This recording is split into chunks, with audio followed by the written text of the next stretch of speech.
1. Ian shoved his hands deep in his pockets and scowled down the length of the empty subway platform. His hands were freezing, he was in a bit of a bad mood, and he had no idea why he'd agreed to meet Corinne at her apartment. All things considered, neutral grounds might have been a better idea. He shifted his scowl to the LED clock hanging from the ceiling. 12:17. 13 minutes to get from Eglinton West to Wilson Station, 6 blocks worth of bus ride, and then a 3-block run to Corinne's. It couldn't be done. I'm going to be late. She's going to be pissed. And there goes our chance to make up. He sighed. It had taken 2 hours of arguing on the phone to get her to agree to a meeting. Maintaining a relationship with Corinne might be time-consuming, but it sure as hell wasn't boring. Lord, but the woman had a temper. His lips curled up into a smile, almost without him willing the motion. The flip side of that temper made all the effort of staying on the roller coaster worthwhile. The smile broadened. Corinne packed a lot of punch for a woman barely 5'2". He glanced up at the clock again. Where the hell was the train? 12:20. Be there by 12:30 or forget it, she'd said, completely ignoring the fact that on Sunday the Toronto Transit Commission, the ubiquitous TTC, drastically cut back on the number of trains, and at this hour he'd be lucky to get the last one they ran. Looking at the bright side, when he finally got there, given the time of night and the fact that they both had an 8 o'clock class, he'd have to stay over. He sighed. If she'll even let me into her apartment. He wandered down to the southernmost end of the platform and peered into the tunnel. No sign of lights, but he could feel wind against his face, and that usually meant the train wasn't far. He coughed as he turned away. It smelled like something had died down there. Smelled like it did at the cottage when a mouse got between the walls and rotted. Big mother of a mouse, he muttered, rubbing his fist against his nose. The stench caught in his lungs, and he coughed again. It was funny the tricks the mind played. Now that he was aware of it, the smell seemed to be getting stronger. And then he heard what could only be footsteps coming up the tunnel, out of the darkness. Heavy footsteps, not at all like a worker hurrying to beat the train after a day's overtime, nor like a bum staggering to the safety of the platform. Heavy footsteps, purposefully advancing toward his back. Ian gloried in the sharp terror that started his heart thudding in his chest and trapped his breath in his throat. He knew very well that when he turned, when he looked, the explanation would be prosaic. So he froze and enjoyed the unknown while it remained unknown, delighted in the adrenaline rush of fear that made every sense more alive and made the seconds stretch to hours. He didn't turn until the footsteps moved up the half-dozen cement stairs and onto the platform. Then it was too late. He almost didn't have time to scream. Tucking her chin down into her coat, it might be April, but it was still damp and cold, with no sign of spring, Vicki Nelson stepped off the Eglinton bus and into the subway station. Well, that was a disaster, she muttered. The elderly gentleman who had exited the bus right behind her made an inquiring noise. She turned a bland stare in his general direction, then picked up her pace. So, I'm not only lousy company and so uptight I squeak, but I also talk to myself. She sighed. Lawrence was pretty, but he wasn't her type. She hadn't met a man who was her type since she'd left the police force 8 months before. I should have known this was going to happen when I agreed to go out with a man significantly better looking than I am. I don't know why I accepted the invitation. That wasn't exactly true. She'd accepted the invitation because she was lonely. She knew it. She just had no intention of admitting it. She was halfway down the first set of stairs leading to the southbound platform when she heard the scream. Or rather, the half-scream. It choked off in mid-wail. One leap took her to the first landing. From where she stood, she could see only half of each platform through the glass, and no indication of which side the trouble was on. The south was closer, faster. Bounding down 2 and then 3 steps at a time, she yelled, "Call the police!" Even if no one heard her, it might scare off the cause of the scream. 9 years on the force, and she'd never used her gun. She wanted it now. In 9 years on the force, she'd never heard a scream like that. "What the hell do you think you're doing?" the more rational part of her brain shrieked. "You don't have a weapon, you don't have backup, you don't have any idea of what's going on down there. 8 months off the force and you've forgotten everything they ever taught you. What the hell are you trying to prove?" Vicki ignored the voice and kept moving. Maybe she was trying to prove something. So what? When she exploded out onto the platform, she immediately realized she'd chosen the wrong side. And for just an instant, she was glad of it. A great spray of blood arced up the orange tiles of the station wall, feathering out from a thick red stream to a delicate pattern of crimson drops. On the floor below, his eyes and mouth open above the mangled ruin of his throat, lay a young man. No, the body of a young man.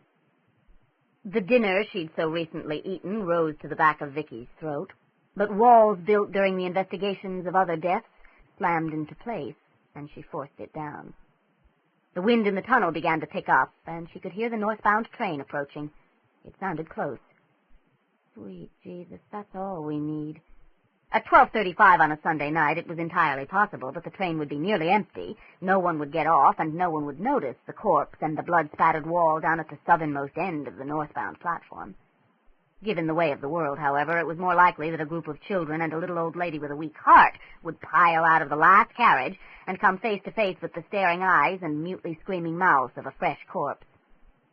Only one solution presented itself.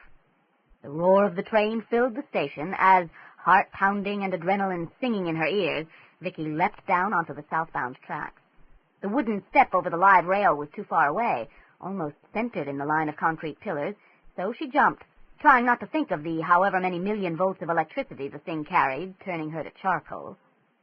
She tottered for a moment on the edge of the divider, cursing her full-length coat and wishing she'd worn a jacket. And then, although she knew it was the stupidest thing she could do, she looked toward the oncoming train. How did it get so close? The light was blinding, the roar deafening. She froze, caught in the glare, sure that if she continued she'd fall and the metal wheels of the beast would cut her to shreds. Then something man-height flickered across the northbound tunnel.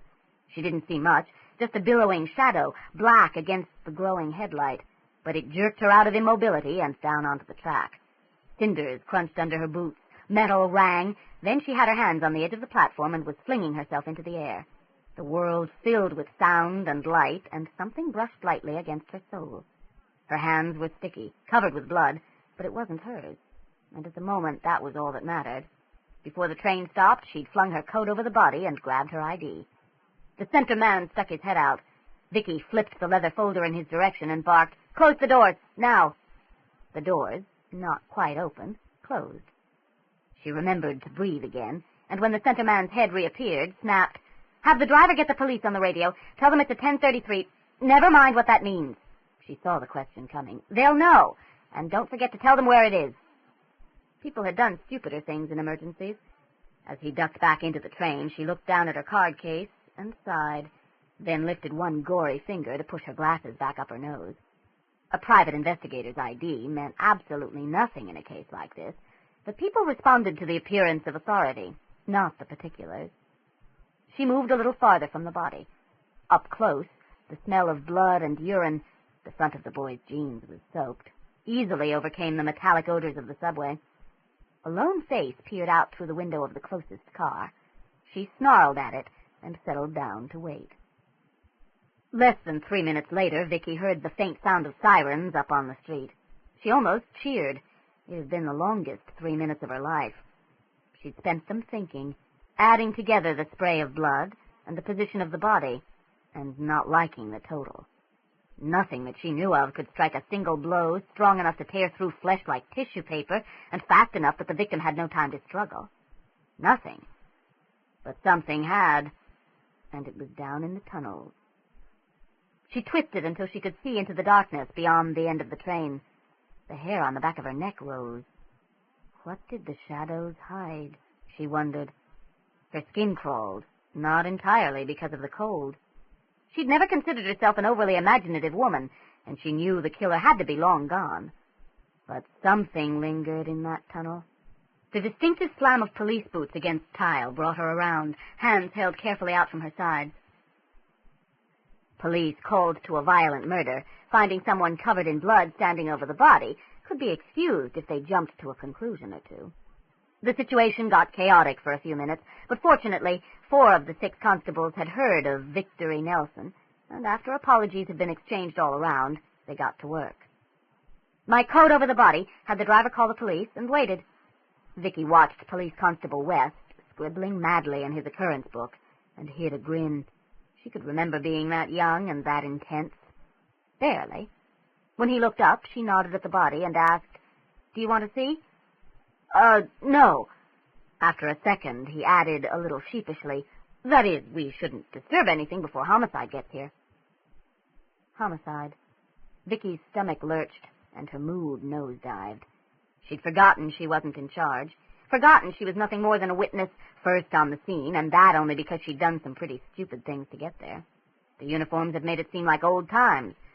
But homicide. Her department. No, not hers any longer. She pushed her glasses up her nose with the back of her wrist. P.C. West, caught staring, dropped his gaze in confusion. I don't think anyone would mind if you cleaned the blood off your hands." "Thanks."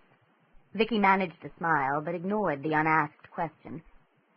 How well she could see, or how little she could see, was nobody's business but hers. Let another round of rumors start making its way through the force. "If you wouldn't mind grabbing a couple of tissues out of my bag." The young constable dipped a tentative hand into the huge black leather purse, and actually looked relieved when he removed it holding the tissue and still in possession of all his fingers. Vicki's bag had been legendary throughout Metro and the boroughs. Most of the blood on her hands had dried to reddish-brown flakes, and the little that hadn't, the tissue merely smeared around. She scrubbed at it anyway, feeling rather like Lady Macbeth. Destroying the evidence? Celluci, she thought. They had to send Celluci. That bastard always walked too quietly. She and Mike Celluci had not parted on the best of terms, but by the time she turned to face him, she managed to school her expression. "Just trying to make life more difficult for you." The voice and the smile that went with it were patently false. He nodded, an overly long curl of dark brown hair falling into his face. Always the best idea to play to your strengths. Then his eyes went past her to the body. "Give your statement to Dave." Behind him, his partner waved 2 fingers. "I'll talk to you later. This your coat?" "Yeah, it's mine." Vicki watched him lift the edge of the blood-soaked fabric, and knew that for the moment nothing existed for him but the body and its immediate surroundings. Although their methods differed, he was as intense in the performance of his duties as she was. Had been, she corrected herself silently. And the undeclared competition between them had added an edge to many an investigation, including a number neither of them were on. "Vicki?" She unclenched her jaw and, still scrubbing at her hands, followed Dave Graham a few meters up the platform.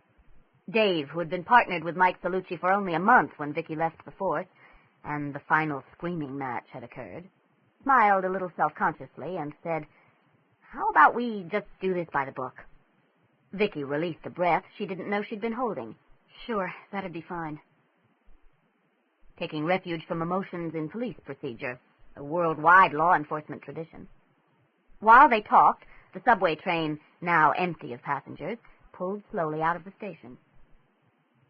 "Responding to the screen, you ran down onto the southbound platform, then crossed the tracks in front of a northbound train to reach the body. While crossing the tracks..." Inwardly, Vicki cringed. Dave Graham was one of the least judgmental men in existence, but even he couldn't keep his opinion of that stunt from showing in his voice. "You saw a man-shaped form, in what appeared to be a loose, flowing garment, cross between you and the lights. Is that it?" "Essentially." Stripped of all the carefully recorded details, it sounded like such a stupid thing to have done. "Right." He closed the notebook and scratched at the side of his nose. "You, going to stick around?" Vicki squinted as the police photographer snapped off another quick series of shots. She couldn't see Mike, but she could hear him down in the tunnel barking commands in his best God's gift to the Criminal Investigations Bureau voice. Down in the tunnel, the hair on the back of her neck rose again as she remembered the feeling of something lingering, something dark and, well, if she had to put a name to it, evil. She suddenly wanted to warn Celluci to be careful. She didn't. She knew how he'd react, how she'd react if their positions were reversed. "Vicki, you sticking around?" It was on the tip of her tongue to say no, that they knew where to find her if they needed further information. But curiosity about what the police would find, about how long she could remain so close to the job she'd loved and not fall apart, turned the no into a grudging, for a while, she'd be damned if she'd run away.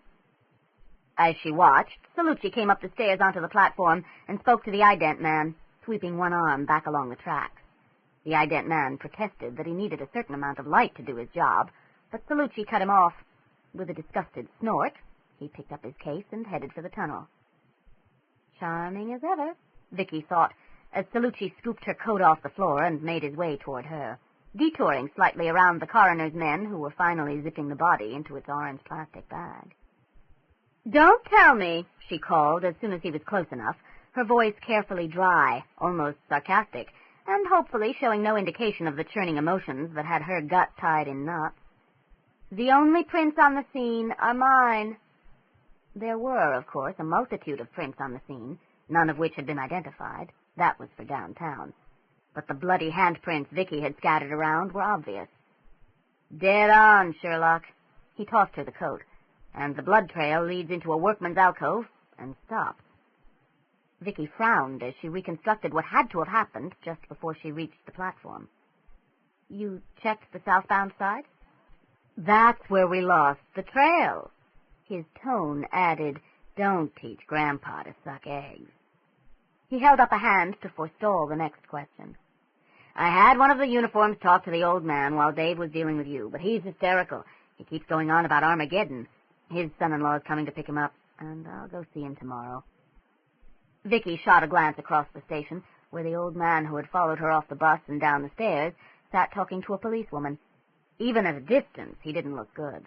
His face was gray, and he appeared to be babbling uncontrollably, one scrawny, swollen-knuckled hand clutching at the constable's sleeve.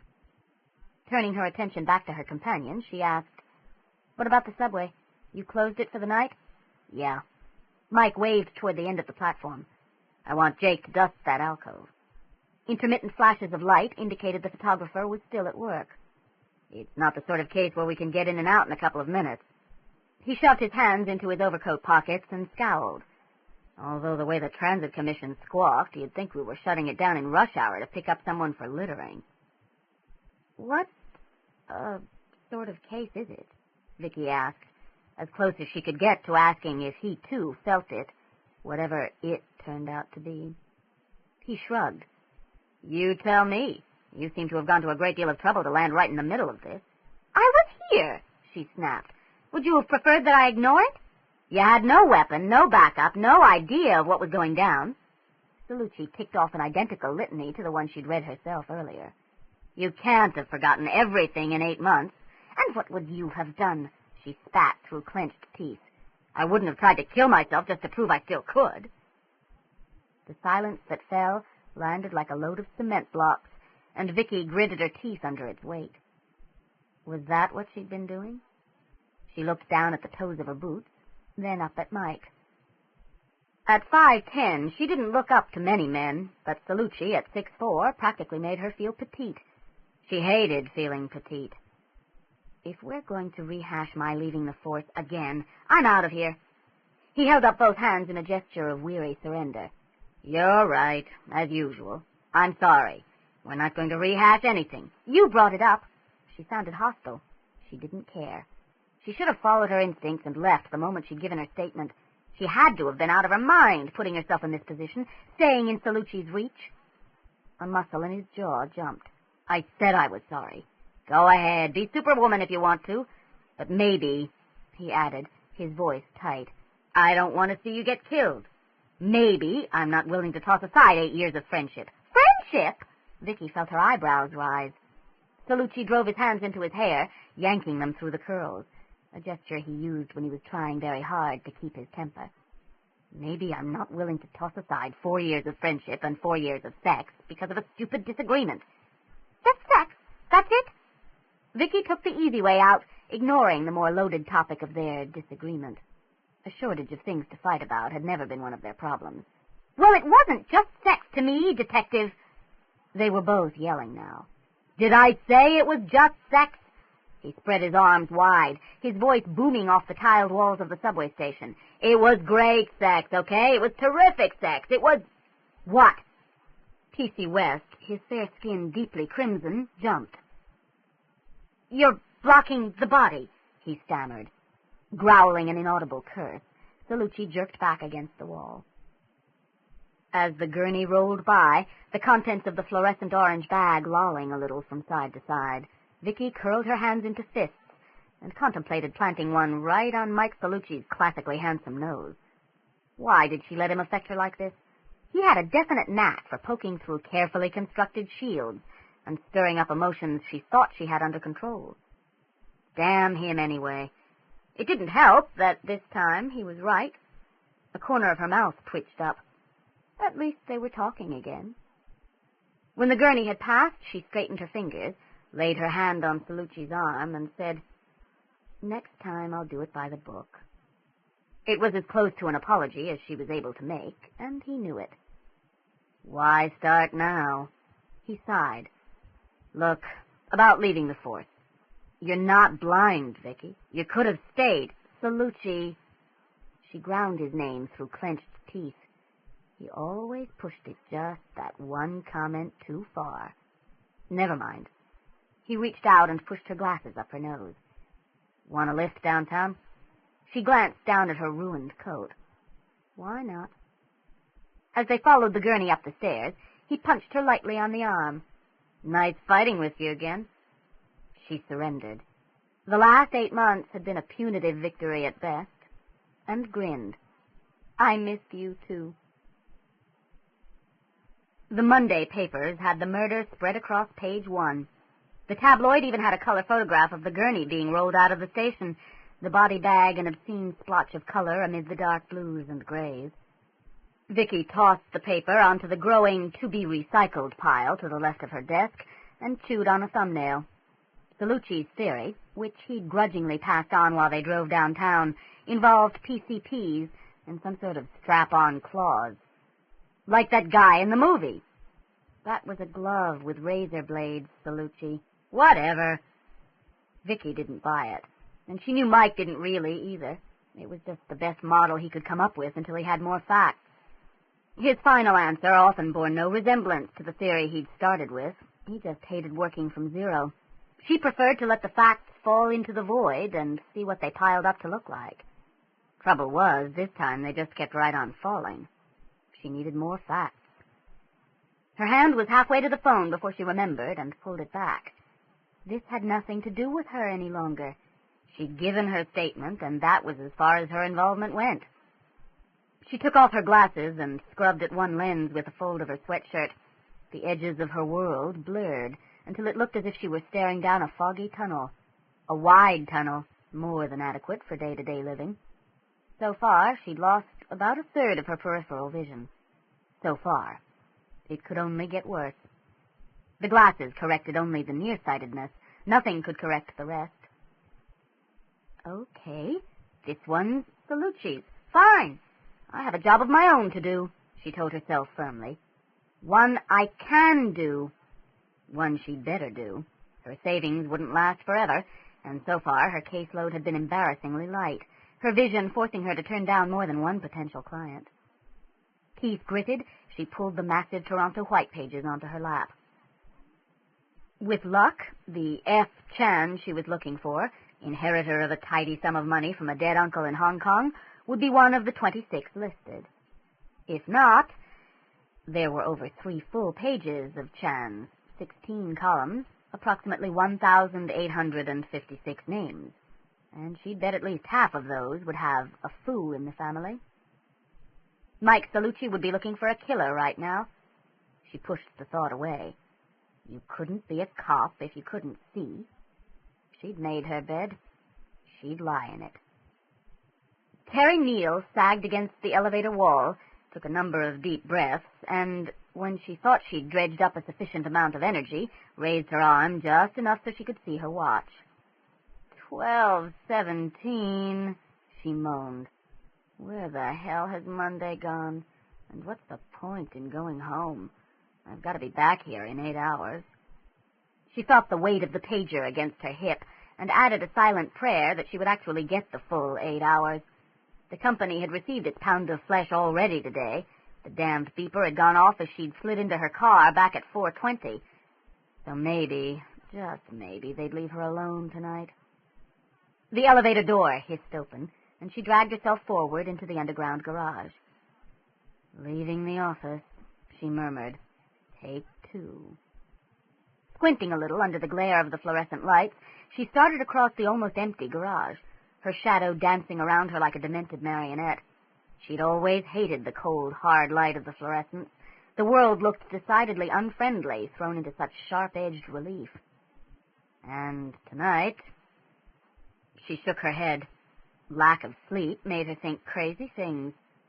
Resisting the urge to keep looking over her shoulder, she finally reached the one benefit of all the endless hours of overtime. "Hi, baby." She rummaged in her pocket for her car keys. "Miss me?" She flipped open the hatchback, heaved her briefcase. This damn thing must weigh 300 pounds. Up and over the lip, and slid it down into the trunk. Resting her elbows on the weather stripping, she paused, half in and half out of the car, inhaling the scent of new paint, new vinyl, new plastic, and rotting food. Frowning, she straightened. At least it's coming from outside my car. Gagging, she pushed the hatchback closed and turned.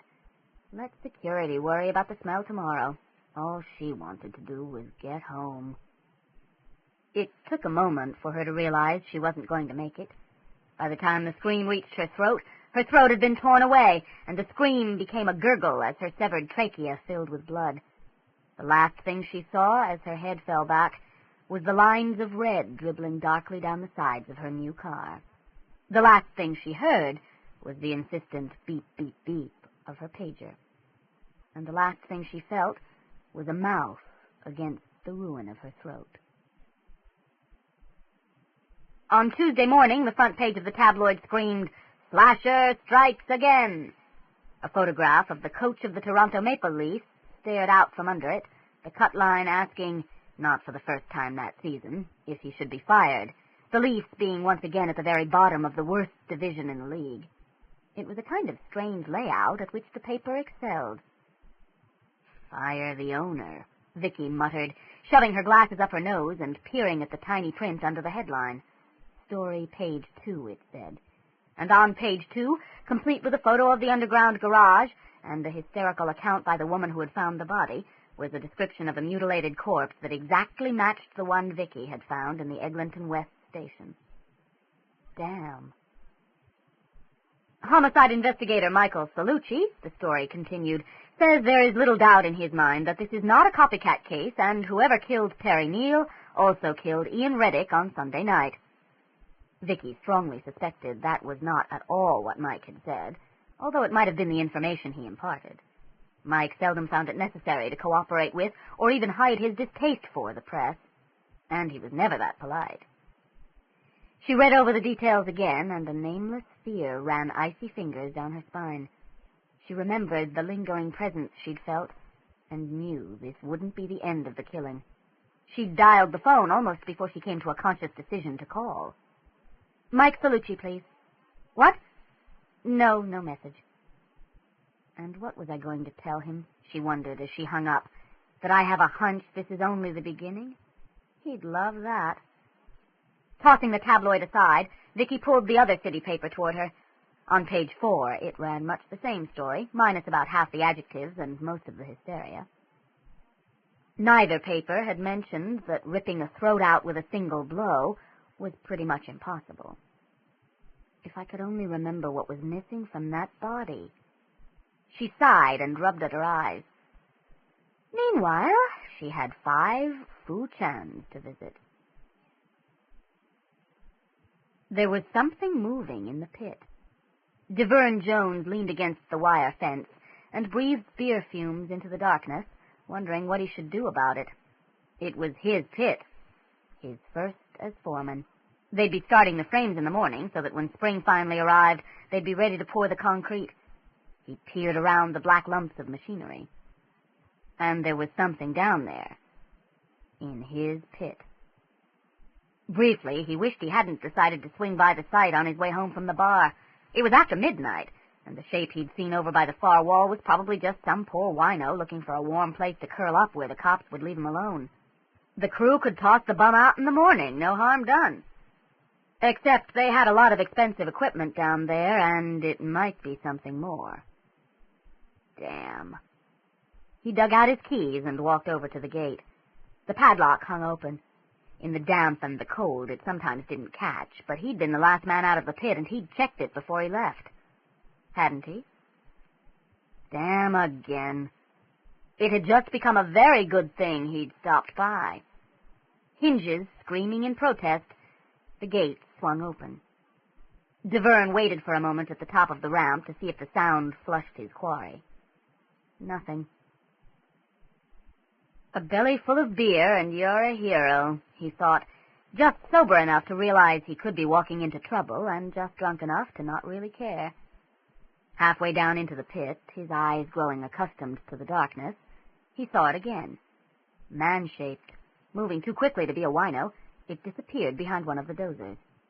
As silently as he was able, Deverne quickened his pace. He'd catch the son of a bitch in the act. He made a small detour and pulled a 3-foot length of pipe from a pile of scrap. No sense taking chances. Even a cornered rat would fight. The scrape of metal against metal rang out unnaturally loud, echoing off the sides of the pit. His presence announced, he charged around the dozer, bellowing a challenge, weapon raised. Someone was lying on the ground. Deverne could see the shoes sticking out of the pool of shadow. In that pool of shadow, or creating it, Deverne couldn't be sure, crouched another figure. Deverne yelled again. The figure straightened and turned, darkness swirling about it. He didn't realize the figure had moved until the pipe was wrenched from his hand. He barely had time to raise his other hand in a futile attempt to save his life. "There's no such thing," he wailed silently as he died. Wednesday morning, the tabloid headline, 4 inches high, read, "Vampire Stalks City." 2. He lifted her arm and ran his tongue down the soft flesh on the inside of her wrist. She moaned, head back, breath coming in labored gasps. Almost. He watched her closely, and when she began to go into the final climb, when her body began to arch under his, he took the small pulsing vein at the base of her thumb between the sharp points of his teeth and bit down. The slight pain was, for her, just one more sensation, added to a system already overloaded, and while she rode the waves of her orgasm, he drank. They finished at much the same time. He reached up and gently pushed a strand of damp mahogany hair off her face. "Thank you," he said softly. "No, thank you," she murmured, capturing his hand and placing a kiss on the palm. They lay quietly for a time, she drifting in and out of sleep, he tracing light patterns on the soft curves of her breasts, his fingertips following the blue lines of veins beneath the white skin. Now that he'd fed, they no longer drove him to distraction. When he was sure that the coagulant in his saliva had taken effect, and the tiny wound on her wrist would bleed no more, he untangled his legs from hers and padded to the bathroom to clean up. She roused while he was dressing. "Henry?" "I'm still here, Carolyn." "Now? But you're leaving." "I have work to do." He pulled a sweater over his head and emerged, blinking in the sudden light from the bedside lamp. Long years of practice kept him from recoiling, but he turned his back to give his sensitive eyes a chance to recover. "Why can't you work in the daytime, like a normal person?" Carolyn protested, pulling the comforter up from the foot of the bed and snuggling down under it. "Then you'd have your nights free for me." He smiled and replied truthfully, "I can't think in the daytime." "Writers," she sighed. "Writers," he agreed, bending over and kissing her on the nose. "We're a breed apart." "Will you call me?" "As soon as I have the time." "Men." He reached over and snapped off the lamp. That, too. Deftly avoiding her groping hands, he kissed her goodbye and padded silently out of the bedroom and through the dark apartment. Behind him, he heard her breathing change and knew she slept. Usually she fell asleep right after they finished, never knowing when he left. It was one of the things he liked best about her, for it meant they seldom had awkward arguments about whether he'd be staying the night. Retrieving his coat and boots, he let himself out of the apartment, one ear cocked for the sound of the deadbolt snapping home. In many ways, this was the safest time he'd ever lived in. In others, the most dangerous. Caroline had no suspicion of what he actually was. For her, he was no more than a pleasant interlude, an infrequent companion, sex without guilt. He hadn't even had to work very hard to have it turn out that way. He frowned at his reflection on the elevator doors. I want more. The disquiet had been growing for some time, prodding at him, giving him little peace. Feeding had helped ease it, but not enough. Choking back a cry of frustration, he whirled and slammed his palm against the plastic wall. The blow sounded like a gunshot in the enclosed space, and Henry stared at the pattern of cracks radiating out from under his hand. His palm stung, but the violence seemed to have dulled the point of the disquiet. No one waited in the lobby to investigate the noise, and Henry left the building in an almost jaunty mood. It was cold out on the street. He tucked his scarf a little more securely around his throat and turned his collar up. His nature made him less susceptible to weather than most, but he still had no liking for a cold wind finding its way down his back. With the bottom of his leather trench coat flapping about his legs, he made his way down the short block to Bloor, turned east, and headed home. Although it was nearly 1 o'clock on a Thursday morning, and spring seemed to have decided to make a very late appearance this year, the streets were not yet empty. Traffic still moved steadily along the city's east-west axis, and the closer Henry got to Yonge and Bloor, the city's main intersection, the more people he passed on the sidewalk. It was one of the things he liked best about this part of the city, the fact that it never really slept, and it was why he had his home as close to it as he could get. 2 blocks past Yonge, he turned into a circular drive and followed the curve around to the door of his building. In his time, he had lived in castles of every description, a fair number of very private country estates, and even a crypt or two when times were bad, but it had been centuries since he'd had a home that suited him as well as the condominium he'd bought in the heart of Toronto. Good evening, Mr. Fitzroy. Evening, Greg. Anything happening? The security guard smiled and reached for the door release. Quiet as a tomb, sir. Henry Fitzroy raised one red-gold eyebrow, but waited until he had the door open and the buzzer had ceased its electronic flatulence before asking, And how would you know? Greg grinned. Used to be a guard at Mount Pleasant Cemetery. Henry shook his head and smiled as well. I should have known you'd have an answer. Yes, sir, you should have. Good night, sir. The heavy glass door closed off any further conversation, so as Greg picked up his newspaper, Henry waved a silent good night and turned toward the elevators. Then he stopped and turned back to face the glass. Vampire stalks city. Lips moving as he read, Greg laid the paper flat on his desk, hiding the headline. His world narrowed to 3 words. Henry shoved the door open. You forget something, Mr. Fitzroy? Your paper. Let me see it. Startled by the tone, but responding to the command, Greg pushed the paper forward until Henry snatched it out from under his hands. Vampire stalks city.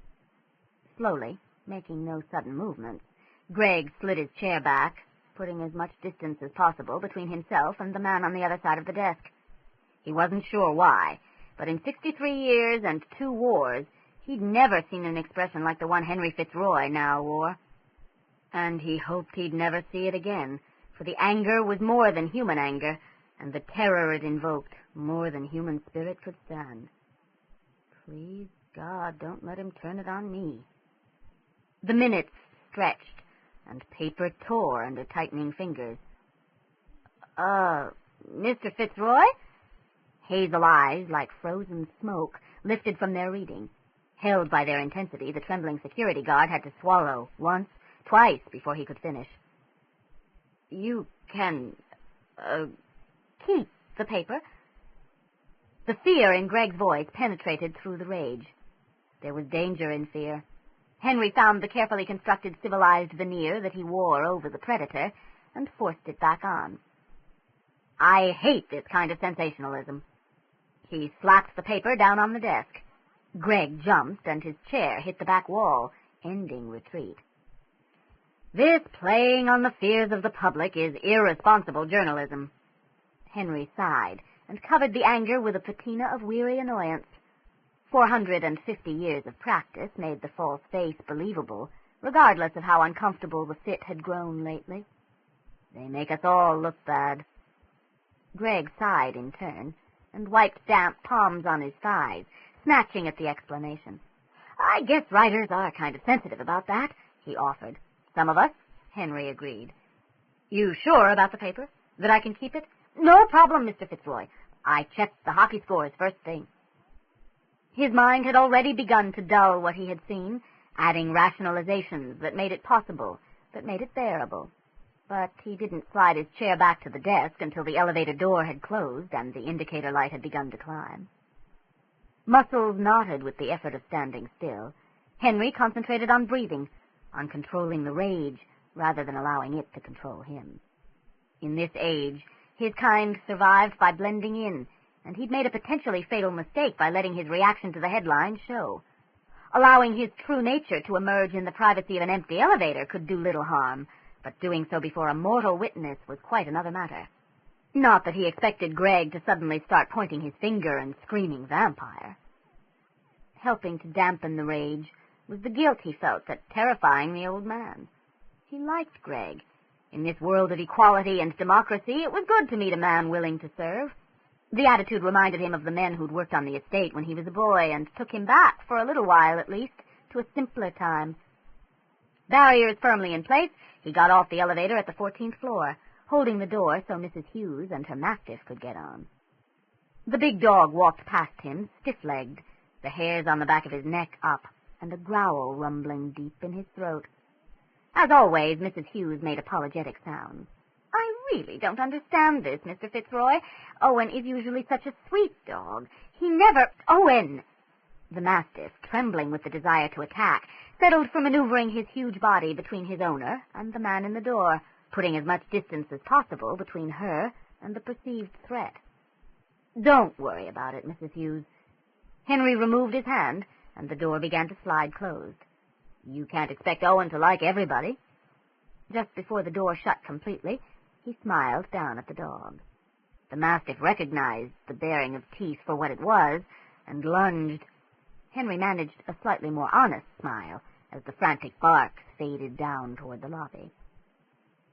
10 minutes alone with the dog, and they could settle what stood between them. Pack law was simple. The strongest ruled. But Owen always traveled with Mrs. Hughes, and Henry doubted Mrs. Hughes would understand. As he had no wish to alienate his neighbor, he put up with the mastiff's animosity. It was a pity. He liked dogs, and it would take so little to put Owen in his place. Once in the condo, with the door safely closed behind him, he looked at the paper again and snarled.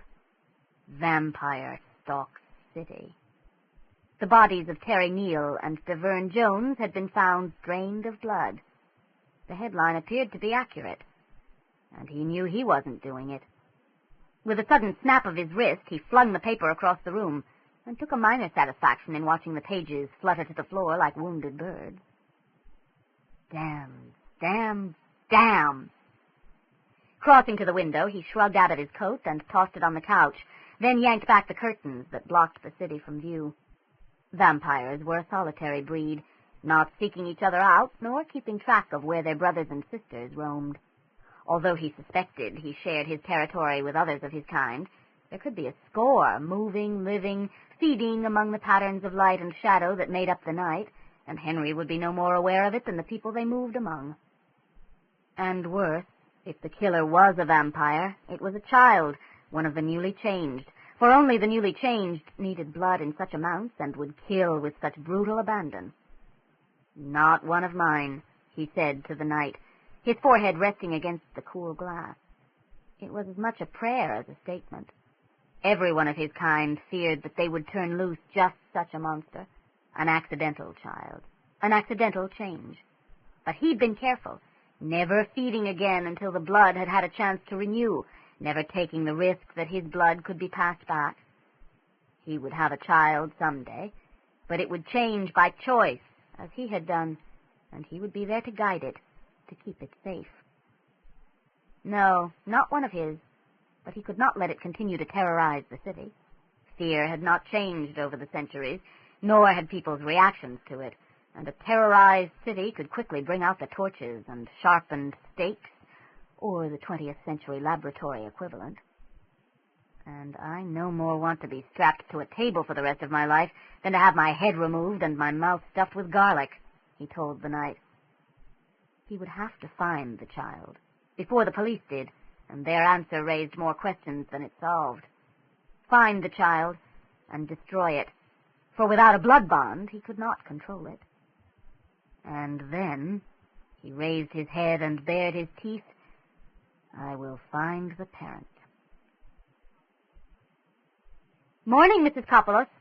Hello, darling. You're up early. I couldn't sleep, Vicki told her, making her way to the back of the store where the refrigerators hummed. And I was out of milk. Get the bags. They're on sale. I don't like the bags. Out of the corner of one eye, she saw Mrs. Coppolos expressing a silent and not very favorable opinion of her unwillingness to save 49 cents. She grabbed a jug and brought it back to the counter. Papers not out yet? Yeah, they're right here, dear. She bent over the bundles, her stocky body hiding the headlines. When she straightened, she slapped one copy of each morning paper down by the cash register. Sabres down Leafs, 10-2. Vicki let out a lungful of air she hadn't known she was holding. If the tabloid made no mention of another murder, besides the slaughter in the division playoffs, it looked like the city had made it safely through the night. Those terrible things. You're mixed up in them, aren't you? What terrible things, Mrs. Coppolos? She scooped up her change, then put it back and grabbed an Easter cream egg instead. What the hell? There was reason to celebrate. Mrs. Coppolos shook her head, but whether it was at the egg or life in general, Vicki couldn't tell. You're making faces at the paper like you did when those little girls were killed. That was 2 years ago. 2 years and a lifetime. I remember 2 years. But this time, it's not for you to get involved with, these things sucking blood. The register drawer slammed shut with unnecessary force. This time, it's unclean. It's never been clean, Vicki protested, tucking the papers under her arm. You know what I mean.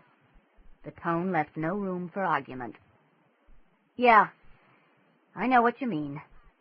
She turned to go, paused, and turned back to the counter. Mrs. Coppolos, do you believe in vampires? The older woman waved an expressive hand. I don't not believe, she said, her brows drawn down for emphasis. There are more things in heaven and earth. Vicki smiled. Shakespeare? Her expression didn't soften. Just because it came from a poet doesn't make it less true. When Vicki got back to her apartment building, a 3-story brownstone in the heart of Chinatown, it was 7:14, and the neighborhood was just beginning to wake up. She considered going for a run before the carbon monoxide levels rose, but decided against it when an experimental breath plumed in the air. Spring might have officially arrived, but it'd be time enough to start running when the temperature reflected the season. Taking the stairs 2 at a time, she thanked the lucky genetic combination that gave her a jock's body with a minimum amount of maintenance. Although at 31, who knew how much longer that would last? Minor twinges of guilt sent her through a free weight routine while she listened to the 7:30 news. By 8:28, she'd skimmed all 3 newspapers, drunk a pot and a half of tea, and readied the Fu-Chan invoice for mailing. Tilting her chair back, she scrubbed at her glasses and let her world narrow into a circle of stucco ceiling. More things in heaven and earth. She didn't know if she believed in vampires, but she definitely believed in her own senses, even if one of them had become less than reliable of late.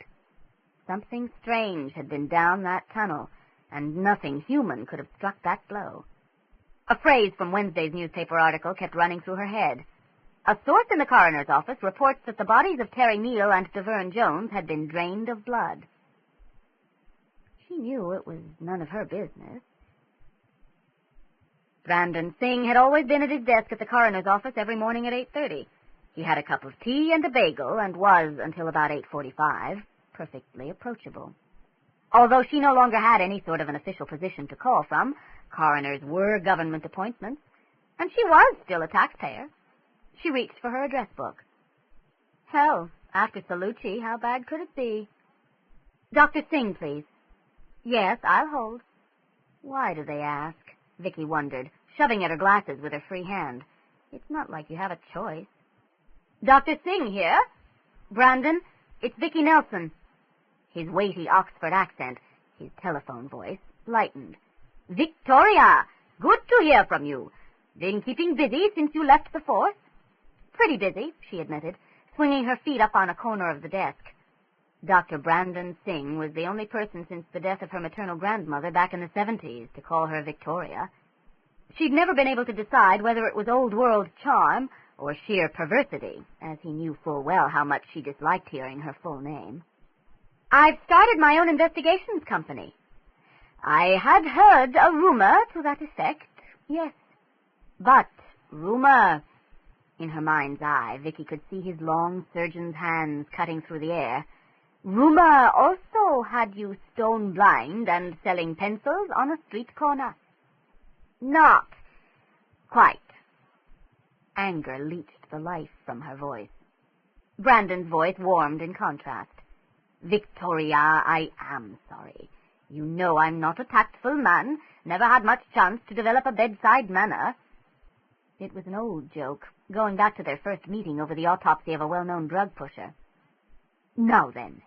He paused for a swallow of liquid, the sound a discreet distance from the receiver. What can I do for you? Vicki had never found Brandon's habit of getting right to the point with a minimum of small talk disconcerting, and she appreciated him never demanding tact when he wouldn't give it. Don't waste my time, I'm a busy man, set the tone for every conversation he had. That article in yesterday's paper, the blood loss in Neal and Jones, was it true? The more formal syntax returned. I hadn't realized you were involved in the case. I'm not, exactly. But I found the first body. Tell me. So she did. Information exchange was the coin of favors among city employees, even if she no longer exactly qualified. And in your professional opinion? Brandon asked when she finished, his voice carefully neutral. In my professional opinion, Vicki echoed both words and tone. Based on 3 years in homicide, I haven't got a clue what could have caused the wound I saw. Not a single blow ripping through skin and muscle and cartilage. On the other end of the line, Brandon sighed. Yes, I know what happened, and frankly, I have no more idea than you do. And I've been dealing with this sort of thing considerably longer than 3 years. To answer your original question, the newspaper story was essentially true. I don't know if it was a vampire or a vacuum cleaner, but Neal and Jones were drained nearly dry. Drained? Not just massive blood loss, then, of the kind to be expected with a throat injury that severe. Oh, my God. She heard Brandon take another swallow. Quite, he agreed dryly. This will, of course, go no further. Of course. Then, if you have all the information you require... Yes, thank you, Brandon. My pleasure, Victoria. She sat staring at nothing, considering implications until the phone began to beep, imperiously reminding her she hadn't yet hung up, jerking her out of her daze. Drained, she repeated. Shit. She wondered what the official investigation made of that. No, be honest. You wonder what Mike Celluci made of it. Well, she wasn't going to call and find out. Still, it was the sort of thing that friends might discuss if one of them was a cop and one of them used to be. Except he's sure to say something cutting, especially if he thinks I'm using this whole incident as an excuse to hang around the fringes of the force. Was she?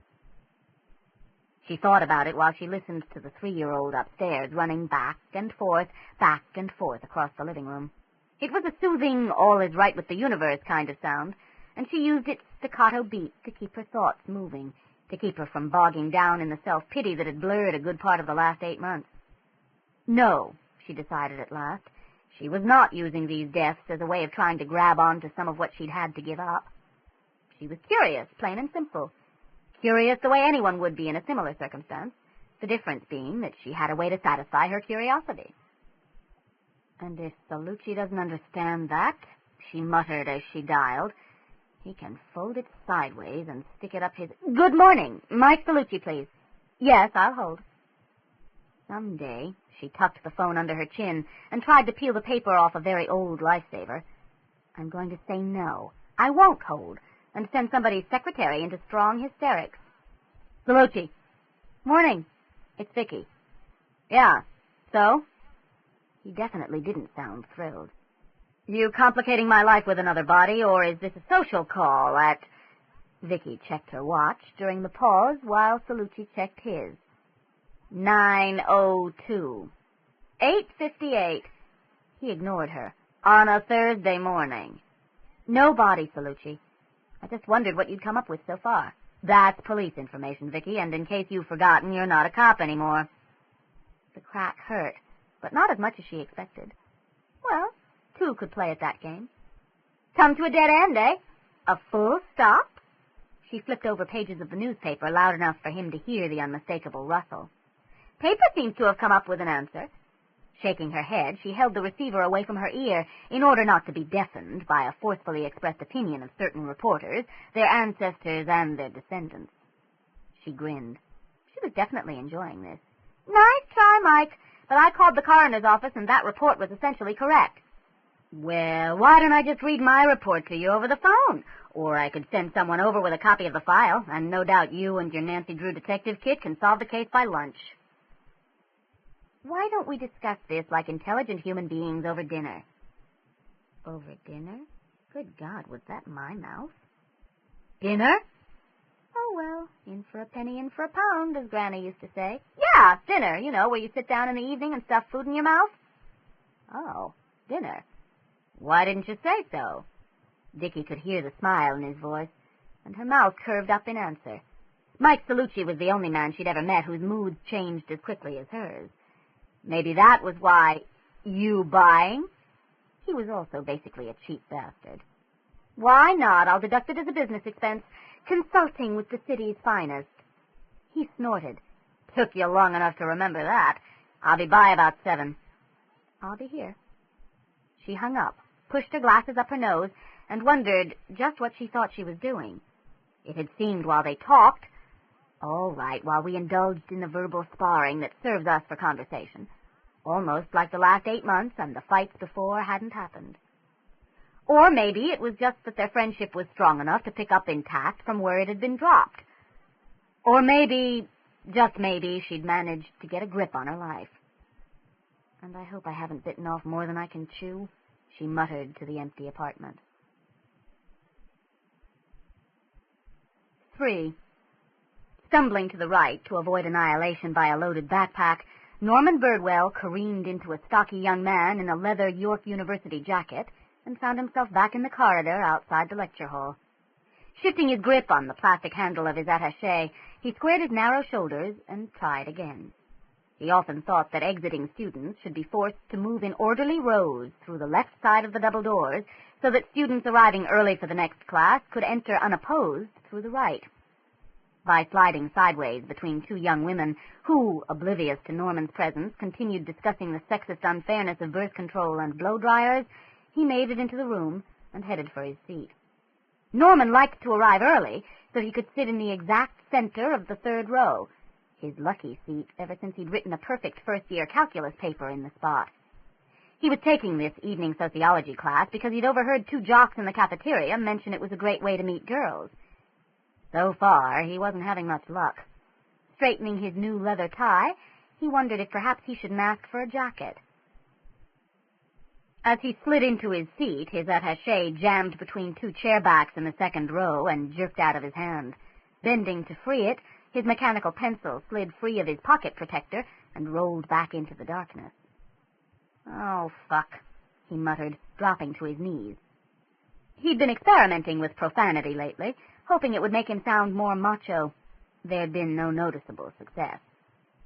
There were legends about what lurked under the seats in York University lecture halls, but all Norman found, beside his pencil, which he'd only had since Sunday night and didn't want to lose, was a neatly rolled copy of Wednesday's tabloid. Clipping the pencil back where it belonged, Norman spread the paper on his knee. The professor, he knew, would be up to 15 minutes late. He'd have plenty of time to read the comics. Vampire Stalks City. With trembling fingers, he opened it to the story. Get a load of Birdwell. The thick-necked young man elbowed his companion. He's gone white as a ghost. Rubbing bruised ribs, the recipient of this tender confidence peered down at the solitary figure in the third row of the hall. How can you tell? He grunted. Ghost, geek, it's all the same. I never knew. Norman whispered down at the black type. I swear to God, I never knew. It wasn't my fault. It had said it had to feed. Norman hadn't asked where or how. Maybe, he admitted now, because he hadn't wanted to know. Don't let anyone see you, had been his only instruction. He peeled damp palms up off the newsprint and raised them, smudged and trembling, into the air as he vowed, Never again. I promise. Never again.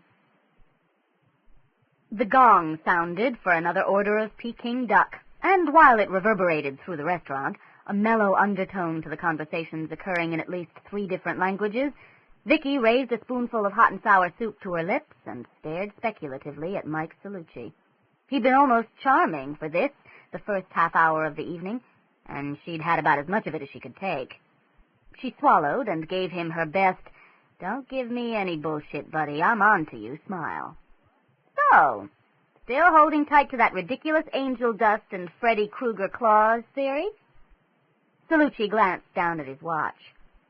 32 minutes and 17 seconds. He shook his head ruefully, a thick brown curl dropping down over his eyes. And here I bet, Dave, you couldn't last half an hour. You just lost me $5, Vicki. Is that nice? Quit complaining. She chased a bit of green onion around the edge of her bowl. After all, I'm paying for dinner. Now, answer the question. And here I thought that you were after the pleasure of my company. She really hated it when his voice picked up that sarcastic edge. Not having heard it for 8 months hadn't lessened her dislike. I'm going to pleasure your company right into the kitchen if you don't answer the question. Damn it, Vicki. His spoon slammed into the saucer. Do we have to discuss this while we eat? Eating had nothing to do with it. They'd discussed every case they'd ever had, singly and collectively, over food. Vicki pushed her empty bowl to one side and laced her fingers together. It was possible that now she'd left the force, he wouldn't discuss the homicides with her. It was possible, but not very likely. At least, she prayed it wasn't very likely. If you can look me right in the eye, she said quietly, and tell me you don't want to talk about this with me, I'll lay off. Technically, he knew he should do exactly that, look her in the eye and tell her he didn't want to talk about it. The Criminal Investigations Bureau took a dim view of investigators who couldn't keep their mouths shut. But Vicki had been one of the best. 3 accelerated promotions and 2 citations attested to that, and, more importantly, her record of solved crimes had been almost the highest in the department. Honesty forced him to admit, although he admitted it silently, that statistically her record was as good as his. He'd just been at it 3 years longer. Do I throw away this resource? He wondered as the silence lengthened. Do I refuse to take advantage of talent and skill, just because the possessor of those talents and skills has become a civilian? He tried to keep his personal feelings out of the decision. He looked her right in the eye and said quietly, "Okay, genius. You got a better idea than PCPs and claws?" "Difficult to come up with a worse one," she snorted, leaning back to allow their waitress to replace the bowls with steaming platters of food. Grateful for the chance to regain her composure, Vicki toyed with a chopstick and hoped he didn't realize how much this meant to her. She hadn't realized it herself until her heart restarted with his answer, and she felt a part of herself she thought had died when she'd left the force slowly begin to come back to life. Her reaction, she knew, would have been invisible to a casual observer, but Mike Celluci was anything but that. Please, God, just let him think he's picking my brain. Don't let him know how much I need this. For the first time in a long time, God appeared to be listening. "Your better idea?" Mike asked pointedly when they were alone with their meal.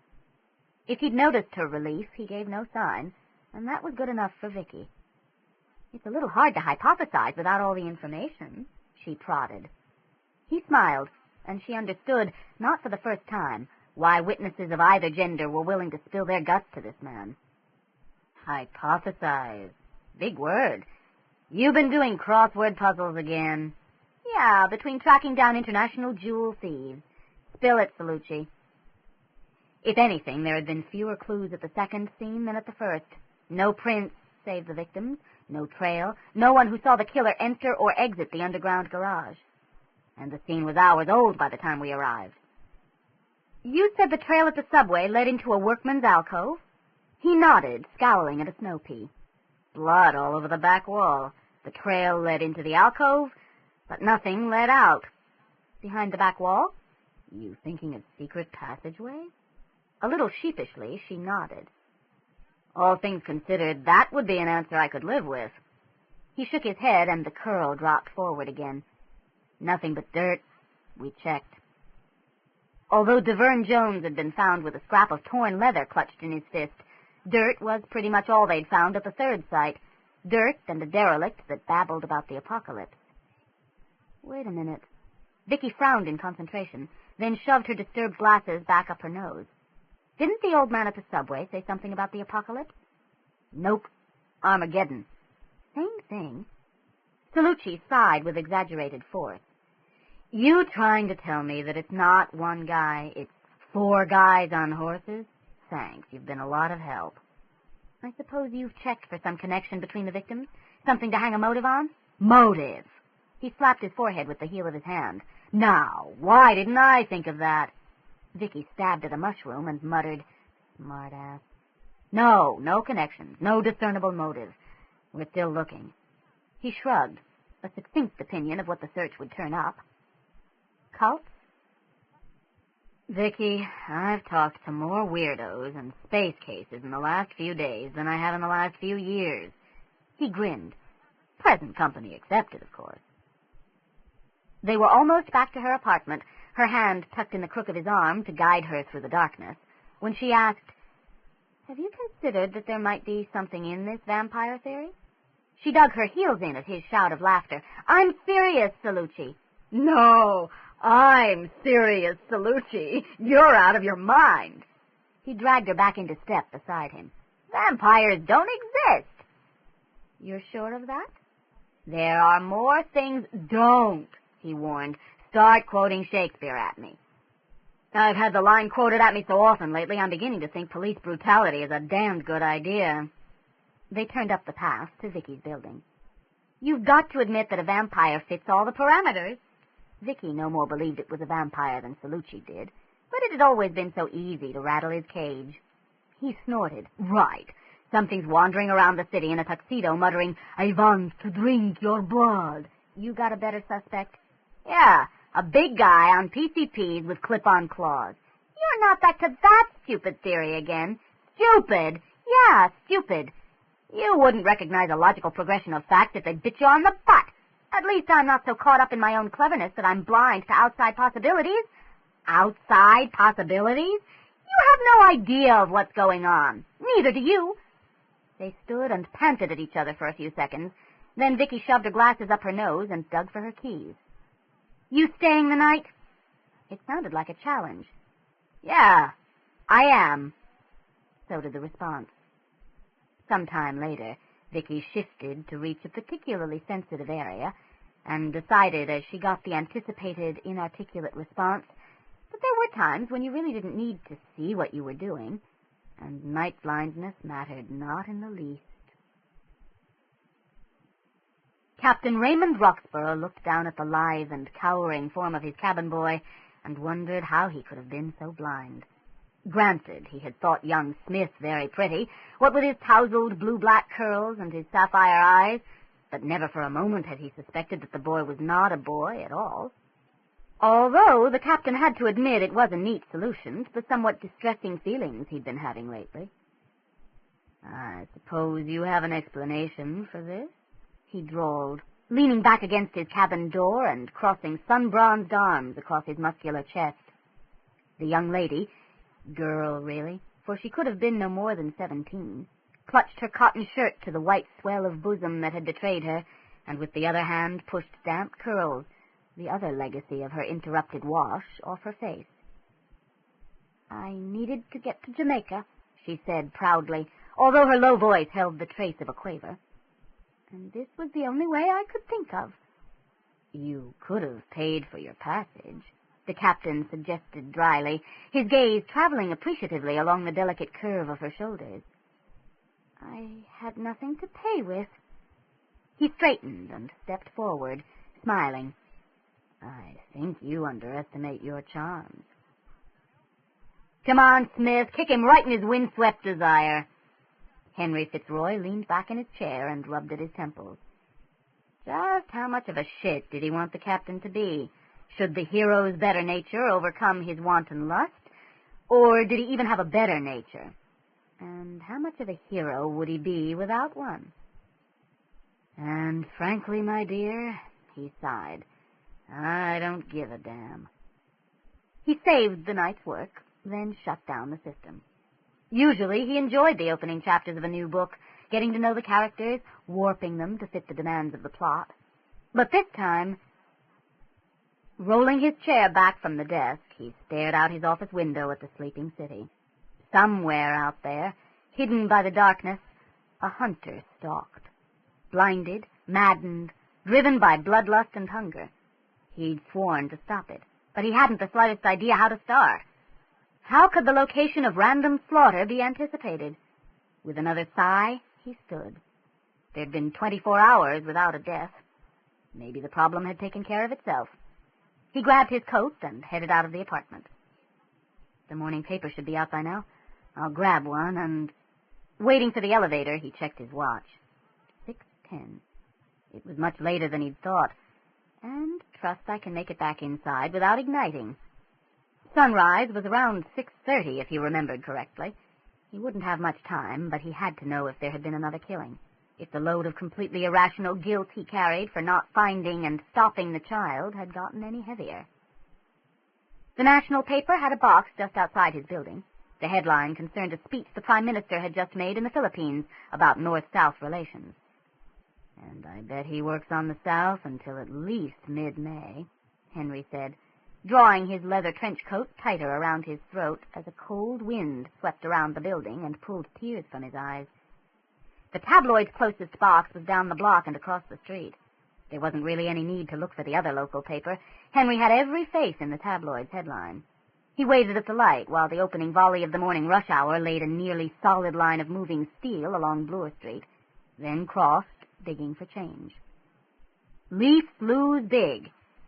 Death of playoff hopes, perhaps, but not a death Henry need worry about. With a sense of profound relief, lightly tinted with exasperation, the Leafs were in the worst division in the NHL, after all. He tucked the paper under his arm, turned, and realized the sun was about to clear the horizon.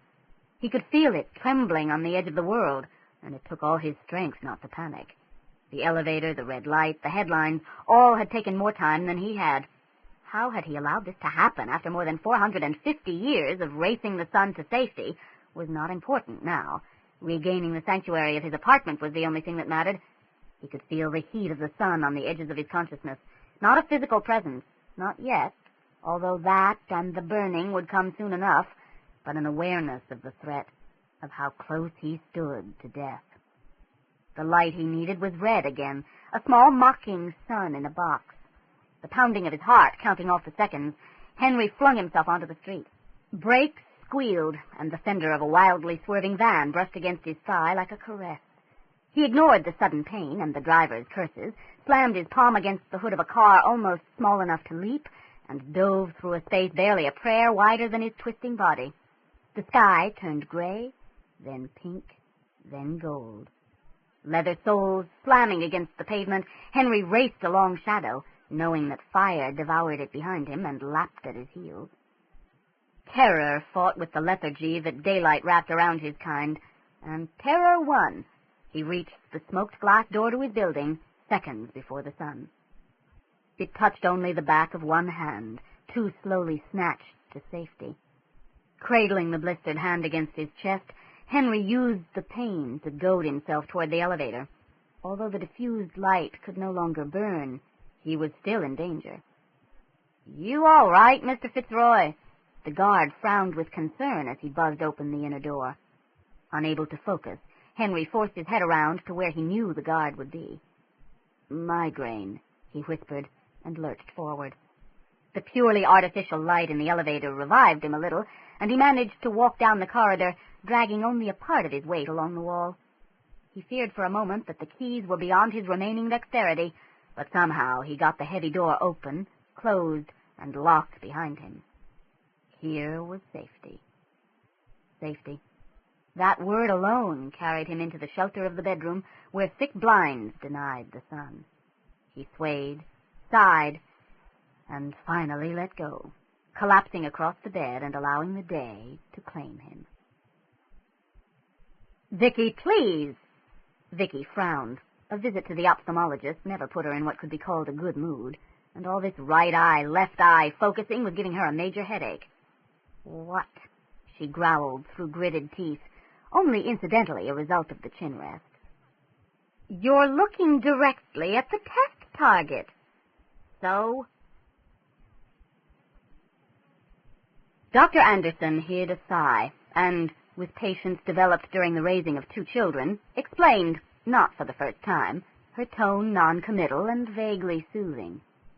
"Looking directly at the test target negates the effects of the test, and we'll just have to do it all over again." And they would, too. Over and over again, if necessary. Holding back a sharp comment behind the thin line of her lips, Vicki attempted to cooperate. "Well," she prodded at last, as Dr. Anderson flicked off the perimeter light and motioned for her to raise her head. "It hasn't gotten any worse." Vicki leaned back, watching the doctor's face. "Has it gotten any better?" she asked pointedly. This time Dr. Anderson didn't bother to hide the sigh. "Vicki, as I've told you before, retinitis pigmentosa doesn't get better. Ever. It only gets worse. Or," she rolled the perimeter back against the wall, "if you're very lucky, the degeneration reaches a point and goes no further. Have I reached that point? Only time will tell. You've been pretty lucky already," she continued, raising a hand to forestall Vicki's next comment. "In many cases, this disease is accompanied by other types of neurodegenerative conditions. Deafness, mild retardation, premature senility, and truncal obesity." Vicki snorted. "We went through all this in the beginning, and none of it changes the fact that I have effectively no night vision. The outside edge of my peripheral vision has moved in 25 degrees, and I've suddenly become myopic." "That might have happened anyway." Vicki shoved her glasses up her nose. "Very comforting. When can I expect to go blind?" The nails of Dr. Anderson's right hand beat a tattoo against her prescription pad. "You may never go blind, and in spite of your condition, at the moment you have perfectly functional vision. You mustn't let this make you bitter." "My condition," Vicki snarled, standing and reaching for her coat, "as you call it, caused me to leave a job I loved, that made a difference for the better in the slime pit this city is becoming, and if it's all the same to you, I think I'd rather be bitter." She didn't quite slam the door on the way out. "What's the matter, darling? You don't look happy." "It hasn't been a great day, Mrs. Coppolis." The older woman clicked her tongue and shook her head at the family-sized bag of cheese balls Vicki had laid on the counter. "So I see, so I see. You should eat real food, darling, if you want to feel better. This stuff is no good for you, and it makes your fingers orange." Vicki scooped up her change and dropped it into the depths of her purse. Soon she'd have to deal with the small fortune jangling around down there. "Some moods, Mrs. Coppolis, only junk food can handle." The phone was ringing when she reached her apartment. "Yeah, what?" "There's something about the sound of your dulcet tones that makes this whole wretched day worthwhile." "Stuff a sock in it, Celluci." Phone balanced under her chin, Vicki struggled out of her coat. "What do you want?" My, sounds like someone's wearing the bishop's shoes." Against every inclination, Vicki grinned. His use of that particular punchline in conversation always did it to her. He knew it, too. "No, I did not get up on the wrong side of the bed this morning," she told him. hooking her office chair over and throwing herself down into it, as you very well know. But I did just get back from a visit to the ophthalmologist. Ah. She could picture him leaning back, his feet up on the desk. Every superior he'd ever had tried to break him of the habit with no noticeable success. The eye doctor of doom. Is it any better? If he'd sounded sympathetic, she'd have thrown the phone across the room. But he only sounded interested. It doesn't get any better, Celluci. Oh, I don't know. I read this article that said large doses of vitamin A and E can improve the visual field and enhance dark adaptation. He was obviously quoting. Vicki couldn't decide whether to be touched or furious that he'd been reading up. Given her mood. Do something more useful with your time, Celluci. Only a beta-lipoproteinemia, RP, includes biochemical defects. He hadn't been the only one reading up, and that isn't what I've got. A beta-lipoproteinemia, he corrected her pronunciation, and excuse me for caring. I also found out that a number of people lead completely normal lives with what you've got. He paused, and she heard him take a drink of what was undoubtedly cold coffee. Not, he continued, his voice picking up an edge, that you ever lived what could be called a normal life. She ignored the last comment, picked up a black marker, and began venting frustrations with it on the back of her credit card bill. I'm living a completely normal life, she snapped. Running away and hiding? The tone missed sarcasm, but not by very much. You could have stayed on the force. I knew you'd start again. She spat the words from between clenched teeth, but Mike Celluci's angry voice overrode the diatribe she was about to begin, and the bitterness in it shut her up. But, oh no, you couldn't stand the thought that you wouldn't be the hot shit investigator anymore, the fair-haired girl with all the answers, that you'd just be a part of the team. You quit because you couldn't stand not being on the top of the pile, and if you weren't on top, if you couldn't be on top, you weren't going to play, so you ran away. You took your pail and your shovel and you fucking quit. You walked out on me, Nelson, not just the job. Through all the fights, after the diagnosis and after her resignation, that was what he'd wanted to say. It summed up the hours of arguing, the screaming matches, the slammed doors. Vicki knew it the way she knew when she found the key, the little seemingly insignificant thing that solved the case. Everything about that last sentence said, this is it. You'd have done the same thing, Celluci, she said quietly. And although her knuckles were white around the receiver, she set it gently back on the phone. Then she threw the marker in her other hand across the room. Her anger went with it. He really cares about you, Vicki. Why is that such a problem? Because lovers are easy to get, and friends good enough to scream at are a lot rarer. Running both hands through her hair, she sighed. He was right, and she'd admitted as much by her response. As soon as he realized she was right as well, they could go on building the new parameters of their relationship. Unless, it suddenly occurred to her, last night had been the farewell performance that enabled him to finally come clean. If it was, she pushed her glasses up her nose, at least I had the last word. As such things went, it wasn't much of a comfort. Well, if it isn't old Norman. How you doing, Norman? Mind if we sit down? Without waiting for an answer, the young man hooked a chair out from under the table and sat. The 4 other members of his party noisily followed his lead. When the scramble for space ended, Norman found himself crammed between the broad shoulders of 2 jocks he knew only as Roger and Bill, the 3 of them staring across the round table at 3 young ladies. He recognized the blonde. He usually saw her hanging on Roger's arm, and as the girl next to Bill was being awfully friendly, he supposed she was with him. That left 1 extra. He grinned wolfishly at her. He'd been practicing the grin in his bathroom mirror. She looked puzzled, then snorted and turned away. It was real nice of old Norman to keep this table for us, wasn't it, Bill? It sure was. Bill leaned a little closer, and Norman gasped for breath as his available space narrowed drastically. If it wasn't for old Norman, we'd be sitting on the floor. Norman looked around. The Friday night crowd at the Cock and Bull had filled the basement pub. Well, he shrugged. I knew you were coming. Of course you did. Bill grinned at him, a little disconcerted to find that the Birdwell nerd was at least as tall as he was. "I was saying to Roger here before we came in, it wouldn't be Friday night if we didn't spend part of it with old Norman." Roger laughed, and all three of the girls grinned. Norman didn't get the joke, but he preened at the attention. He bought the first round of beer. "After all, it's my table." "And the only empty one in the place," the blonde muttered. He bought the second round as well, "because I've got lots and lots of money." The wad of 20s he pulled out of the pocket of his windbreaker.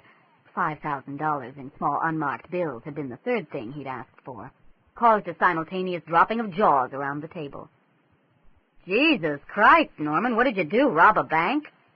"I didn't have to," Norman said airily, "and there's plenty more where that came from." He insisted on buying the third and fourth rounds, and on switching to imported beer. "Imported beer is classier," he confided to the shoulder of Roger's leather jacket, Roger having moved his ear out of range. "It really gets the chicks." "Chick?" The echo had a dangerous edge to it. "Consider the source, Helen." Bill deftly removed the glass from her hand, both hand and glass having been threateningly raised, and drained it. "You'd just be wasting the beer." The five burst out laughing again, and again, not understanding, Norman joined in. No one would think he wasn't with it. When they started getting up, he rose with them. The room swayed.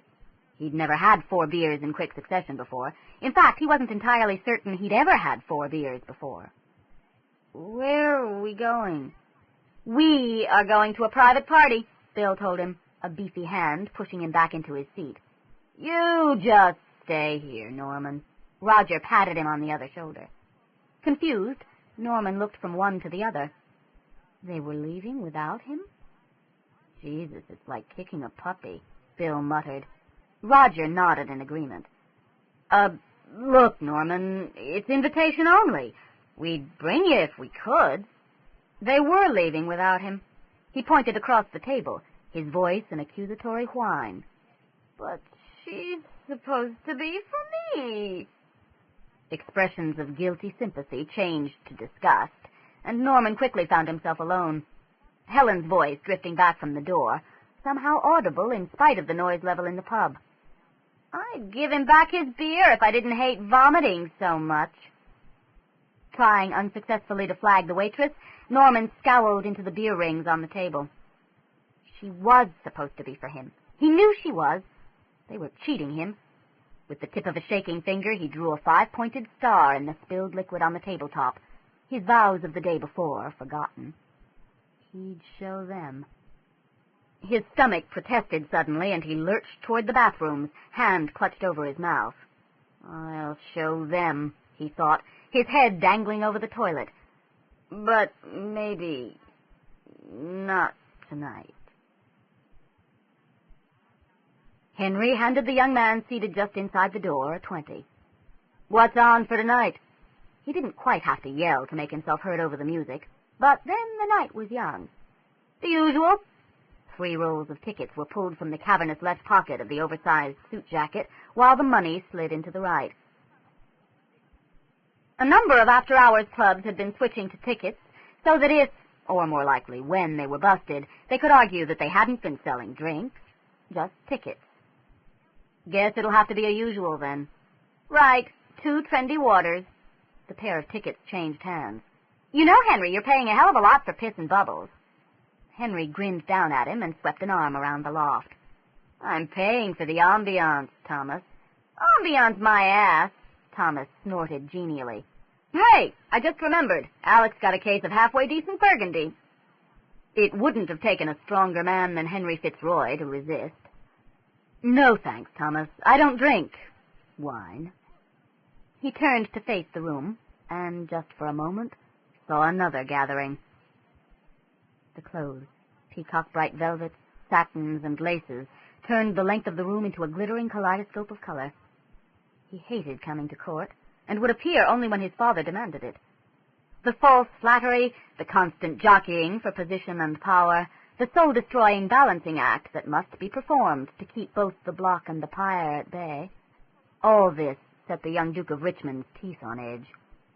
As he made his way across the salon, each face that turned to greet him wore an identical expression, a mask of brittle gaiety over ennui, suspicion, and fear in about an equal mix. Then the heavy metal beat of anthrax drove Greensleeves back into the past. The velvet and jewels spun away into black leather, paste, and plastic. The brittle gaiety now covered ennui alone. Henry supposed it was an improvement. I should be on the street, he thought, making his way to the kitchen bar, brushing past discussions of the recent killings and the creatures they had been attributed to. I will not find the child up here. But the child hadn't fed since Tuesday night, and so perhaps had passed through the frenzy and moved to the next part of its metamorphosis. But the parent... His hands clenched into fists, the right pulling painfully against the bandage and the blisters beneath it. The parent must still be found. That he could do up here. Twice before in Alex's loft he had tasted another predator in the air. Then he had let it go. The blood scent of so many people made tracking a competitor a waste of time. Tonight, if it happened again, he would waste the time. Suddenly he noticed that a path was opening before him as he made his way across the crowded room, and he hastily schooled his expression.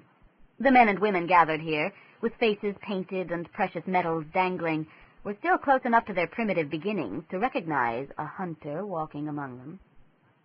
That's 3 times now. The guard, the sun, and this. You'll bring the stake down on yourself if you're not more careful, you fool. What was the matter with him lately? Hey, Henry, long time since you've been by. Alex, the owner of the loft, wrapped a long bare arm around Henry's shoulders, shoved an open bottle of water into his hand, and steered him deftly away from the bar. I got someone who needs to see you, man. Someone who needs to see me? Henry allowed himself to be steered. It was the way most people dealt with Alex. Resistance just took too much energy. Who? Alex grinned down from his 6'4" vantage point and winked broadly. Ah, now, that would be tellin'. What you do to your hand? Henry glanced down at the bandage. Even in the dim light of the studio, it seemed to glow against the black leather of his cuff. Burned myself.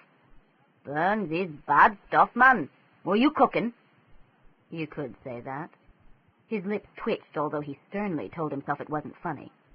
What's the joke? It'd take too long to explain. How about you explaining something to me? You ask, man. I answer. Why the fake Jamaican accent? Fake? Alex's voice rose above the music, and 6 people ducked as he windmilled his free arm. Fake? There's nothing fake about this accent, man. I'm getting back to my roots. Alex, you're from Halifax. I got deeper roots than that, you betcha. He gave the shorter man a push forward, and, dropping the accent, added, Here you go. Shrimp, delivered as ordered. The woman sitting on the steps to Alex's loft studio stood considerably shorter even than Henry's 5'6". Her lack of height, combined with baggy jeans and an oversized sweater, gave her a waif-like quality completely at odds with the cropped platinum hair and the intensity of her expression.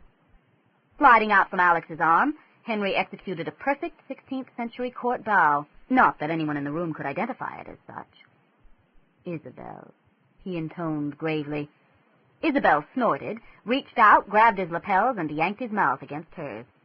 Henry returned the kiss enthusiastically, skillfully parrying her tongue away from the sharp points of his teeth. He hadn't been certain he was going to feed tonight. He was certain now. Well, if you two are going to indulge in such rampant heterosexuality, in my house yet, I'm going. With an exaggerated limp-wristed wave, Alex sashayed off into the crowd. He'll change personalities again before he gets to the door, Henry observed, settling himself on the step. The length of their thighs touched, and he could feel his hunger growing. Alex has more masks than anyone I know, Isabel agreed, retrieving her beer bottle and picking at the label. Henry stroked one finger along the curve of her brow. It had been bleached near white to match her hair. We all wear masks. Isabel raised the brow out from under his finger. How profound. And do we all unmask at midnight? No. He couldn't stop the melancholy from sounding in his voice as he realized the source of his recent discontent. It had been so long, so very long, since he'd been able to trust someone with the reality of what he was and all that meant. So long since he'd been able to find a mortal he could build a bond with, based on more than sex and blood. And that a child could be created out of the deepest bond that vampire and mortal could share, then, abandoned, sharpened his loneliness to a cutting edge. He felt Isabel's hand stroke his cheek, saw the puzzled compassion on her face, and with an inward curse realized his mask had slipped for the second time that night. If he didn't find someone who could accept him soon, he feared the choice would be taken from him, his need exposing him whether he willed it or not. So, with an effort, he brought himself back to the moment. How was the gig? It was March. It was Sudbury. She shrugged, returning to the moment with him, if that was how he wanted it. Not much else to add. If you can't share the reality, there are worse things than having someone to share the mask. His gaze dropped to a faint line of blue, disappearing beneath the edge of her sweater, and the thought of the blood moving so close beneath the surface quickened his breath. It was hunger, not lust, but he supposed in the end they were much the same thing. How long will you be in town? Only tonight and tomorrow. Then we shouldn't waste the time we have. She twined her fingers in his, carefully ignoring the bandage, and pulled him with her as she stood. I thought you'd never ask. Saturday night at 11:15, Norman realized he was out of charcoal for the hibachi, and the only local store he'd been able to find it in had closed at 9. He considered substitutions, and then decided he'd better not mess with a system that worked. Saturday night passed quietly. Sunday night... Damn! Mrs. Coppolos clicked her tongue and frowned. Not at Vicky's profanity, as she might have on any other day, but at the headline of the tabloid now lying on her counter. Vampire kills student. Young man found drained in York Mills. 4. Good God, would you look at old Norman? Why? Roger pulled his head out of his locker and turned around.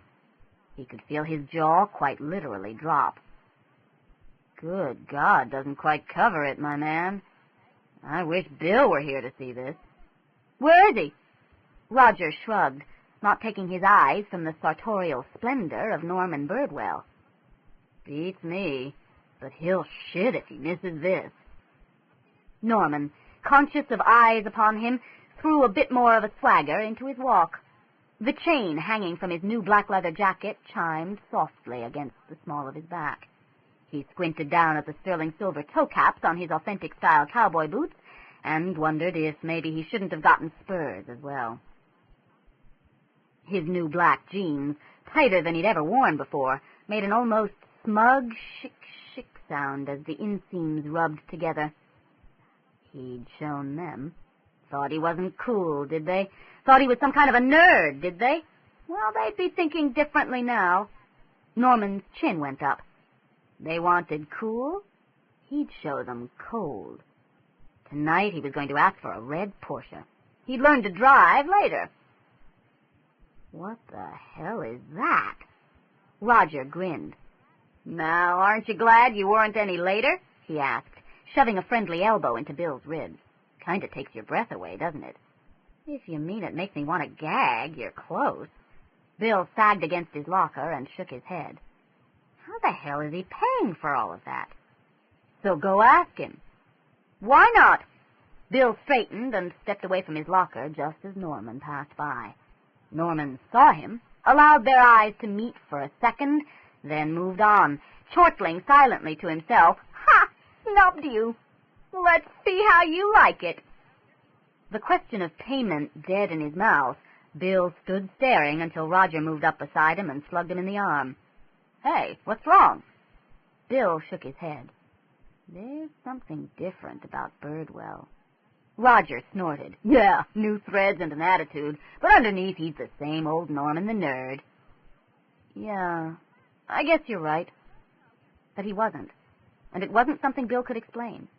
He felt as though he'd reached under the bed and something rotten had squished through his fingers, a normal, everyday action gone horribly awry. Norman, aware he'd made an impression, Norman, who in a fit of pique had decided he didn't care if a stranger had to die, Norman strutted on. Victoria Nelson? Yes? Vicki peered down at the young woman. Girl, really, if she's out of her teens, it's by hours only, standing outside her apartment door. If you're selling something, Victoria Nelson, the private investigator? Vicki considered it a moment before answering, and then said slowly, Yes. I have a job for you. The words were delivered with the intensity only the very young can muster, and Vicki found herself hiding a smile. The girl tossed unnaturally brilliant red curls back off her face. I can pay, if that's what you're worried about. As the question of money hadn't even begun to cross Vicki's mind, she grunted noncommittally. They locked eyes for a moment. Tinted contacts. I thought so. Well, they go with the hair. Then she added in much the same noncommittal tone, Most people call first. I thought about it.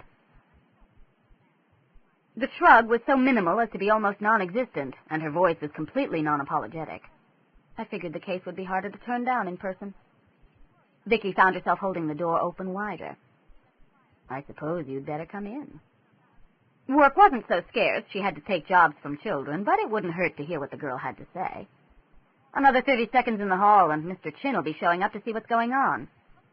Mr. Chin? The old man who lives downstairs likes to know what's going on, likes to pretend he doesn't speak English. Sliding past Vicki in the narrow hall, the girl sniffed, obviously disapproving. Maybe he doesn't speak English, she pointed out. This time, Vicki didn't bother to hide her smile. Mr. Chin has been speaking English a lot longer than both of us have been alive. His parents came to Vancouver in the late 1880s. He used to teach high school. He still teaches English as a second language at the Chinese Community Center. Bright green eyes narrowed accusingly, and the girl glared up at Vicki. I don't like being patronized, she said. Vicki nodded as she closed the door. Neither do I. During the silence that followed, Vicki could almost hear their conversation being replayed, each phrase, each word tested for nuance. Oh, the girl said at last. Sorry. Then her brow unfurrowed, and she grinned as she offered a compromise. I won't do it any more if you don't. Deal. Vicki led the way through her tiny living room, pushing her leather recliner back upright as she passed, to her equally tiny office. She'd never actually had a client, or potential client, in the office before, and there were a couple of unanticipated problems. I'll get another chair from the kitchen. It's okay. This is fine. Shrugging out of her coat, she settled both herself and it on Vicki's weight bench. Now, about this job. Not yet. Vicki pulled her own chair out from the desk and sat down. First, about you. Your name is... Corinne Fergus. She continued on the same breath, obviously feeling that her name covered all the necessary details. And I want you to find that vampire that's been terrorizing the city. Right. It was too early on a Monday, and the latest death was too close. Did Michael Celluci put you up to this? Who? Never mind. Shaking her head, Vicki stood. Look, I don't know who put you up to this, but you can go back to them, and Ian Reddick was my... She frowned, searching for a word that would give the relationship its proper weight. Lover. Ian Reddick, Vicki repeated, and sat down again. Ian Reddick, the first victim. The body she'd found mutilated in the Eglinton West subway station. I want you to find the thing that killed him. Look, Corinne. Her voice dropped into the professional comfort tone that police officers worldwide had to master. I recognize how upset you must be, but don't you think that's a job for the authorities? No. There was something utterly intractable in that no. Vicki pushed her glasses up her nose and searched for a response while Corinne continued. They insist on looking for a man, refusing to acknowledge that the paper might be right, refusing to consider anything outside their narrow little world view. Refusing to consider that the killer might actually be a vampire? Right. The paper doesn't really believe it's a vampire either, you know. Corinne tossed her hair back off her face. So, the facts still fit. The blood is still missing. I bet Ian would have been drained dry if he hadn't been found so quickly.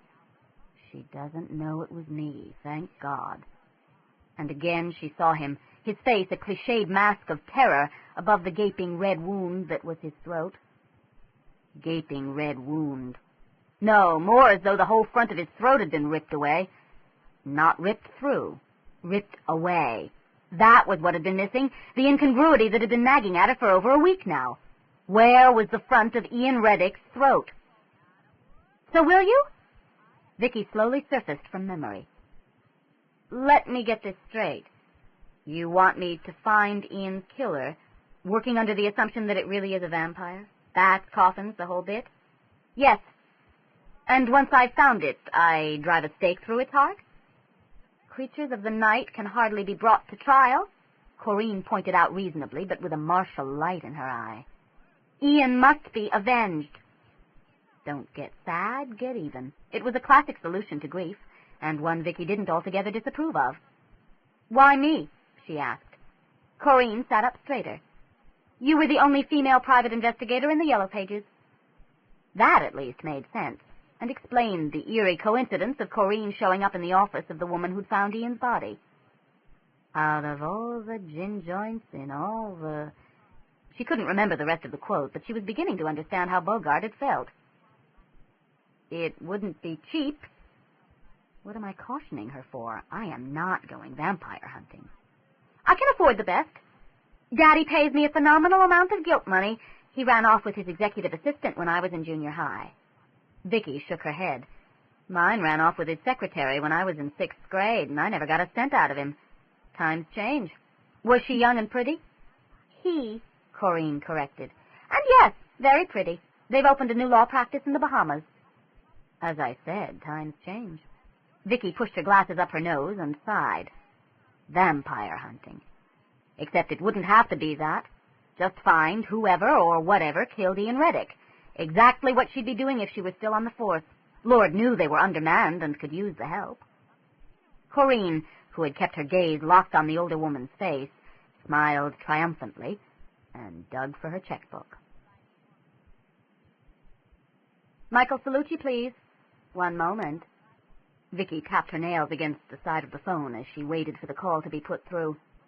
Ian Reddick's throat had been missing, and Celluci, the arrogant shit, hadn't thought to mention whether it had been found or if the other bodies were in the same condition. She didn't really care at this point if he wasn't speaking to her, because she was bloody well going to speak to him. Criminal Investigation Bureau, Detective Sergeant Graham. Dave, it's Vicki Nelson. I need to talk to Celluci. He's not here right now, Vicki. Can I help? From her brief experience with him, Vicki knew Dave to be, if possible, a worse liar than she was, and if he couldn't lie convincingly for important things, he certainly couldn't do it just to protect his partner's ass. Trust Celluci to get out before the heat came down. I need a favor. Shoot. The wording became crucial here. It had to sound like she knew more than she did, or Dave might clam up and retreat to the official party line. Although, with luck, the acquired habit of answering her questions could last around the department for years. The hunk of throat missing from the first body, did anyone ever find it? Nope. So far, so good. What about the others? Not a sign. Not even last night? Not yet, anyway. Why? Just sitting here wondering. Thanks, Dave. Tell your partner from me that he's a tight-lipped horse's ass. She hung up and stared at the far wall. Maybe Celluci had been holding the information back to ensure he had bargaining power in the future. Maybe. Maybe he quite honestly forgot to tell her. Ha! Maybe pigs would fly, but she doubted it. Right now she had more important things to consider, like what kind of creature walked off with 6 square inches of throat as well as 12 pints of blood. The subway roared out of Eglinton West toward Lawrence, and with the station momentarily deserted, Vicki strode purposefully for the workman's access at the southern end of the northbound platform. This was now her case, and she couldn't stand working with second-hand information. She'd see the alcove where the killer allegedly disappeared for herself. At the top of the short flight of concrete stairs, she paused, her blood pounding unnaturally loudly in her ears. She had always considered herself immune to foolish superstitions, race memories, and night terrors. But faced with the tunnel, stretching dark and seemingly endless, like the lair of some great worm. She was suddenly incapable of taking the final step off the platform. The hair on the back of her neck rose as she remembered how, on the night Ian Reddick had died, she'd been certain that something deadly lingered in the tunnel. The feeling itself hadn't returned, but the memory replayed with enough strength to hold her. This is ridiculous. Pull yourself together, Nelson. There's nothing down in that tunnel that could hurt you. Her right foot slid forward half a step. The worst thing you're likely to run into is a TTC official and a trespassing charge. Her left foot moved up and past the right. Good God, you're acting like some stupid teenager in a horror movie. Then she stood on the first step, the second, the third. Then she was on the narrow concrete strip that provided a safe passage along the outside rail. See, nothing to it. She wiped suddenly sweaty palms on her coat and dug in her purse for her flashlight, then, with the satisfyingly solid weight of it in her hand, flooded the tunnel with light. She would have preferred not to use it. Away from the harsh fluorescence of the station, the tunnel existed more in a surreal twilight than a true darkness, but her night sight had deteriorated to the point where even twilight had become impenetrable. The anger her condition always caused wiped away the last of the fear. She rather hoped something was skulking in her path. For starters, she'd feed it the flashlight. Pushing her glasses up her nose, her gaze locked on the beam of light, Vicki moved carefully along the access path. If the trains were on schedule, and while the TTC wasn't up to Mussolini, it did all right. The next one wouldn't be along for another, she checked the glowing dial of her watch, 8 minutes. Plenty of time. She reached the first workman's alcove with 6 minutes remaining and sniffed disapprovingly at the evidence of police investigation. Sure, boys, she muttered, playing the light around the concrete walls. Mess it up for the next person. The hole Celluci's team had dug was about waist level in the center of the back wall and about 8 inches in diameter. Stepping over chips of concrete, Vicki leaned forward for a better look. There was, as Celluci said, nothing but dirt behind the excavation. So if he didn't come in here, she frowned. Where did he... Then she noticed the crack that ran the length of the wall, into and out of the exploratory hole. A closer look brought her nose practically in contact with the concrete. The faint hints of a familiar smell had her digging for her Swiss Army knife and carefully scraping the edges of the dark recess. The flakes on the edge of the stainless steel blade showed red-brown in the flashlight beam. They could have been rust. Vicki touched one to the tip of her tongue. They could have been rust, but they weren't. She had a pretty good idea whose blood she'd found, but brushed the remaining flakes into a plastic sandwich bag anyway. Then she squatted and ran the blade up under the crack at the top edge of the hole. Even as she did it, she wasn't sure why. Most of Ian's blood had been sprayed over the subway station wall. There could not have been enough blood on the killer's clothes to have soaked all the way through a crack in 6 inches of concrete, even if he'd been wearing paper towels and had remained plastered against the wall for the entire night. When she pulled out the knife, mixed in with dirt and bits of cement, were similar red-brown flakes. These went into another bag, and then she quickly repeated the procedure at the bottom edge of the hole with the same result. The roar of the subway became a welcome, normal kind of terror, for the only explanation Vicki could come up with, as the alcove shook and 100 tons of steel hurtled past, was that whatever killed Ian Reddick had somehow passed through the crack in the concrete wall. And that was patently ridiculous, wasn't it? As the largest producer and wholesaler of polyester clothing, Sigmund's Incorporated didn't exactly run a high-security building. Since the murder of Terry Neal in the underground parking lot, they'd tried to tighten things up. In spite of 4.5 pages of new admittance regulations, the guard in the lobby glanced up as Vicki strode past, then went back to his book. In gray corduroy pants, black desert boots, and her navy pea jacket, she could have been any one of the hundreds of women who came through the area every day, and he was neither expected nor encouraged to stop all of them. She certainly wasn't the press. The guard had grown adept at spotting the ladies and gentlemen of the Fifth Estate and herding them off to the proper authorities. She didn't look like a cop, and besides, cops always checked in. She looked like she knew where she was going, so the guard decided not to interfere. In his opinion, the world could use a few more people who knew where they were going.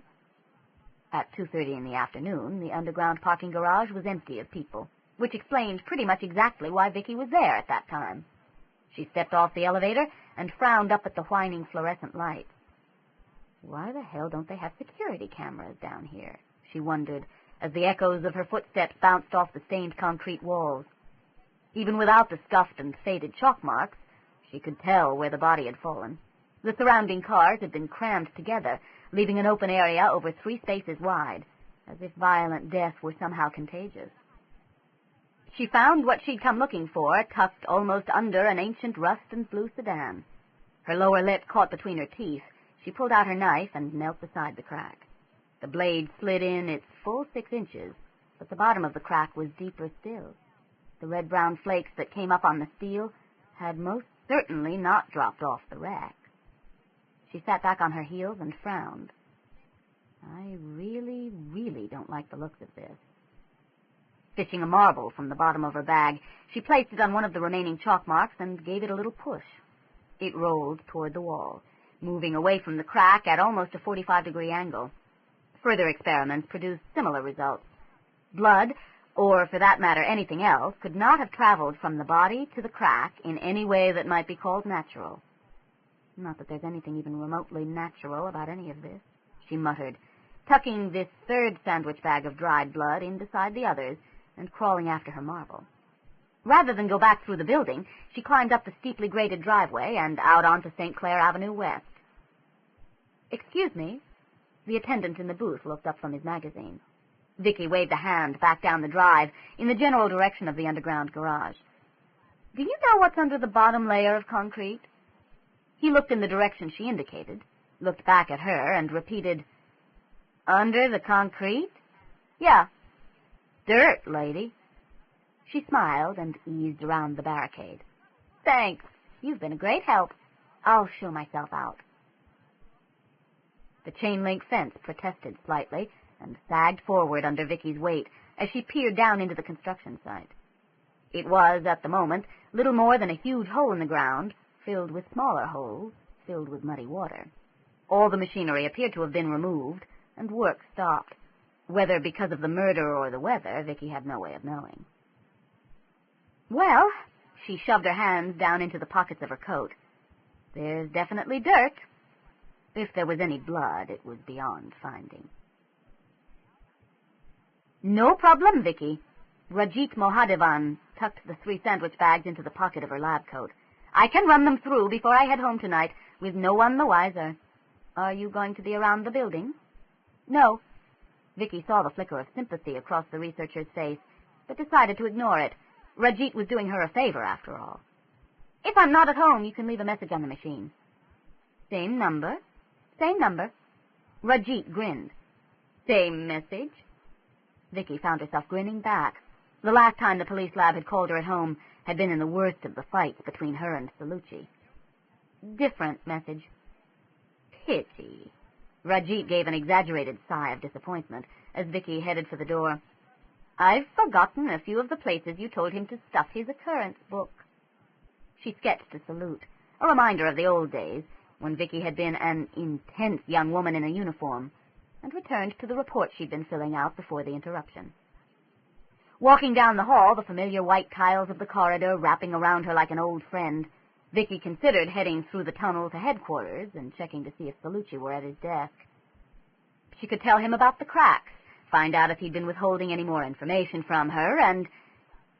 No, given his mood the last time they'd talked, and given that he hadn't called over the weekend, if she showed up now, she'd just interfere with his work, and that was something neither of them ever did. The work being what it was, the work came first, and the cracks were added questions, not answers. She was out of the building entirely when she realized that the thought of seeing another cop sitting at what had been her desk had not influenced her decision one way or another. Feeling vaguely like she'd betrayed her past, she hunched her shoulders against the late afternoon chill and started for home. For years, Vicki had been promising to buy herself a really good encyclopedia set. For years, she'd been putting it off.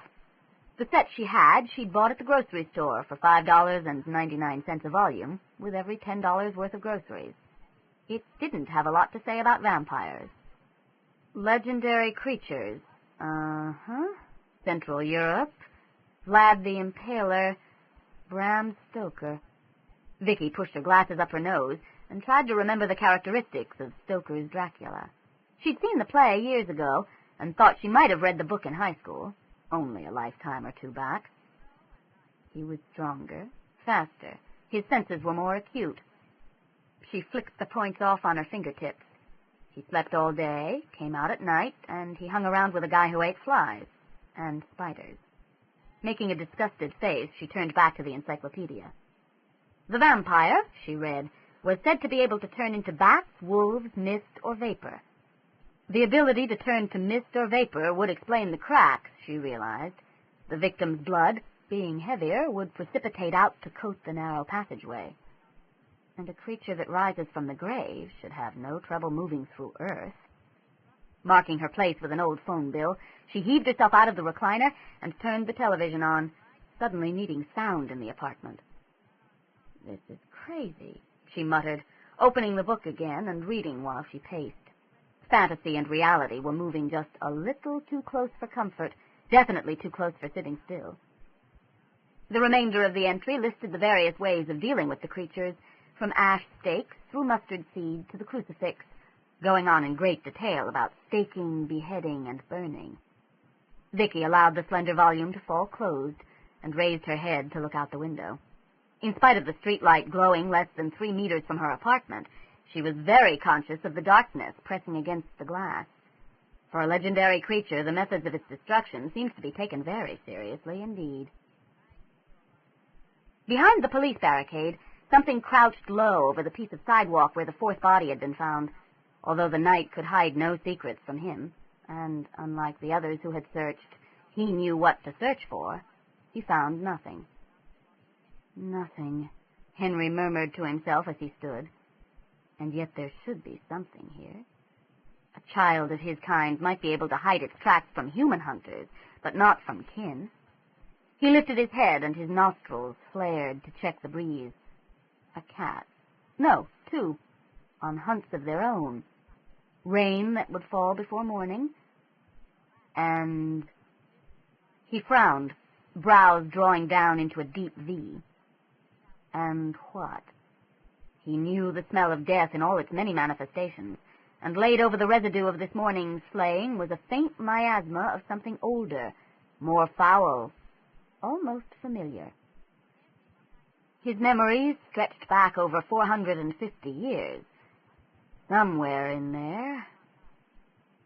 The police car was almost up on him before he saw it, and the tiny sun in the heart of the searchlight had begun to glow before he moved. "Holy shit, did you see that?" "See what?"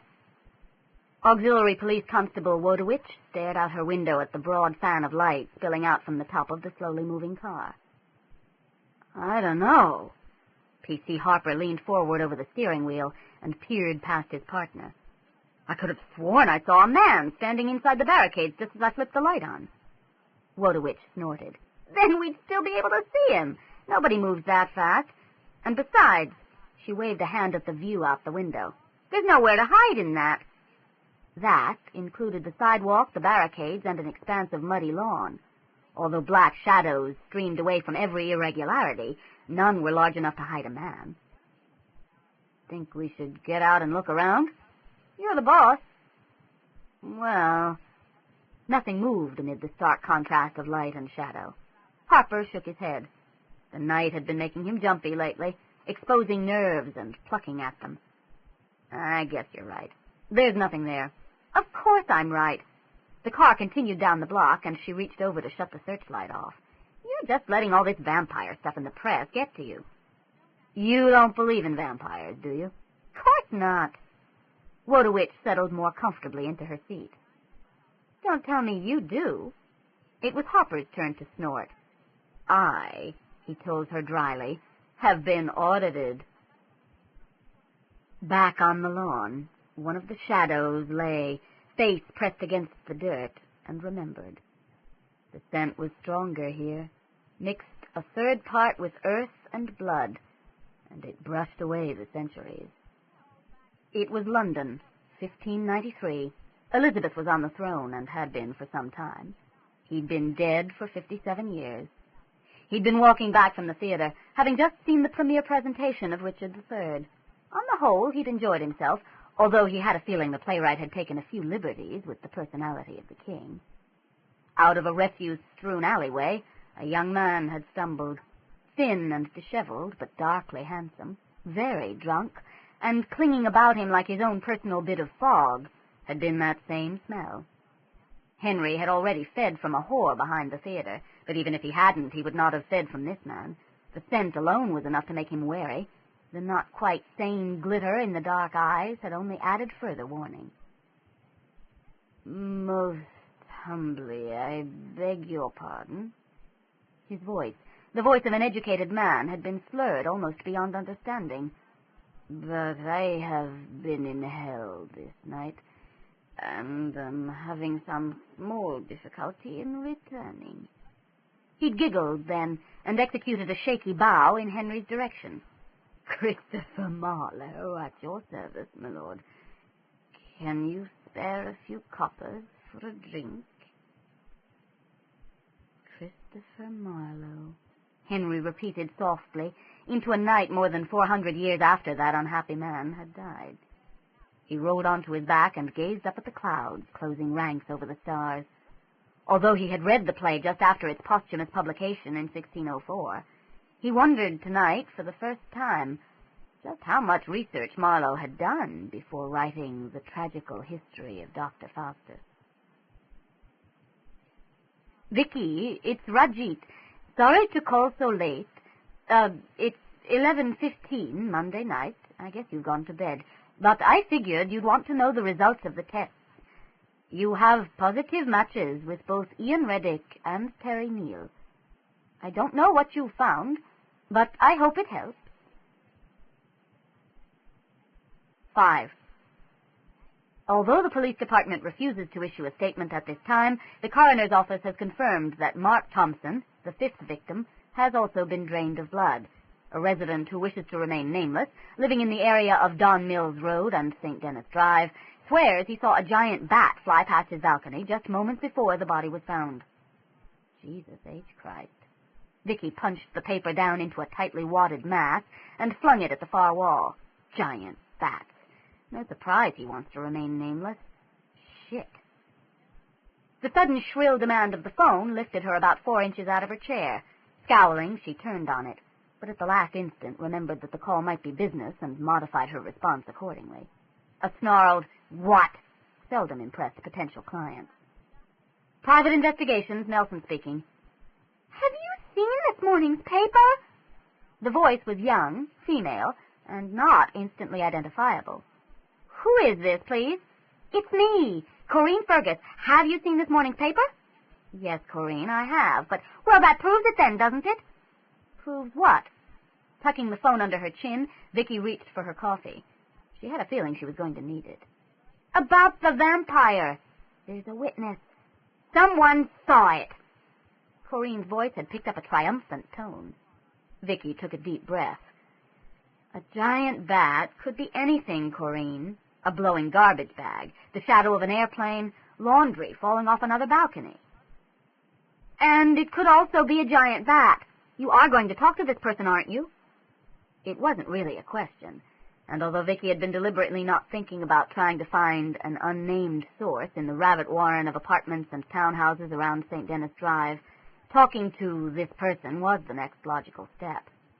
She reassured Corinne, promised to call the moment she had any results, and hung up. Like looking for a needle in a haystack. But it had to be done. A witness could break the case wide open.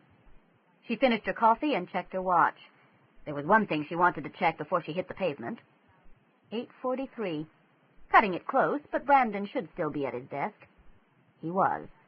After greetings were exchanged, perfunctory on one side at least, Vicki slid in the reason for her call.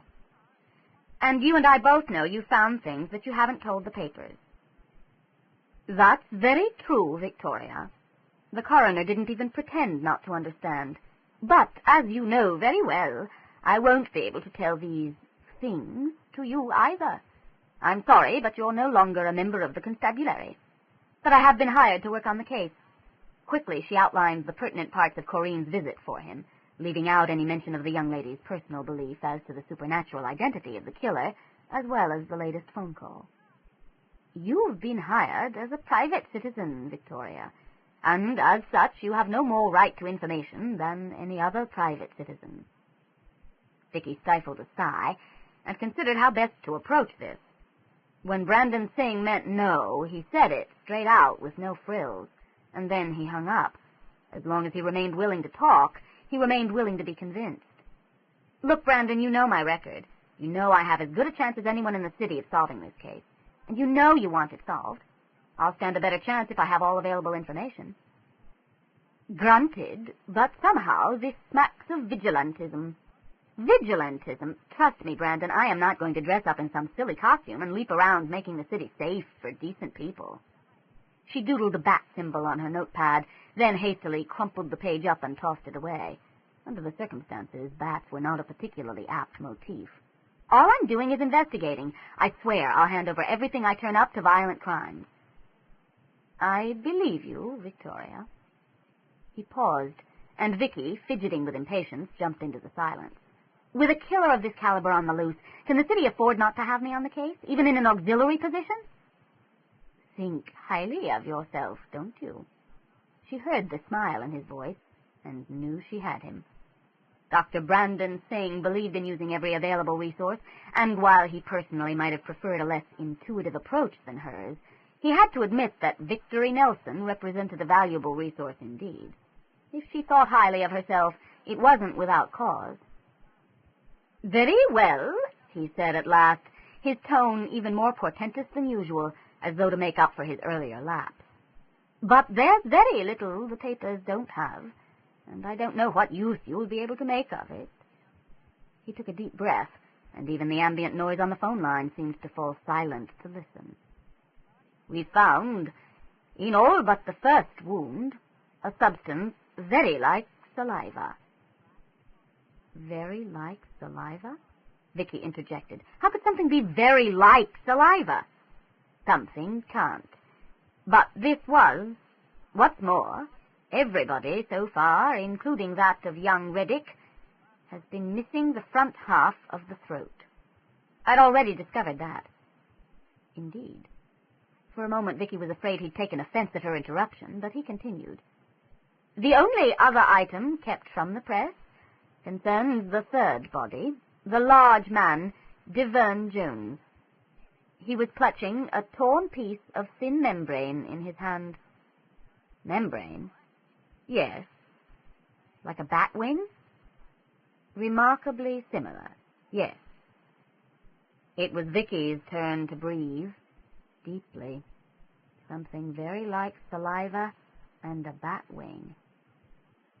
"I can see why you didn't tell the papers." Celluci hung up the phone and reached for the paper. He couldn't decide whether the apology had been made easier because Vicki was out of her apartment, or harder because he'd had to talk to her damned machine. Whatever. It was done, and the next move was hers. A second later, Dave Graham barely managed to snatch his coffee out of harm's way as his partner slammed the paper down on the desk. "Did you see this bullshit?" Celluci demanded. "The, giant bat?" "Fuck the bat. Those bastards found a witness and didn't see fit to let us know. But we were heading out to St. Denis this morning." "Yeah." Celluci shrugged into his jacket and glared Dave up out of his chair. "But we're heading down to the paper first.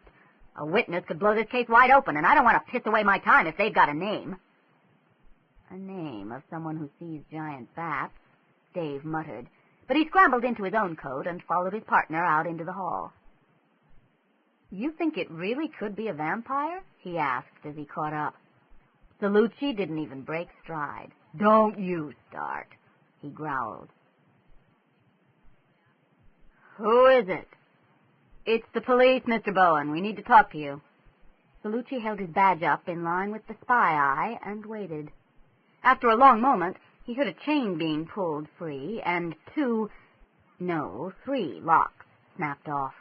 He stepped back beside his partner as the door slowly opened. The old man peered up at them through rheumy eyes.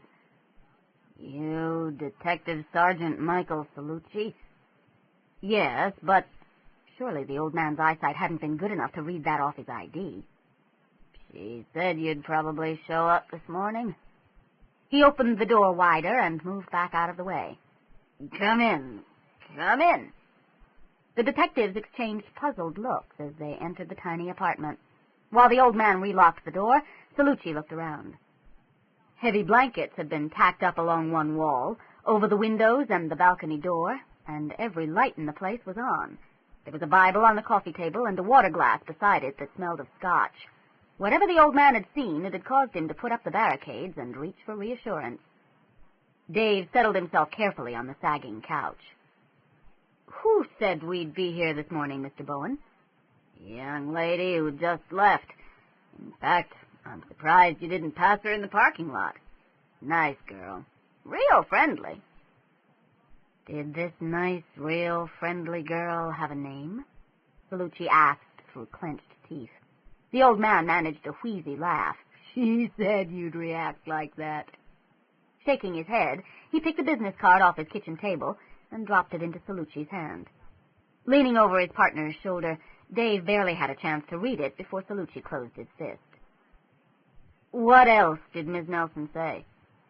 Oh, she seemed real concerned that I cooperate with you gentlemen, that I tell you everything I told her. Of course, I had no intention of doing otherwise. No, I've got no idea what the police can do. More a job for an exorcist, or maybe A yawn that threatened to split his face in half cut off the flow of words. Excuse me, but I didn't get much sleep last night. Can I get either of you a cup of tea? Hot, still hot. When both men declined, he settled himself down in a worn armchair and looked expectantly from one to the other. You going to ask me questions, or you just want me to start at the beginning and tell it in my own words? Start at the beginning and tell it in your own words. Celluci had heard Vicki give that instruction 1,000 times, and had no doubt he was hearing her echo now. His anger had faded into a reluctant appreciation of her ability with a witness. Whatever mood Vicki had found him in, she'd left Mr. Bowen well primed for their visit. Use your own words. We'll ask questions if we need to. Okay. Mr. Bowen rubbed his hands together, obviously enjoying his second captive audience of the morning, in spite of his fright of the night before. It was just after midnight. I know that, because I turned the TV off at midnight, like I always do. Well, I was on my way to bed, so I turned off the lights. Then I thought I might better step out on the balcony to have a look around the building, just in case. Sometimes, he confided, leaning forward, we get kids fooling around in the bushes down there. While Dave nodded in understanding, Celluci hid a grin. Mr. Bowen, no doubt, spent a great deal of time out on his balcony, checking out the neighborhood and the neighbors. The binocular case on the floor by the armchair bore mute witness. Last night he'd barely stepped outside before he knew something was wrong. It was the smell, like rotten eggs, only worse. Then there it was, big as life and twice as ugly, and so close I could have reached out and touched it, if I was as senile as my daughter-in-law seems to think I am. The wings were spread out 7 or 8 feet. He paused for effect. The giant bat, Nosferatu, vampire. You find his crypt, gentlemen, and you'll find your killer. Can you describe the creature? If you mean, could I pick it out in a lineup? No. To tell you the truth, it went by so awfully fast, I saw mostly outline. But I'll tell you this much. His voice grew serious, and a note of terror crept in. That thing had eyes like I've never seen on any living creature, and I hope to God never to see again. Yellow they were, and cold. And I knew that if they looked back at me, I wouldn't last much beyond the first glance. It was evil, gentlemen, real evil. Not the diluted kind of evil humanity is prey to, but the cold, uncaring kind that comes from old Nick himself.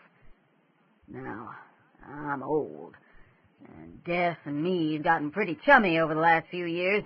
Nothing much scares me anymore. But this scared the holy bejesus out of me. He swallowed heavily and searched both their faces. You can believe me or not, that reporter fella didn't when I went down to see what the sirens were about. But I know what I saw, and I know what I felt. As much as he wanted to side with the reporter who had described Mr. Bowen as an entertaining old coot, Celluci found himself unable to dismiss what the old man had seen, and what the old man had felt. Something in his voice, or his expression, raised the hair on the back of Celluci's neck, and although intellect argued against it, instinct trembled on the edge of belief. He wished he could talk this over with Vicki, but he wouldn't give her the satisfaction. God, I hate these machines. The heavy, exaggerated sigh that followed had been recorded in its annoyed entirety. Okay, I'd have reacted much the same way. Probably been an equal pain in the ass. So I'm right, you're right, we're both right. Let's start over. The tape hissed quietly for a few seconds, while background noises, the rumble of two deep voices arguing, the staccato beat of an old manual typewriter, and the constant ringing of other phones grew louder. Then Celluci's voice returned, bearing just enough edge to show he meant what he said. And stop hustling my partner for classified information. He's a nice man, not that you'd recognize nice, and you give him palpitations. He hung up without saying goodbye. Vicki grinned down at her answering machine. Mike Celluci was no better at apologizing than she was. For him, that was positively gracious, and it had obviously been left before he talked to Mr. Bowen and found she'd been there first. Any messages left after that would have had a very different tone. Finding the tabloid's unnamed source had actually been surprisingly easy. The first person she'd spoken to had snorted and said, "You want old man Bowen. If anyone sees anything around here, it's him. Never minds his own fucking business." Then he jerked his head at 25 St. Denis with enough force to throw his mohawk down over his eyes. As to what old man Bowen had seen, as much as Vicki hated to admit it, she was beginning to think Corinne might not be as far out in left field as first impressions indicated. She wondered if she should call Celluci. They could share their impressions of Mr. Bowen and his close encounter. Nah. She shook her head. Better give him time to cool off first. Spreading the detailed map of Toronto she'd just bought out over her kitchen table, she decided to call him later. Right now, she had work to do. It was easy to forget just how big Toronto was. It had devoured any number of smaller places as it grew, and it showed no signs of stopping. The downtown core, the image everyone carried of the city, made up a very small part of the whole. Vicki drew a red circle around the Eglinton West subway station, another around the approximate position of the Sigmund's building on St. Clair West, and a third around the construction site on Symington Avenue where Deverne Jones had died. Then she frowned and drew a straight line through all three, allowing for small inaccuracies in placing the second and third positions.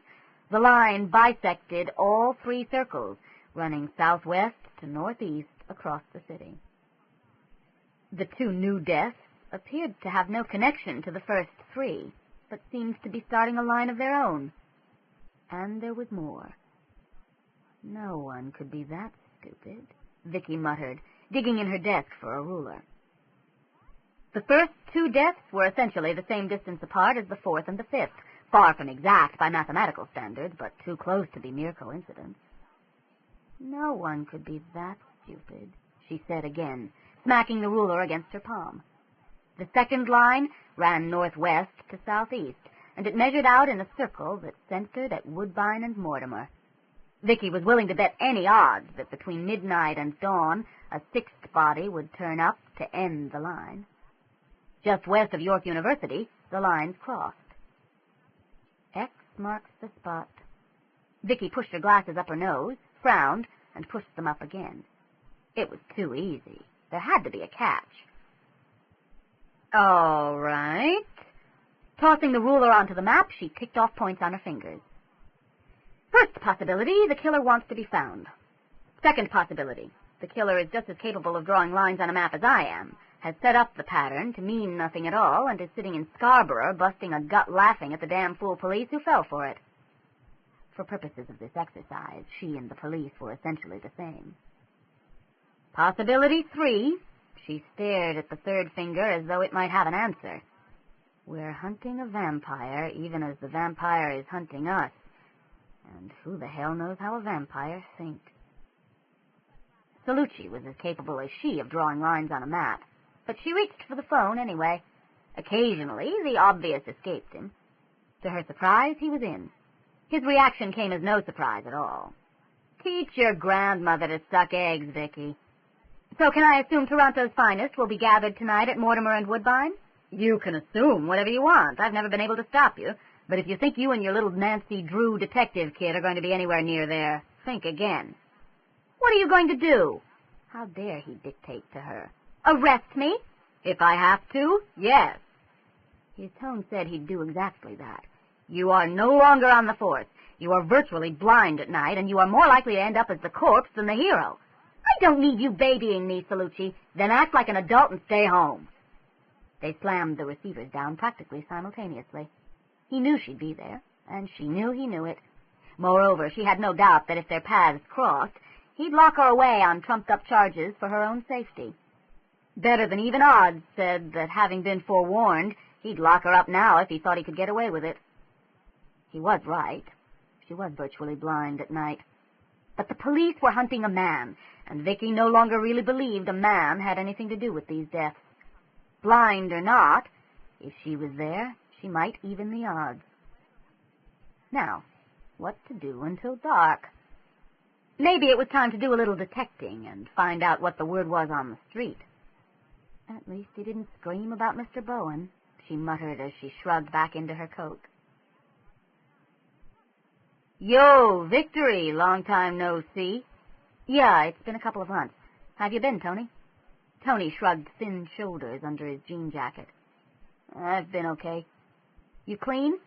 He shot her a look out of the corner of one pale blue eye. I hear you ain't a cop no more. I don't got to tell you. Vicki shrugged in turn. No, you don't. They walked in silence for a moment, threading their way through the crowds that surged up and down Yonge Street. When they stopped at the Wellesley lights, Tony sighed. Okay, I'm clean. You happy now? You gonna bugger off and leave me alone? She grinned. Is it ever that easy? Not with you, it ain't. Listen, he waved a hand to the corner restaurant, less trendy than most of its competitors. You're going to take up my time. You can buy me lunch. She bought him lunch, but not the beer he wanted, and asked him about the feeling on the street. Feeling about what? He asked, stuffing a huge forkful of mashed potatoes into his mouth. Sex, drugs, rock and roll? Things that go bump in the night. He threw his arm up in the classic Hammer Films tradition. Ah, the vampire. Vicki took a swallow of tepid coffee, wondered how she'd survived drinking it all those years on the force, and waited. Tony had been her best set of eyes and ears on the street. He wasn't exactly a snitch, more a barometer, really, hooked into moods and feelings, and although he never mentioned specifics, he'd pointed her in the right direction more than once. He was 19 now. He'd been 15 when she first brought him in. Feeling on the street. He methodically spread the last roll a quarter-inch thick with butter. Feeling on the street, says. Paper's right with this one. A vampire? He peered up at her from under the thick fringe of his eyelashes. Killer ain't human. That's what the street says. Sucks blood, don't it? Vampire's a good enough name for it. Cops won't catch it, 'cause they're looking for a guy. He grinned. Cops in this city ain't worth shit anyway. Not like they used to be. Well, thank you very much. She watched him scrape his plate clean, then asked, Tony, do you believe in vampires? He flicked a tiny crucifix out from inside his shirt. I believe in staying alive. Outside the restaurant, turning collars up against the wind, she asked him if he needed money. She couldn't get him off the street. He wouldn't accept her help, so she gave him what he'd take. Celluci called it white middle-class guilt money. While admitting he was probably right, Vicki ignored him. Nah. Tony pushed a lock of pale brown hair back off his face. I'm doing okay for cash. You hooking? Why, you can't arrest me anymore. You want to hire me? I want to smack you. Haven't you heard there's an epidemic going on? He danced back out of her range. Hey, I'm careful, like I said. And just for an instant, he looked much, much older than his years. I believe in staying alive. Vicki, I don't care what your curbside guru says, and I don't care what the feeling on the street is. There are no such thing as vampires, and you are losing your mind. Vicki got the phone away from her ear before Celluci slammed his receiver down. Shaking her head, she hung up her own phone considerably more gently. All right, she'd told him. She'd done it against her better judgment and knowing full well what his reaction would be. No matter what went down tonight, her conscience was clear. And it's not that I believe in vampires, she pointed out to the empty apartment, pushing back to extend the recliner. I believe in keeping an open mind. And, she added silently, grimly, her mind on Tony and his crucifix, I, too, believe in staying alive. Beside the chair, her bag bulged with the afternoon's purchases. At 11:48, Vicki stepped off the northbound Woodbine bus at Mortimer. For a moment, she leaned against the window of the small garden store on the corner, giving herself time to grow used to the darkness. There, under the street lamp, her vision was functional. A few meters away, where the overlap of two lights created a double-shadowed twilight, she knew she wouldn't be able to trust it. It would be worse off the main street. She fished her flashlight out of her bag and held it ready just in case. Across a shadow-filled distance, she saw a traffic signal work through its tiny spectrum and decided to cross the street. For no reason, really. The creature could appear on the east side of Woodbine just as easily as on the west, but it seemed like the thing to do. Moving had always been infinitely preferable to waiting around. Terry's Milk Mart on the north side of Mortimer appeared to be open. It was the only building in the immediate neighborhood still brightly lit, so she crossed toward it. I can ask a few questions, buy a bag of chips, find out... Shit. Two men from Homicide were in the store, talking to a surly-looking teenager she could only assume was not the proprietor. Eyes streaming from the sudden glare of the fluorescents, she backed down the 6 stairs much more quickly than she'd gone up them. She spotted the unmarked car south across Mortimer in the brewer's retail parking lot.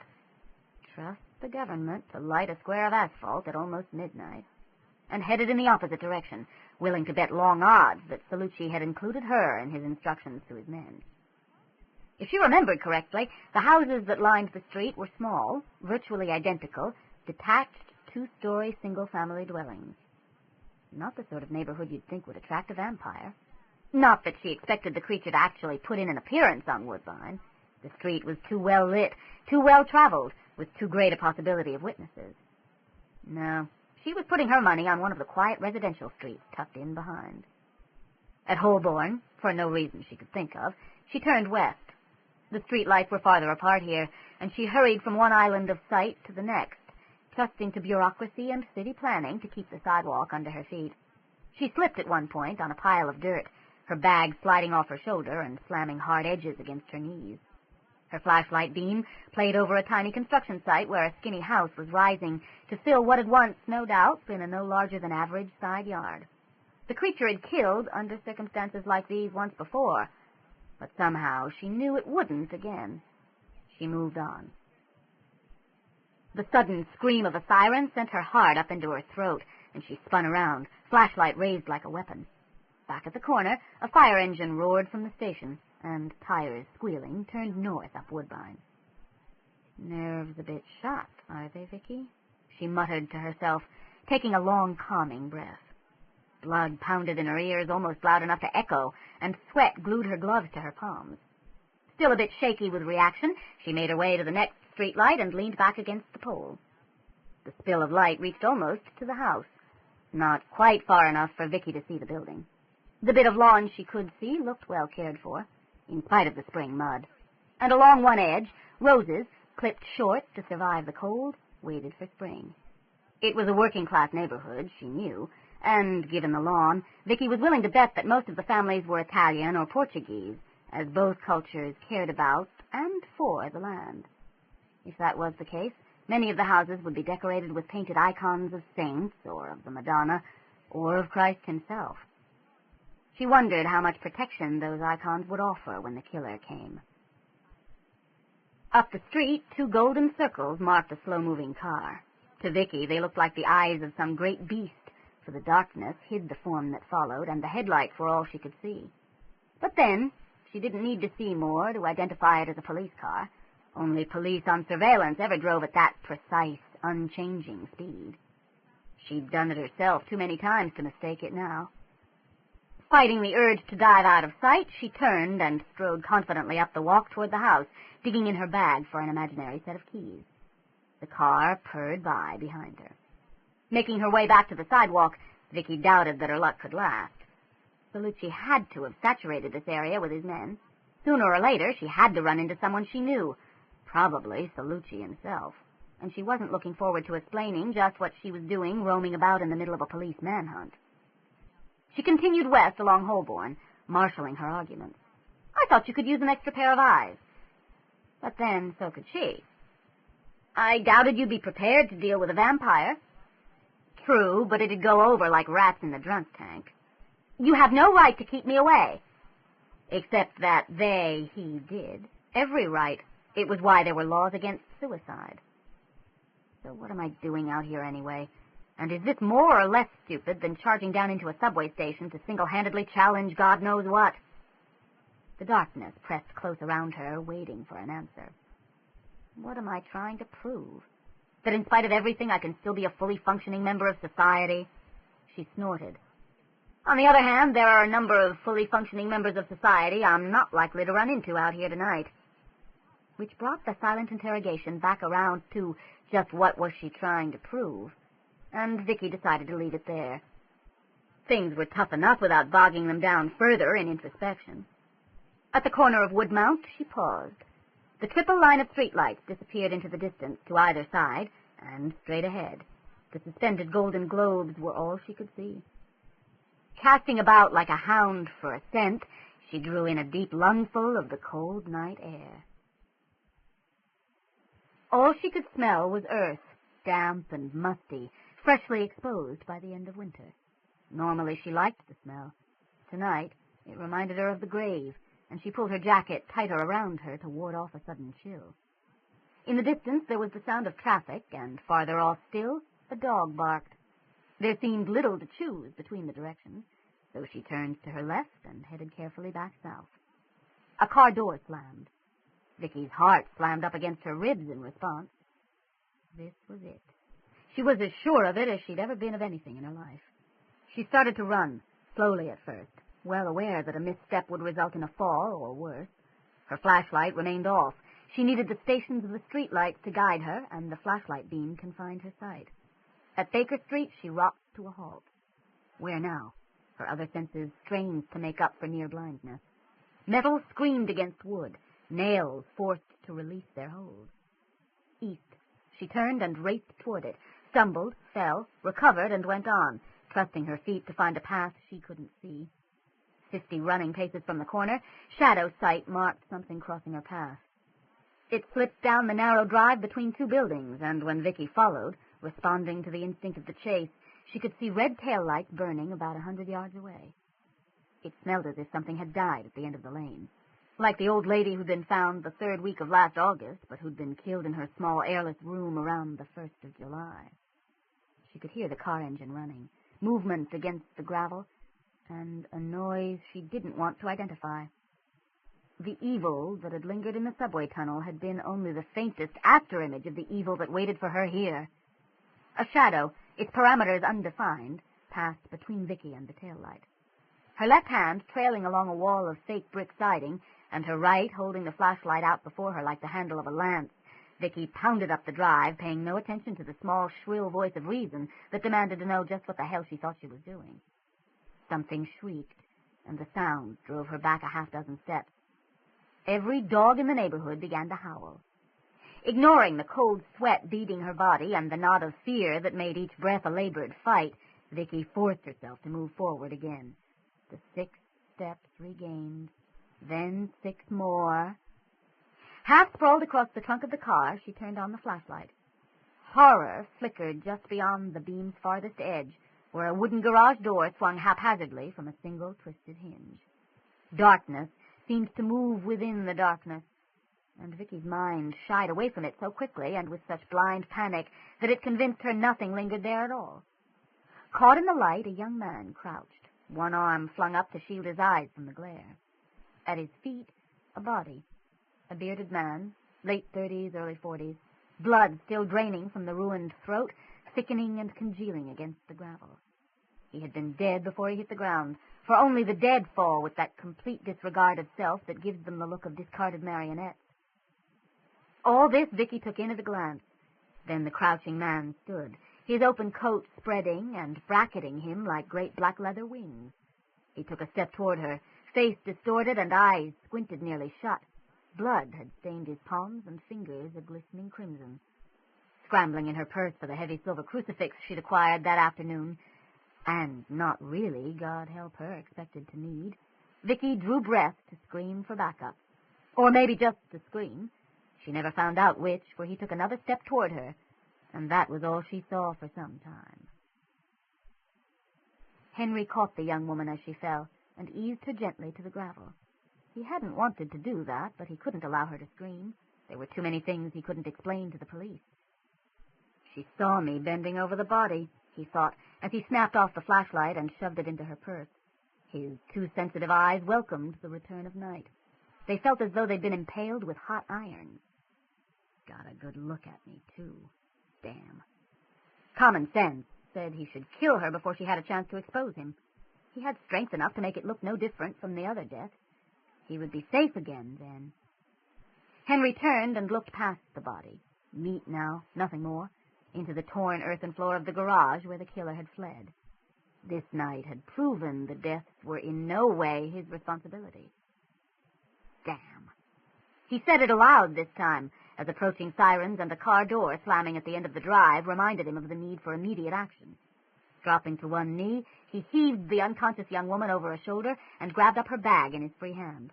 The weight posed no problem. Like all of his kind, he was disproportionately strong, but her dangling height was dangerously awkward. Too damn tall in this century, he muttered, vaulted the chain-link fence that bordered the back of the yard, and disappeared with his burden into the night.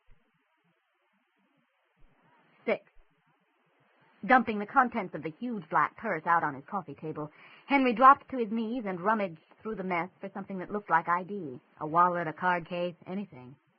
Nothing. Nothing? Impossible. These days no one traveled without identification, not even those who traveled only the night. He found both card case and wallet at last in the bag itself, tucked in a side pocket, accessible without having to delve through the main compartment. Vicki Nelson, private investigator. He let out a breath he hadn't been aware of holding as he went through the rest of her papers. A private investigator, thank God. He'd been afraid he'd run off with some sort of ununiformed police officer, thereby instigating a citywide manhunt. He'd observed over the centuries that the police, whatever else their failings, took care of their own. A private investigator, though, was a private citizen, and as such had probably not yet been missed. Rising to his feet, Henry looked down at the unconscious woman on his couch. Although he found it distasteful, he would kill to protect himself. Hopefully, this time it wouldn't be necessary. He shrugged out of his coat and began to compose what he'd say to her when she woke up. If she woke up. Her heartbeat filled the apartment, its rhythm almost twice as fast as his own. It called to him to feed, but he held the hunger in check. He glanced at his watch. 2:13. Sunrise in 4 hours. If she was concussed, he hadn't wanted to hit her. Knocking someone out with a single blow wasn't easy, no matter what movies and television suggested. Sporadic practice over the years had taught him where and how to strike, but no expertise could change the fact that a head blow slammed the brain back and forth within the skull, mashing soft tissue against bone. And it's quite an attractive skull, too, he noted, taking a closer look, although there's a definite hint of obstinacy about the width of that jaw. He checked her ID again. 31. Her short, dark blonde, light brown hair, he frowned, unable to make up his mind, had no touch of gray, but tiny laugh wrinkles had begun to form around her eyes. When he'd been alive, 31 had been middle-aged. Now, It seemed to be barely adult. She wore no makeup. He approved of that. And the delicate pale gold down on her cheeks made her skin look like velvet. And feel like velvet. He drew back his hand and clamped the hunger tighter. It was want, not need, and he would not let it control him. The tiny muscles of her face shifted, and her eyes opened. Like her hair, they were neither one color nor the other, neither blue nor gray nor green. The tip of her tongue moistened dry lips, and she met his gaze without fear. "Son of a bitch," she said clearly, and winced. Vicki came up out of darkness, scrambling desperately for information, but the sound of blood pounding in her ears kept drowning out coherent thought. She fought against it. Pain, and oh God, it hurt, meant danger. She had to know where she was, how she'd gotten there. A man's face swam into view inches above her own, a man's face she recognized. "Son of a bitch," she said, and winced. The words, the movement of her jaw, sent fresh shards of pain up into her head. She did what she could to ignore them. The last time she'd seen that face, and the body it was no doubt attached to, it had risen from slaughter and attacked her. Although she had no memory of it, he had obviously knocked her out and brought her here, wherever here was. She tried to look past him to get some idea of her surroundings, but the room, if room it was too dark. Did she know anything she could use?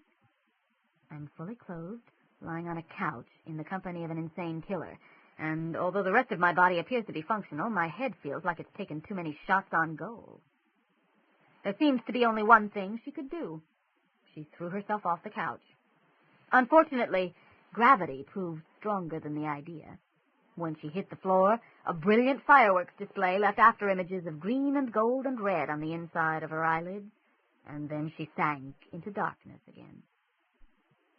The second time Vicki regained consciousness, it happened more quickly than the first, and the line between one state and the next was more clearly delineated. This time she kept her eyes closed. "That was a stupid thing to do," a man's voice observed from somewhere above her right shoulder. She didn't argue. "It's entirely possible you won't believe this," he continued, "but I don't want to hurt you." To her surprise, she did believe him. Maybe it was the tone, or the timbre, or the ice pack he held against her jaw. Maybe her brains had been scrambled, which seemed more likely. "I never did want to hurt you. I'm sorry about—" She felt the ice pack shift slightly. But I didn't think I had time to explain." Vicki cracked open first one eye and then the other. "Explain what?" The pale oval of his face appeared to float in the dim light. She wished she could see him better. "I didn't kill that man. I arrived at the body just before you did." "Yeah?" She realized suddenly what was wrong. "Where are my glasses?" Oh." The oval swiveled away and returned a moment later. She waited, eyes closed, as he pushed the ends in over her ears, approximately where they belonged, and settled the bridge gently against her nose. When she opened her eyes again, things hadn't changed significantly. "Could you turn on a light?" Vicki could sense his bemusement as he rose. Though she wasn't reacting as he expected. If he wanted terror, she'd have to try for it later. At present, her head hurt too much to make the effort. And besides, if it turned out he was the killer, there wasn't a damn thing she could do about it now. The light, although it wasn't strong enough to banish shadows from far corners, helped. From where she lay, she could see an expensive stereo system and the edge of a bookshelf with glass doors. Slowly, balancing her head like an egg in a spoon, she sat up. "Are you sure that's wise?" She wasn't, but she wasn't going to admit it. "I'm fine," she snapped, closing her throat on a wave of nausea and successfully fighting it back down. Peeling off her gloves, she studied her captor from under beetled brows. He didn't look like an insane killer. "Okay, Vicki, you're so smart. In 25 words or less, describe an insane killer." She couldn't tell what color his eyes were, though an educated guess said light hazel, but his brows and lashes were redder than his strawberry blonde hair, coloring that freckled in the sun. His face was broad, without being in the least bit fat, the kind of face that got labeled honest, and his mouth held just the smallest hint of a cupid's bow. Definitely attractive. She measured his height against the stereo and added, "But short." "So," she said, settling carefully back against the sofa cushions, keeping her tone conversational. "Talk to them," said the rule book. "Get their trust." "Why should I believe you had nothing to do with ripping that man's throat out?" Henry stepped forward and handed her the ice pack. "You were right behind me," he told her quietly. "You must have seen..." Seen what? She'd seen the body, him bending over it, the lights of the car, the ruined garage door, and the darkness beyond it. Darkness swirled against darkness and was gone. No. She shook her head. The physical pain the action caused, a secondary consideration. Darkness swirled against darkness and was gone. She couldn't catch her breath and began to struggle against the strong hands that held her. "No." "Yes." Gradually, under the strength of his gaze and his touch, she calmed. "What?" She wet dry lips and tried again. "What was it?" "A demon." "Demons don't..." Darkness swirled against darkness and was gone. "Oh." Straightening, Henry almost smiled. He could practically see her turning the facts over, accepting the evidence and adjusting her worldview to fit. She didn't look happy about it, but she did it anyway. He was impressed. Vicki took a deep breath. Okay, a demon. It certainly answered all the questions and made a kind of horrific sense. "Why were you there?" She was pleased to note her voice sounded almost normal. What should he tell her? Although she wasn't exactly receptive, not that he blamed her, she wasn't openly hostile either. The truth, then, or as much of it as seemed safe. "I was hunting the demon. I was just a little too late. I kept it from feeding, but couldn't stop the kill." He frowned slightly. "Why were you there, Miss Nelson?" So he's found my ID. For the first time, Vicki became aware that the contents of her bag were spread out over the smoked glass top of the coffee table. The garlic, the package of mustard seed, the Bible, the crucifix, all spread out in plain, ridiculous sight. She snorted gently. I was hunting a vampire. To her surprise, after one incredulous glance down at the contents of her bag, as if he too were seeing them for the first time, her captor, the demon hunter, threw back his head and roared with laughter. Henry, Duke of Richmond, had felt her speculative gaze on him all through the meal. Whenever he glanced her way, she was staring at him, but every time he tried to actually catch her eye, she'd drop her lids and look demurely at her plate, the long sweep of her lashes so black he was sure they must be tinted, lying against the curve of an alabaster cheek. He thought she smiled once, but that could have been a trick of the light. While Sir Thomas, seated to his left, prated on about sheep, he rolled a grape between his fingers and tried to figure out just who the lady could be. She had to be a member of the local nobility invited to Sheriff Houghton for the day, for surely he would have remembered her if she'd been with the household on the journey north from London. The little bit he could see of her gown was black. Was she a widow, then? Or did she wear the color only because she knew how beautifully it became her? And was there a husband lurking in the background?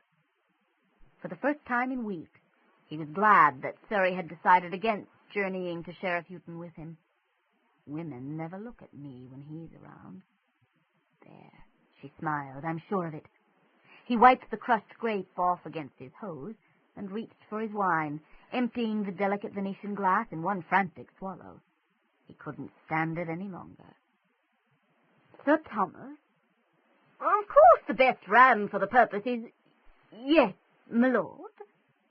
Henry leaned closer to the elderly knight. He didn't want the rest of the table to hear. He got enough teasing as it was. He barely managed to live down the ditty his father's fool, Will Somers, had written about him. Though he may have his sire's face, he cannot keep the royal pace. Sir Thomas, who is that woman seated next to Sir Giles and his lady? Woman, my lord? Yes, woman. It took an effort, but the young Duke kept his voice level and calm. Sir Thomas was a valued retainer, had been a faithful chamberlain at Sheriff Houghton all the long years he'd been away in France, and by age alone deserved his respect. The one in black, next to Sir Giles and his lady. Ah, next to Sir Giles. Sir Thomas leaned forward and squinted. The lady in question looked demurely at her plate. Why, that's old Bezik's relic. Bezic? This beautiful creature had been married to Bezic? Why, the Baron was Sir Thomas's age at least. Henry couldn't believe it. But he's old. He's dead, my lord. Sir Thomas snickered. But he met his maker a happy man, I fancy.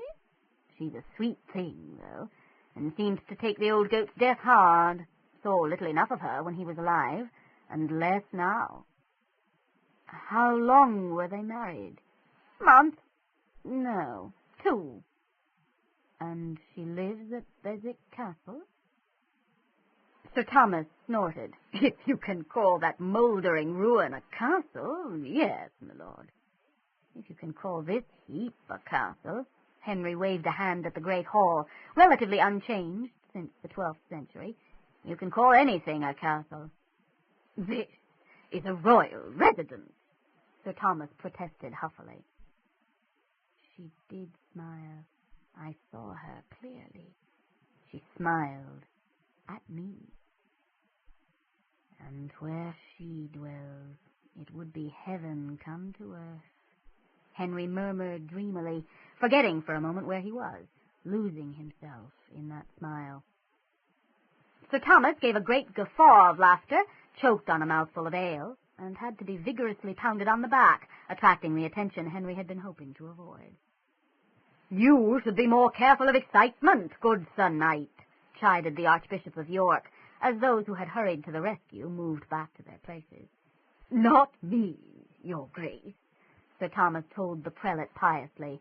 It's our good Duke who finds his codpiece tied too tightly.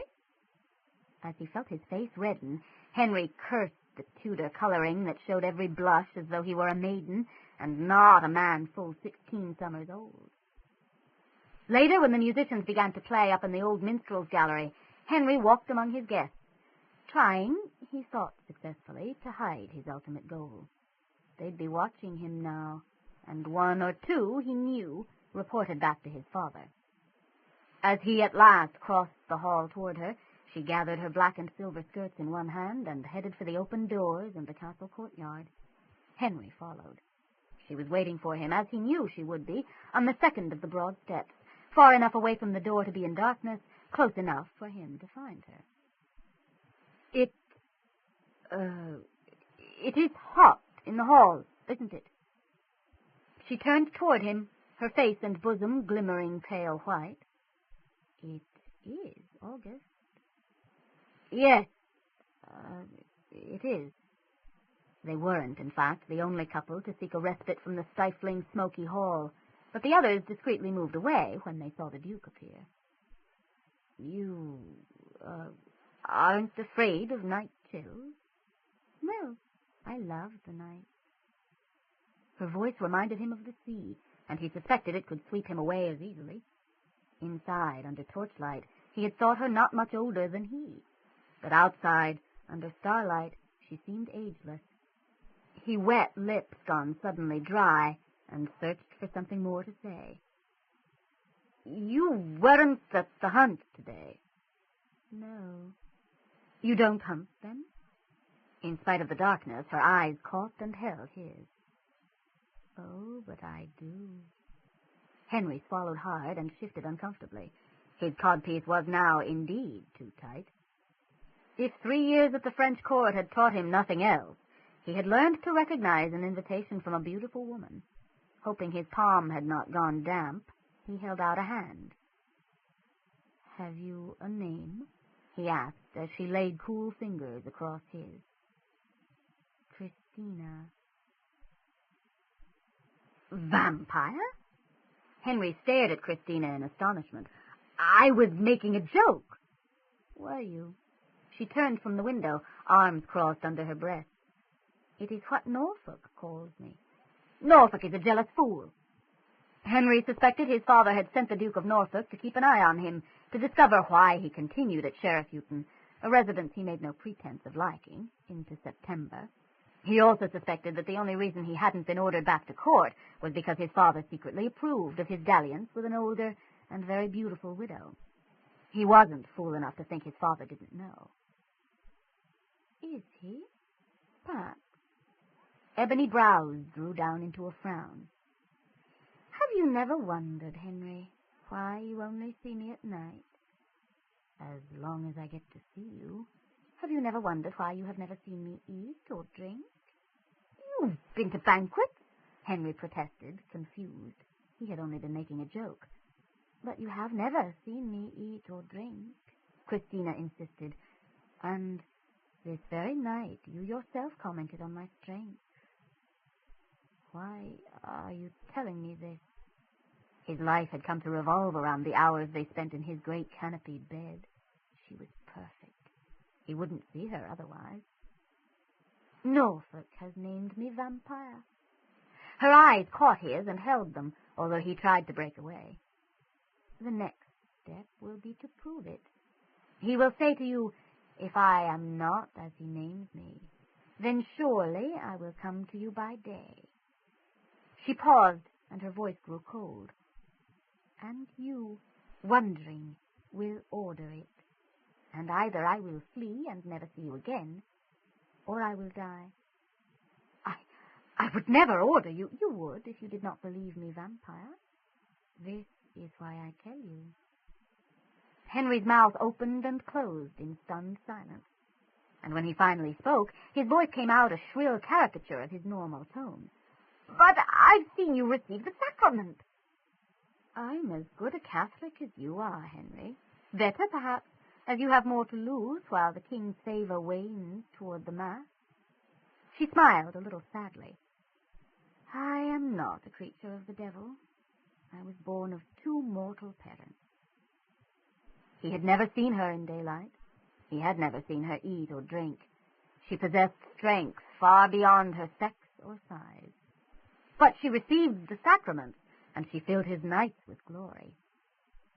Born... His voice had almost returned to normal. When? 1327, the year that Edward III came to the throne. Your grandfather's grandfather had not yet been conceived. It wasn't hard to think of her as an ageless beauty, forever unchanging down through the centuries. From there, it wasn't hard to believe the rest. Vampire. She saw the acceptance on his face and spread her arms wide. The loose robe she wore dropped to the floor, and she allowed him to look away, now that she was sure he would not. Will you banish me? She asked softly, casting the net of her beauty over him. Will you give me to the pyre, or will you have the strength to love me and be loved in return? The firelight threw her shadow against the tapestries on the wall. Angel or demon, Henry didn't really care. He was hers, and if that damned his soul to hell, so be it. He opened his arms in answer. As she buried herself in his embrace, he pressed his lips against the scented ebony of her hair and whispered, Why have you never fed from me? But I have. I do. He frowned. I've never borne your mark upon my throat. Throats are too public. He could feel her smile against his chest.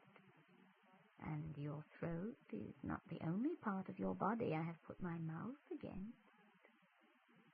Even as he reddened, she slid down to prove her point, and somehow, knowing that she fed as she pleasured him, lifted him to such heights that he thought he could not bear the ecstasy. Hell would be worth it. This was your idea, wasn't it? The Duke of Norfolk inclined his head. His eyes were sunk in shadow, and the deep lines that bracketed his mouth had not been there a month before. Yes, he admitted heavily. But it is for your own good, Henry. My own good. Henry gave a bitter bark of laughter. For your good, more like. It does move you that much closer to the throne. He saw the older man wince and was glad. He didn't really believe Norfolk used him to get closer to the throne. The Duke had proven his friendship any number of times, but Henry had just come from a painful interview with his father, and he wanted to lash out. "You will wed Mary, Norfolk's daughter, before the end of this month. You will spend Christmas with the court, and then you will retire to your estates at Richmond, and you will never go to Sheriff Houghton again." Norfolk sighed and laid a weary hand on Henry's shoulder. His own interview with the young Duke's father had been anything but pleasant. What he does not know, he suspects. I offer this as your only way out. Henry shook the hand free. Never to go to Sheriff Houghton again. Never to see her again. Never to hear her laugh or feel her touch. Never to touch her in return. He clenched his teeth on the howl that threatened to break free. "You don't understand," he growled out instead, and strode off down the corridor before the tears he could feel building shamed him. "Christina!" He ran forward, threw himself to his knees, and buried his head in her lap. For a time, the world became the touch of her hands and the sound of her voice. When at last he had the strength to pull away, it was only far enough to see her face. "What are you doing here? Father and Norfolk, at least, suspect, and if they find you—" She stroked cool fingers across his brow. "They won't find me. I have a safe haven for the daylight hours, and we will not have so many nights together that they will discover us." She paused and cupped his cheek in her palm.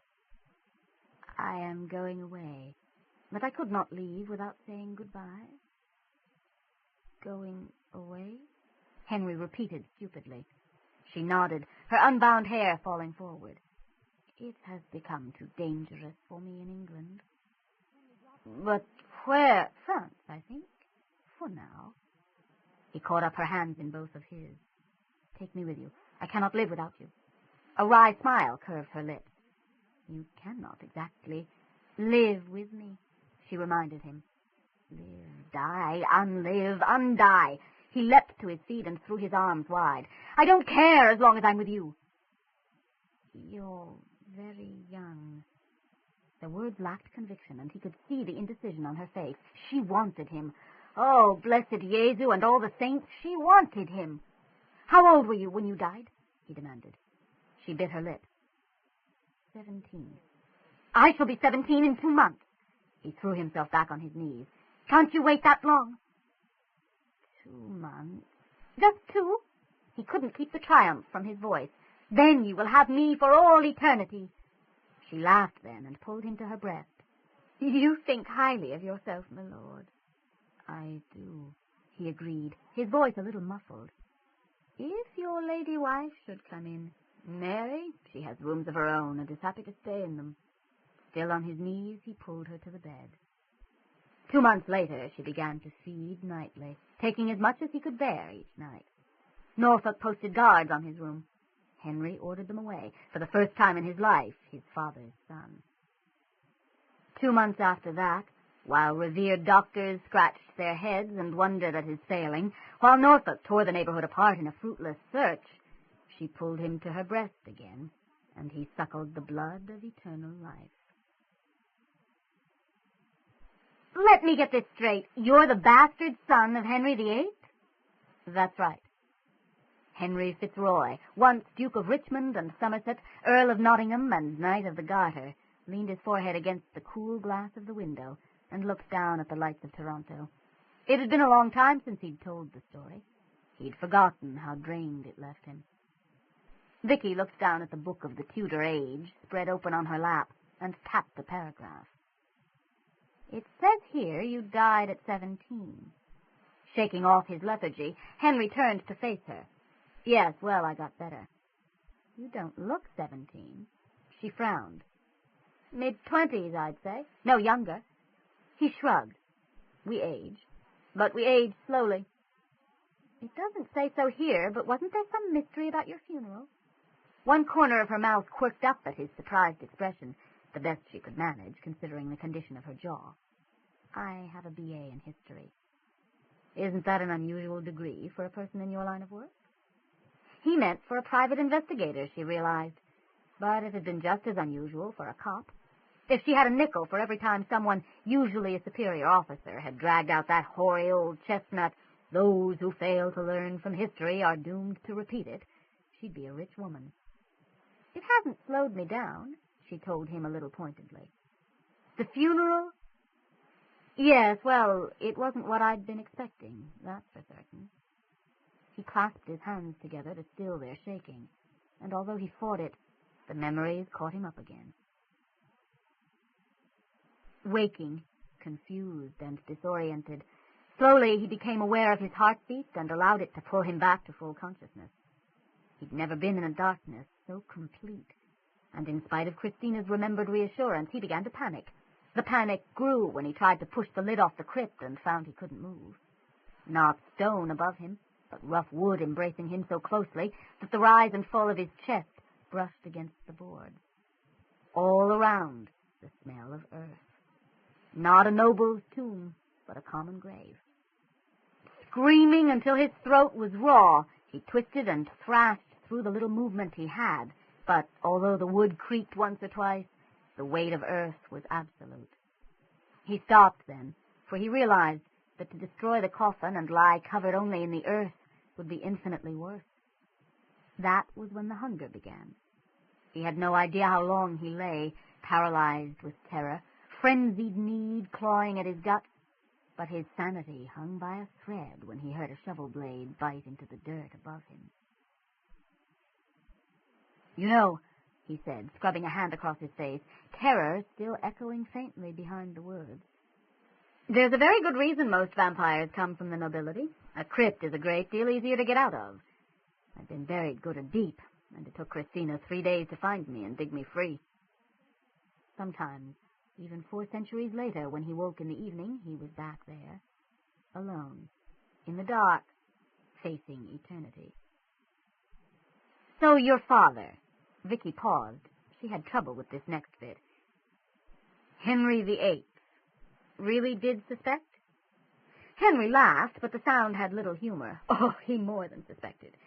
I discovered later that he'd ordered a stake driven through my heart, my mouth stuffed with garlic, and the lips sewn shut, then my head removed and buried separately.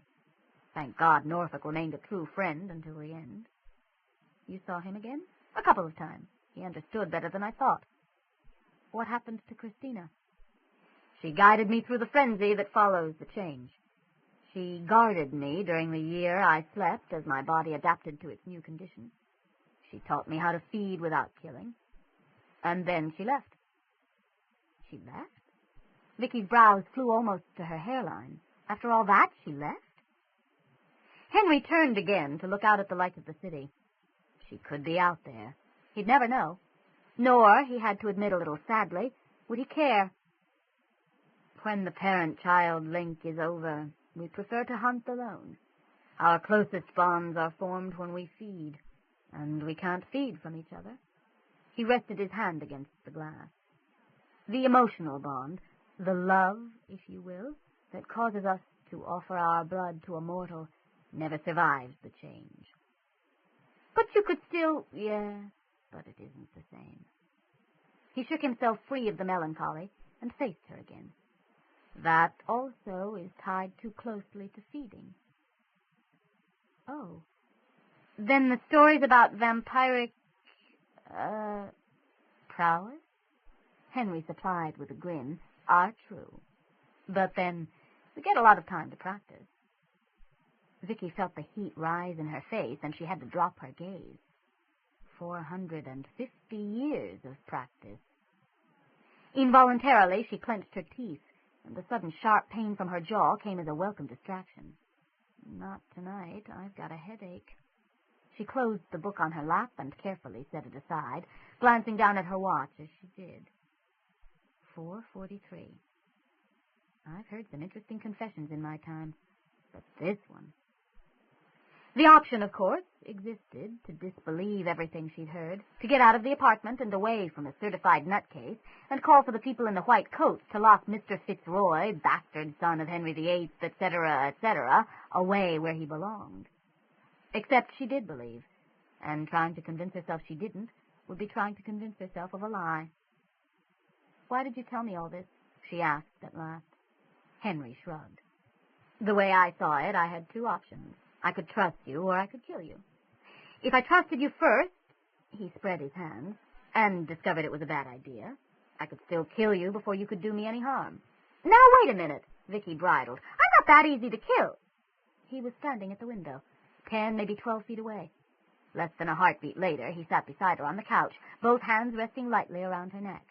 She couldn't have stopped him. She hadn't even seen him move. Oh, she said. He removed his hands and continued as though she hadn't interrupted. But if I killed you first, well, that would be that. And I think we can help each other. How?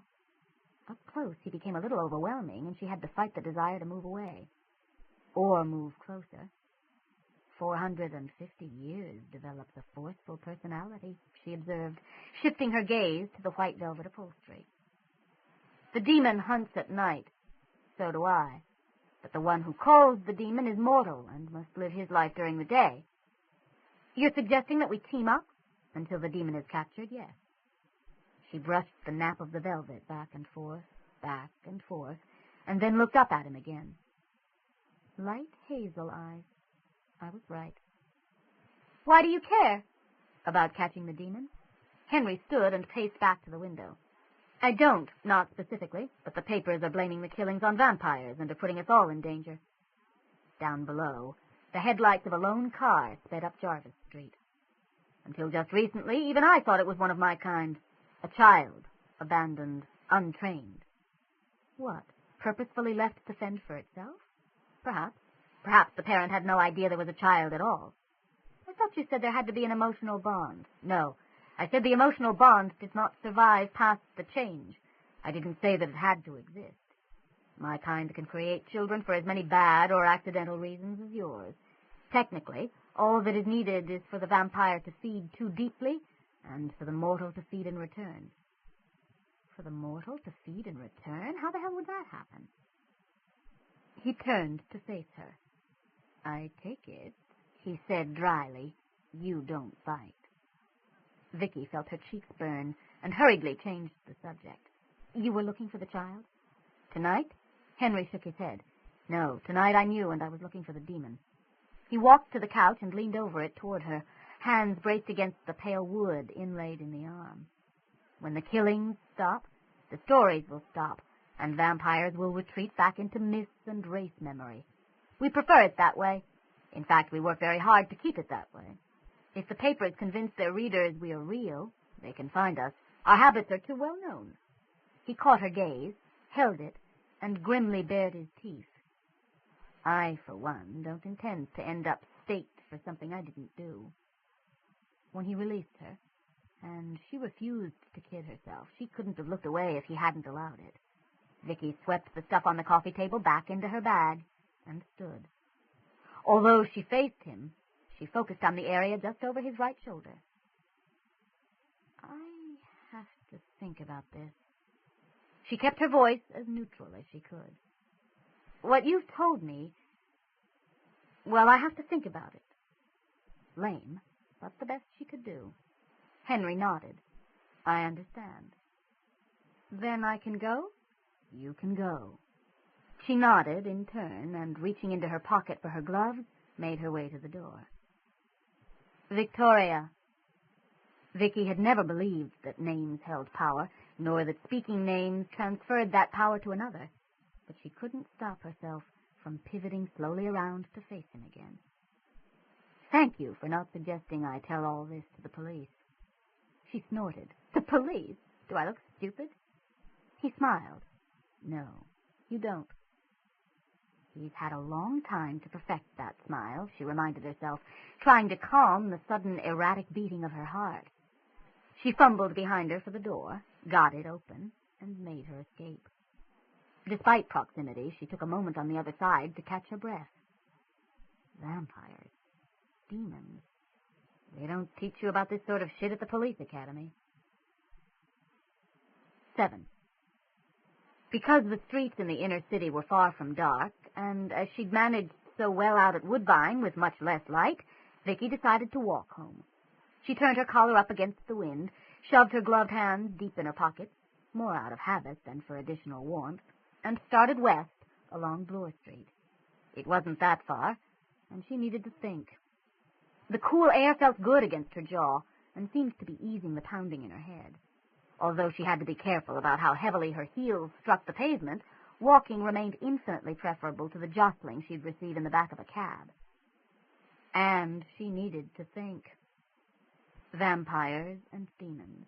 Or a vampire and a demon, at least. In 8 years on the police force, she'd seen a lot of strangeness and been forced to believe in the existence of things that most sane people, police officers and social workers excepted, preferred to ignore. Next to some of the cruelties the strong inflicted on the weak, vampires and demons weren't that hard to swallow. And the vampire seemed to be one of the good guys. She saw him smile again and sternly stopped herself from responding to the memory. At Yonge Street, she turned south, waiting for the green more out of habit than necessity. While not exactly ablaze with light, the intersection was far from dark, and the traffic was still infrequent. She wasn't the only person around. Yonge Street never completely emptied, but the others, whose business or lifestyle kept them out in the hours between midnight and dawn, stayed carefully, unobtrusively, out of her way. "It's 'cause you walk like a cop," Tony had explained once. "After a while, you guys all develop the same look. In uniform, out of uniform, it doesn't matter anymore." Vicki saw no reason to disbelieve him. She'd seen the effect for herself. Just as she saw no reason to disbelieve Henry Fitzroy, she'd seen the demon for herself as well. Darkness swirled in darkness and was gone. She'd seen no more than the hint of a shape sinking into the earth, and for that she gave thanks. The vague outline she remembered held horror enough, and her mind kept shying away from the memory. The smell of decay, however, she remembered perfectly. It had been neither sight nor smell that had convinced her Henry spoke the truth. Both could be faked, although she had no idea of how or why. Her own reaction convinced her, her own terror, her mind's refusal to clearly recall what she had seen. The feeling of evil, cloying and cold, emanating out of the darkness. Vicki pulled her jacket tighter, the chill that pebbled her flesh having nothing to do with the temperature of the night. Demons. At least now they knew what they were looking for. They knew? No, she knew. She cracked a smile as she thought of explaining all this to Mike Celluci. He hadn't been there. He'd think she was out of her mind. Hell, if I hadn't been there, I'd think I was out of my mind. Besides, she couldn't tell Celluci without betraying Henry. Henry, vampire. If he wasn't what he claimed, why would he go to all the trouble of creating such a complicated story? Never mind, she chided herself. Stupid question. She'd known pathological liars, had arrested a couple, had worked with one, and why was never a question they concerned themselves with. Henry's story had been so complicated it had to be the truth. Didn't it? At College Street, she paused on the corner. Only a block to the west, she could see the lights of police headquarters. She could go in, grab a coffee, talk to someone who understood. About demons and vampires. Right. Suddenly, the headquarters building seemed very far away. She could walk past it, keep walking west to Huron Street and home. But, in spite of everything, she wasn't tired, and didn't want to enclose herself with walls until she had banished all the dark on dark from the shadows. She watched a streetcar rattle by, the capsule of warmth and light, empty save for the driver, and continued south to Dundas. Approaching the glass and concrete bulk of the Eaton Center, she heard the bells of St. Michael's Cathedral sound the hour. In the daytime, the ambient noise of the city masked their call, but in the still quiet time before dawn, they reverberated throughout the downtown core. Lesser bells added their notes, but the bells of St. Michael's dominated. Not really sure why, Vicki followed the sound. She'd chased a pusher up the steps of the cathedral once, years ago when she'd still been in uniform. He'd grabbed at the doors, claiming sanctuary. The doors had been locked. Apparently, not even God trusted the night in the heart of a large city.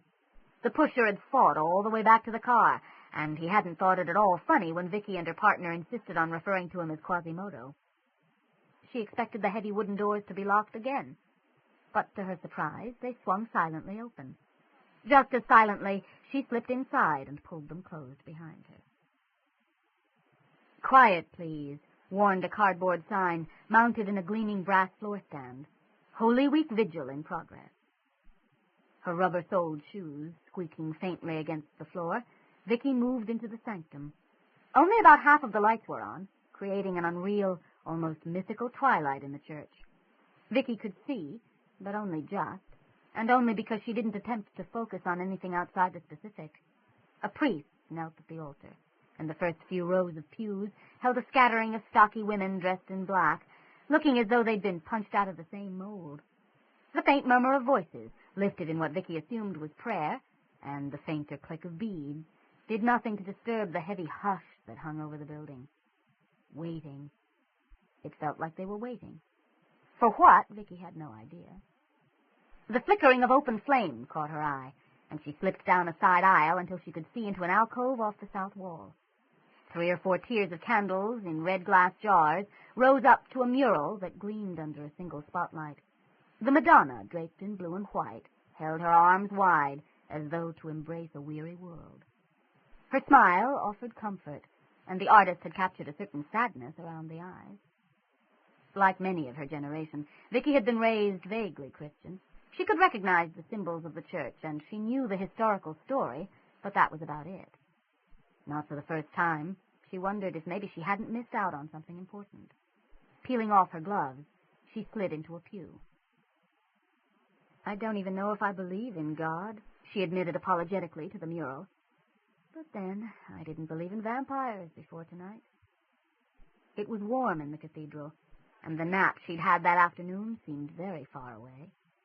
Slowly she slid down against the polished wood, and slowly the Madonna's face began to blur. In the distance, something shattered with the hard, definite crash that suggested to an experienced ear it had been thrown violently to the floor. Vicki stirred, opened her eyes, but couldn't seem to gather enough energy to move. She sat slumped in the pew, caught in a curious lassitude while the sounds of destruction grew closer. She could hear men's voices shouting, more self-satisfied than angry, but she couldn't catch the words. In the alcove, the spotlight appeared to have burned out. Wrapped in shadow, illuminated only by the tiers of flickering candles, the Madonna continued to smile sadly, holding her arms out to the world. Vicki frowned.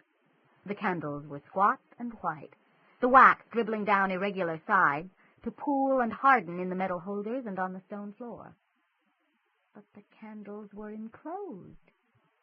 And the floor was carpeted. A crash, louder and closer than the others, actually caused her to jerk, but didn't break the inertia holding her in the pew. She saw the axe head first, then the shaft, then the man holding it. He charged up the side aisle from the front of the church, from the altar. His dark clothes were marked with plaster dust, and through the gaping front of his bulging leather vest, Vicki thought she saw the glint of gold. Candlelight glittered off colored bits of broken glass caught in the folded tops of his wide boots.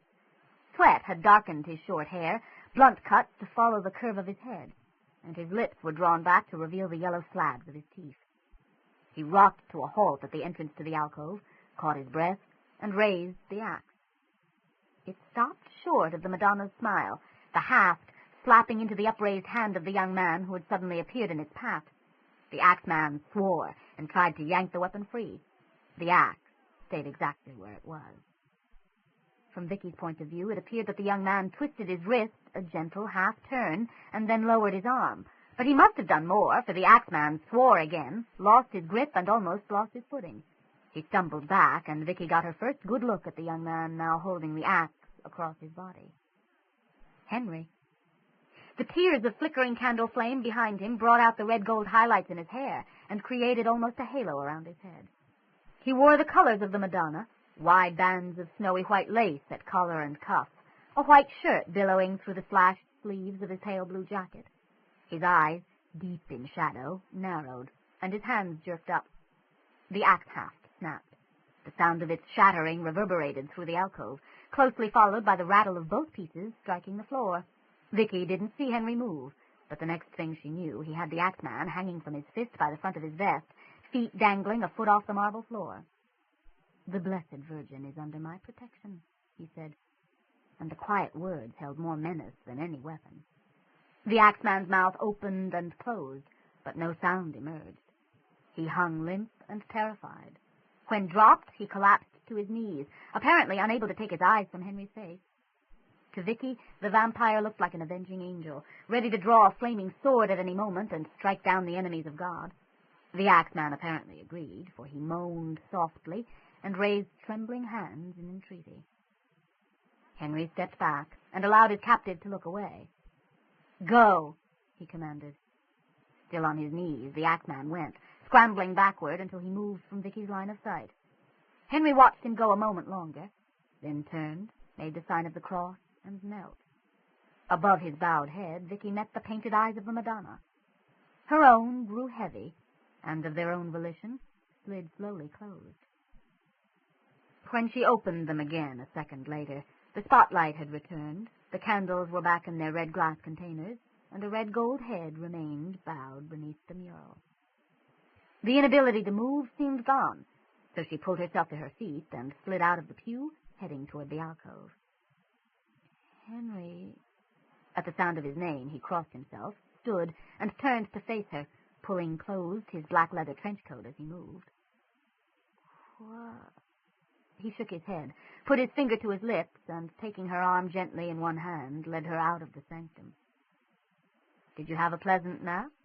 he asked, releasing her arm as the heavy wooden door closed behind them. "Nap?"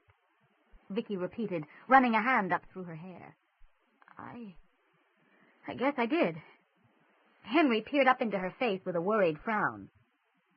"Are you all right? Your head took a nasty blow earlier." "No, I'm fine." Obviously, it had been a dream.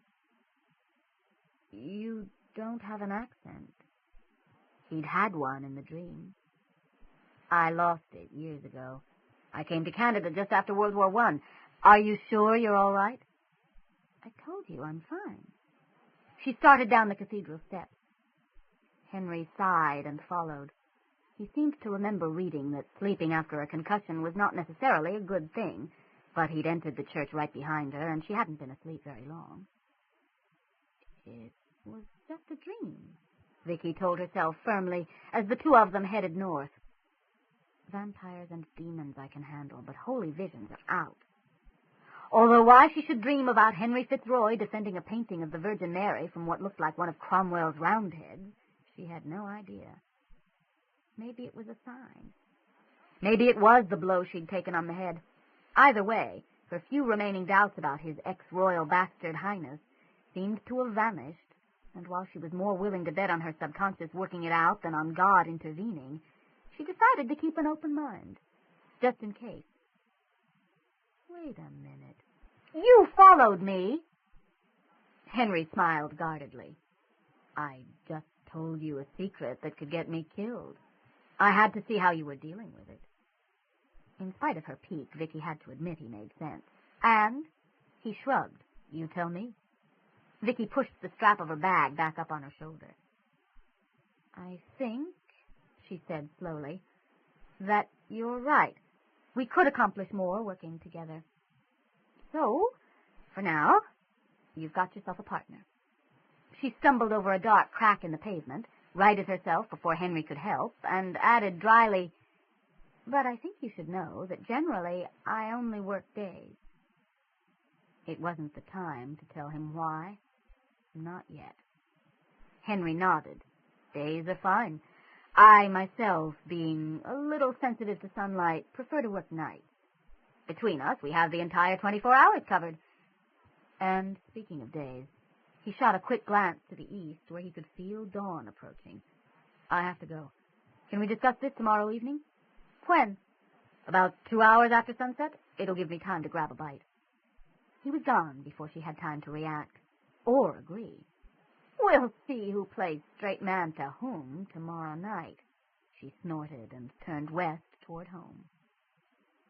The sun had cracked the horizon by the time she reached her apartment, and with yawns threatening to rip her jaw from her face, she fell straight into bed.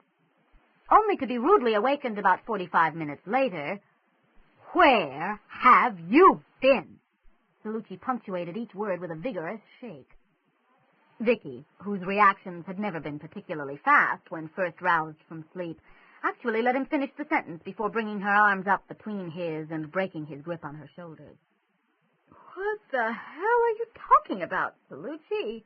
she demanded, shielding her eyes against the glare from the overhead light with one hand and grabbing her glasses off the bedside table with the other. "One of the uniforms saw a woman who looked like you being bundled into a late-model BMW just after midnight and not more than 5 blocks from the latest body. You want to tell me you weren't in the Woodbine area tonight?" Vicki leaned back and sighed, pushing her glasses up her nose. "What makes that any business of yours?" There was no point in trying to reason with Celluci until he calmed down. "I'll tell you what makes it my business." He threw himself off the bed and began to pace the length of the bedroom. 3 steps and turn, 3 steps and turn. "You were in the middle of a police investigation. That's what makes it my business. You were—" Suddenly he stopped. His eyes narrowed, and he jabbed an accusing finger in Vicki's direction. "What hit you?" "Nothing." "Nothing does not put a black and blue lump the size of a grapefruit on your jaw," Celluci growled. "It was him, wasn't it? The guy loading you into his car." He sat back down on the bed and reached out to turn Vicki's face into the light. "You are out of your mind." She knocked his hand away. "Since you obviously aren't going to let me get back to sleep until you satisfy your completely irrational curiosity, I was in the area, and as you keep telling me, I don't see so well in the dark." She smiled with scorpion sweetness. "You were right about something. Make you feel better?" He responded with an identical smile and growled, "Get on with it." "I went with a friend. When I walked my face into a post, he took me back to his place to make sure I was all right." "All right?" She waved a hand at the door and threw herself back on the pillows. "Now get out." "The hell it's all right." He slammed his palm against the bed. "Next to my partner, you are the world's worst liar, and you are throwing some grade-A bullshit in my direction. Who's this friend?" "None of your business." "Where did he take you?" "Also none of your business." She sat back up and shoved her face close to his. "You jealous, Celluci?" "Jealous? Damn it, Vicki." He raised his hands as if to shake her again, but let them fall as her eyes narrowed and her own hand came up. "I've got 6 dead bodies out there. I don't want you to be the 7th. Her voice dropped dangerously low. "But you should be able to throw yourself in the line of fire?" "What does that have to do with anything? I had half the fucking force out there with me. You were alone." "Oh." She grabbed the front of his jacket and dragged him suddenly forward until their noses touched. "So you were worried." She ground the words out through clenched teeth. It hurt her jaw, but at least it kept her from ripping his throat out. "Of course I was worried. Then why didn't you say so, instead of alternately assaulting and accusing me?" She pushed him backward so hard she flung him off the bed, and he had to scramble to get his feet under him. "Well?" she prodded when he'd regained his balance again. He pushed the heavy curl of hair off his forehead and shrugged, actually looking a little sheepish. I don't know." Folding her arms over her breast, Vicki settled carefully back against the pillows. Given that she'd have done exactly the same thing under similar circumstances, she supposed she'd have to let it pass. Besides, her jaw hurt, her whole head hurt, and now she had enough adrenaline in her system to keep her awake for a week. "You been home yet?" she asked. Celluci rubbed a weary hand across his eyes. "No, not yet." Settling her glasses back on the bedside table, she patted the sheet beside her. A little later, something occurred to her. "Wait a minute. Watch my jaw. You gave me back your key to my apartment months ago." He'd thrown it at her, as a matter of fact. "I had a copy made." "You told me there were no copies." "Vicki, you are a lousy liar. I am a very good one. Ow, that hurt." "It was supposed to." "No, Mom, I'm not sick. I was just up late last night working on a case." Vicki wedged the phone between her shoulder and her ear and poured herself a mug of coffee. On the other end of the line, she heard her mother sigh deeply. "You know, Vicki, I had hoped that when you left the force I'd be able to stop worrying about you, and here it is, 3 in the afternoon, and you're not out of bed yet." What the second observation had to do with the first escaped Vicki entirely. "Mom, I'm up. I'm drinking coffee." She took a noisy swallow. "I'm talking to you. What more do you want?" "I want you to get a normal job." As Vicki was well aware how proud her mother had been of her 2 police citations, she let this pass. She knew that in time, if it hadn't happened already, the phrase, "my daughter the private investigator," would begin peppering her mother's conversations much the way "my daughter the homicide investigator" had. "And what's more, Vicki, your voice sounds funny." "I walked my face into a post. I got a bit of a bump on my chin. It hurts a little when I talk." "Did this happen last night?" "Yes, Mom." "You know you can't see in the dark." It was Vicki's turn to sigh. "Mom, you're beginning to sound like Celluci." On cue, Celluci came out of the bedroom, tucking his shirt into his pants. Vicki waved him at the coffee pot, but he shook his head and stuffed his arms into his overcoat. "Hold on for a minute, Mom." She covered the receiver with one hand and looked him over critically. "If we're going to keep this up, you'd better bring a razor back over. You look like a terrorist." He scratched at his chin and shrugged. "I have a razor at the office." "And a change of clothes?" "They can live with yesterday's shirt for a few hours." He bent down and kissed her gently, careful not to put too much pressure on the spreading green and purple bruise. "I don't suppose you'll listen if I ask you to be careful." She returned the kiss as enthusiastically as she was able to, and said, "I don't suppose you'll listen if I ask you to stop being a patronizing son of a bitch." He scowled. "Because I ask you to be careful?" "Because you assume I won't be. Because you assume I'm going to do something stupid." "All right." He spread his arms in surrender. "How about don't do anything I wouldn't do?" She considered saying, "I'm paying a call on a vampire tonight. How do you feel about that?" But decided against it and said instead, "I thought you didn't want me to do anything stupid." He smiled. "I'll call you," he told her, and left. "You still there, Mom?" "They won't let me go home until 5, dear. Where else would I be?" "What was that all about?" Mike Celluci was just leaving. She tucked the phone under her arm, and with the extra-long cord trailing behind her, got up to make toast. "So, you're seeing him again?" The last piece of bread was a little moldy around the edges. She tossed it in the garbage and settled for a bag of no-name chocolate chip cookies. "I seem to be." "Well, you know what they say about spring and a young man's fancy." She sounded doubtful, so Vicki changed the subject. Her mother had liked Celluci well enough the few times they'd met. She just thought that temperamentally they'd both be better off with someone calmer. "It's spring." Gusts of wind slapped what could have been rain, but looked more like sleet against the windows. "It's April, dear." "That makes it spring." "Yeah, what's your weather like?" Her mother laughed. "It's snowing." Vicki brushed cookie crumbs off her sweatshirt and got herself more coffee. "Look, Mom, this is going to be costing the department a fortune." Her mother had worked for 18 years as the private secretary of the head of life sciences at Queen's University, Kingston, and she abused the privileges that had accumulated as often as possible. "Although you know I enjoy talking to you, did you have an actual reason for calling?" "Well, I was wondering if you might be coming down for Easter." "Easter?" "It's this weekend. I won't be working tomorrow or Monday. We could have 4 whole days together." Darkness, demons, vampires, and 6 bodies, the life violently ripped from them. "I don't think so, Mom. The case I'm on could break at any time."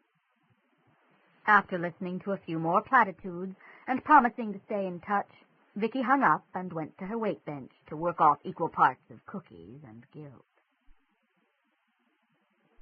"Henry, it's Carolyn. I've got tickets to the Phantom for May 4th. You said you wanted to see it, and now's your chance. Give me a call in the next couple of days if you're free." It was the only message on the machine. Henry shook his head at his vague sense of disappointment. There was no reason for Vicki Nelson to call. No reason he should want her to.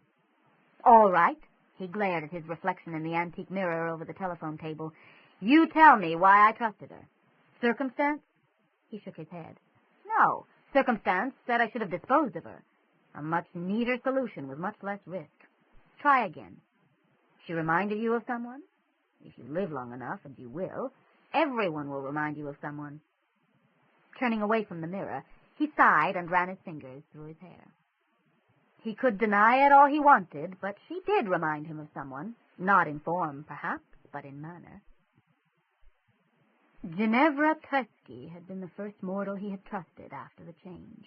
There had been others with whom he had played at trust, but in her arms he was himself, not needing to be anything more or less. When he found he could not live in Elizabeth's England, it was both too like and too unlike the England he had known. He had moved south, to Italy and finally to Venice. Venice had much to offer one of his kind, for the ancient city came alive at night, and in its shadows he could feed as he chose. It had been carnival, he remembered, and Ginevra had been standing by San Marco at the edge of the square, watching the crowds surging back and forth before her like a living kaleidoscope. She'd seemed so very real amidst all the posturing that he'd moved closer. When she left, he followed her back to her father's house, then spent the rest of the night discovering her name and situation. Ginevra Tresky. Even 300 years and many mortals later, it still sounded in his mouth like a benediction. The next night, while the servants slept and the house was quiet and dark, he'd slipped into her room. Her heartbeat had drawn him to the bed, and he'd gently pulled the covers back. Almost 30 and 3 years a widow, she wasn't beautiful, but she was so alive, even asleep, that he'd found himself staring, only to find a few moments later that she was staring back at him. "I don't wish to hurry your decision," she'd said dryly, "but I'm getting chilled, and I'd like to know if I should scream." He'd intended to convince her he was only a dream, but he found he couldn't. They had almost a year of nights together. A convent? Henry raised himself up on one elbow, disentangling a long strand of ebony hair from around the back of his neck. "If you'll forgive me saying so, Bella, I don't think you'd enjoy convent life." "I'm not making a joke, Enrico. I go with the Benedictine sisters tomorrow after early Mass." For a moment, Henry couldn't speak. The thought of his Ginevra locked away from the world struck him as close to a physical blow. "Why?" he managed at last. She sat up, wrapping her arms around her knees. "I had a choice. The sisters or Giuseppe Lemmo." Her lips pursed as though she tasted something sour. The convent seemed the better course, but why choose at all? She smiled and shook her head. "In your years out of the world, you have forgotten a few things, my love. My father wishes me for Signore Lemmo, but he will graciously allow me to go to God, if only to get his overly educated daughter out of his house." Her voice grew serious, and she stroked a finger down the length of Henry's bare chest. "He fears the Inquisition, Enrico. Fears that I will bring the papal hounds down upon the family." Her lips twisted. "Or that he will be forced to denounce me." Henry stared at her in astonishment. "The Inquisition? But you've done nothing." Both her eyebrows rose. "I am lying with you, and for some, even not knowing what you are, that would be enough. If they knew that I willingly give myself to an angel of darkness." She turned her wrist so that the small puncture wound became visible. "Burning would be too good for me." A finger laid against his lips stopped him when he tried to speak. "Yes, yes, no one knows. But I am also a woman who dares to use her mind, and that is enough for these times. If my husband had died and left me rich, or if I had borne a son to carry on his name." Her shoulders lifted and fell. "Unfortunately." He caught up her hand. "You have another choice." "No." She sighed. The breath quavered as she released it. "I have thought long and hard on this, Enrico, and I cannot take your path. It is my need to live as I am that places me in danger now. I simply could not exist behind the masks you must wear to survive." It was the truth, and he knew it, but that made it no easier to bear. "When I was changed—" "When you were changed," she interrupted.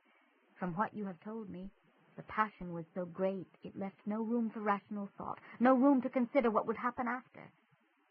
Although I am fond of passion," her hand slid down between his legs, "I cannot lose myself in it." He pushed her back onto the pillow, trapping her beneath him. "This doesn't have to end." She laughed. "I know you, Enrico." Her eyes half closed, and she thrust her hips up against him. "Could you do this with a nun?" After a moment of shock, he laughed as well, and bent his mouth to hers. "If you are sure," he murmured against her lips. "I am. If I must give up my freedom, better to God than to man." All he could do was respect her decision. It hurt to lose her, but in the months that followed, the hurt eased, and it was enough to know that the sisters kept her safe. Although he thought of leaving, Henry lingered in Venice, not wanting to cut the final tie. Chance alone brought him news that the sisters had not been able to keep her safe enough. Hushed whispers overheard in a dark cafe said the hounds had come for Ginevra Treschi, taken her right from the convent, said she had been consorting with the devil, said they were going to make an example of her. She had been with them 3 weeks. 3 weeks with fire and iron and pain. He wanted to storm their citadel like Christ at the gates of hell, but he forced himself to contain his rage. He could not save her if he threw himself into the Inquisitor's embrace, if anything remained of her to be saved. They had taken over a wing of the Doge's palace, the Doge being more than willing to cooperate with Rome. The smell of death rolled through the halls like fog, and the blood scent left a trail so thick a mortal could have followed it. He found her hanging as they'd left her. Her wrists had been tightly bound behind her back, a coarse rope threaded through the lashing and used to hoist her into the air. Heavy iron weights hung from her burned ankles. They had obviously begun with flogging and had added greater and more painful persuasions over time. She had been dead only a few hours. Confessed to having relations with the devil, was forgiven, and gave her soul up to God. He rubbed his fingers in his beard. Very satisfactory all around. Shall we return the body to the sisters or to her family? The older Dominican shrugged. I cannot see that it makes any difference. Who are you? Henry smiled. I am vengeance, he said, closing the door behind him and bolting it. Vengeance. Henry sighed and wiped damp palms on his jeans. The papal hounds had died in terror, begging for their lives, but it hadn't brought Ginevra back. Nothing had, until Vicki had prodded at the memories. She was as real in her own world as Ginevra had been, and unless he was very careful, she was about to become as real in his. He'd wanted this, hadn't he? Someone to trust, someone who could see beneath the mask. He turned again to face his reflection in the mirror. The others, men and women whose lives he'd entered over the years since Ginevra, had never touched him like this. Keep her at a distance, he warned himself, at least until the demon is defeated. His reflection looked dubious, and he sighed. I only hope I'm up to it. The girl darted behind the heavy table, sapphire eyes flashing. I thought you were a gentleman, sir. You are exactly right, Smith. The captain bowed with a feline grace, never taking his mocking gaze from his quarry. Or should that be Miss Smith? Never mind. As you pointed out, I was a gentleman. You'll find I surrendered the title some time ago. He lunged, but she twisted lithely out of his way. If you make one more move toward me, I shall scream. Scream away. Roxburgh settled one slim hip against the table. I shan't stop you, although it would pain me to have to share such a lovely prize with my crew. Fitzroy, what is this shit? Henry, please, not Fitzroy. He saved the file and shut off the computer. And this shit, he told her, straightening, is my new book. Your what? Vicki asked, pushing her glasses up her nose. She'd followed him from the door of the condo into the tiny office, even though he'd requested that she wait a minute in the living room. If he was going back to close his coffin, she had to see it. You actually read this stuff? Henry sighed, pulled a paperback off the shelf above the desk, and handed it to her. No, I actually write the stuff. Oh. Across the cover of the book, a partially unclothed young woman was being passionately, yet discreetly embraced by an entirely unclothed young man. The cover copy announced the date of the romance as the late 1800s, but both characters had distinctly out-of-period hair and makeup. Cursive lavender script delineated both the title and the author's name. Destiny's Master by Elizabeth Fitzroy. Elizabeth Fitzroy? Vicki asked, returning the book. Henry slid it back on the shelf, rolled the chair out from the desk, and stood, smiling sardonically. Why not Elizabeth Fitzroy? She certainly had as much right to the name as I do. The prefix Fitz was a bastard's name, and was given to acknowledge accidental children. The Roy identified the father as the king. You didn't agree with the divorce? The smile twisted further.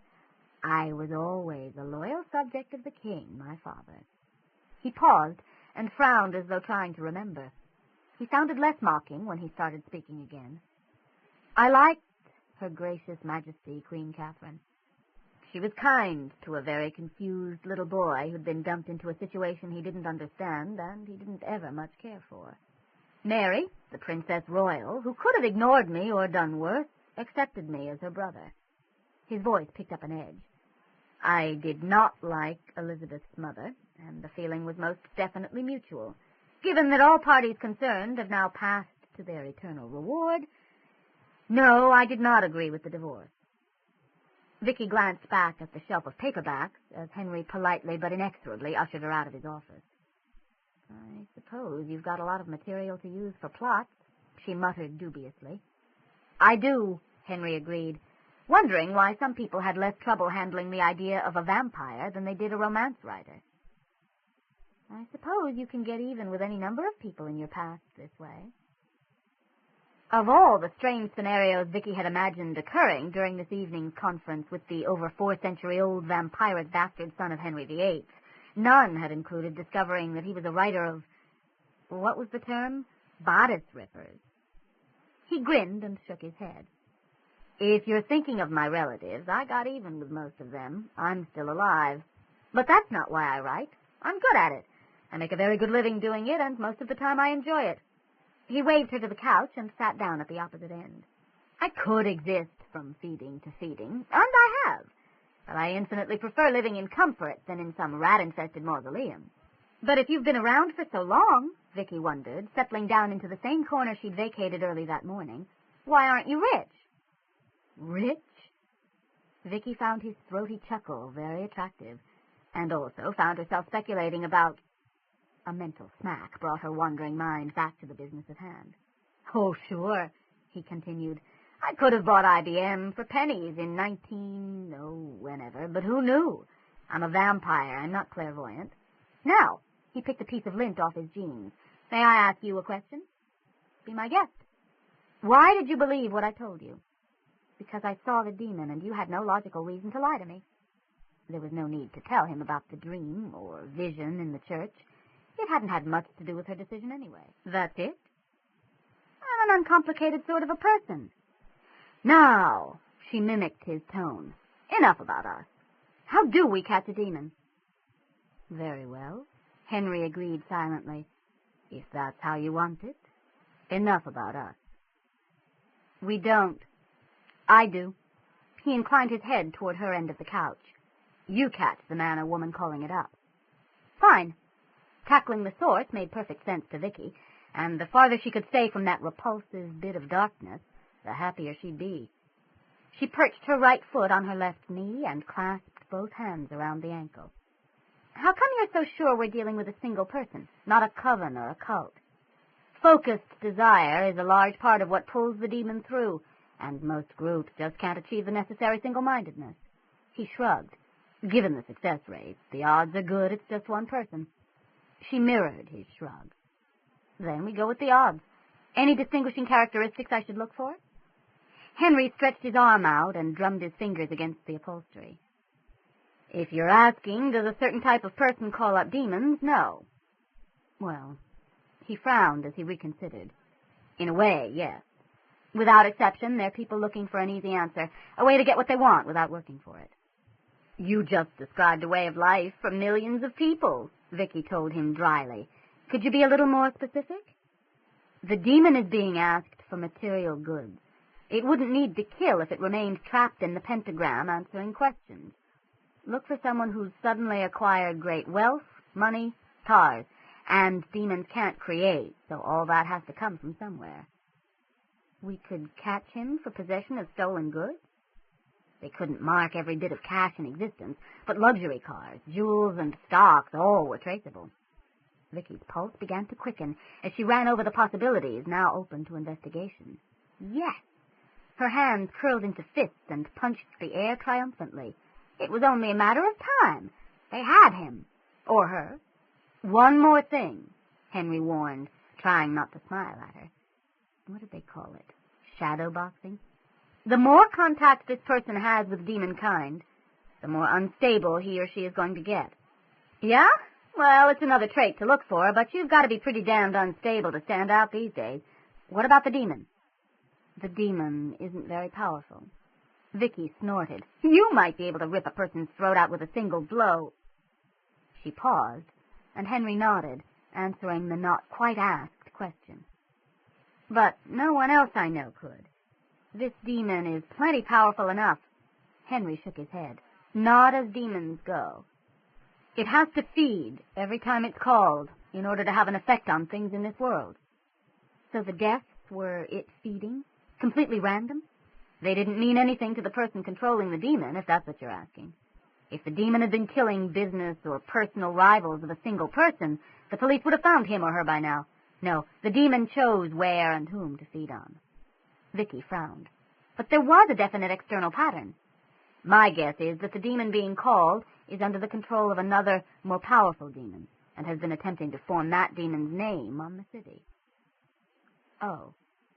Henry waited patiently while Vicki absorbed this new bit of information. Why? Actually, she wasn't sure she wanted to know, or that she needed to ask. Access. Uncontrolled access for the more powerful demon, and however many more of its kind it might want to bring through. And how many more deaths until the name is completed? No way of knowing. 1, 2? You must have some idea, she snapped. With one hand he gave her hope, with the other he took it away, the son of a bitch. How many deaths in a demon's name? It depends on the demon. As Vicki scowled, he rose, walked to the bookcase, and slid open one of the glass doors.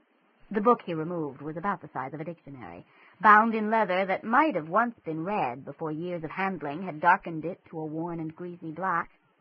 He sat back down, closer this time, twisted the darkly patinaed clasp, and opened the book to a double-page spread. It's handwritten, Vicki marveled, touching the corner of a page. She withdrew her finger quickly. The parchment had felt warm, like she'd just touched something obscenely alive. It's very old. Henry ignored her reaction. His had been much the same the first time he'd touched the book. These are the demonic names. There are 27 of them, and no way of knowing if the author discovered them all. The names, written in thick black ink in an unpleasantly angular script, were for the most part 7 or 8 letters long. The demon can't be anywhere near finished, she said thankfully. She still had time to find the bastard behind this.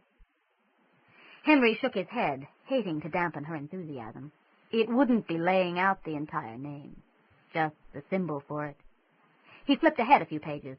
The list of names was repeated, and beside each was a corresponding geometrical sign. Some were very simple. Literacy is a fairly recent phenomenon, Henry murmured. The signs are all that are really needed. Vicki swallowed. Her mouth had gone suddenly dry.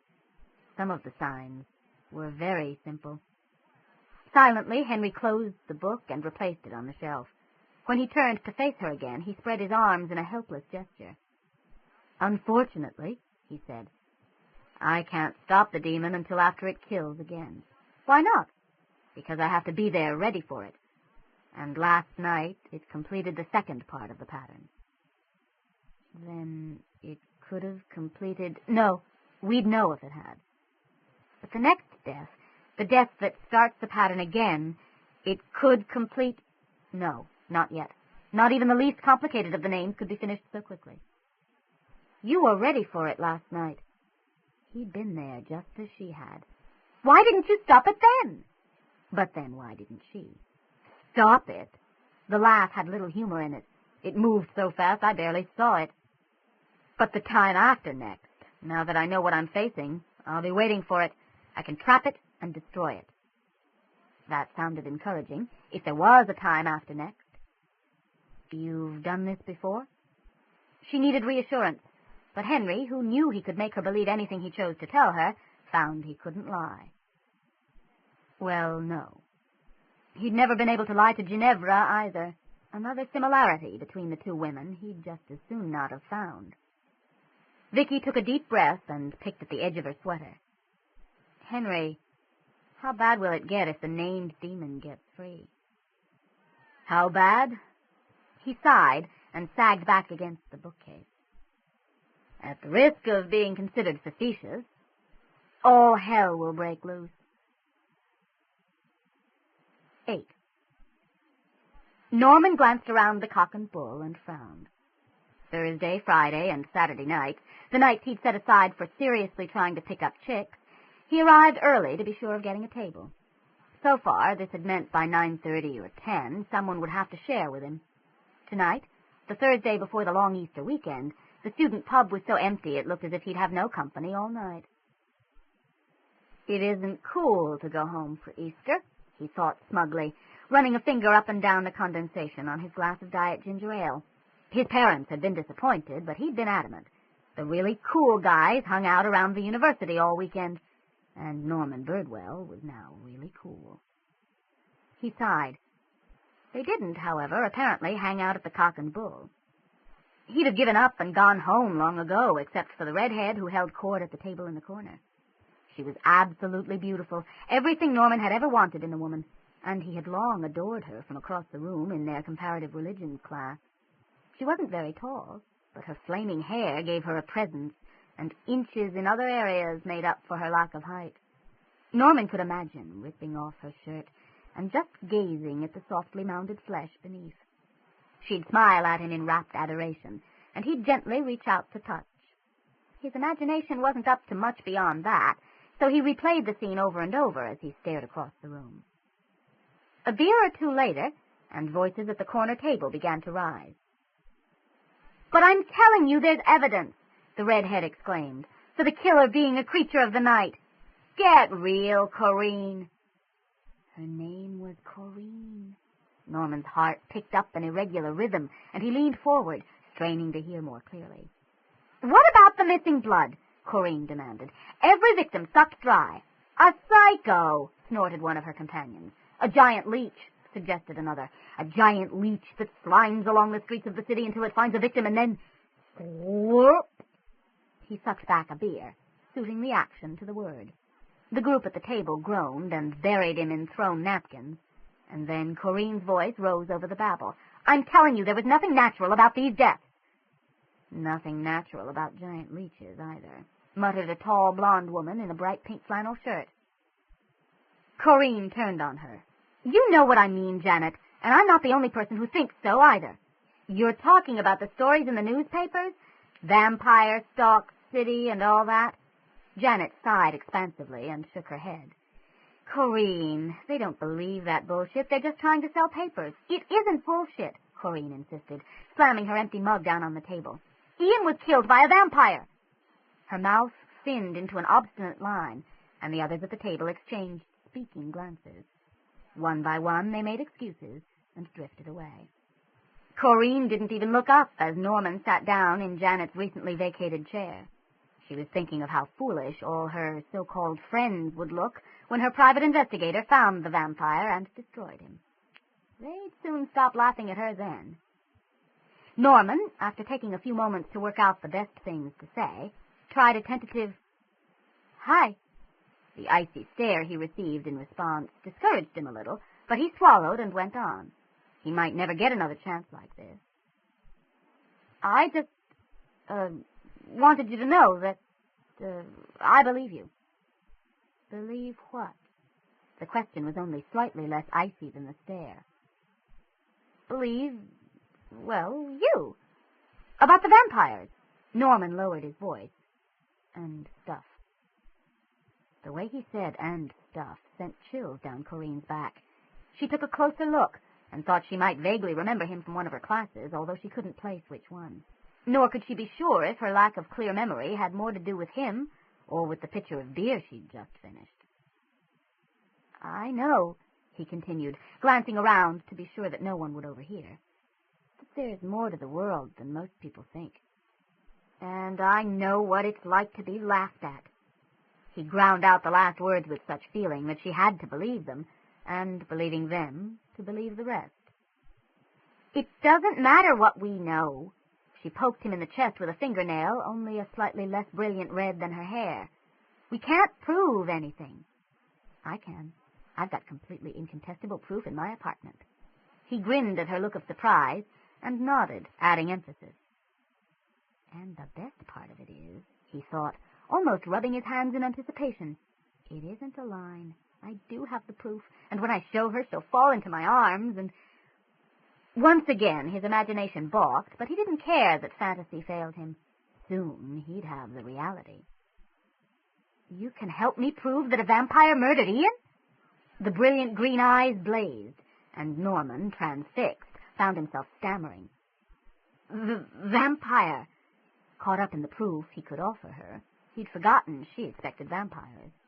Corinne took the repetition as an affirmation. Good! She practically dragged him to his feet and then out of the Cock and Bull. She wasn't very big, Norman discovered, but she was pretty strong. We'll take my car. It's out in the lot. Her headlong charge slowed a little as they reached the doors and stopped completely by the row of payphones. She frowned and came to a sudden decision. You got a quarter? Norman dug one out of his pocket and handed it over. He wanted to give her the world. What was 25 cents?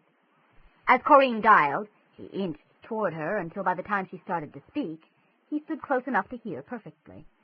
Hi, it's Corinne Fergus. Oh, I'm sorry, were you asleep? She twisted to look at her watch. Yeah, I guess. But you've got to hear this. Of course it's about the vampire. Why else would I call you? Look, I met a guy who says he had incontestable proof. In his apartment. Give me a break. You're my detective, not my mother. The receiver missed being slammed back onto its cradle by the narrowest of margins.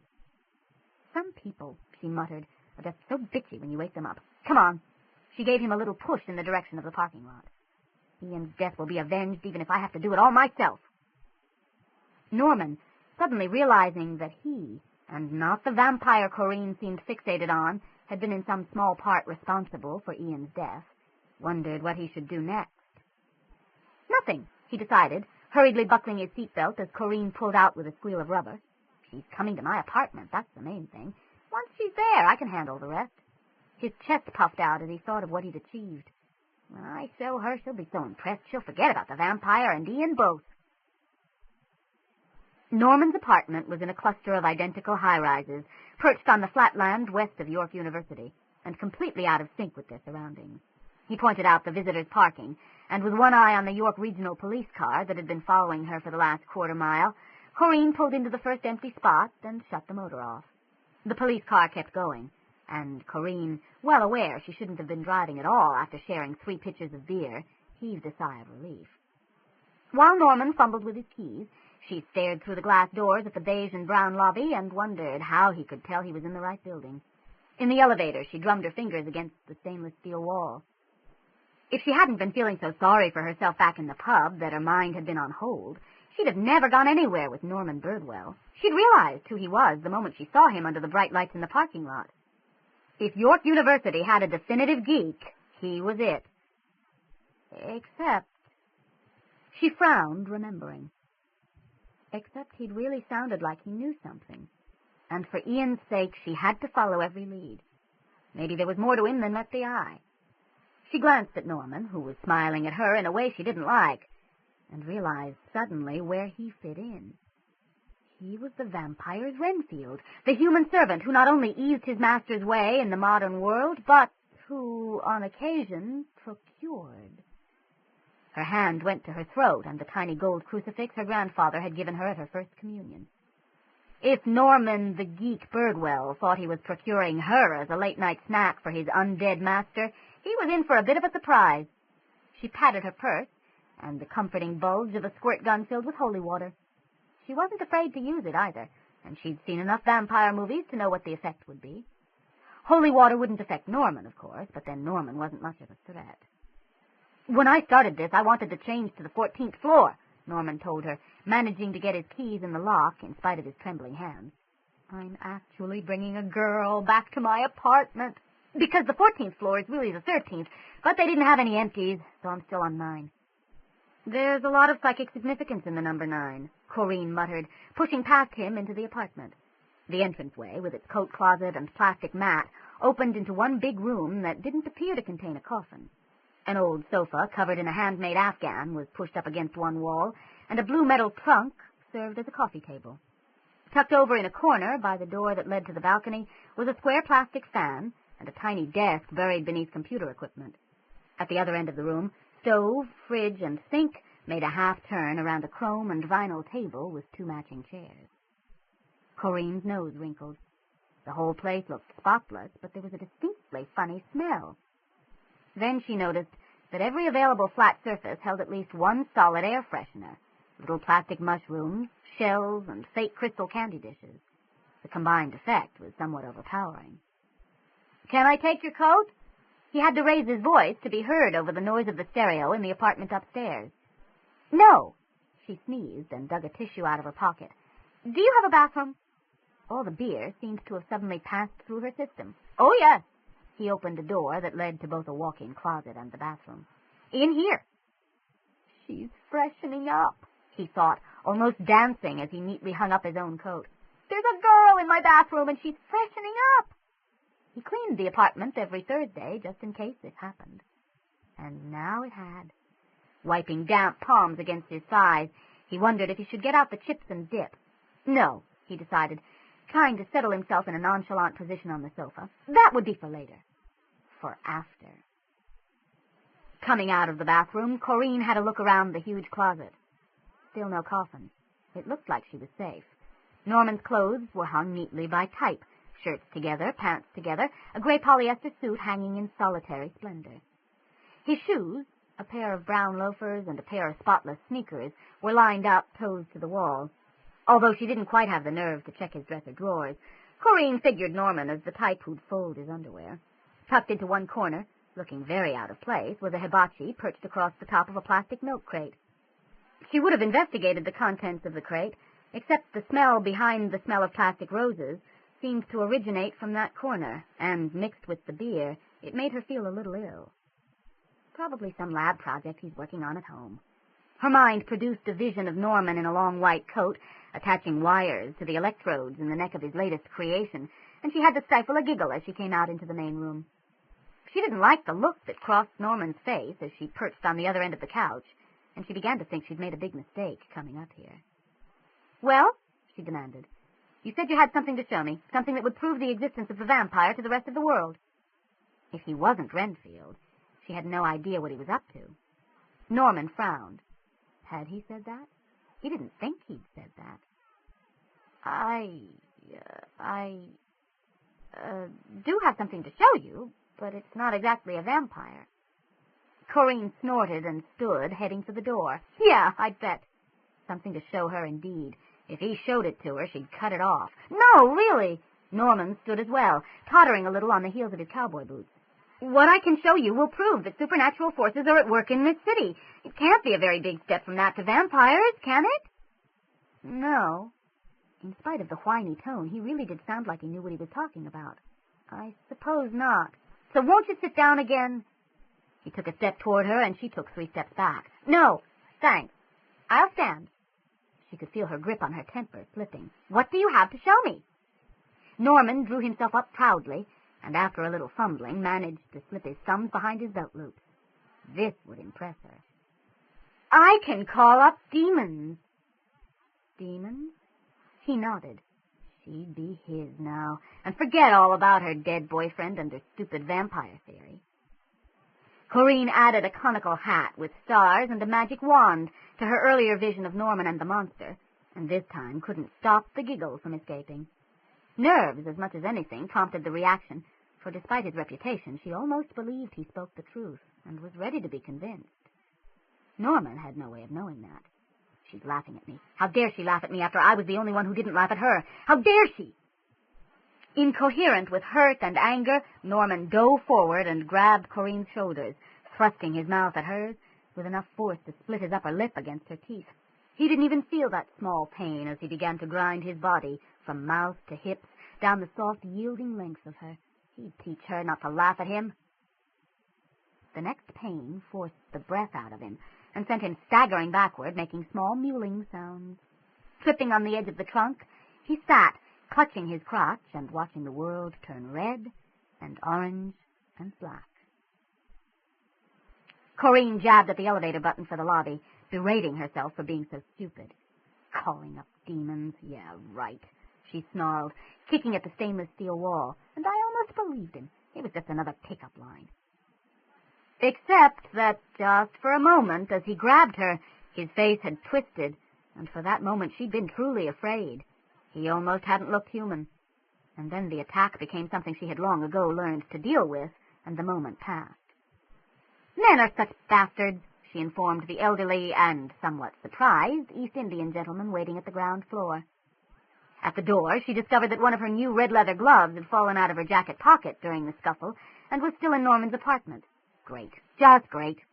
She considered going back for it. She knew she could take Norman in a fight, but decided against it. If she got the opportunity to close her hands around his scrawny neck, she'd probably strangle him. Shoulders hunched against the wind, she stomped out to her car and soothed her lacerated feelings by burning rubber the length of the parking lot. As the pain receded, the anger grew. She laughed at me. I shared the secret of the century with some stupid girl who believes in vampires, and she laughed at me. Carefully, not certain his legs would hold him, Norman stood. Everyone always laughed at me, last one chosen to play baseball, never wearing quite the same clothes as the other kids. They even laughed when I got perfect marks on tests.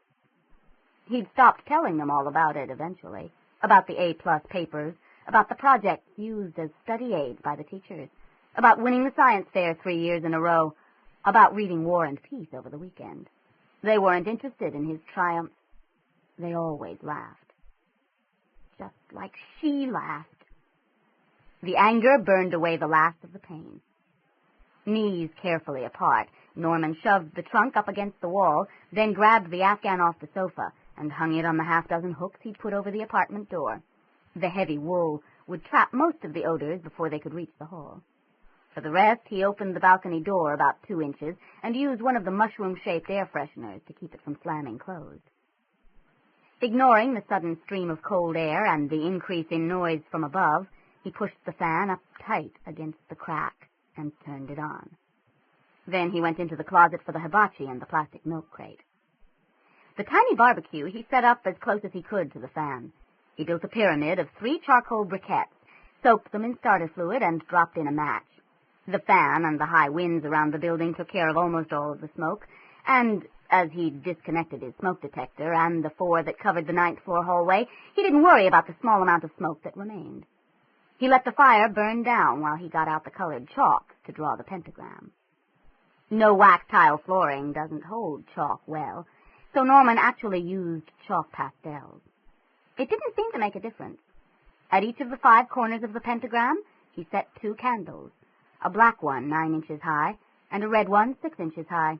He'd had to cut them both down from 12s and 8s, and had discovered that a few of the blacks were actually dark purple. That hadn't seemed to matter either. Candles lit, he knelt before the now glowing coals and began the steps to call the demon. He'd bought 6 inches of the 18-karat gold chain at a store in Chinatown. With a pair of nail scissors, he clipped off 3 or 4 links and let them fall into the glowing red heart of the charcoal briquette.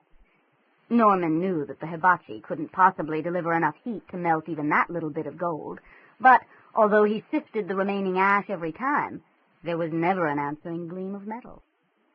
The frankincense came from a trendy food store on Bloor Street West. He had no idea what other people used the bright orange flakes for. He couldn't imagine eating them, although he supposed they might be a spice. The half-handful he threw on the heat ignited slowly, creating a thick, pungent smoke that the fan almost managed to deal with. Coughing and rubbing the back of one hand across watering eyes, he reached for the last ingredient. The myrrh had come from a shop specializing in essence oils and the creation of personal signature perfumes. Ounce for ounce, it had been more expensive than the gold. Carefully, using the plastic measuring set his mother had given him when he moved out, he dribbled 1/8 of a teaspoon over the coals. The heavy scent of the frankincense grew heavier still, and the air in the apartment picked up a bitter taste that coated the inside of Norman's mouth and nose. The first night he'd tried this, he'd almost stopped with the myrrh, had almost been unable to get past the weight of history that came with it. For centuries, myrrh had been used to treat the dead, and all those centuries of death were released every time the oil poured over the coals. By the second time, he could shrug aside the dead with the knowledge of worse to come. By this, the seventh calling, it no longer distracted him from the task at hand. The sterile pins, identical to the ones the Red Cross used to take the initial drops of blood from donors, he'd bought at a surgical supply house. Usually he hated this part, but tonight the anger drew him through it without pause. The small pain spread down from his fingertip until it joined the throbbing between his legs, and the sudden sexual tension almost threw him out of the ritual. His breathing ragged, he somehow managed to maintain control. 3 drops of blood onto the coals, and as each drop fell, a word of calling. The words he'd found in one of the texts used in his comparative religions class. He'd created the ritual himself, made it up out of equal parts research and common sense. Anyone could do it, he thought smugly, but only I have. The air over the center of the pentagram shivered and changed as though something were forcing it aside from within. Norman stood and waited, scowling, as the smell of the burning spices gave way to a fetid odor of rot, and the beat of his neighbor's stereo gave way to a sound that throbbed inaudibly in brain and bone. The demon, when it came, was man-sized and vaguely man-shaped, and all the more hideous for the slight resemblance. Norman, breathing shallowly through his mouth, stepped to the edge of the pentagram. "I have called you," he declared. "I am your master."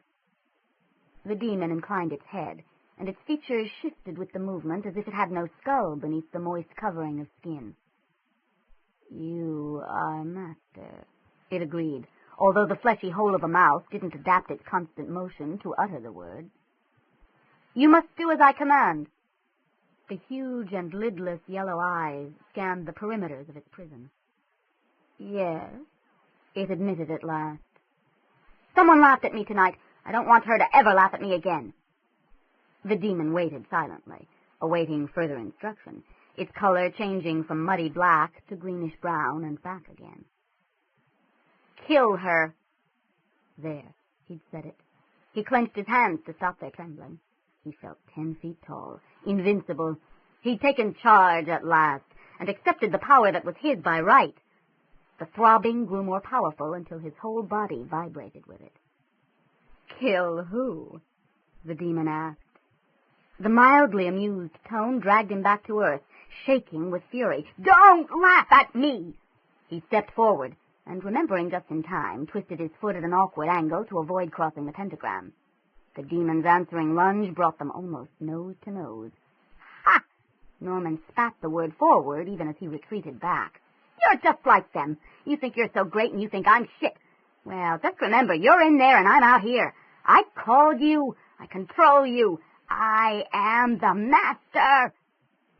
Unmoved by the stream of vitriol, the demon settled back in the center of the pentagram. "You are master," it said placidly. "Kill who?" The amusement remained in the creature's voice, driving Norman almost incoherent with anger. Through the red haze, he realized that screaming, "Kill Corinne," at the demon would accomplish nothing. He had to think. How to find one person in a city of over 3 million. He stomped to the far wall and back, caught the heel of his right boot, and almost fell. When, after much tottering, he'd regained his balance, he bent and picked up the bit of scarlet leather that had nearly brought him down. "Here!" The demon speared the glove out of the air with a 6-inch talon, the loose folds of skin hanging between its arm and body snapping taut with the motion. Norman smiled. "Find the glove that matches this one and kill the person who has it. Don't let anyone else see you. Return to the pentagram when you've finished." The odor of decay lingered in the air after the demon had disappeared, a disgusting after effect that only time would remove. Sucking the finger he'd pricked, Norman strutted to the window and looked out at the night. No one, he vowed, is ever going to laugh at me again. No more toys, no more clothes, no more computers. He'd taken up his power tonight, and when the demon returned, well fed on Corinne's blood, he'd send it out after a symbol of that power, something the world would be forced to respect. The throbbing beat grew more powerful, and Norman rubbed against the windowsill, hips jerking to its rhythm. Still seething, Corinne pulled into the McDonald's parking lot. Norman Birdwell. She couldn't believe she'd even spoken to Norman Birdwell, let alone gone back to his apartment with him. He'd sounded so damned believable back in the pub. She shook her head at her own credulity. Of course, she hadn't realized who he was back at the pub, but still. "I hope you appreciate this, Ian," she said to the night, slamming the car door and locking it. "When I vowed to find your killer, I never counted on having to deal with geek lust." It had gotten colder, and she'd reached in her pocket for her gloves, before she remembered that she now possessed only glove, singular. Grinding her teeth, she headed inside. Some moods only a large order of fries could deal with. On her way to the counter, she spotted a familiar face and detoured. "Hey, Janet, I thought you were all going over to Allison's." Janet looked up and shook her head. "Long story," she muttered around a mouthful of burger. Corinne snorted and tossed her remaining glove down on top of the junk piled on a neighboring seat. Under the fluorescence, it looked almost obscenely bright. "Yeah, well, I've got a longer one. Don't go away." Sometime later, Janet was staring at Corinne in astonishment, an apple pie poised forgotten halfway to her open mouth. "So I kneed him in the balls and split." She took a long swallow of Diet Cola. "And I bet I'm never going to see my other glove again, either," she added sadly. Janet closed her mouth with an audible snap. "Norman Birdwell?" she sputtered. "Yeah, I know." Corinne sighed. She should never have told Janet. Thank God they were heading into a long weekend. It might slow the spread of the story. Like majorly stupid. It must have been the beer. There isn't enough beer in the world, no, in the universe, to make me go anywhere with that creep, Janet declared, rolling her eyes. Corinne mashed the onions she'd scraped off her burger into a pureed mess. "He said he knew something about the creature that killed Ian," she muttered sheepishly. She really shouldn't have told Janet. What could she have been thinking of? "Right," Janet snorted. "Another fearless vampire hunter, and you fell for it." Corinne's eyes narrowed. "Don't make fun of it." "Fun of it? You're just as likely to find Norman's demon killed Ian as some stupid vampire." She knew the words were a mistake the moment they left her mouth, but by then it was too late. Vampires have been documented historically, and all the facts fit. 23 minutes later, Janet had been timing the lecture with barely concealed glances at her watch. Corinne stopped suddenly and stood. "I have to go to the bathroom," she said. "Wait for me. I'll be right back." "Not bloody likely," Janet muttered the second Corinne disappeared down the stairs to the basement. Digging her gear free of the pile, she headed for the door, shrugging into her jacket as she went. She liked Corinne, but if she heard one more word about vampires, she was going to bite somebody herself. Any vampire Corinne ran into was going to be able to claim self-defense. At the door, she discovered she'd picked up Corinne's remaining red glove. Damn, I take it back, and it's more of the Count Dracula power hour. She stood there for a moment, slapping the leather fingers into her palm, torn between doing the right thing and running to save her sanity. Sanity won. As the bright lighting turned the top of Corinne's ascending head to flame, Janet shoved the glove into her pocket, spun on her heel, and escaped into the night. If I run, she thought, and matched the action to it, I could be clear of the parking lot lights before Corinne looks out the window. In the darkness beyond, she'd be safe. It came up through the ground. It preferred to travel that way, for then it need waste no energy on remaining unseen. And until it fed, it had little energy to waste. It sensed the prey above it, but it waited, following, until no other lives could be felt. Then it emerged. The urge to kill was strong, nearly overpowering. It had been so commanded by its master, and its nature called it to feed. Only fear of what failure would bring managed to deflect the killing stroke that instinct had begun so that it struck bone and not soft tissue. The prey cried out and crumpled, silent now, but still alive. It longed to lap at the warm blood that filled the night with the scent of food, but it knew that feeding, once begun, could not be stopped, and that this was not the place marked for death. Gathering the prey up, it turned its face to the wind and began to run, using all three of its free limbs. It could not take the prey to the earth, nor could it take to the sky with so heavy a burden. It must trust to speed to keep it unseen. The prey would die. It would obey its master in that, but it would obey an older master as well, and the prey would die in the pattern. Unnoticed, the crushed red glove lay just beyond the edge of the parking lot lights. Beside it was a splash of darker red, already freezing. 9. And repeating our top story, the strange deaths in the Toronto area continue with the 7th body, found early this morning by police on Fox Run Avenue just south of the Oakdale Golf and Country Club. Homicide investigators at the site have confirmed only that death occurred after a violent blow to the throat, and will not say if this victim had also been drained of blood. Police are withholding the victim's name pending notification of the next of kin. Weather for southern Ontario will be colder than the seasonal norm, and... Vicki stretched out an arm and switched off the radio, then lay for a moment on the weight bench, listening to the sounds of the city, convincing herself that the rumble of a distant truck was not the tread of 1,000 clawed feet, and that a high-pitched keening to the east was only a siren. So far, no demonic hordes. She reached down and pressed her palm against the parquet floor. Touch wood. It looked like she still had time to find the bastard dealing out these deaths and break every bone in... Cutting off the thought, she stood and went into the living room, where she'd taped the map of the city to the wall. Vengeance was all very well, but dwelling on it obscured the more pressing problem, finding the scum. The first 6 deaths had occurred on Sunday, Monday, and Tuesday nights, a week apart. This Thursday night killing broke the pattern. Squinting at the map, Vicki circled Fox Run Avenue. She had no idea how this fit geographically, or if it fit geographically, or if it broke that pattern to pieces as well. She pushed her glasses up her nose and forced her teeth to unclench. Henry could play connect the dots this evening when he woke. She had other leads to follow. If Henry was right, and the person calling the demon was receiving stolen goods for each life, those goods had to have been reported missing. Find the goods, find the demon caller. Find the demon caller, stop the killing. It was all very simple. She only had to check every occurrence report in the city for the last 3 weeks and pull out unusual and unexplained theft. Which, she sighed, should only take me about 2 years. And at that, 2 years of searching was infinitely better than another second sitting on her ass, helpless. Trouble was, with 18 divisions in Metro, where did she start? She tapped the map with her pencil. The morning reports at 31 Division would have details on the deaths the radio hadn't released. Details Henry might need to pin down the next site, the next killing. Also, the 2 lines from the previous 6 deaths intersected in 31 Division.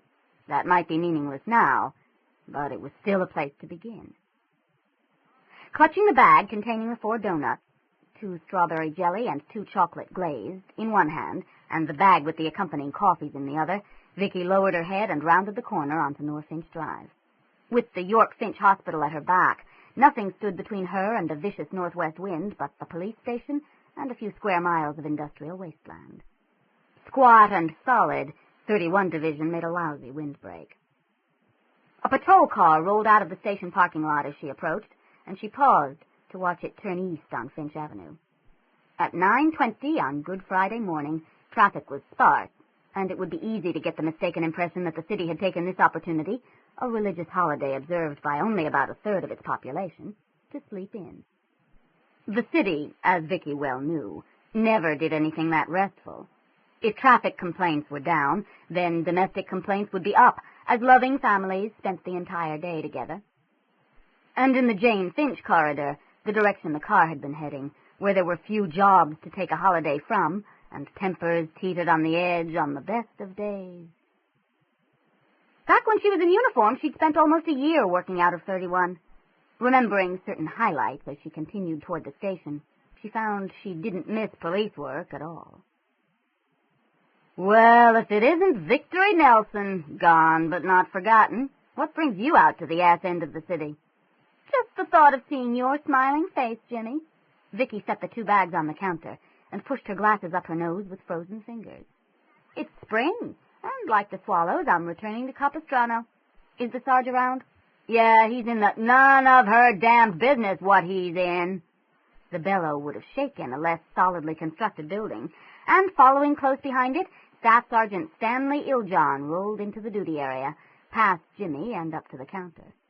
You said you'd be here by 9, he accused. You're late. Silently, Vicki held up the bag of donuts. Bribes. The sergeant snorted, the ends of his beautifully curled mustache quivering with the force of the exhalation. Well, stop standing around with your thumb up your ass. Get in here and sit. And you, he glared down at Jimmy, get back to work. Jimmy, who was working, grinned and ignored him. Vicki did as she was told, and as Sergeant Iljohn settled himself at the duty sergeant's desk, she pulled up a chair and sat across from him. A few moments later, the sergeant meticulously brushed a spray of powdered sugar off his starched shirt front. Now then, you know and I know that allowing you to read the occurrence reports is strictly against department regs. Yes, Sarge. If anyone else had been on duty, she probably wouldn't have been able to manage it without pulling in favors from higher up.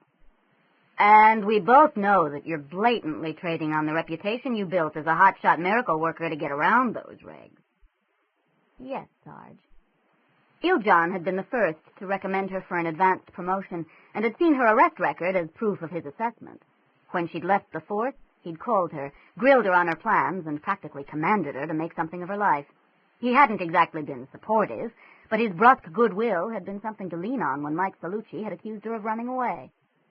And if I catch shit over this, I'm going to tell them you used the unarmed combat you private investigators are supposed to be so damn good at to overpower me, and you read the reports over my bleeding body. Should I slap you around a little? Although he stood barely over minimum height for the force, rumor had it that Stanley Iljohn had never lost a fight. With anything. Don't be a smartass. Sorry, Sarge. He tapped one square finger against the clipboard lying on his desk, and his face grew solemn. Do you really think you can do something about this? He asked. Vicki nodded. Right now, she told him levelly, I have a better chance than anyone in the city. Iljohn stared at her for a long moment. I can draw lines on a map, too, he said at last. And when you line up the first 6 deaths, X marks the spot, just north of here. Every cop at this station is watching for something strange, something that'll mark the killer. And you can bet these reports, a short choppy wave, indicated the occurrence reports of the last couple of weeks which were hanging on the wall by the desk, have been gone through with several fine-toothed combs. Gone through by everyone here and by the boys and girls from your old playground. But not by me. He nodded acknowledgement. Not by you. His palm slapped down on the papers on his desk. This last death, this was in my territory, and I'm taking it personally. If you know something you're not telling, spit it out now. There's a demon writing a name in blood across the city. If we don't stop it, it will be only the beginning. How do you know? A vampire told me. She looked him right in the eye and lied. Everything I know I've told Mike Celluci. He's in charge of the case. I just think it'll help if I look myself. Iljohn's eyes narrowed. She could tell he didn't believe her, not completely. Slowly, after a moment that stretched into all the time they'd ever worked together, he pushed the clipboard across the desk. I want this to be the last death, he growled. Not as much as I do, Vicki thought. How many deaths in a demon's name? She bent her head to read. Victims 1 and 7 were both students at York University, not much of a connection to base an investigation on. Celluci sighed. Vicki, at this point, I'd base an investigation on ties a lot more tenuous. Did you call to give me a hard time, or did you have something constructive to say? Vicki twisted the phone cord around her fingers. Late in the afternoon, arriving at 52 Division, her search had actually turned something up.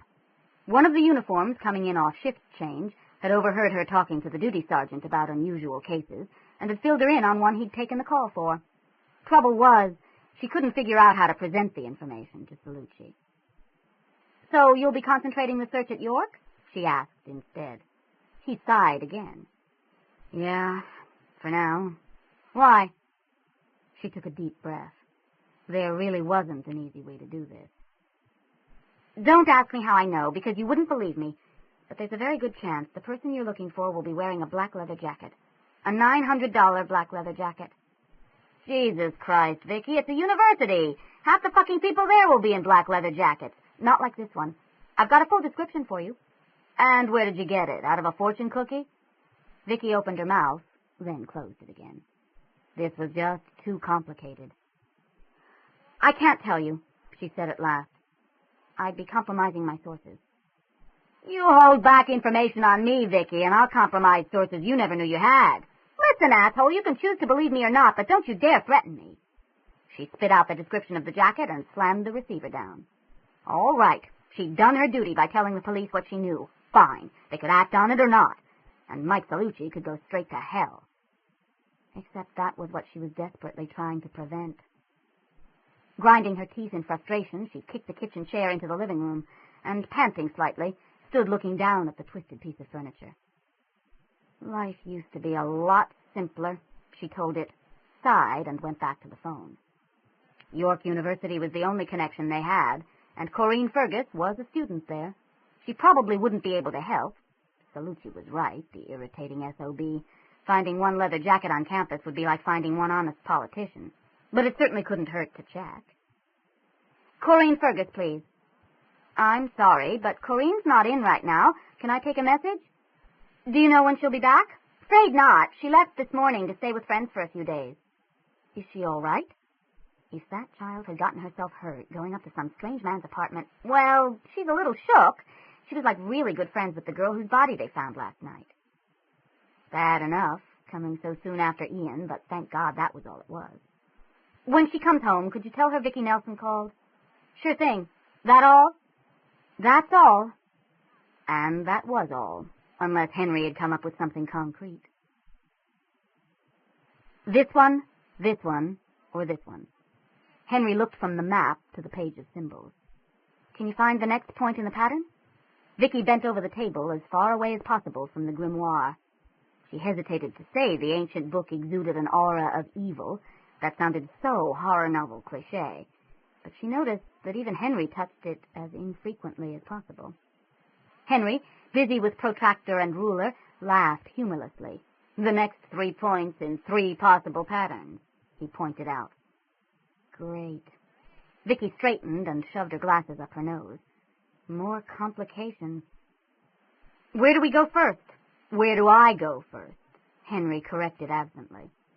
He straightened as well, rubbing his temples. The bright light that Vicki seemed to need to function was giving him a headache. "It had better be this area here." He tapped the map just east of the Humber River between Lawrence and Eglinton Avenues. "This pattern continues the least complicated of the 3. Theoretically, it will be the first finished." "Theoretically?" Henry shrugged. "This is demon lore. There aren't any cut-and-dried answers. Experts in the field tend to die young." Vicki took a deep breath and let it out slowly.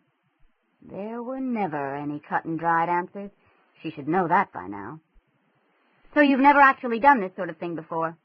"Not actually, no. This sort of thing doesn't happen very often."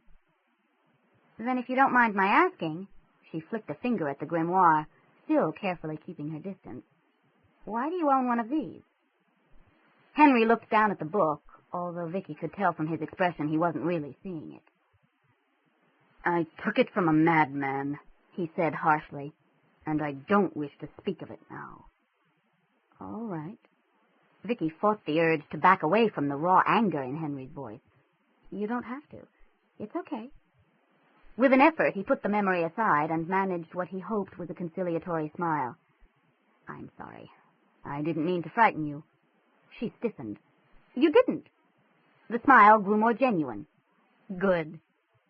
Well aware she was being humored, Vicki cleared her throat and changed the subject. You said the other night we had no way of knowing if these were all the demonic names. That's right. He'd been trying not to think of that. So these deaths might be spelling out a name that's not in the book. Right again. Shit. Arms wrapped around herself, Vicki walked over to the window and rested her forehead against the cool glass. The points of light below, all she could see of the city, looked cold and mocking. 1,000 demonic eyes in the darkness. What are we supposed to do about it? Exactly what we are doing. It could have been a rhetorical question, but sometimes Henry felt even they needed answering, and he wanted to give her what comfort he could. And we hope and we pray, and we don't give up. Vicki's head rose, and she turned to face him. I never give up, she said testily. He smiled. I never thought you did.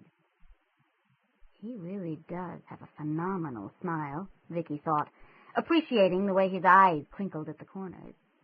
She felt her own lips begin to curl in answer and gave herself a mental shake, forcing her face to give no indication of a sudden strong wave of desire.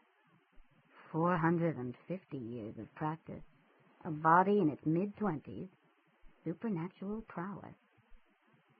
Henry heard her heart speed up, and his sensitive nose caught a new scent.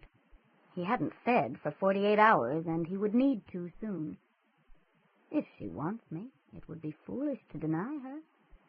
Having long since outgrown the need to prove himself by forcing the issue, he knew he could take what he wanted. He would allow her to make the first move. And what of vows to stay uninvolved until after the demon has been dealt with? Well, some vows were made to be broken. Her heartbeat began to slow, and while he applauded her control, he didn't bother to hide his disappointment. So, the word caught, and Vicki cleared her throat. This is ridiculous. I'm 31 years old. I'm not 17. I learned a few things up at 31 Division that might have some bearing on the case. Oh? Henry raised a red gold brow and perched on the edge of the table. Vicki, who would have given her front teeth to be able to raise a single brow without her entire forehead getting involved, frowned at the picture he made. To give him credit, she didn't think he was aware of how the light from the chandelier burnished his hair, and how the position stretched the brown corduroy pants he wore, tight over muscular thighs. With an effort, she got her mind back on track. This was not the time for that sort of thing, whatever sort of thing it might end up to be later on. Several people, mostly employees of the local McDonald's, reported a foul smell lingering around the parking lot at the Jane Finch Mall. Sulfur and rotting meat. The gas company sent someone around, but they found no leaks. The demon? Henry bent over the map, trying to ignore his growing hunger. It was difficult with her so close, and physically at least so willing. But the body was found. There's more. Someone reported a bear running along the shoulder of Jane Street. The police didn't bother investigating because the caller said he'd only caught a glimpse of it as it passed his car doing about 100 kilometers an hour. The demon. This time it wasn't a question. Vicki nodded. Odds are good. She returned to the table and the map. My best guess is that it picked up the body here and carried it over here to kill it. Why? There had to be people closer. Perhaps this time it was told who to kill. I was afraid you were going to say that. It's the only logical answer, Henry said, standing. But look at the bright side. There is no bright side, Vicki snarled. She'd finished her day with the coroner's report. At the risk of sounding like a Pollyanna, Henry told her dryly, there's always a bright side, or at least a side that's less dark. If the demon was instructed to kill this young woman, perhaps the police can find the link between her and its master. And if it was just indulging in demonic perversity, then we're no farther behind than we were. Now, if you'll excuse me, with the timetable shattered, I'd better get out to the Humber, in case the demon is recalled tonight. At the door, Vicki stopped, a sudden horrific thought bleaching the color from her face. What's stopping this thing from showing up inside someone's house, where you can't see it, where you can't stop it? Demons, Henry told her, smiling reassuringly as he secured the belt of his trench coat, are unable to enter a mortal's home unless expressly invited. I thought that referred to vampires. With one hand in the small of her back, Henry moved her firmly out into the hall. Mr. Stoker, he said, as he locked the door to the condo, was indulging in wishful thinking. Henry leaned against the cemetery fence and looked out over the small collection of quiet graves. They were old stone slabs for the most part, a uniform size and a uniform age. The few marble monuments looked pretentious and out of place. To the west, the cemetery butted against the Humber River Park system, and the muttering of the swollen river filled the night with sound. To the north lay residential areas. To the east and south, vacant land. He wondered if the cemetery had something to do with the lack of development. Even in an age of science, the dead were often considered bad neighbors. Henry couldn't understand why. The dead never played Twisted Sister at 130 decibels at 3 a.m. He could feel, not the pattern, but the anticipation of it. A current of evil waiting for its chance, waiting for the final death that would anchor it to the world.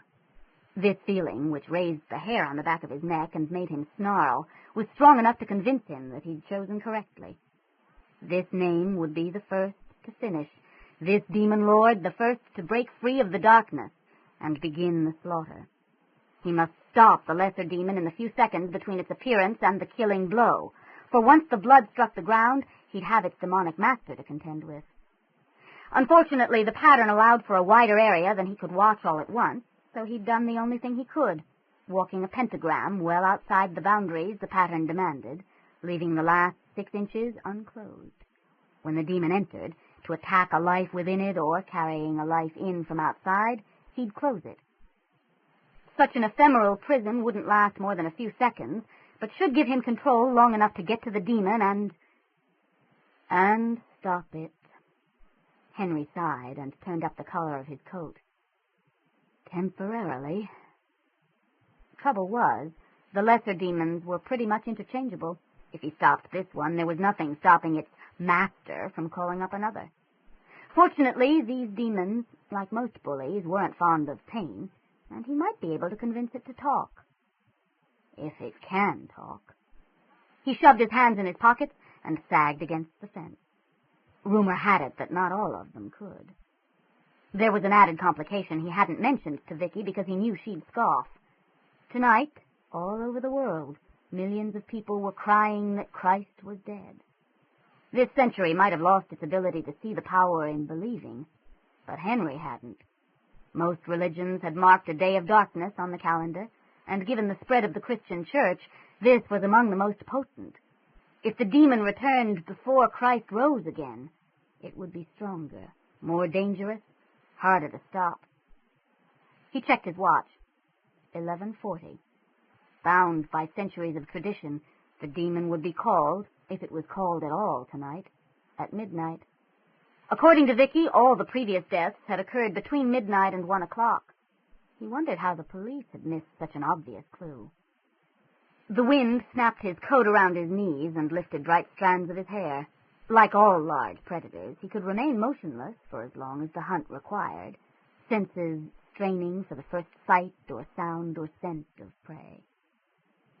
Midnight passed. Henry felt the heart of darkness go by, and the current of evil strengthened momentarily. He tensed. He would have to move between one heartbeat and the next. Then the current began to fade. When it had sighed away to a mere possibility, Henry checked his watch again. 1:20. For tonight, for whatever reason, the danger was past. Relief caused him to sag against the fence, grinning foolishly. He hadn't been looking forward to the battle. He was grateful for the reprieve. He'd head back downtown, maybe drop in on Carolyn, get something to eat, spend the hours until sunrise, not worrying about being ripped to pieces by the hordes of hell. Peaceful, isn't it? The white-haired man never knew how close he came to dying. Only the returning surge of the pattern, sensing death, stopped Henry's strike. He forced his lips back over his teeth and shoved his trembling hands in his pockets. Did I frighten you? No. The night hid the hunter while Henry struggled to resecure his civilized mask. Startled me, that's all. The wind from the river had kept him from scenting the blood, and the sound of the water had muffled the approach of Crape's old shoes. It was excusable that he'd been taken by surprise. It was also embarrassing. "You don't live around here?" "No." As he came closer, Henry revised his original impression of the man's age. No more than 50, and a trim athletic 50 at that, with the weathered look of a man who worked outside. "I thought not. I'd have remembered you." His eyes were pale blue, and just beyond the edge of a gray down jacket, a vein pulsed under tanned skin. "I often walk at night when I can't sleep." Hands hanging loose beside his faded jeans, he waited for Henry's explanation. Ridged knuckles testified to past fights, and somehow Henry doubted he'd lost many of them. "I was waiting for someone." Remaining adrenaline kept him terse, although amusement had begun to wash it away. "He didn't show." He answered the older man's slow smile with one of his own, captured the pale blue gaze, and held it. Leading him into the shadows of the cemetery, allowing his hunger to rise, he considered this ending to the few last hours, and, stifling slightly hysterical laughter, Henry realized there was truth in something he'd always believed. The world is not only stranger than you imagine, it's stranger than you can imagine. A vampire, waiting for a demon, gets cruised in a graveyard. Sometimes I love this century. "Detective? I mean, Miss Nelson." The young constable blushed at his mistake and cleared his throat.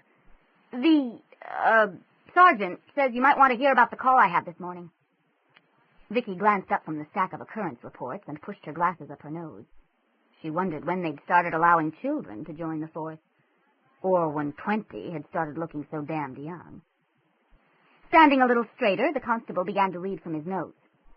"At 8:02 this morning, Saturday, 23rd of March, a Mr. John Rose of 42 Birchmont Avenue reported an item missing from his gun collection. Said collection, including the missing item, was kept in a locked case behind a false wall in Mr. Rose's basement. Neither the wall nor the lock appeared to have been tampered with, and Mr. Rose swore that only he and his wife knew the combination. The house itself showed no signs of forced entry. All papers and permits appeared to be in order, and—" "Constable?" "Yes, ma'am." "What item was Mr. Rose missing?" "Ma'am?"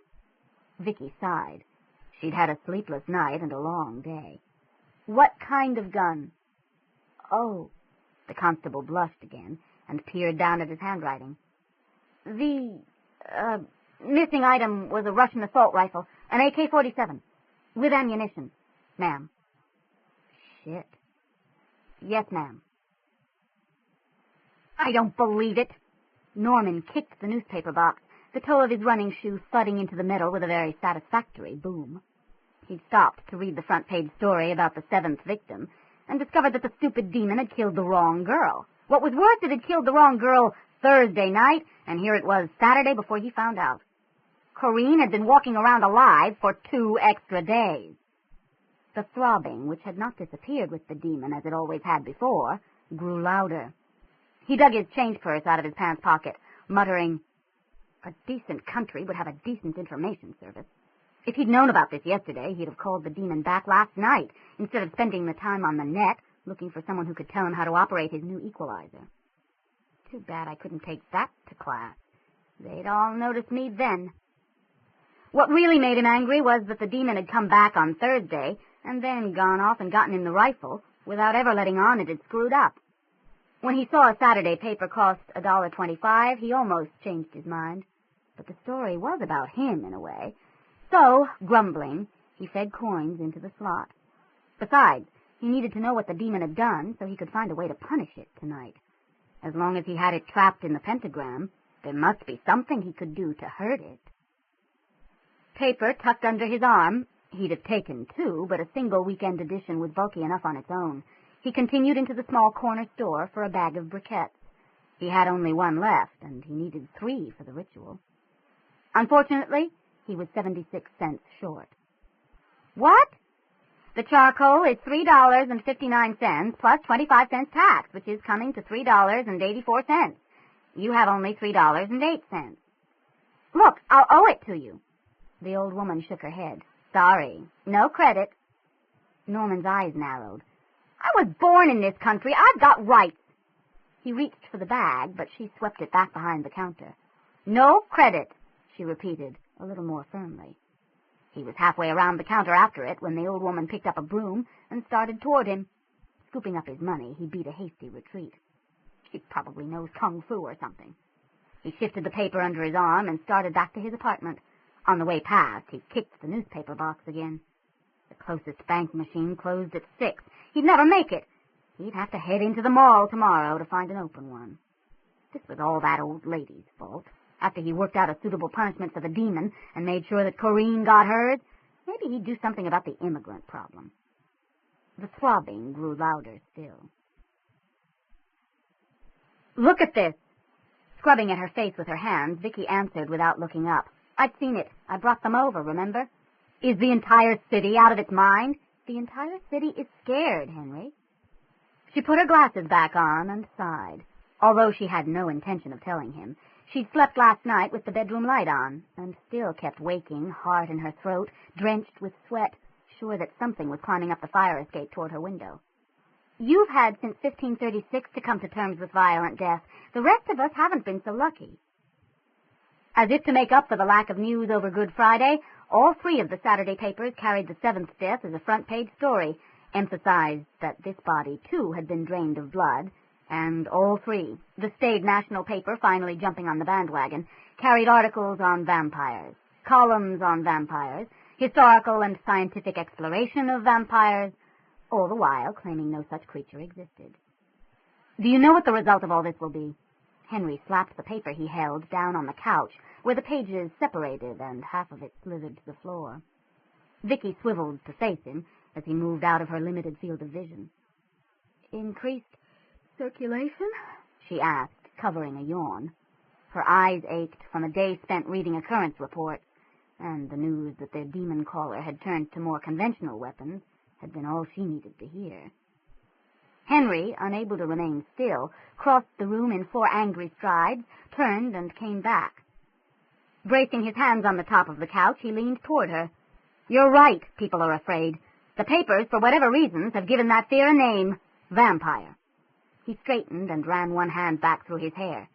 "The people writing these stories don't believe in vampires, and most of the people reading these stories don't believe in vampires, but we're talking about a culture where more people know their astrological sign than their blood type. Somewhere out there, somebody is taking all this seriously and spending his spare time sharpening stakes." Vicki frowned.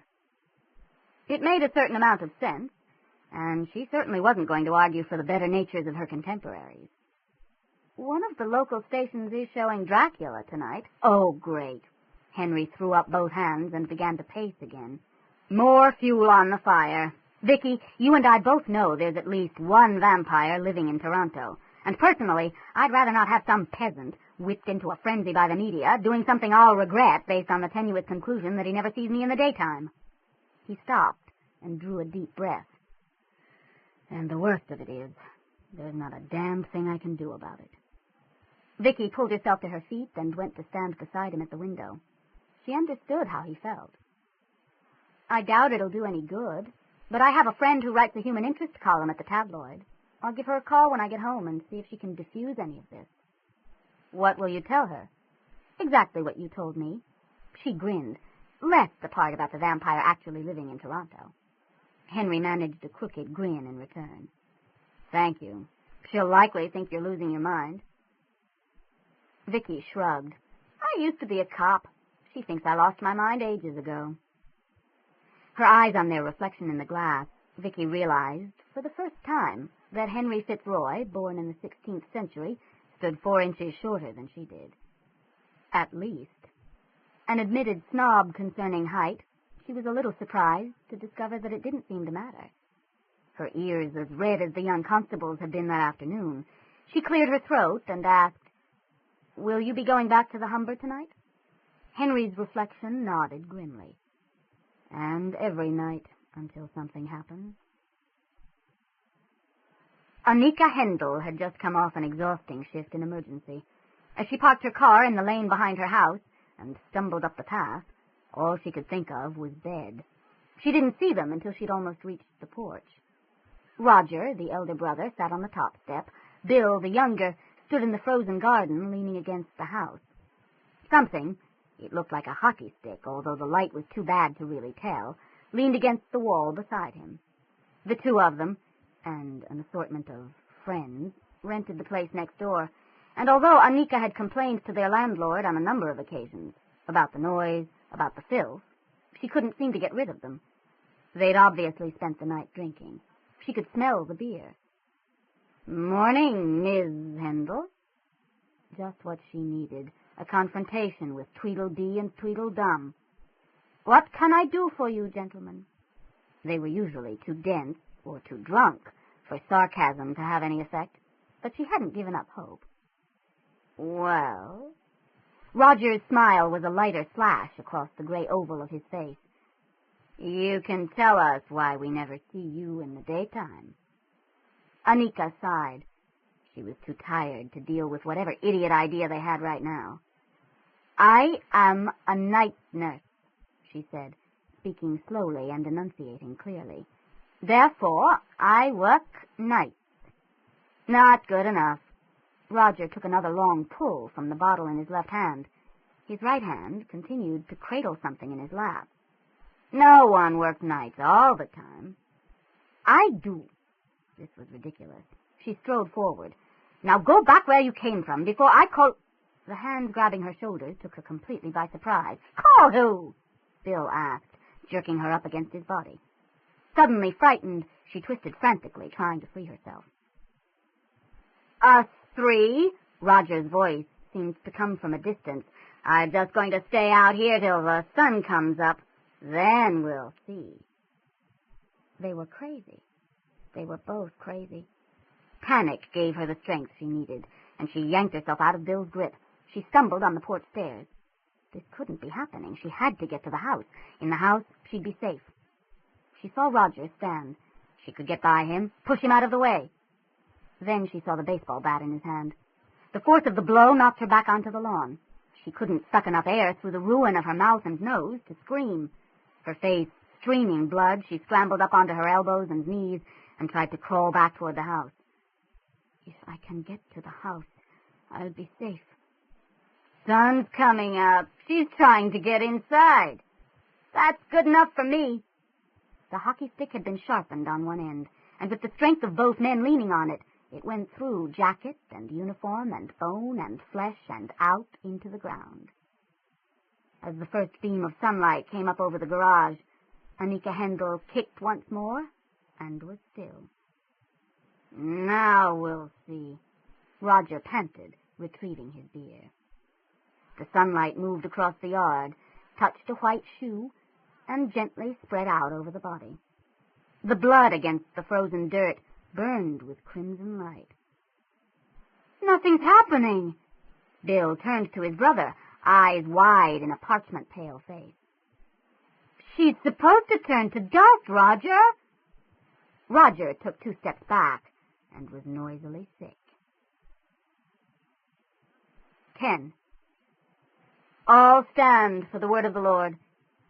We read today from the Gospel according to St. Matthew, chapter 28, verses 1 to 7. Praise be the word of the Lord. In the end of the Sabbath, as it began to dawn toward the first day of the week, came Mary Magdalene and the other Mary to see the sepulchre. And behold, there was a great earthquake, for the angel of the Lord descended from heaven, and came and rolled back the stone from the door and sat upon it. His countenance was like lightning, and his raiment white as snow. And for fear of him the keepers did shake, and became as dead men. And the angel answered and said unto the women, Fear not ye, for I know that ye seek Jesus, which was crucified. He is not here, for he is risen, as he said. Come, see the place where the Lord lay. And go quickly and tell his disciples that he is risen from the dead. And behold, he goeth before you into Galilee. There shall ye see him. Lo, I have told you. Thus endeth the lesson. The Gloria almost raised the roof off the church, and just for that moment, the faith in life everlasting as promised by the Christian God was enough to raise a shining wall between the world and the forces of darkness. Too bad it wouldn't last. Back up, please. Move aside. Hands cuffed behind them, the brothers were brought out through the police barricade and into the alley. Curious neighbors surged forward, then back, like a living sea breaking against a wall of blue uniforms.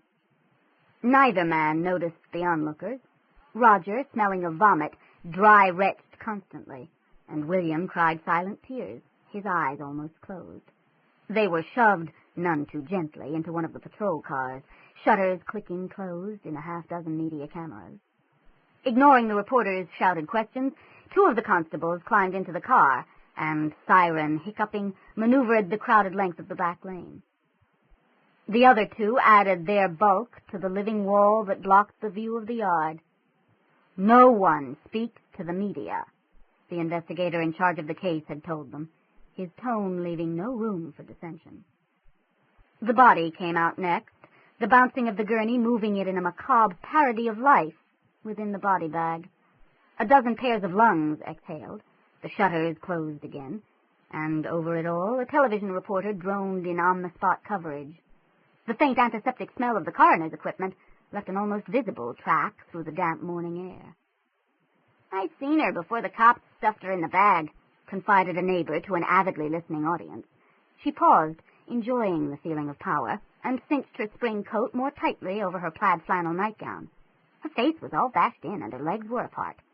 Nodding sagely, she added, "You know what that means." Listeners echoed her nod. As the coroner's wagon drove away, the police barricade broke up into individual men and women who hurriedly stepped out of the way as Mike Celluci and his partner came out of the yard. "Get statements from anyone who saw something or who thinks they saw something," Celluci ordered. At any other time, he would have been amused at the reaction that invoked in the crowd, as half of them preened and the other half quietly slipped away. But this morning he was far beyond amusement. The very senselessness of this killing wrapped him in a rage so cold he doubted he'd ever be warm again. The reporters, for whom the story had more reality than what had actually happened, surged forward, demanding some sort of statement from the police. The 2 homicide investigators pushed through them silently until they got to their car, a rudimentary instinct of self-preservation keeping the reporters from actually blocking their way. As Celluci opened his door, Dave leaned forward and murmured, "We've got to say something, Mike, or God knows what they'll come up with." Celluci glowered at his partner, but Dave refused to back down. "I'll do it if you'd rather not." "No." Scowling, he looked out at the pack of jackals. "Anika Hendel is dead because of the asinine stories you lot have been spreading about vampires. You're as much responsible as those 2 cretins we took away. Quite the story. I hope you're proud of it." Sliding in behind the wheel, he slammed his car door closed with enough force to create echoes between the neighboring houses.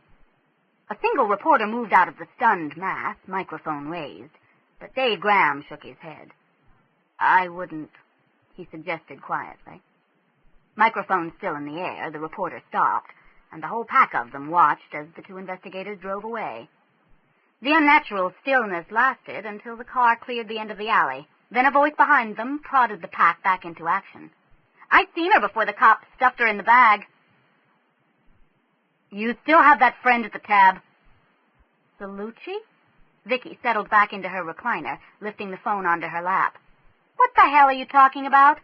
"That's Fellows' woman, the one who writes for the tabloid. Are you still seeing her?" Vicki frowned. "Well, I'm not exactly seeing her." "For Christ's sake, Vicki, this is no time to be coy. I'm not asking if you sleep with her. Do you talk to her or not?" "Yeah." In fact, she'd been going to call her that very afternoon to see what could be done to ease Henry's fears about peasant hordes with steaks and garlic. What weird serendipity had Celluci thinking about Anne Fellows on the same day? They'd only met once and hadn't hit it off, had spent the entire party circling each other like wary dogs looking for an exposed throat. "Why?" "Get a pen and paper. I've got some things I want you to tell her." His tone sent Vicki scrabbling in the recliner's side pocket, and by the time he started to talk, she'd unearthed a ballpoint and a coffee-stained phone pad. When he finished, she swore softly. "Jesus God, Mike. Can I assume the higher-ups don't know you're passing this along?" She heard him sigh wearily, and before he could speak, said, "Never mind. Stupid question." "I don't want this to happen again, Vicki. The papers started it. They can finish it." Vicki looked down at the details of Anika Hendel's life and death, scrawled across 3 sheets of paper in her precisely readable handwriting, and understood Celluci's anger and frustration. An echo of it brushed her spine like a cold finger. "I'll do what I can." "Let's hope it's enough." She recognized the finality in that statement, knew he was hanging up, and yelled his name. The seconds she had to wait before she knew he'd heard her were the longest she'd faced in a while. "What?" he growled. "I'll be home tonight." She could hear him breathing, so she knew he was still on the line. "Thanks," he said at last, and the click as he put down the receiver was almost gentle. From where she sat by Druxy's back wall, Vicki could see the door, as well as most of Bloor and Young through the huge windows. She'd decided this story was too important to chance a possible misunderstanding over the phone, and had convinced Anne to meet her here for lunch. Face to face, she knew she'd have a better chance of convincing the columnist that the press had a responsibility to ensure that there wouldn't be another Annika Hendel. She picked at the rolled cardboard edge of her coffee cup. Henry wanted the press coverage of the vampire situation stopped to protect himself, and Vicki had been willing to do what she could. She should have realized that Henry wasn't the only one in danger. The cardboard ripped, and she swore as the hot coffee spilled over her hand. "Some detective. I could have smacked you on the head with a 2x4, and you'd never even have noticed I was there. How—" "I came in the little door in the east corner. Oh, investigative one."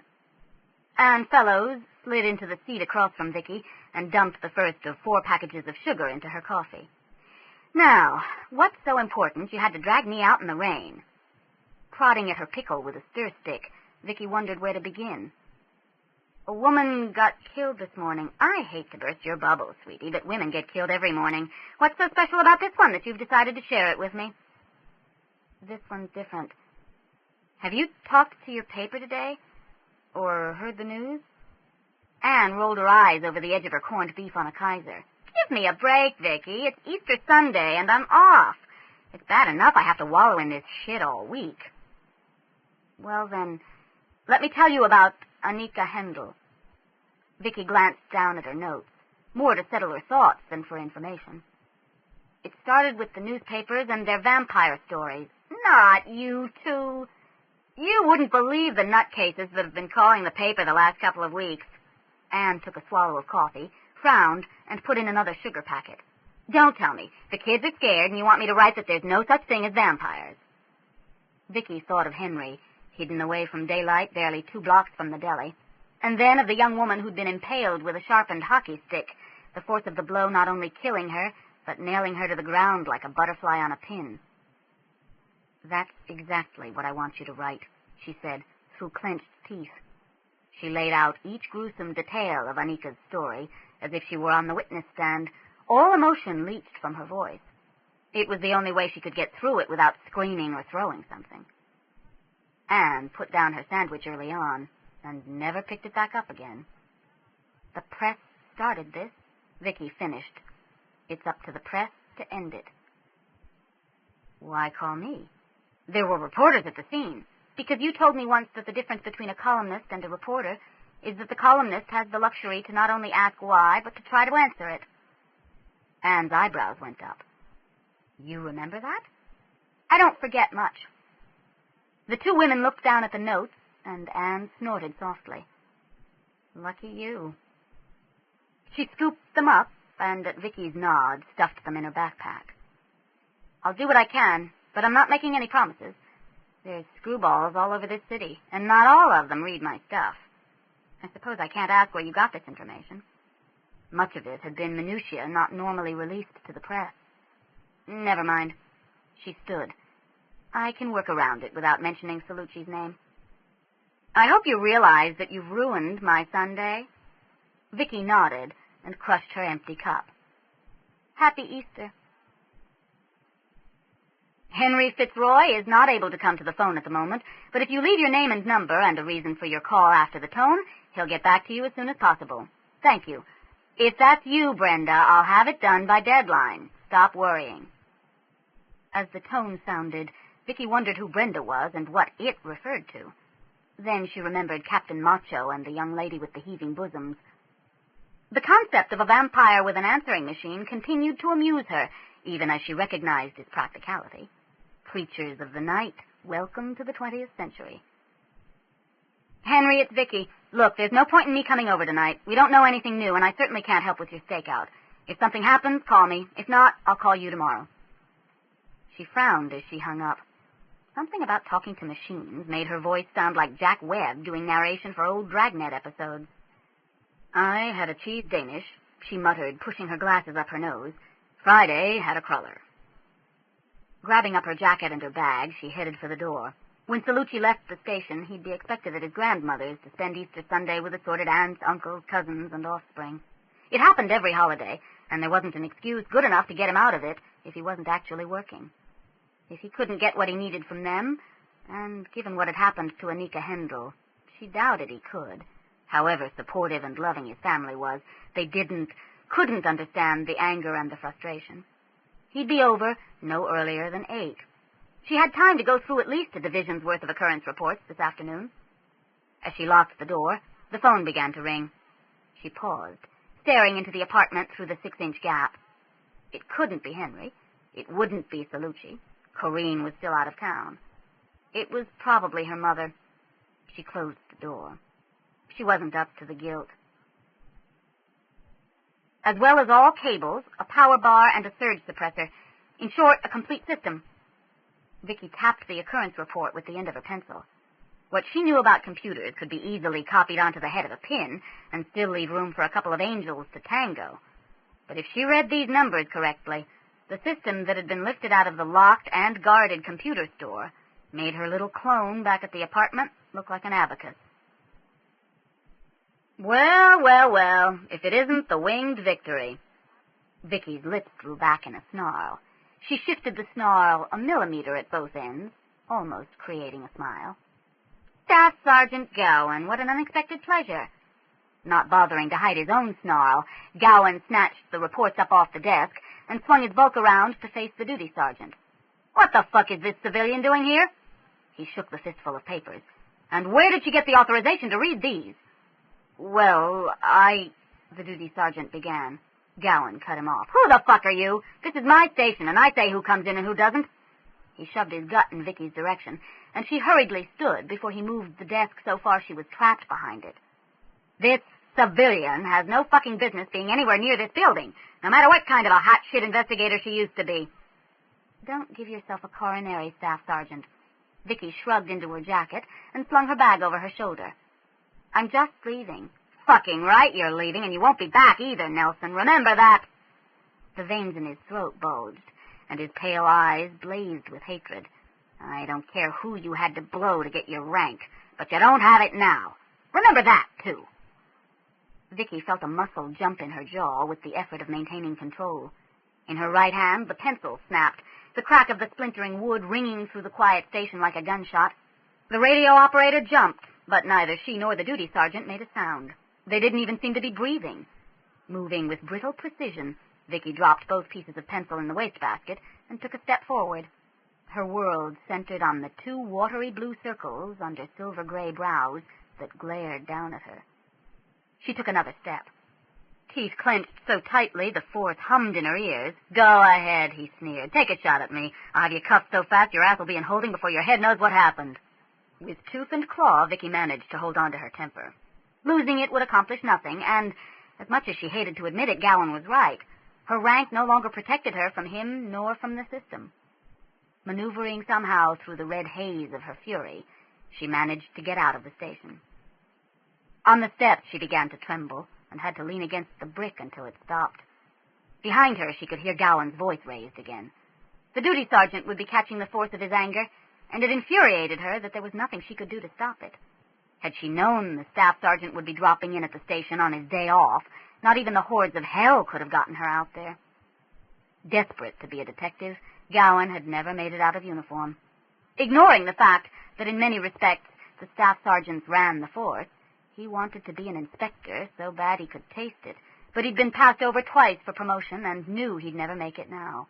He hated Vicki on both counts, and hated her more because she was a woman who'd beaten the boys at their own game, and he hated her finally and absolutely for having him reprimanded after having come upon him roughing up a kid in the holding cell. Vicki returned the sentiment. Power always attracts those who will abuse it. She'd never forgotten that line from the orientation lecture at the police academy. Some days it was easier to remember than others. Too strung out to take transit, she flagged down a taxi, thinking, and damn the $20 it would probably cost to get her home. The afternoon hadn't been a total loss. She'd call a friend who knew computers with the information on the stolen system and see if he could pinpoint what a setup like that would be used for. Just about anything, she suspected, but it never hurt to ask, and maybe they'd pick up another handle on the demon caller. She hunched down into the stale-smelling upholstery as the rain splattered against the taxi's grimy windows. After all, how many hackers with black leather jackets, assault rifles, and their own personal demons can there be in Toronto? Celluci showed up just after 9. Vicki took one look at his expression and said, "They treated you with kid gloves." "Like they were walking on eggshells," he agreed, scowling. "They mean well. Don't tell me what they mean." He threw his coat over a chair. "I know what they mean."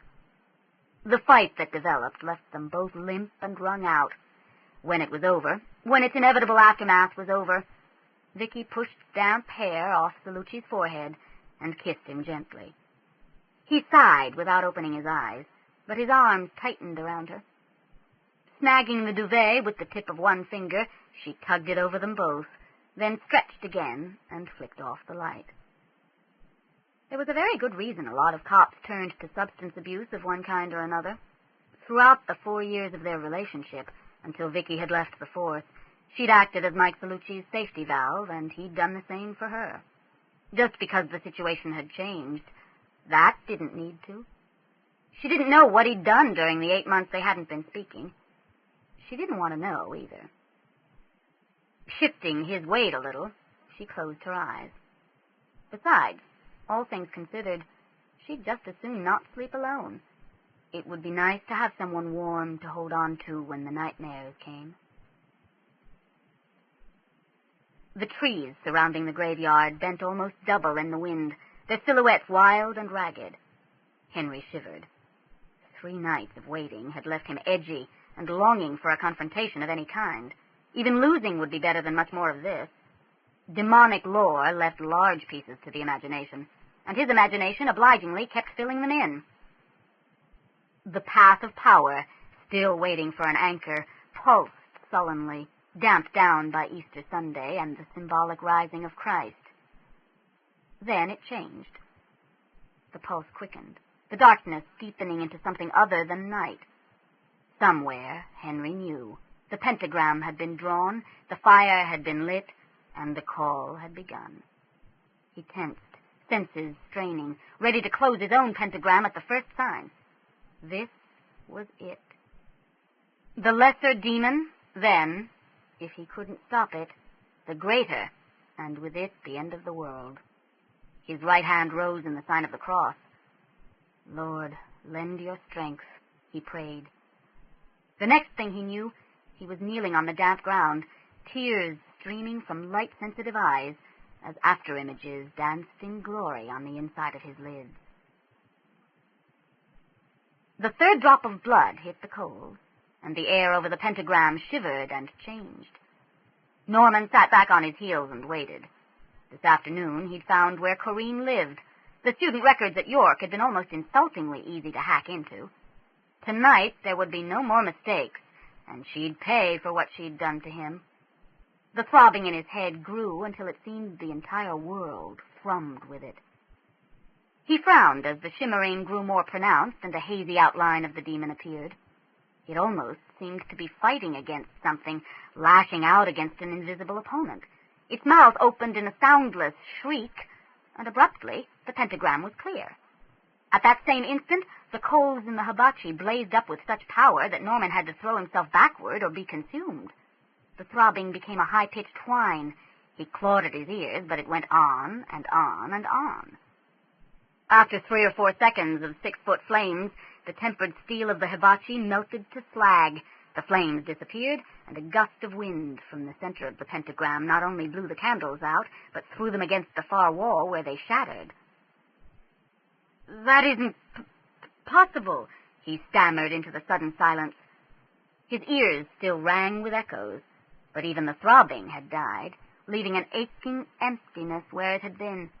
While a part of his mind cowered in fear, another disbelieved the evidence of his eyes. Heat enough to melt the cast-iron hibachi should have taken the entire apartment building with it. He reached out a trembling hand and touched the pool of metal, all that remained of the tiny barbecue. His fingertips sizzled, and a heartbeat later he felt the pain. It hurt too much to scream. When his sight finally returned, Henry dragged himself to his feet. He hadn't been hit that hard in centuries. Why he hadn't assumed it was the demon lord breaking through, he had no idea, but he hadn't, not even during that first panicked instant of blindness. So what was it? He asked, sagging against the concrete angel and brushing mud off his knees. He could just barely feel the power signature of the naming. It had retreated as far as it could without returning to hell altogether. "Any ideas, Mr. Miss?" he asked, turning to read the name off the headstone. Carved into the stone at the angel's feet was the answer. Christus resurrexit. Christ is risen. Henry Fitzroy, vampire, raised a good Catholic, dropped back to his knees and said a Hail Mary, just in case. 11. Corinne slipped through the double doors moments before the class was about to begin and made her way across the lecture hall to a cluster of her friends. Her eyes had the fragile, translucent look of little sleep and much crying. Even the bright red tangle of her hair seemed dimmed. The cluster opened and let her in, seating her in the safety of their circle, offering expressions of shock and sympathy. Although Janet had been a friend to all of them, Corinne had seen her last, and that gave her grief an immediacy theirs couldn't have. None of them, Corinne least of all, was aware of the expression of hatred that crossed Norman Birdwell's face every time he glanced in their direction. How dare she still live when I said she was to die? The throbbing had returned sometime during the night, each pulse reassuring Norman that the power was still his, each pulse demanding that Corinne pay.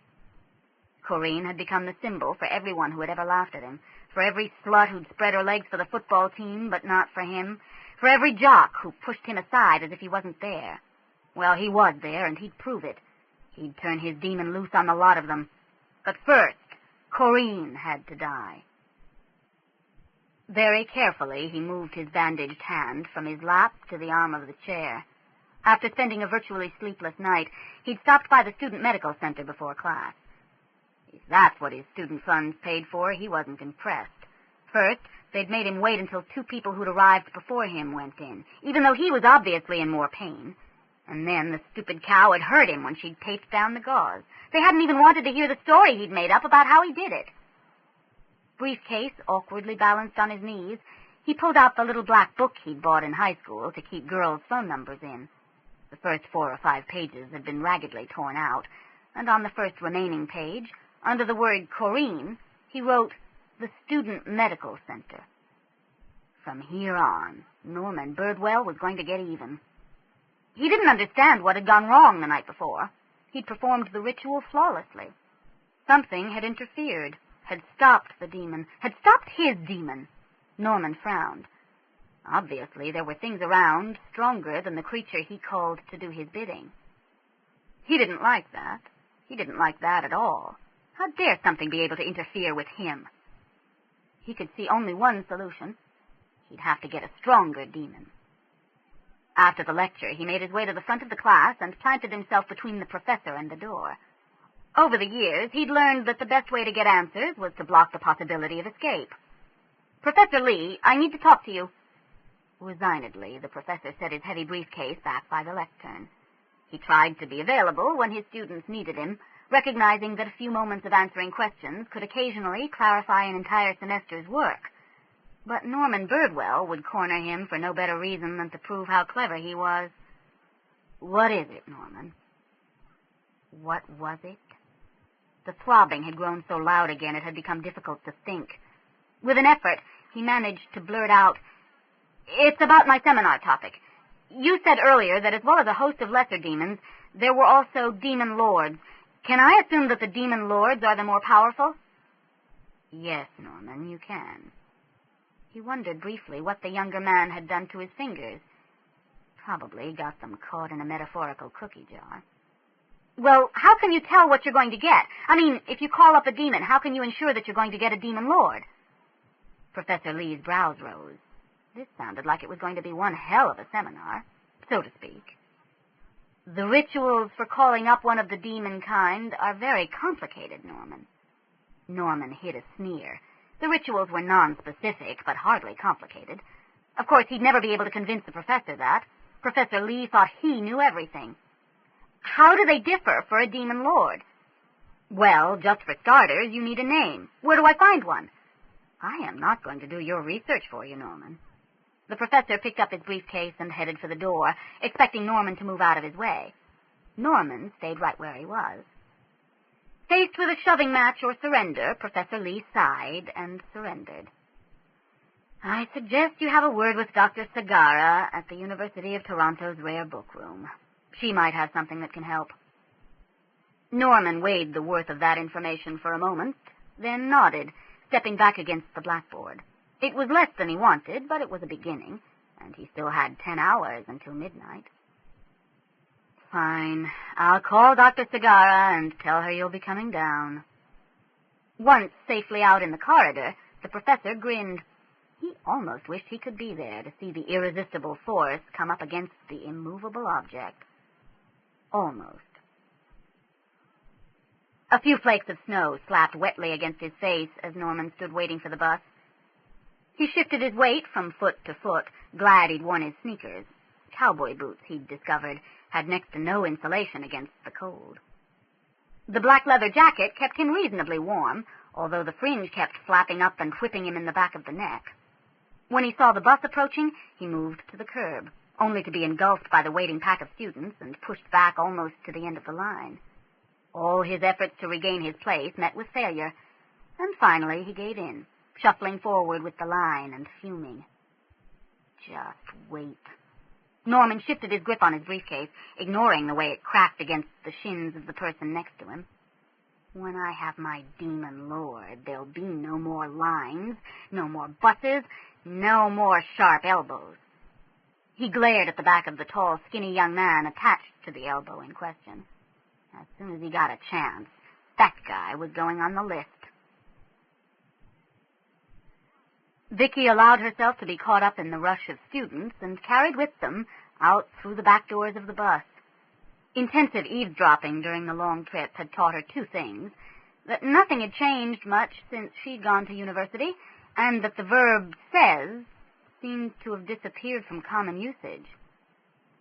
So then, my dad goes, if you're going to take the car out, I gotta know where you're going, like, and what's really depressing is that she's probably an English major.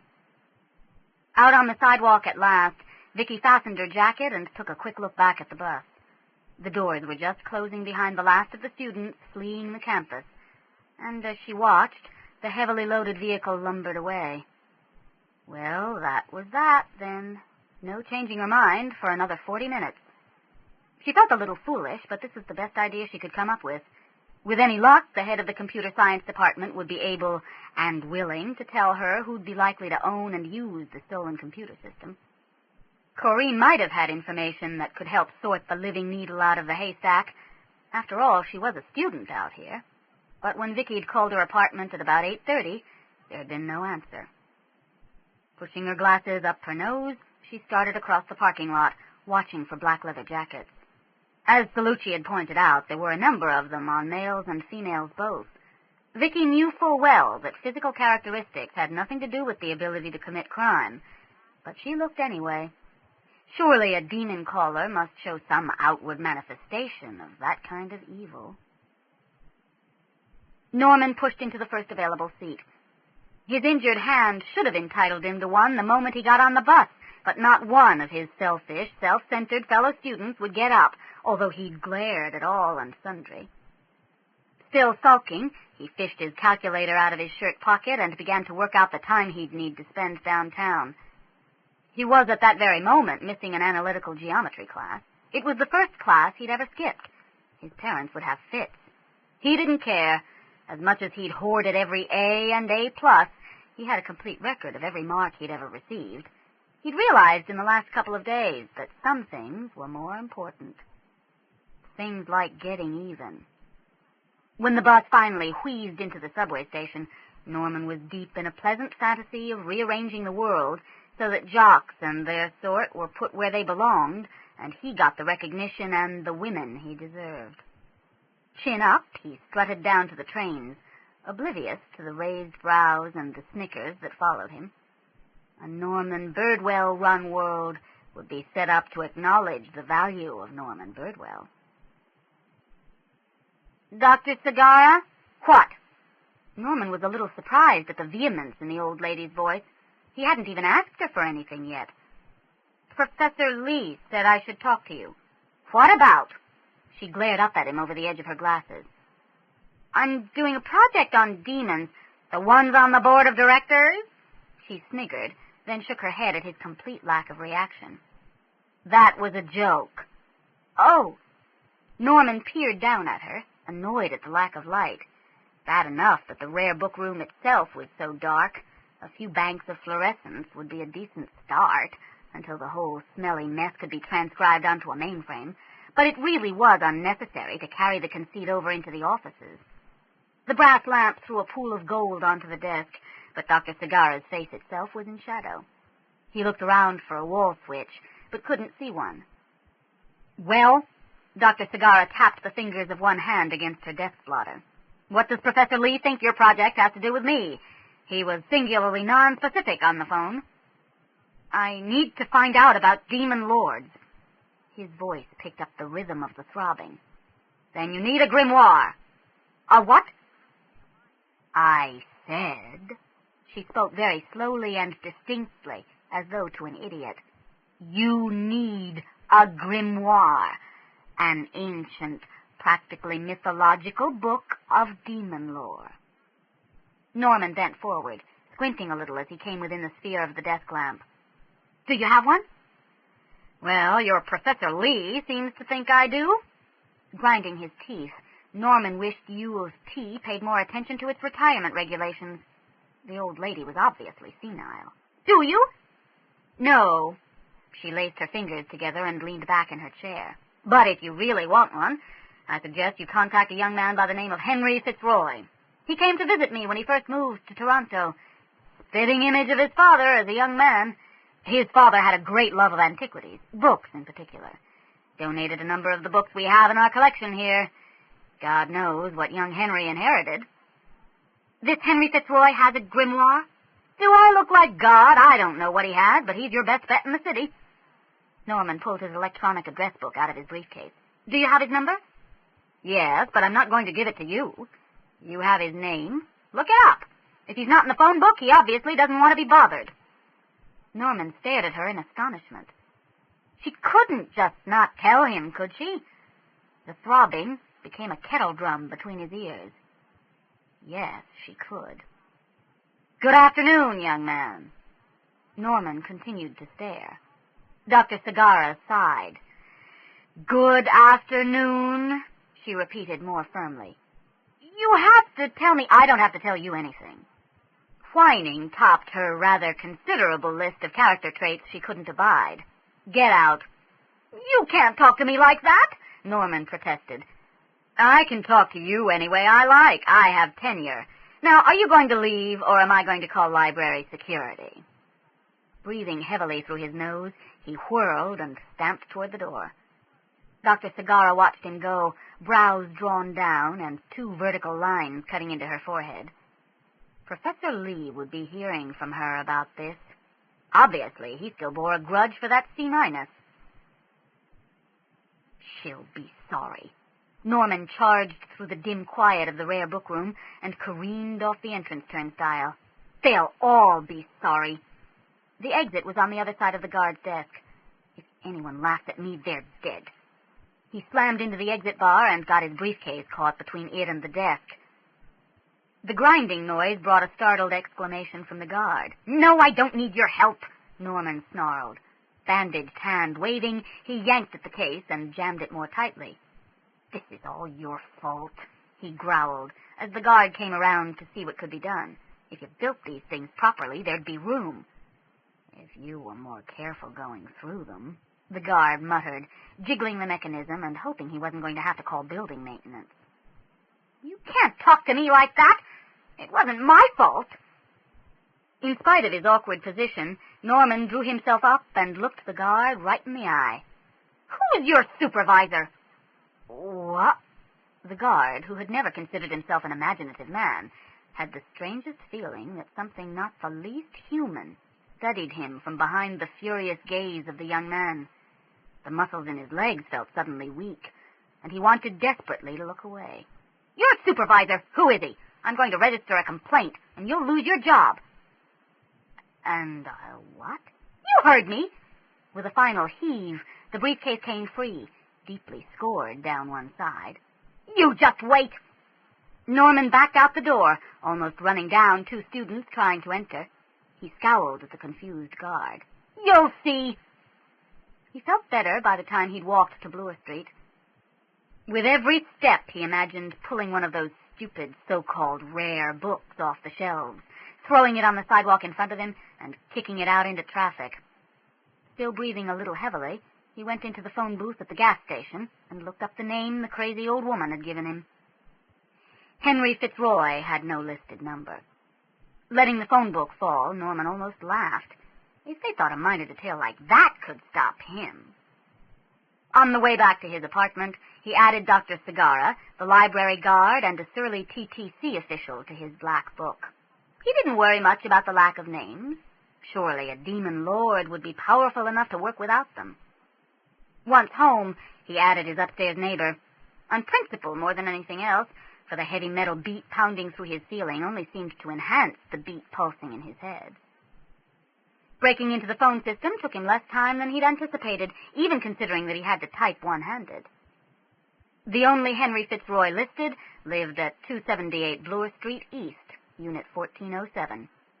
Given the proximity to Young and Bloor, Norman suspected the building consisted of expensive condominiums.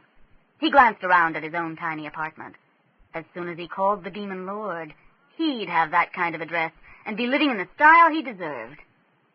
But first, he'd have to get the grimoire he was certain Henry Fitzroy had. That wacko old lady was obviously just being coy. Of course Henry Fitzroy wouldn't lend it to him. No point in even asking. People who lived in those kinds of buildings were too smug about what they owned. Just because they had lots of money, the world was below their notice, and a perfectly reasonable request to borrow a book would be denied. He probably doesn't even know what he has. Thinks it's just some old book worth money. I know how to use it. That makes it mine by right. It wouldn't be stealing to take a book that by rights should be his. Norman turned and looked down at the pool of metal that had been the hibachi. There was only one way to get his property out of a high-security building. "Anything much happen today?" Greg asked, sliding into the recently vacated chair. He should have waited a little longer. It was still warm. He hated sitting in a chair warmed by someone else's butt. "Mr. Post from 1620 stalled his car going up the ramp again." Tim chuckled and scratched at his beard. Every time he tried to put it in gear, he'd roll backward, panic, and stall again. Finally let it roll all the way down till it rested on the door, and started from there. I almost split a gut laughing. "Some men," Greg observed, "are not meant to drive standards." He bent over and picked up a package from the floor by the desk. "What's this?" The day guard paused, half into his hockey jacket, his uniform blazer left hanging on the hook in its place. "Oh, that? It came this afternoon. UPS from New York. For that writer up on 14. I rang his apartment and left a message on his machine." Greg put the package back on the floor. "Guess Mr. Fitzroy will be down for it later." "Guess so." Tim paused on the other side of the desk. "Greg, I've been thinking." The older guard snorted. "Dangerous, that." "No, this is serious. I've been thinking about Mr. Fitzroy. I've been here 4 months now, and I've never seen him. Never seen him come down for his mail. Never seen him take his car out." He waved a hand in the general direction of the package. "I've never even been able to get him on the phone. I always talk to his machine." I see him most nights, Greg pointed out, leaning back in his chair. Yeah, that's my point. You see him nights. I bet you never see him before the sun sets. Greg frowned. What are you getting at? Those killings, where the blood was sucked out. I think Mr. Fitzroy did it. I think he's a vampire. I think you're out of your mind, Greg told him dryly, allowing the front legs of his chair to come to ground with a thud. Henry Fitzroy is a writer. You can't expect him to act like a normal person. And about those vampires. He reached down and pulled a copy of the day's tabloid out of his old leather briefcase. I think you better read this. With the Leafs actually winning the division playoffs after the full 7 games, the front page was dedicated to hockey. Anika Hendel had to settle for page 2. Tim read the article, brows drawn down over some of the larger words. When he finished, Greg raised a hand to cut off his reaction and turned the page. Anne Fellowes' column didn't attempt to appeal to the reason of her readers. She played Anika Hendel's death for every ounce of emotion it held. She placed the blame squarely in the arms of the media, admitting her own involvement, and demanding that the scare tactics stop. Are there not enough real terrors on our streets without creating new ones? They made up all that stuff about vampires? Looks that way, doesn't it? Just to sell papers. Tim shook his head in disgust. He pushed the tabloid back across the desk, tapping the picture on the front page. You think the Leafs are going to go all the way this year? Greg snorted. I think there's a better chance that Henry Fitzroy's a vampire. He waved the younger guard out of the building, then came around the desk to hold the door open for Mrs. Hughes and her mastiff. Get down, Owen. He doesn't want your kisses. Wiping his face, Greg watched as the huge dog bounded into the elevator, dragging Mrs. Hughes behind him. The lobby always seemed a little smaller after Owen had passed through. He checked that the lock on the inner door had caught. It was a little stiff. He'd have to have a word with maintenance before returning to the desk and picking up his paper. Then he paused, memory jogged by the smell of the ink or the feel of the newsprint, suddenly recalling the first night the vampire story had made the paper. He remembered Henry Fitzroy's reaction to the headline, and he realized that Tim was right. He'd never seen the man before sunset. Still, he shook himself. Man's got a right to work what hours he chooses and sleep what hours he chooses. But he couldn't shake the memory of the bestial fury that had shone for a heartbeat in the young man's eyes. Nor could he shake a feeling of disquiet that caressed the back of his neck with icy fingers. As the light released its hold on the city, Henry stirred. He became aware of the sheet lying across his naked body, each thread drawing a separate line against his skin. He became aware of the slight air current that brushed his cheek like a baby's breath. He became aware of 3 million people living their lives around him, and the cacophony nearly deafened him until he managed to push through it and into the silence once again. Lastly, he became aware of self. His eyes snapped open, and he stared up into the darkness. He hated the way he woke, hated the extended vulnerability. When they finally came for him, this was when it would happen. Not during the hours of oblivion, but during the shadow time between the light and dark, when he would feel the stake and know his death and be able to do nothing about it. As he grew older, it happened earlier, creeping closer to the day, a few seconds at a time, but it never happened faster. He woke the way he had when he was mortal, slowly. Centuries ago, he'd asked Christina how it was for her. Like waking out of a deep sleep. One moment I'm not there, the next I am. Do you dream? She rolled over on her side. No, we don't. None of us do. I think I missed that most of all. Smiling, she scraped a fingernail along his inner thigh. We learn to dream while we wake. Shall I show you how? Occasionally, in the seconds just after he woke, he thought he heard voices from his past, friends, lovers, enemies, his father once, bellowing for him to get a move on or they'd be late. In over 400 years, That was as close as he'd come to what the mortal world called dreaming. He sat up and paused in mid-stretch, suddenly uneasy. In absolute silence, he moved off the bed and across the carpet to the bedroom door. If there was a life in the apartment, he'd sense it. The apartment was empty, but the disquiet remained. He showered and dressed, becoming more and more certain that something was wrong, worrying at the feeling, poking and prodding at it, trying to force an understanding. When he went down to the desk to pick up his package, the feeling grew. The civilized mask managed to exchange pleasantries with Greg and flirt a little with old Mrs. Mackenzie, while the rest of him sorted through a myriad of sensations, searching for the danger. Heading back to the elevator, he felt the security guard's eyes on him, so he turned and half smiled as the doors opened and he stepped inside. The closing slabs of stainless steel cut off Greg's answering expression.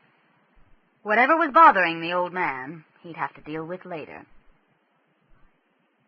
Private investigations, Nelson. As she had no way of knowing what callers were potential clients, she'd decided to assume they all were. Her mother objected, but then her mother objected to a number of things she had no intention of changing. Vicki, it's Henry. Look, I think you should come over here tonight. Why? Have you turned up something new we should talk about before you head out? I'm not heading out. What? She swung her feet down off her desk and glared at the phone. You better have a good reason for staying home. She heard him sigh. No, not exactly. I've just got this feeling. Vicki snorted. Vampire intuition, if you like. So you're just going to stay home tonight because you've got a feeling? Essentially, yes. Just letting demons run loose all over the city while you ride a hunch. I don't think there'll be any demons tonight. What? Why not? Because of what happened last night, when the power of God reached out and said no. Say what? I don't really understand myself. What happened last night, Fitzroy? She growled out the question through clenched teeth.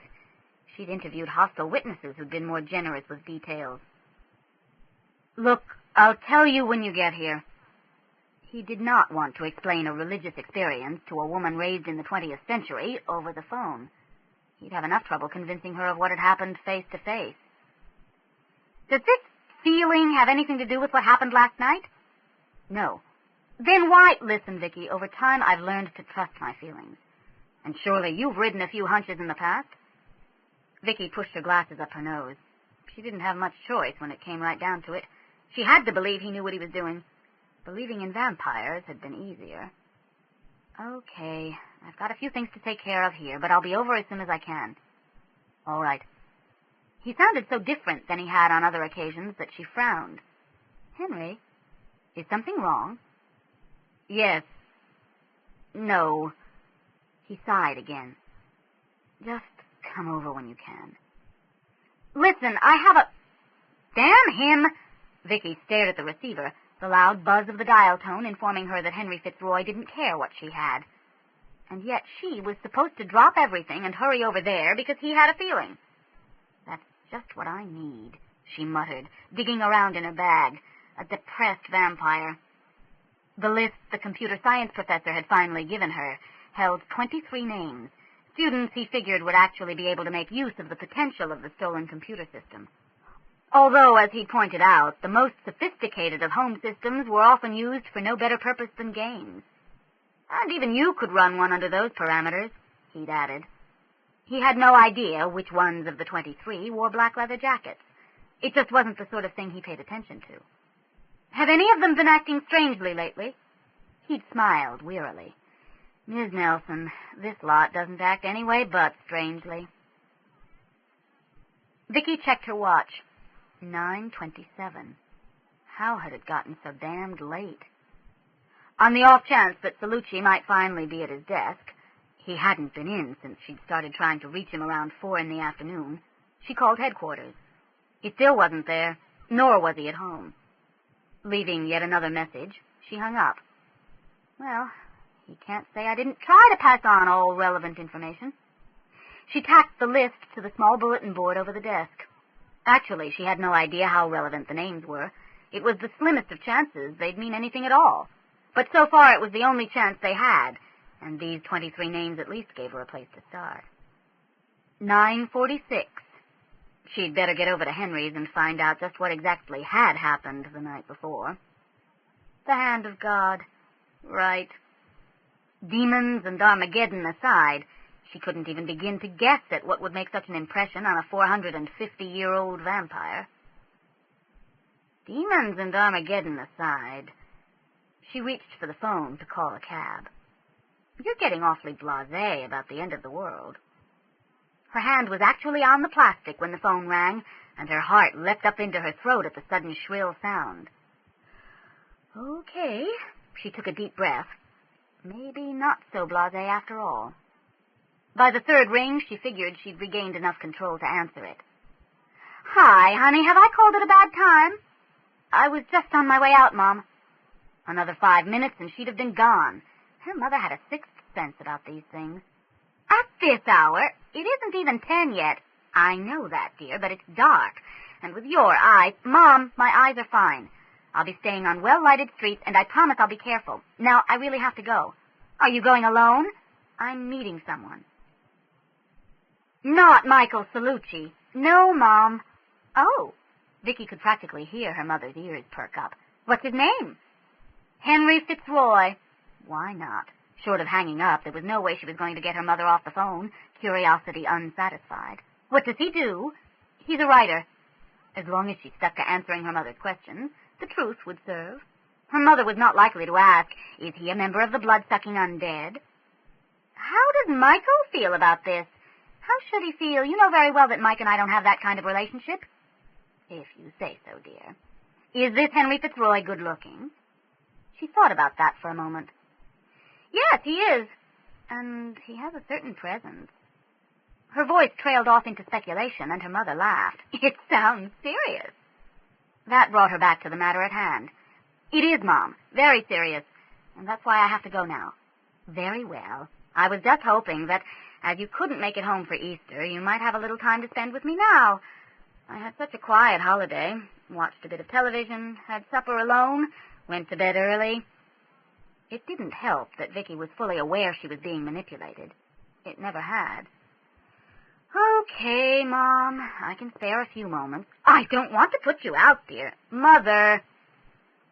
Almost an hour later, Vicki replaced the receiver, looked at her watch, and groaned. She'd never met anyone as capable as her mother at filling time with nothing at all. At least the world didn't end during the interim, she muttered, squinting at Henry's number up on the corkboard and dialing. Henry Fitzroy is not able to come to the phone at the moment. Of all the nerve! She hung up in the middle of the message. First he asks me to come over, and then he buggers off. It wasn't too likely he'd met an untimely end while her mother had held her captive on the phone. She doubted that even vampires had the presence of mind to switch on their answering machines while being dismembered. She shrugged into her jacket, grabbed up her bag, and headed out of the apartment, switching her own machine on before she left. Moving cautiously, she made it down the dark path to the sidewalk, then pointed herself at the brighter lights that marked College Street half a block away. She'd been going to call for a taxi, but if Henry wasn't even at home, she'd walk. Her mother attempting to call attention to her disability had nothing to do with the decision. Nothing. Henry grabbed for the phone, then ground his teeth when the caller hung up before the message had even finished. There were few things he hated more, and that was the third time it had happened this evening. He'd turned the machine on when he sat down to write, more out of habit than anything, with every intention of picking up the receiver if Vicki chanced to call. Of course, he couldn't tell who was calling if they didn't speak. He looked at his watch. 11:10. Had something gone wrong? He dialed her number and listened to her complete message before hanging up. It told him nothing at all. Where was she? He considered going to her apartment and trying to pick up some kind of a trail, but discarded the idea almost immediately. The feeling that he should stay in the condo was stronger than ever, keeping him in a perpetual sort of twitchy unease. As long as he had to hang around anyway, he'd been attempting to use that feeling in his writing. Smith stepped backward, sapphire eyes wide, and snatched the captain's straight razor off his small shading stand. "Come one step closer," she warned, an intriguing little catch in her voice, "and I'll cut you." It wasn't going well. He sighed, saved, and turned off the computer. What was taking Vicki so long? Unable to remain still, he walked into the living room and peered down at the city. For the first time since he'd bought the condo, the lights failed to enthrall him. He could only think of them going dark, and the darkness spreading until the world became lost in it. He moved to the stereo, turned it on, pulled out a CD, put it back, and turned the stereo off. Then he began to pace the length of the living room. Back and forth, back and forth, back. Even through the glass doors of the bookcase, he could feel the presence of the grimoire. But unlike Vicki, he named it evil without hesitation. A little over 100 years ago, it had been one of the last 3 true grimoires remaining in the world, or so he'd been told, and he had no reason to doubt the man who'd told him. Not then, not now. "So you're Henry Fitzroy." Dr. O'Mara gripped Henry's hand, his large pale eyes gleaming. "I've heard so much about you from Alfred here. I feel that I already know you." "And I you," Henry replied, stripping off his evening gloves and carefully returning exactly the amount of pressure applied. The hair on the back of his neck had risen, and he had a feeling that appearing stronger than this man would be just as dangerous as appearing weaker. "Alfred admires you a great deal." Releasing Henry, Dr. O'Mara clapped Alfred on the shoulder. "Does he now?" The words held an edge, and the Honorable Alfred Waverley hastened to fill the silence that followed, his shoulder dipping slightly under the white-knuckled grip. "It's not that I told him anything, Doctor. It's just that he quotes you constantly," Henry finished with his most disarming grin. "Quotes me?" The grim expression eased. "Well, I suppose one can't object to that." Alfred beamed, eyes bright above slightly flushed cheeks, the expression of terror that had caused Henry to intervene gone as though it had never existed. "If you will excuse me, Mr. Fitzroy, I have a number of things I must attend to." The doctor waved an expansive hand. "Alfred will introduce you to the other guests." Henry inclined his head and watched his host leave the room through narrowed eyes. The 10 other guests were all young men, much like the Honorable Alfred, wealthy, idle, and bored. 3 of them Henry already knew. The others were strangers. "Well, what do you think?" Alfred asked, accepting a whiskey from a blank-faced footman. After introductions had been made, the proper things said, and they were standing alone again. "I think you've grossly misled me," Henry told him, refusing a drink. "This is hardly a den of iniquity." Alfred's smile jerked up nervously at the corners, his face paler than usual under the flickering gaslight. "Dash it, Henry, I never said it was." He ran his finger around the edge of his whiskey glass. "You're lucky to be here, you know. There's only ever 12 invited, and Dr. O'Mara wanted you specifically after Charles, had his accident." Accident? Charles was dead. But Alfred's Victorian sensibilities wouldn't let him say the word. "I've been meaning to ask you, why did Dr. O'Mara want me?" Alfred flushed. "Because I told him all about you." "All about me?" Given the laws against homosexuality and Alfred's preferences, Henry doubted it, but to his surprise the young man nodded. "I couldn't help myself. Dr. O'Mara, well, he's the kind of person you tell things to." "I'm sure he is," Henry muttered, thanking God and all the saints that Alfred had no idea of what he actually was. "Do you sleep with him, too?" "I say, Henry!" The bastard son of Henry VIII, having little patience with social conventions, merely asked the question again. "Are you sleeping with him?" "No." "But you would?" Managing to look both miserable and elated, Alfred nodded. "He's magnificent." Overpowering was closer to the word Henry would have used. The doctor's personality was like a tidal wave, sweeping all lesser personalities before it.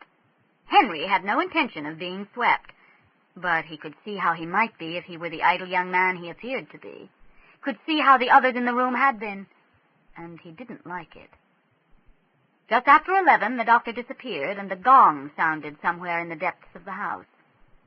"It's time," Alfred whispered, clutching at Henry's arm. "Come on." To Henry's surprise, the group of them, a dozen young men in impeccable evening dress, trooped down into the basement.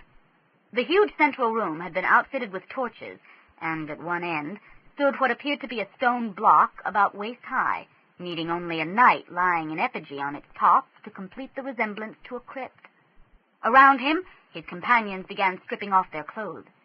"Get undressed," Alfred urged, thrusting a loose black robe in Henry's direction, "and put this on." Suddenly understanding, Henry had to bite back the urge to laugh. He'd been brought in as the 12th member of a coven, a group of juvenile aristocrats dressing up in black bedsheets and capering around in a smoky basement. He allowed Alfred to help him change, and he remained amused until Dr. O'Mara appeared behind the altar. The doctor's robe was red, the color of fresh blood. In his right hand he carried a human skull, in his left an ancient book. He should have looked as foolish as his sycophants. He didn't. His pale eyes burned, and his personality, carefully leashed in the drawing room, blazed forth, igniting the chamber.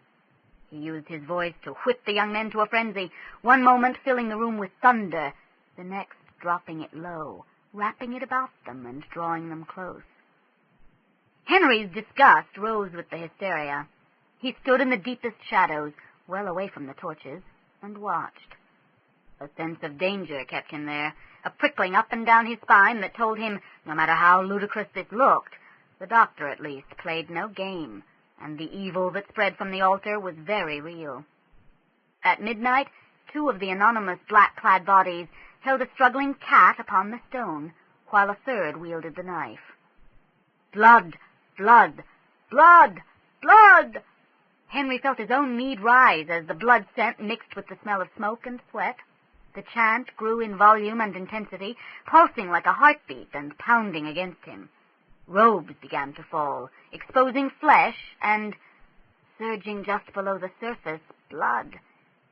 And blood. And blood. His lips drew back off his teeth and he stepped forward. Then, over the mass of writhing bodies between them, he met the doctor's eyes. He knows. Terror broke through the bloodlust and drove him from the house. Clad only in the robe, and more frightened than he'd been in 350 years, he made his way back to his sanctuary, gaining it just before dawn, falling into the day with the memory of the doctor's face before him. The next night, as little as he wanted to, he went back. The danger had to be faced and eliminated. "I knew you'd return."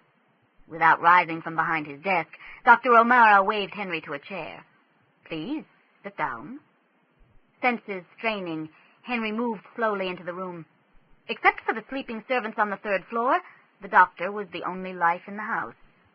He could kill him and be gone with no one the wiser. He sat instead, curiosity staying his hand. How did this mortal know him, and what did he want? "You blend quite well, vampire." The doctor beamed genially at him. "Had I not been aware already of the existence of your kind, I would have disregarded young Alfred's babblings. You made quite an impression on him, and on me. The moment I realized what you were, I had to have you with me." "You killed Charles to make room for me." "Of course I did. There can never be more than 12. At Henry's utterance of disgust, he only laughed. "I saw your face, vampire. You wanted it. All those lives, all that blood, fresh young throats to rip. And they'd have given themselves joyously to your teeth if I commanded it." He leaned forward, pale eyes like cold flames. "I can give you this, each and every night. And what do I give you?" "Eternal life." Hands became fists, and the words rang like a bell. "You will make me as you are." That was enough, more than enough. Henry threw himself out of the chair and at the doctor's throat, only to slam up against an invisible barrier that held him like a fly in a web. He could thrash about where he stood, but he could move neither forward nor back. For a moment he fought against it with all his strength, And then he hung, panting, lips drawn back, a soundless growl twisting his face. I rather suspected you would refuse to cooperate. The doctor came around the desk. Standing so close, Henry could feel his breath as he spoke. You thought I was a posturing fool, didn't you, vampire? You never thought I would hold real power. Power brought out of dark places by unspeakable means, gained by deeds even you would quail to hear. That power holds you now, and will continue to hold you until you are mine. You cannot force me to change you. Raw fury kept the fear from his voice. Perhaps not. You are physically very strong, and mentally almost my match. Nor can I bleed you and drink, for a touch would release the bonds. Turning, the doctor scooped a book up off the desk and held it up to Henry's face. But if I cannot force you, I have access to those who can.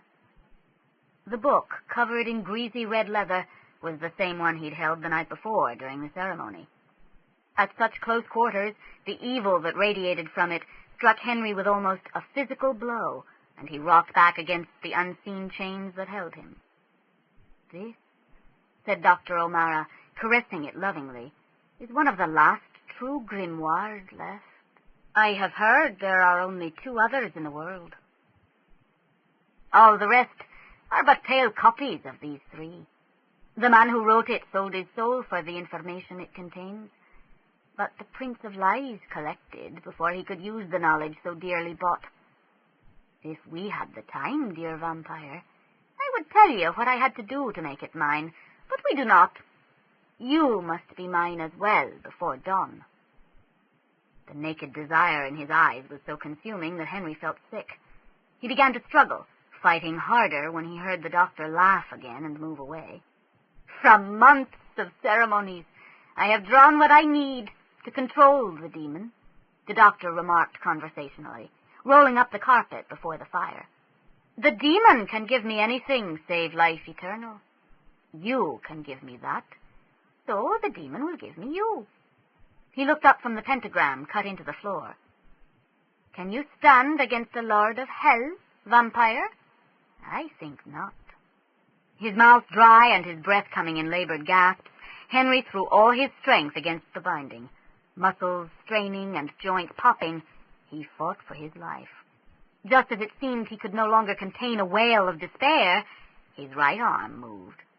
The candles lit and the foul powder burning on the fire, Dr. O'Mara opened the book and began to read. His right arm moved again, and then his left. A shimmering began in the center of the pentagram. Power fed into the calling, bled power away from the bindings, Henry realized. They were weakening. Weakening. The shimmer began to coalesce, falling into itself and forming.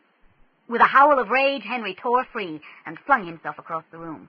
Before the doctor could react, Henry grabbed him, lifted him, and threw him with all his remaining strength against the far wall. The doctor's head struck the wooden wainscoting, and the wood proved stronger. The thing in the pentagram faded until only a foul smell and a memory of terror remained. Weak and trembling, Henry stood over the body. The light in the pale eyes had gone out, leaving them only a muddy gray. Blood pooled at the base of the wall, hot and red, and Henry, who desperately needed to feed, thanked God that dead blood held no call. He'd have starved before he'd have fed from that man. His skin crawling at the touch, he picked the grimoire up from the floor and staggered into the night. I should have destroyed it. Palms flat against the glass doors of the bookcase, Henry stared at the grimoire. He never asked himself why he hadn't. He doubted he wanted to hear the answer. Yo, Victory! Vicki turned slowly in the open phone booth, her heart doing a pretty fair impersonation of a jackhammer. Tony grinned. My, but we're jumpy. I thought I heard you didn't work nights no more. Any more, Vicki corrected absently, while her heart slowed to a more normal rhythm. And do I look like I'm working? You always look like you're working. Vicki sighed and checked him out. Physically, he didn't look good. The patina of dirt he wore told her he'd been sleeping rough, and his face had the pinched look that said meals had been infrequent of late. "You don't look so great." "Things have been better," he admitted. "Could use a burger and some fries." "Why not?" Henry's answering machine insisted he still wasn't available. "You can tell me what you've been doing lately." He rolled his eyes. "Do I look like I'm crazy?" The 3 coals burned in the bottom of a cast-iron frying pan his mother had bought him. It was the first time he'd ever used it. The gold, the frankincense, the myrrh had all been added. The 3 drops of blood sizzled in the heat, and Norman backed quickly away just in case. Something had stopped the demon from materializing last night, but as that was the first and only time it had occurred, statistically, tonight the demon should be able to get through. Norman believed strongly in statistics. The air in the center of the pentagram shivered. Norman's bandaged fingers began to burn, and he wondered if it was going to happen again. It shouldn't. Statistically, it shouldn't. It didn't. "I have called you," he declared, bouncing forward when the demon had fully formed. "I am your master." "You are master," the demon agreed. It seemed somewhat subdued, and kept turning to look behind it. Norman sneered at this pitiful tool. After tonight, he would command a real demon, and nothing could stop him then. 12. "Do you know what a grimoire is?" "Yes, master." It hunched down in the exact center of the pentagram, still leery after the pain that had flung it back from the last calling. "Good. You will go here." The master showed it a building marked on a map. It translated the information to its own image of the city, a much more complex and less limited view. "You will go to this building by the most direct route. You will get the grimoire from Unit 1407, and you will bring it immediately back to the pentagram using the same route. Do not allow people to see you." "Must feed," it reminded the master sullenly. "Yeah, okay, then feed on the way. I want that grimoire as soon as possible, do you understand?" "Yes, master." In time, it would feed on this one who called it. It had been promised. It could feel the demon lord it served waiting, could feel the rage growing as it moved farther from the path of the name, knew it would feel that rage more closely still when it returned from the world. There were lives in plenty on its route, and as it had so many from which to pick and choose, it fared at last where the life would end to mark the name of another demon lord. The name would take another 4 deaths to finish, but perhaps this second lord would protect it from the first on the chance that it would control the gate. It did not know hope, for hope was foreign to the demon kind, but it did know opportunity, and so it did what it could. It fed quickly, though, and traveled warily, lest it attract the attention of the power that had broken the calling the night before. The demon kind had battled this power in the past, and it had no desire to do so now, on its own. It could feel the grimoire as it approached the building the master had indicated. Wings spread, it drifted lower, a shadow against the stars, and settled on the balcony. The call of the book grew stronger, the dark power reacting to one of the demon kind. It sensed a life close by, but did not recognize it. Too slow to be mortal, too fast to be demon. It did not understand, but then understanding was not necessary. Sniffing the metal around the glass, it was not impressed. A soft metal, a mortal metal. Do not be seen. If it could not see the street, then the lives on the street could not see it. It sank its claws into the frame and pulled the glass from its setting. Captain Roxburgh stepped closer, his hands out from his sides, his gray eyes never leaving the blade. "Surely you don't think—" he began. Only lightning reflexes saved him as the razor arced forward and he jumped back. A billowing fold of his shirt had been neatly sliced, but the skin beneath had not been touched. With an effort, he held his temper. "I am beginning to lose patience with you, Smith." Henry froze, fingers bent over the keyboard. He'd heard something on the balcony. Not a loud sound, more like the rustle of dead leaves in the wind, but a sound that didn't belong. He reached the living room in less than seconds, the overpowering smell of rotting meat warning him of what he'd face. 200 years of habit dropped his hands to his hip, although he had not carried a sword since the early 1800s. The only weapon he owned, his service revolver, was wrapped in oilcloth and packed away in the basement of the building. And I don't think I have time to go get it. The creature stood, silhouetted against the night, holding the glass door between its claws. It almost filled the tiny solarium that linked the dining room to the balcony. Woven like a red cord through the stench was the odor of fresh blood, telling Henry the demon had just fed, and reminding him how long it had been since he had done the same. He drew in a long, shuddering breath. I was a fool not to have protected the apartment. An open pentagram like the trap he'd prepared by the Humber. I should have known. Now it all came down to this. Hold, demon! You have not been asked to enter. Huge, lidless yellow eyes turned in his direction, features reshaping to accommodate the movement. Ordered, it said, and through the door. Henry dove forward, and the glass crashed harmlessly to the floor where he had been. He twisted past talons, leapt, and slammed both clenched fists into the demon's head.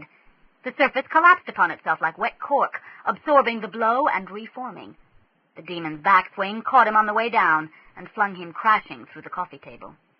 He rolled, narrowly avoiding a killing blow, and scrambled to his feet with a metal strut in his hand, the broken end bright and sharp. The demon opened Henry's arm below the elbow. Biting back a scream, Henry staggered, almost fell, and jabbed the strut into its hip.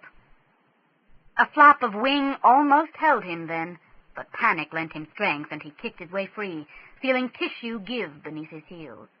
His shoulder took the blow meant for his throat. He dropped with it, grabbed above a misshapen foot, and pulled with all he had left. The back of the demon's head proved more resilient than Henry's television, but only just. Down, Owen! Be quiet!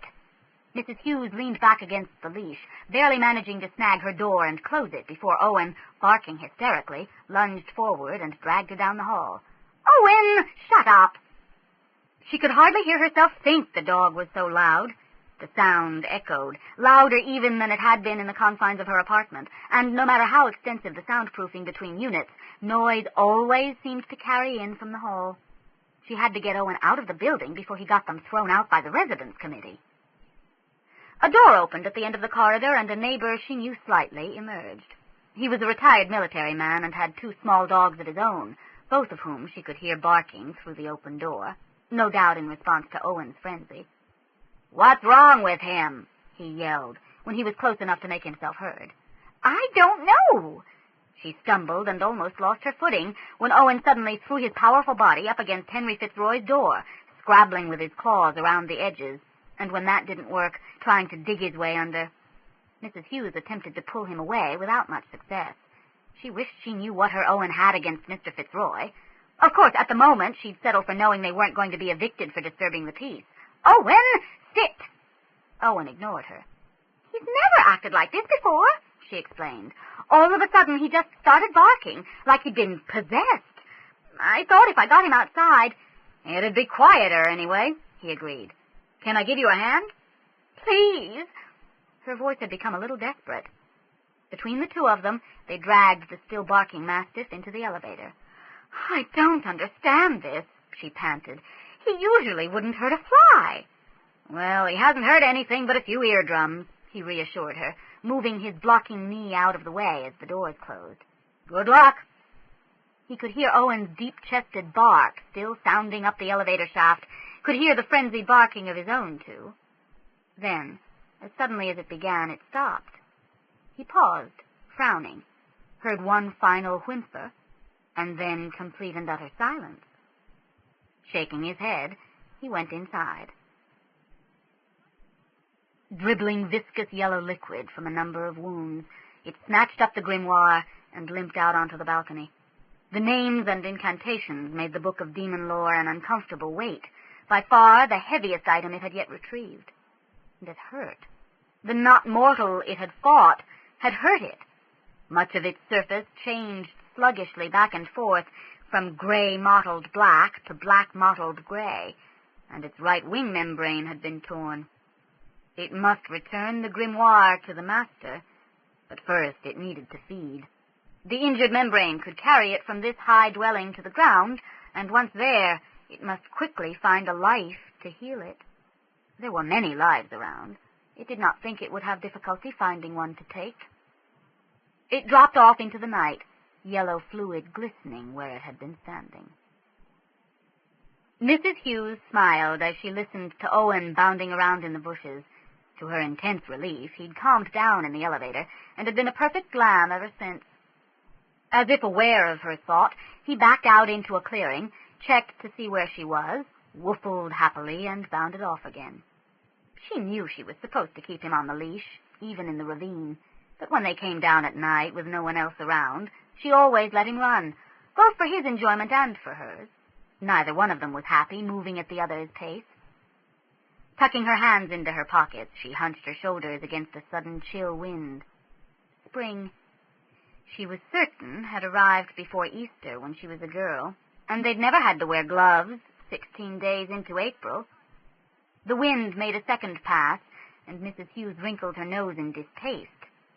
It smelled very much like something at least the size of a raccoon had died over to the east and was now in an advanced stage of decay. What was worse, from the way the bushes were rustling, Owen had already found it and was no doubt preparing to roll. "Owen!" She advanced a couple of steps, readying the leash. "Owen!" The fetid smell of rotting meat grew stronger, and she sighed. First the hysteria, and now this. She'd be spending the rest of the night bathing the dog. "Oh!" The demon ripped the second half of the word from her throat, caught the falling body in its other hand, and pulled the wound up to the gaping circle of its mouth. Sucking noisily, it began to ingest the blood it needed to heal.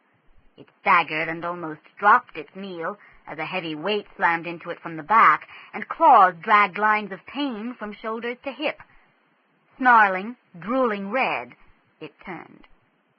Owen's lips were drawn back, his ears were flat against his skull, and his own snarl was more a howl as he threw himself forward again.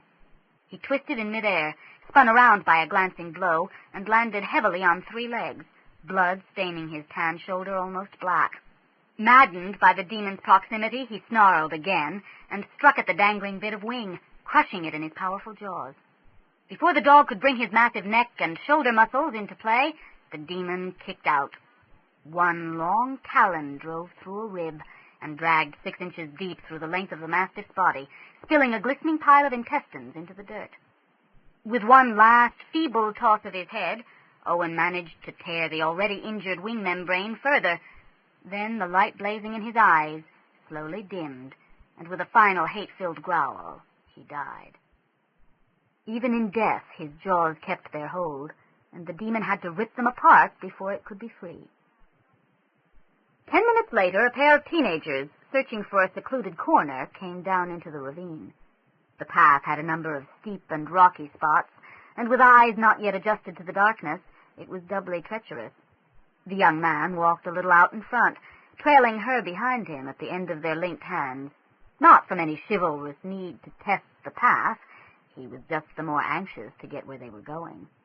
When he began to fall, other arm windmilling, she cast the hand she held away, lest she be dragged down too. He hit the ground with a peculiar damp sound, and lay there for a moment, staring into shadows she couldn't penetrate. "Pat?" His answer was almost a whimper, and he scrambled backward and onto his feet. Both his hands and knees were dark, as though he'd fallen into mud. She wrinkled her nose at a smell she could almost, but not quite identify. "Pat?" His eyes were wide, whites gleaming all around, and although his mouth worked, no sound emerged. She frowned, and after taking 2 very careful steps forward, squatted. The ground under her fingertips was damp and slightly sticky. The smell had grown stronger. Gradually her eyes adjusted, and, not bound by any social expectations of machismo, she screamed, and continued to scream for some time. Vicki squinted, trying desperately to bring the distant blur of lights into focus. She knew the bright white beam pouring down into the ravine had to be the searchlight of a police car, although she couldn't actually see the car. She could hear an excited babble of voices, but not make out the crowd they had to be coming from. It was late. She should be at Henry's, but there might be something she could do to help. Keeping one hand on the concrete wall surrounding the Manulife head office, she turned onto St. Paul's Square and aimed herself at the light. It never failed to amaze her how quickly an accident of any kind could draw a crowd, even at past midnight on a Monday. Didn't any of these people have to be at work in the morning?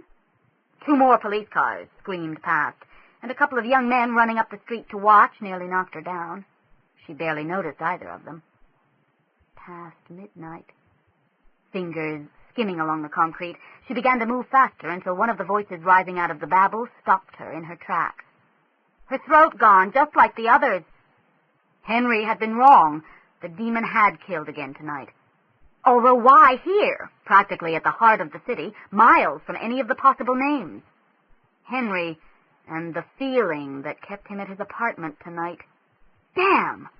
Trusting her feet to find their own path, Vicki turned and started to run, thrusting her way through the steadily arriving stream of the curious. She stumbled over a curb she couldn't see, clipped her shoulder against an ill-defined blur that might have been a pole, and careened off at least 3 people too slow to move out of her way. She had to get to Henry. As she reached his building, an ambulance raced by, and a group of people surged up the circular drive and after it, trailing along behind like a group of ghoulish goslings as it squealed around the corner onto St. Paul's Square. The security guard must have been among them, for when Vicki pushed through the doors and into the lobby, his desk was empty. God double damn! She reached over and found the switch that opened the inner door, but as she'd feared, he'd locked it down and taken the key with him. Too furious and too worried even to swear, she gave the door a vicious yank. To her surprise, it swung open, the lock protesting as a metal tongue that hadn't quite caught pulled free. She dashed through, took a second to shut it carefully behind her, old habits die hard, raced across the inner lobby and jabbed at the elevator buttons. She knew full well that continued jabbing would do no good, but she did it anyway. The ride up to the 14th floor seemed to take days, months even, and adrenaline had her bouncing off the walls. Henry's door was locked. So certain was she that Henry was in trouble, it never even occurred to her to knock. Scrambling in her bag, she pulled out her lockpicks and took a few deep breaths to steady her hands. Although fear still screamed, "Hurry!" she forced herself to slowly insert the proper probe and, more slowly still, work on the delicate manipulations that would replace the key. After an agonizingly stretched few moments, during which she thought the expensive lock was beyond her skill, just about when she was wishing Dirty Harry would show up and blow the door off its hinges, the last of the tumblers dropped. Breathing again, thanking God the builders hadn't gone with electronics, she threw the picks into her bag and yanked open the door. The wind whistling in from the balcony had blown away much of the stench, but a miasma of rot lingered. Again, she thought of the old woman they had found 6 weeks dead in high summer, but this time her imagination gave the body Henry's face. She knew the odor came from the demon, but her gut kept insisting otherwise. "Henry?" Reaching behind her, she tugged the door closed and groped for a light switch. She couldn't see a damn thing. Henry could be dead at her feet, and she'd never... He wasn't quite at her feet. He lay sprawled over the tipped couch, half covered in torn upholstery. And he wasn't dead. The dead have a posture the living are unable to imitate. Impossible to avoid, glass glittered in the carpet like an indoor ice field. The balcony door, the coffee table, the television. The part of Vicki trained to observe in the midst of disaster inventoried the different colored shards as she moved. Henry appeared to be in little better shape than his apartment. She wrestled the solarium door closed, forcing it through drying, sticky puddles of yellow fluid, then dropped to one knee by the couch and pressed her fingers against the damp skin of Henry's throat. His pulse was so slow that each continuing beat came almost as an afterthought. "Is that normal? How the hell am I supposed to tell what's normal for you?" As gently as possible, she untangled him from the upholstery and discovered that, miraculously, no bones seemed broken. His bones were very heavy, she noticed, as she carefully straightened arms and legs. and she wondered wildly if he'd gotten them from the vampirism or from a more mortal heredity. Not that it mattered much now.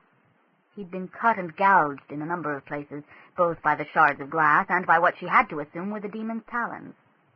The wounds, even the deepest, bled sluggishly, if at all.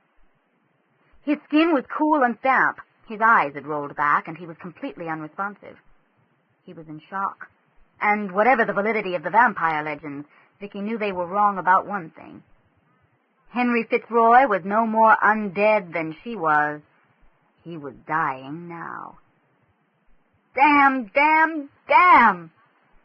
With one hand guiding Henry's body so that it slid down onto the torn cushions, she heaved the couch back upright, knelt again beside it, and reached for her bag. The small blade of her Swiss Army knife was sharpest. She used it less frequently. So she set its edge against the skin of her wrist. The skin dimpled, and she paused, sending up a silent prayer that this would work, that whatever the legends were wrong about, they'd be right about this. It didn't hurt as much as she expected. She pressed the cut to his lips and waited. A crimson drop rolled out the corner of his mouth, drawing a line in red across his cheek. Then his throat moved, a small convulsive swallow. She felt his lips mold themselves to her wrist, and his tongue lap once, twice, at the flowing blood. The hair on the back of her neck rose, and almost involuntarily she pressed the wound harder against his mouth. He began to feed, sucking frantically at first, then more calmly when something in him realized he wasn't going to be denied. Will he know when to stop? Her breathing grew ragged as the sensations traveling up her arm caused answering sensations in other parts of her body. Will I be able to stop him if he doesn't? 2 minutes, 3. She watched him feed, and during that time it was all he was. Hunger, nothing more. It reminded her of an infant at the breast, and under jacket, sweater, and bra, she felt her nipples harden at the thought. She could see why so many stories of vampires tied the blood to sex. This was one of the most intimate actions she'd ever been a part of. First there was pain, and then there was blood. There was nothing but blood. The world was the blood. She watched as consciousness began returning, and his hand came up to grasp hers, applying a pressure against that of his mouth. He could feel the life that supplied the blood now, smell it, hear it, recognize it, and he fought the red haze that said that life should be his. So easy to give in to the hunger. She could see the struggle as he swallowed one last time and then pushed her wrist away. She didn't understand. She could feel his need, feel herself drawn to it. She raised her wrist back toward his mouth, crimson drops welling out from the cut. He threw it away from him with a strength that surprised her, the marks of his fingers printed white on her arm. Unfortunately, it was all the strength he had, his body going limp again, head lolling against her shoulder. The pain of his grip helped chase the fog away, although it was still desperately difficult to think. She shifted position. The room slid in and out of focus, and she realized as she swam up out of the darkness why he'd forced himself to stop. She couldn't give him all the blood he needed, not without giving herself in the process. Shit, shit, shit. It wasn't very creative, but it made her feel better. Settling him back onto the couch, she patted him down and pulled his keys from his pants pocket. If she was to save Henry's life, she had no more time to waste on picking locks. He needs more blood. I have to find Tony. The sudden rise to her feet turned out to be a bad idea. The world slipped sideways, and her run for the door became more of a stumble. How could he have taken so much in such a short time? Breathing heavily, she moved out into the hall and jogged for the elevator. Good Lord, that's Owen! Owen? Greg pushed his way through to the front of the crowd. If Owen had been hurt, Mrs. Hughes might need his help. Owen had been more than hurt. Owen's jaws had been forced so far apart his head had split. And Mrs. Hughes was beyond any help he could give. She had to get to Young and Bloor, But her body was not cooperating. The dizziness grew worse instead of better, and she careened from one solid object to another, stubbornly refusing to surrender to it. By Church Street, surrender became a moot point. "Yo, Victory!" Strong hands grabbed her as she fell, and she clutched at Tony's jean jacket until the sidewalk stopped threatening to rise up and smack her in the face. "You okay, Victory? You look like shit." She pushed away from him, changing her grip from his jacket to his arm. How the hell am I supposed to put this? "Tony, I need your help." Tony studied her face for a moment, pale eyes narrowed. "Someone been beating on you?" Vicki shook her head and wished she hadn't. "No, that's not it. You've been doing drugs?" "Of course not!" The involuntary indignation drew her up straighter. "Then what the fuck happened to you? 20 minutes ago you were fine." She squinted down at him, the glare from the streetlight adding to her difficulty in focusing. He looked more angry than concerned. "I'll explain on the way." "Who says I'm going anywhere?" "Tony, please." The moment he took to make up his mind was the longest she'd known for a long time. "Well, I guess I don't got anything better to do." He let her drag him forward. "But the explanation better be good." Wide-eyed, Greg stared over the shoulder of the burly police constable. All he could see of Mrs. Hughes was running shoe, the upturned sole stained red, and a bit of sweat-pant-covered leg. The coroner blocked his view of the actual body. Poor Mrs. Hughes. Poor Owen. No doubt about it. The coroner stood and motioned for the ambulance attendants to take care of the body. The same as the others. An awed murmur rippled through the crowd. The same as the others. Vampire. At the sound, one of the police investigators turned and glared up the hill. "What the hell are these people doing down here? Get them back behind the cars, now." Greg moved with the others, but he paid no attention to the speculations that buzzed around him, caught up in his own thoughts. In spite of the hour, he recognized a number of tenants from his building in the crowd. Henry Fitzroy wasn't among them. Neither were a great many others, he acknowledged. But Mr. Fitzroy's absence had suddenly become important. Owen, who had liked everyone, had never liked Henry Fitzroy. Unable to forget the expression that had surfaced in the young man's eyes, or the terror it had evoked, Greg had no doubt Mr. Fitzroy could kill. The question became, had he? Weaving his way through to the edge of the crowd, Greg hurried back to Bloor Street. It was time for some answers. Vampires. Demons. Tony flicked his thumbnail against his teeth and studied Vicki's face, his expression warily neutral. "Why tell me this kind of a secret?" Vicki sagged against the elevator wall and rubbed at her temples. "Why, indeed?" "Because you were closest. Because you owe me. Because I trust you not to betray it." He looked startled, then pleased. It had been a long time since someone had trusted him, really trusted him. He smiled, and suddenly appeared years younger. "This is for real, isn't it? No shit?" "No shit," Vicki agreed wearily.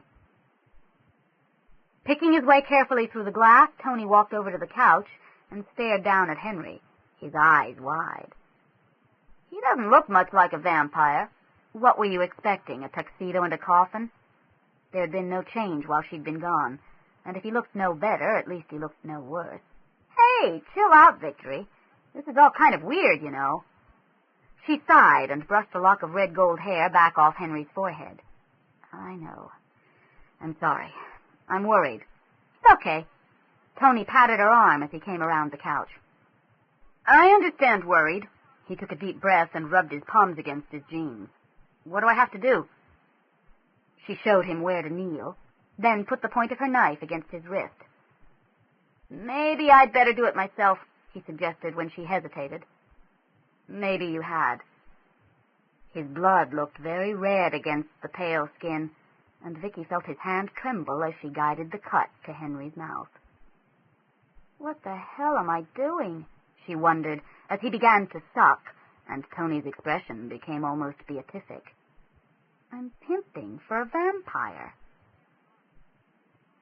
Blood again, but this time the need was not as great, and it took much less to become aware of the world beyond it. He's really doing it. He's really a vampire, yeah. It's, interesting. He shifted a little, tugging at the leg of his jeans. Remembering the feeling, and thankful Tony couldn't see her blush, she shrugged out of her jacket and headed for the bathroom, wondering if the modern vampire kept anything useful in his medicine cabinet. The extent of Henry's wounds were beyond the tiny first aid kit she carried in her bag, although she'd improvise if she had to. To her surprise, the modern vampire owned both gauze and adhesive tape. Gathering it up, along with 2 damp washcloths, a towel, and the terry cloth dressing gown she'd found hanging on the door, she hurried back to the living room, leaning on walls and furniture whenever possible. She'd take care of the one deep cut on Henry's arm, and then she'd rest.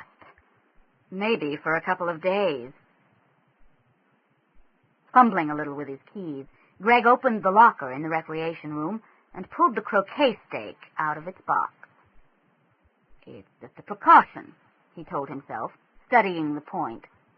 Just a sensible precaution. Trying not to think of the depth or the damage, she washed out the wound, and pressing the edges of torn skin and muscle as close together as they'd go, bound them in place with the gauze. Henry's arm trembled, but he made no attempt to pull away. Tony carefully kept his eyes averted. With awareness of self came confusion. Who was he feeding from? Vicki's scent was unmistakable, but he didn't know the young male. He could feel his strength returning, could feel his body begin to heal, as the blood he took was no longer necessary for the mere sustaining of life. Now all he needed was time. I think he's finished. Has he stopped, then? Tony held up his wrist. That's usually what finished means. The cut gaped a little, but only one tiny drop of blood rolled down under the grimy sleeve of the jean jacket. Vicki leaned forward. Henry? Half a mo, Victory. Tony rocked back on his heels and stood. If you're going to wake him, I'm out of here. What? He doesn't know me, and I don't think I ought to be here while you convince him I ain't going to tell. A second's reflection convinced Vicki that might not be such a bad idea. She had no concept of how Henry was going to take the betrayal of his secret to a complete stranger. In his place, she'd be furious. She followed Tony to the door. How do you feel? Horny, and a little dizzy, he added before she could say anything. I don't think he took as much from me as he did from you. Of course, I'm younger. And mouthier. She reached out and grasped his shoulder, shaking it gently. Thanks. Hey, I wouldn't have missed it. For a second, his face was open, vulnerable. Then the cocky grin returned. I want to hear how this all comes out. You'll hear. She pulled a handful of crumpled bills out of her pocket and pressed it into his hand. Drink lots of liquids over the next little while, and, Tony, try not to let the guards see you on the way out. Teach Granny to suck eggs, Victory. In the elevator, Greg slapped the 2.5-foot length against his leg. He didn't really believe Henry Fitzroy was a vampire. Not really. But then, he didn't really believe Mrs. Hughes was dead, and she undeniably was. Belief, he had come to realize over the course of a long life, had little to do with reality. At the 14th floor, he squared his shoulders and stepped out into the corridor, determined to do his duty. He didn't consider himself to be a particularly brave man, but he did have a responsibility to the tenants in his building. He hadn't faltered against the Nazis, he hadn't faltered in Korea, he wouldn't falter now. At Henry Fitzroy's door, he checked to be sure his pant leg covered the stake. He wouldn't use it if he didn't have to. And knocked. Damn! Vicki glanced from Henry to the door. It didn't sound like the police. A police knock was unmistakable. But ignoring it might still be the worst thing to do. If someone on the street had seen the demon on Henry's balcony... The fisheye showed her a distorted view of the old security guard from the front desk. As she watched, he raised his hand and knocked again. She didn't know what he wanted. She didn't really care. He couldn't talk to Henry, and she had to get rid of him without allowing him to see the battlefield in the living room. If the guard had suspicions, and from his expression he certainly wasn't happy about something, she had to leave him no doubt as to what Henry'd spent the last couple of hours doing. And if the guard had no suspicions, it was important he not acquire any. This is crazy, Greg realized suddenly. I should be here after sunrise when he's sleeping. His fingers moved nervously up and down the ridges on the croquet mallet. I can get the pass key and be sure, one way or another, and... The door opened and his mouth with it as he stared at the tousle-haired woman who gazed sleepily out at him, a man's bathrobe more or less clutched around her.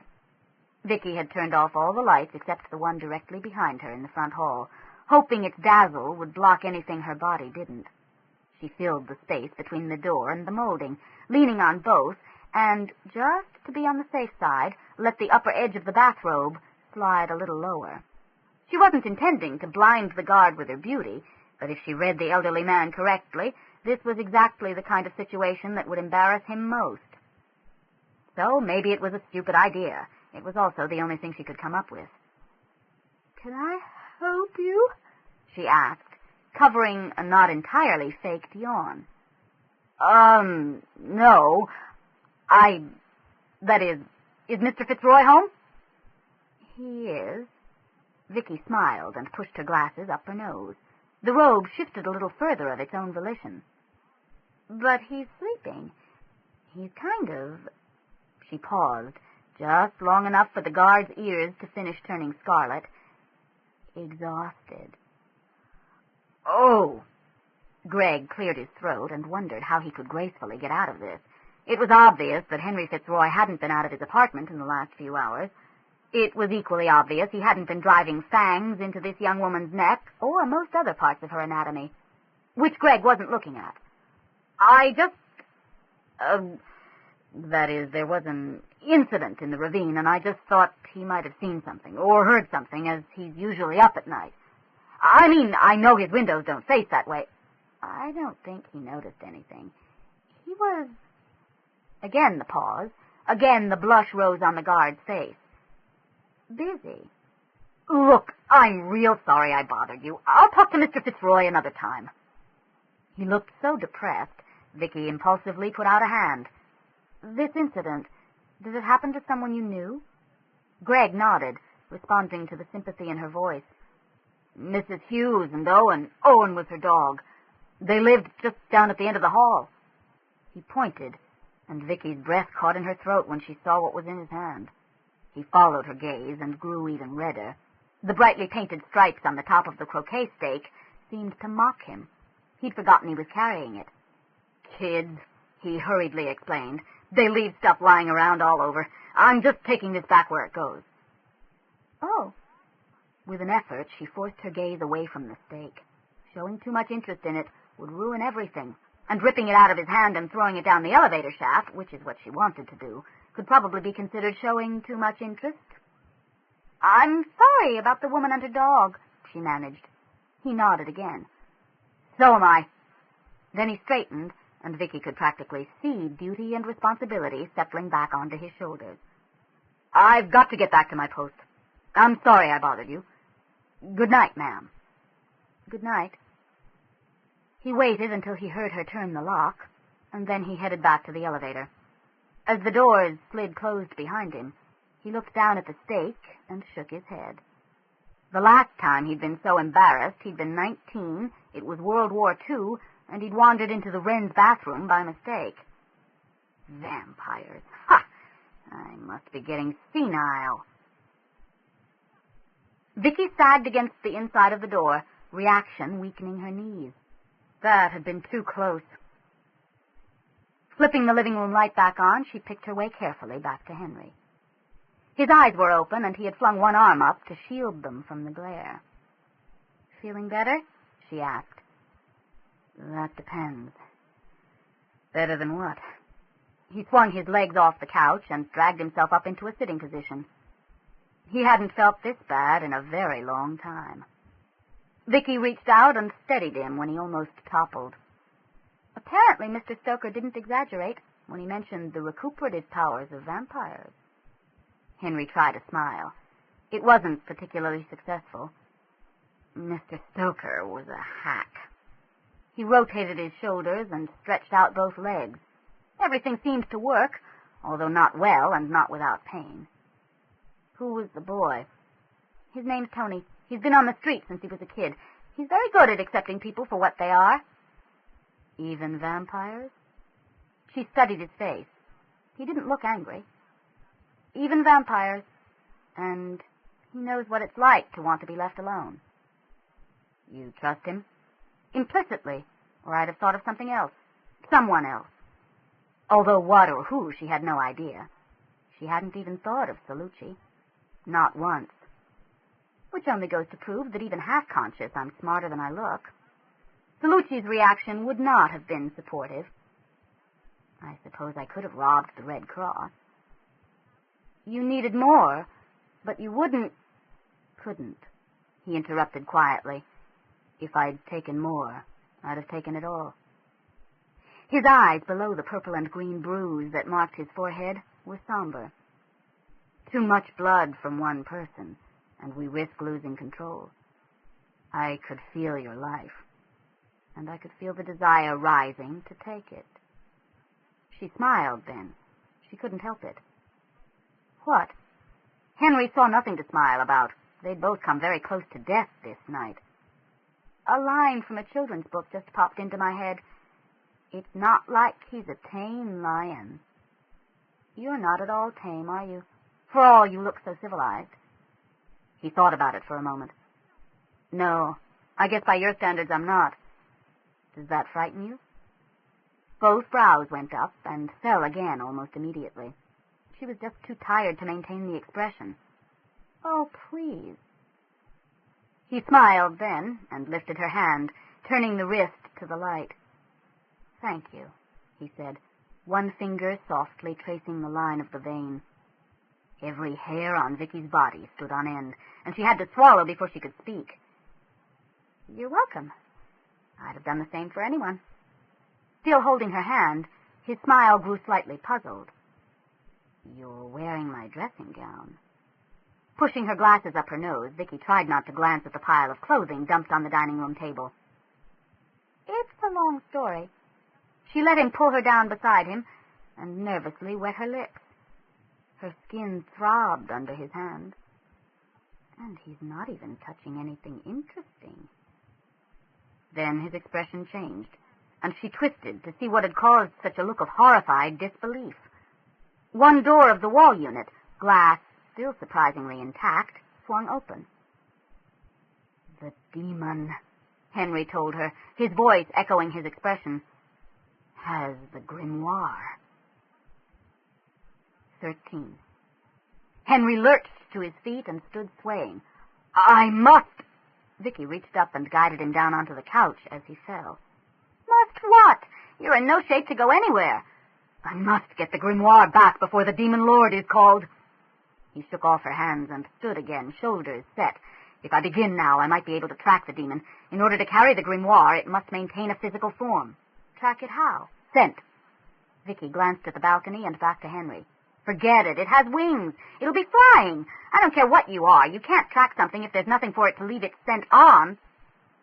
But nothing. If you weren't what you were, you'd be dead. Trust me. I may not have seen the centuries of death you have, but I've seen enough to tell. She was right. Henry walked to the window and rested his forehead gently against the glass. Cool and smooth, it helped to ease the ache in his head.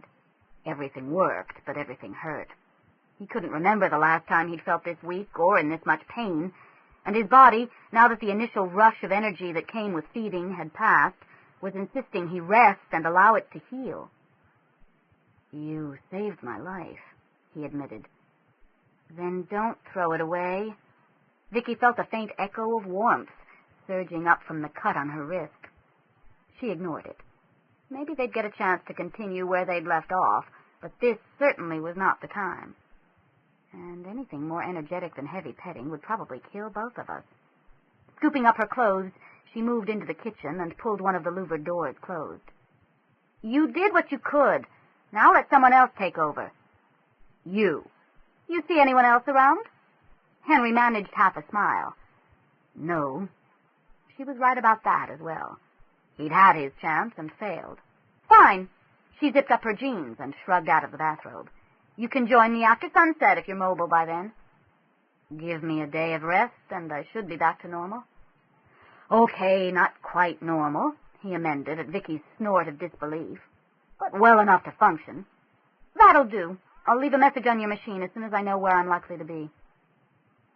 You've got less than 24 hours to find the person with the grimoire in a city of 3 million people.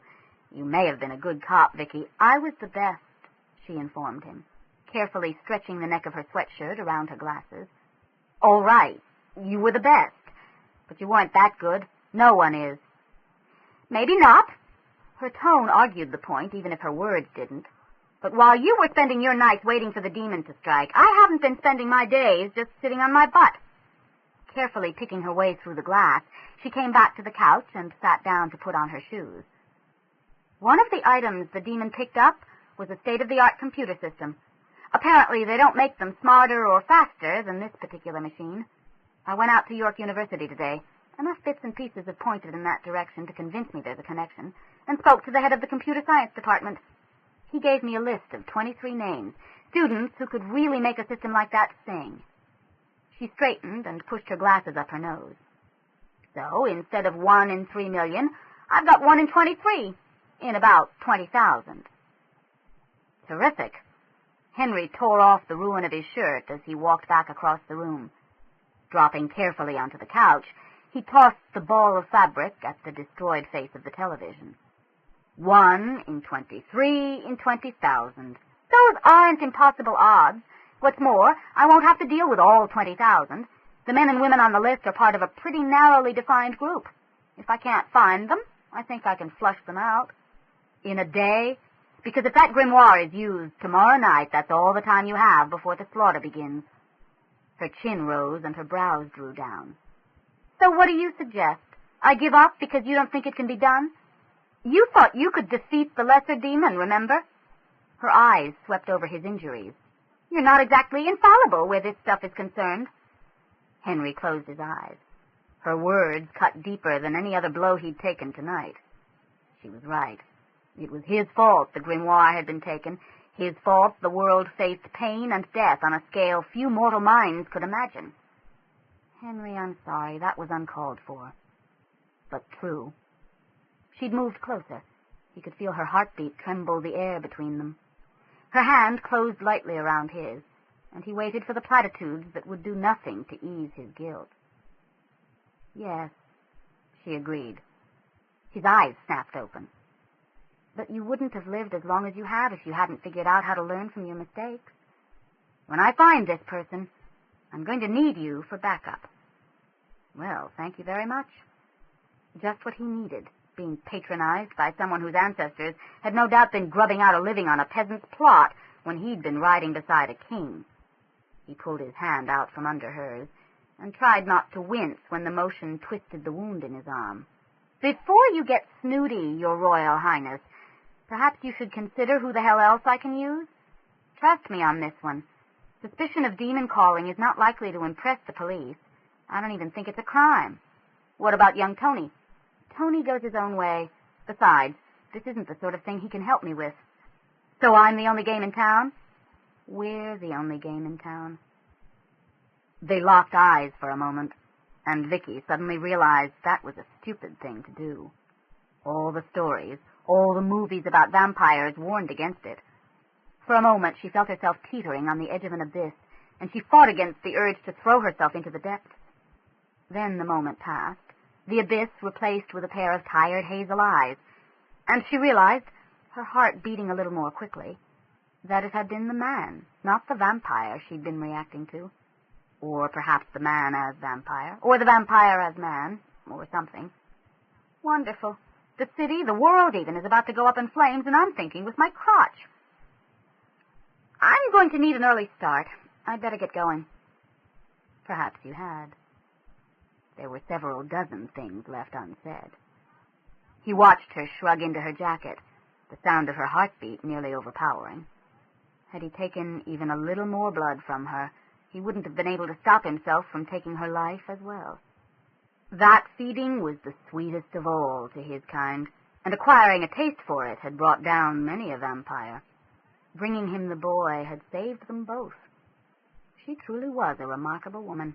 Few other mortals would have had the strength to resist the pull of his need. He wanted more. More of her. If they survived the next 24 hours... She paused on her way to the door, one hand clutching a chair back for support. I just remembered. Where were you earlier? I kept calling and getting your machine. That was why you came so late? Well, no point in coming over if you weren't here. I was here. I turned on the machine to screen calls. His brows went up as hers went down. You don't do that? If I'm home, I answer the phone. If I had, and you'd been here when the demon arrived, we'd both be dead, she finished. He nodded. Vicki? Her hand on the knob, she turned back to face him. You do realize that there's a very good chance we'll fail, that you may come up blank, or nothing we can do will stop the demon lord? She smiled at him, and Henry discovered with a slight shock that he wasn't the only predator in the room. No, she said. I don't realize any such thing. Get some rest. Then she was gone. The city streets ran with blood, and all of the wailing people who dragged themselves through it looked to her for their salvation. She raised her hands to help them, and saw that the blood poured out through great ragged gashes in her wrists. He's coming, Vicki. Henry Fitzroy dropped to his knees before her and let the blood pour over him, his mouth open to catch the flow. She tried to step back and found she couldn't move, that hardened concrete covered her feet to the ankles. He's coming, Vicki, Henry said again. He leaned forward and began to lap at the blood dribbling down her arms. A cold wind blew suddenly on her back, and she could hear the sound of claws on stone as something huge dragged itself toward her. She couldn't turn to face it. Henry's hands and the concrete held her in place. She could only fight against her bonds and listen to it coming closer, closer. The smell of rot grew more intense, and when she looked down, it wasn't Henry, but the old woman's decomposing corpse whose mouth had clamped onto her wrist. Behind her stood what was left of Mike Celluci. Why didn't you tell me? He asked through the ruin of his mouth. Why didn't you tell me? Vicki groped for the light switch and sat panting in the sudden glare, her heart drumming painfully. The dream that wakened her had been only the latest in a series. Fortunately, she remembered none of the others in detail. Hands trembling, she pushed the arms of her glasses over her ears and peered at the clock. 5:47. Almost 3 hours sleep. She turned off the useless alarm, she'd set it for 6:30, and swung her legs out of bed. If the demon caller followed the established pattern, the demon lord would show up at midnight. That gave her 18 hours to find him or her, and stuff the grimoire down his or her throat 1 page at a time. The dreams had terrified her, and nothing made her more angry than fear she could do nothing about. Slowly, carefully, she stood. The liter of orange juice and the 2 iron supplements she'd taken after arriving home might have helped to offset the blood loss, but she knew she wasn't going to be in top condition. Not today. Not for some time. The cut on her wrist appeared to have almost healed, although the skin around it was slightly bruised and a little tender. The memory of the actual feeding had become tangled up with the memory of the dream, so she set them both aside to be sorted out later. There were more important things to worry about at the moment. She'd have stayed in the shower longer, trying to wash the dream away, but she couldn't shake the feeling that something was behind her. With sight and sound blocked by the spray, she felt too vulnerable and exposed to linger. With the coffee maker on and another liter of orange juice in her hand, she stood for a moment staring out at the street. 1 or 2 other windows were lit, and as she watched, young Edmund Ing came yawning out onto his porch and started down to the corner to pick up his Roots copies of the morning paper, completely unaware this might be his last trip. In 18 short hours, the hordes of hell could be ripping the city and its people apart. And the only thing in the way is one half-blind ex-cop and the bastard son of Henry VIII. She took a long pull at the jug of juice and pushed her glasses back up her nose. Kind of makes you think, doesn't it? Except she didn't like what it made her think about. Find 1 in 23 in 20,000. Actually, as far as a lot of police work was concerned, the odds weren't all that bad. Even if she could get the students' addresses out of the administration of the university, and frankly, without a badge, she doubted she could, talking with the students themselves would likely get her further. The top of the heap usually knew who shared the view with them, and if one of the 23 was the person she was looking for, then at least one of the others should be able to point the finger.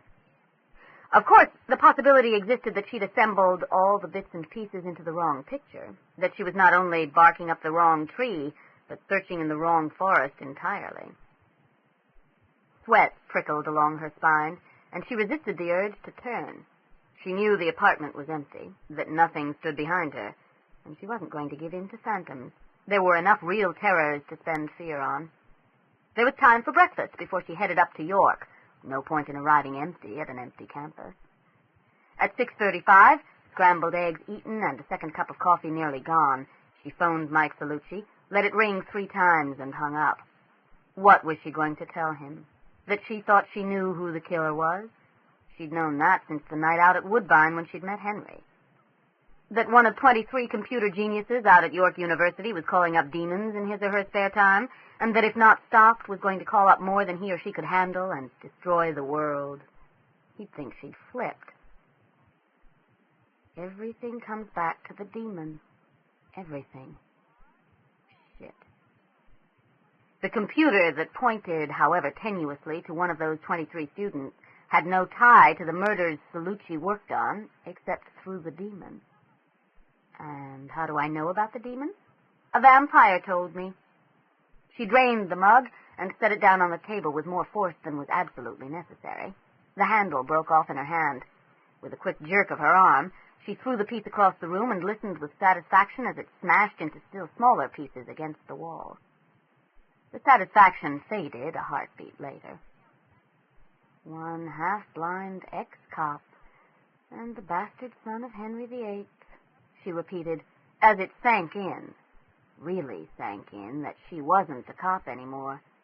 In spite of everything, her eyes, her resignation, for the last 8 months she'd still thought of herself as a police officer. She wasn't. There'd be no backup, no support. Until sunset, she was completely on her own. And if anyone needed to have complete information, it wasn't Mike Celluci, it was Henry Fitzroy. Damn! She rubbed her sleeve across her eyes and slammed her glasses back down on her nose. It didn't make her feel any better to know that she couldn't have gotten this far if she'd still been on the force, that rules and regulations, even as flexible as the top brass tried to be, would have tied her hands. Nor could she have gotten this far if she'd never been on the force. The information just wouldn't have been available to her. I seem to be exactly what the situation calls for. A one-woman chance of stopping Armageddon. She took a deep breath, and her jaw went out. So, let's get on with it. The eggs sat like a lump of lead in her stomach, and her throat had closed up into an aching pillar that bore little relation to flesh. That was okay. She could work around it. With luck, there'd be time to sort her feelings out later. She should have taken a copy of the list to Henry's the night before. She didn't want to take the time now, not to copy it, not to drop it off. Henry, it's Vicki. Fortunately, his machine took an unlimited message, because the list of names and her plans for the day used over 5 minutes of tape. When I know more, I'll get back to you. 5 to 7. 17 hours. Vicki threw the list into her bag, grabbed her jacket, and headed for the door. An hour to get out to York would leave her only 16 hours to search. She was already at the door, fumbling with its lock when the phone rang. Curious about who'd be calling so early, she waited while her message ran through and the tone sounded. Hi, Ms. Nelson. It's Corinne. Look, if you've been trying to reach me, I'm sorry I wasn't around, but I've been staying with some friends. The lock slipped into place. She'd talk with Corinne later. One way or another, by midnight the case would be closed. It's just I was pretty upset because the girl who got killed, Janet, was a good friend of mine. I can't help but think that if I hadn't been so stupid about Norman Birdwell, she'd have waited for me to give her a ride home. Shit. The lock proved as difficult to reopen as it had been to close. Norman Birdwell was one of the names on the list. I guess if you find the vampire that killed Ian, you'll find the one that killed Janet, too, won't you? I want it found now more than ever. She paused, and her sigh was almost drowned out in the rattle of the chain falling free. I'll be at home all day if you want to call. Corrine, don't hang up. It's me, Vicki Nelson. Oh, hi. She sounded a little embarrassed, caught talking to a machine. Did I wake you up? Look, I'm sorry I'm calling so early, but I've got an exam today, and I want to get over to the library to study. It's no problem, trust me. I need you to tell me about Norman Birdwell. Why? He's a geek. It's important. Vicki could almost hear the shrug. Okay. What do you want to know? How well do you know him? Please, I said he was a geek. He's in my comparative religions class, that's all. How were you stupid about him? What? You said earlier if you hadn't been so stupid about Norman Birdwell, Janet might have waited for a ride home. Yeah, well, I wouldn't have gone with him if I hadn't had the beers, but he said he could prove that vampires existed and that he knew who killed Ian. Well, I guess he didn't really say that, but something like that. Anyway, I went up to his apartment with him, but all he wanted to do was score. He had nothing to do with vampires. Did you happen to notice if he had a computer system, a fairly large and complicated setup? He had a system. I don't know how complicated it was. I was busy trying not to get squeezed and being fed some bull about calling up demons. The world stopped for a moment. Miss Nelson, you still there? Trust me, I'm not going anywhere. Vicki fell into her desk chair and rummaged for a pen. This is very important, Corrine. Where does Norman live? West of the campus, somewhere. Can you give me his exact address? No. No? Vicki took a deep breath and tried to remember that yelling wouldn't help. Tucking the receiver under her chin, she heaved the white pages up off the floor by the desk. Bird, Birdall, Bird of Paradise. But if it's so important, I could probably take you there. Like, I drove that night, so I could probably find it again. Probably. Probably's good enough. There was no Birdwell listed in the phone book. It made sense. He'd probably moved into his apartment in the fall, at the beginning of the school year, and new numbers were listed around the end of May. I'll be right there. Where can you meet me? Well, I can't meet you until 5. Like I said, I've got an exam today. Corrine, this is important. So is my exam. Her tone showed no willingness to compromise. Before the exam, I really have to study. Okay. 5 o'clock was still early enough. A little over 2 hours until sunset, and still 7 hours until midnight. They had a positive identification, and 7 hours would be plenty of time. And besides, yelling wouldn't help. 5 o'clock, then. Where? Do you know where Burton Auditorium is? I can find it. Meet me outside the north doors. All right. 5 p.m. at the north doors of Burton Auditorium. I'll see you then. Vicki hung up the phone and sat for a moment, just staring at it. Of all the possible situations that could have developed, up to and including one last desperate confrontation with the demon lord itself, this had not occurred to her, that someone would just drop the answer in her lap. She pushed her glasses up her nose and shook her head. It shouldn't, she supposed, come as much of a surprise. Once the right questions were dredged up out of the abyss, the right answers usually followed. Doodling on the cover of the phone book, she dialed directory assistance, just in case. Hi, I'm looking for a new listing for a Norman Birdwell. I don't have an address, but he's somewhere up by York University. One moment, please. We have a new listing for an N. Birdwell. Vicki scribbled the number across the cover artist's conception of a telephone operator. Could I possibly trouble you for the address as well? I'm sorry, but we're not permitted to give out that information. You'll be sorrier if the world comes to an end, Vicki muttered, cutting the connection with her thumb. That it was the anticipated answer made it no less annoying. At the Birdwell number, an open modem screamed on the line, and Vicki hurriedly cut it off. Looks like we're back to Corrine. 8:17. She yawned. She could spend the rest of the day trying to get through to N. Birdwell, who might or might not be Norman. But what she really needed was another 4 or 5 hours' sleep. The blood loss combined with the late night — she'd always been more of an early-to-bed, early-to-rise type — had really knocked her on her ass. She should probably still go out to York, still speak to the others on the list. But now that the opportunity to catch up on sleep had been dumped in her lap, her body seemed to be making an independent decision to take advantage of it. Staggering into the bedroom, she tossed her clothes on the floor and managed to stay awake only long enough to reset her alarm for 1 o'clock. Her eyes closed almost before her head hit the pillow. Corinne's call had banished the uncertainty, defined the threat, and with it Vicki had a weapon to fight the nightmares if they came again. Sometimes we win with greater firepower, through sheer numbers or more powerful weapons, but for the most part it's knowledge that defines our victories. Know something, and it has lost its power over you. Vicki woke with the words of one of her cadet instructors ringing in her head.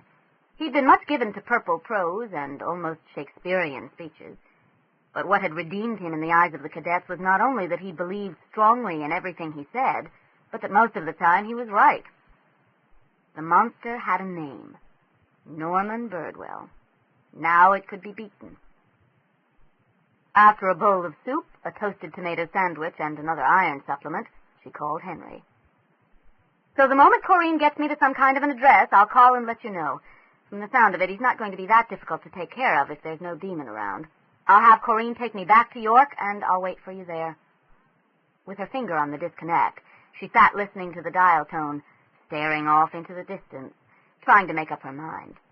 Finally, she decided. Well, it can't hurt. Whether he believed her or not, it was still information he should have. "Mike Celluci, please." "Yes, I'll hold." He wasn't in the building, and the young man on the other end of the phone was significantly unhelpful. "If you could let him know that Vicki Nelson called." "Yes, ma'am. Is that all?" The young man obviously had never heard of her, and he wasn't impressed. Vicki's tone changed. She hadn't reached her rank at her age without acquiring the ability to handle snot-nosed young men. The words came out, parade ground clipped. "Tell him he should check out a student at York University. Name of Norman Birdwell. I'll tell him more when I know more." "Yes, sir. Ma'am." She grinned a little sadly as she hung up. "Okay, so I'm not a cop anymore," she told an old photo of herself in uniform that hung over the desk. "That's no reason to throw the baby out with the bathwater. Maybe it's time to forge a whole new relationship with the police department." As she had the time and nothing much else to do with it, Vicki took transit up to York. A childhood spent pinching pennies kept her out of taxis as much as possible, and although she bitched and complained about the TTC along with most everyone else in Toronto, she had to admit that if you weren't in a screaming rush or too particular about who you spent time crammed up against, it got you where you needed to go, more or less when you needed to get there. During the long ride up to the university, she pulled everything she knew into one long point-form report. By the time she'd reached her final transfer, she'd also reached a final question. When they had Norman Birdwell, what did they do with him? So we take the grimoire away and get rid of the immediate threat. She stared out the window at a gray stretch of single-story industrial buildings. What then? The most he can be charged with is possession of stolen property and keeping a prohibited weapon, a slap on the wrist and a few hours of community service work, if they don't throw the whole thing out of court on a technicality, and he'll be back calling up demons again. He had, after all, managed to kill 7 people before even getting his hands on the grimoire. There had to be an answer beyond the only permanent and completely out of the question solution she could think of. Maybe if he tells the court where he got the computer and the jacket and the various and sundry, he'll be ruled insane. Find him. Get the grimoire. Let the police deal with the rest. She grinned at her translucent reflection. Let the police deal with it. It had a certain attraction from where she now sat. Corinne was waiting outside the main doors of Burton Auditorium, red hair a blazing beacon in yet another drizzly, overcast spring afternoon. "I finished the exam faster than I thought I would," she called as Vicki approached. "Good thing you're early. I would have been bored spitless out here much longer. My car's parked in the back. As Vicki fell into step beside her, she pushed a curl back off her face with a clash of day-glow plastic bangles and sighed. I'm never sure whether finishing in the minimum time is a good thing or not. Like, it means you either knew everything cold, or you didn't know squat and you just thought you knew everything cold. She didn't appear to need a response, so Vicki kept silent, thinking, I was never that young. Personally, I think I aced it. Ian always said there was no point in thinking you'd failed when it was too late to do anything about it. She sobered suddenly, remembering Ian, and said nothing more until they were in the car and out on Shoreham Drive. Norman's really doing it, isn't he? Vicki glanced over at the younger woman, whose knuckles were white on the steering wheel. Doing what? She asked, more to stall for time than because she didn't know what Corinne meant. Calling up demons, just like he said. I was thinking about it after I talked to you. There's no reason that it couldn't have been a demon instead of a vampire that killed Ian and Janet. That's why you're out here, isn't it? Considering her options, Vicki decided that the truth would have to serve. Corinne was obviously not going to think she'd flipped, and, all things considered, that was of dubious comfort. Yes, she said quietly. He's really doing it. Corinne turned the car north onto Hulmar Drive, tires squealing faintly against the pavement. And you're here to stop him. It wasn't a question, but Vicki answered it anyway. No, I'm just here to find him. But I know where he... 4, 5, 6... is. She pulled into the parking lot of a 4-building apartment complex. That's his building right there. She stopped the car about 3 lengths from the door, and Vicki jotted the number down. Do you remember his apartment number? She asked, peering toward the smoked glass of the entrance. 9-something. Corinne shrugged. 9's a powerful number. It probably helped him in his incantations. Right. Vicki got out of the car, and Corinne followed. I say we should take him out right now. Stopped in mid-stride, Vicki stared down at her companion. I beg your pardon? Corinne stared defiantly back. You and me. We should take him out right now. Don't be ridiculous, Corinne. This man is very dangerous. Norman? Dangerous?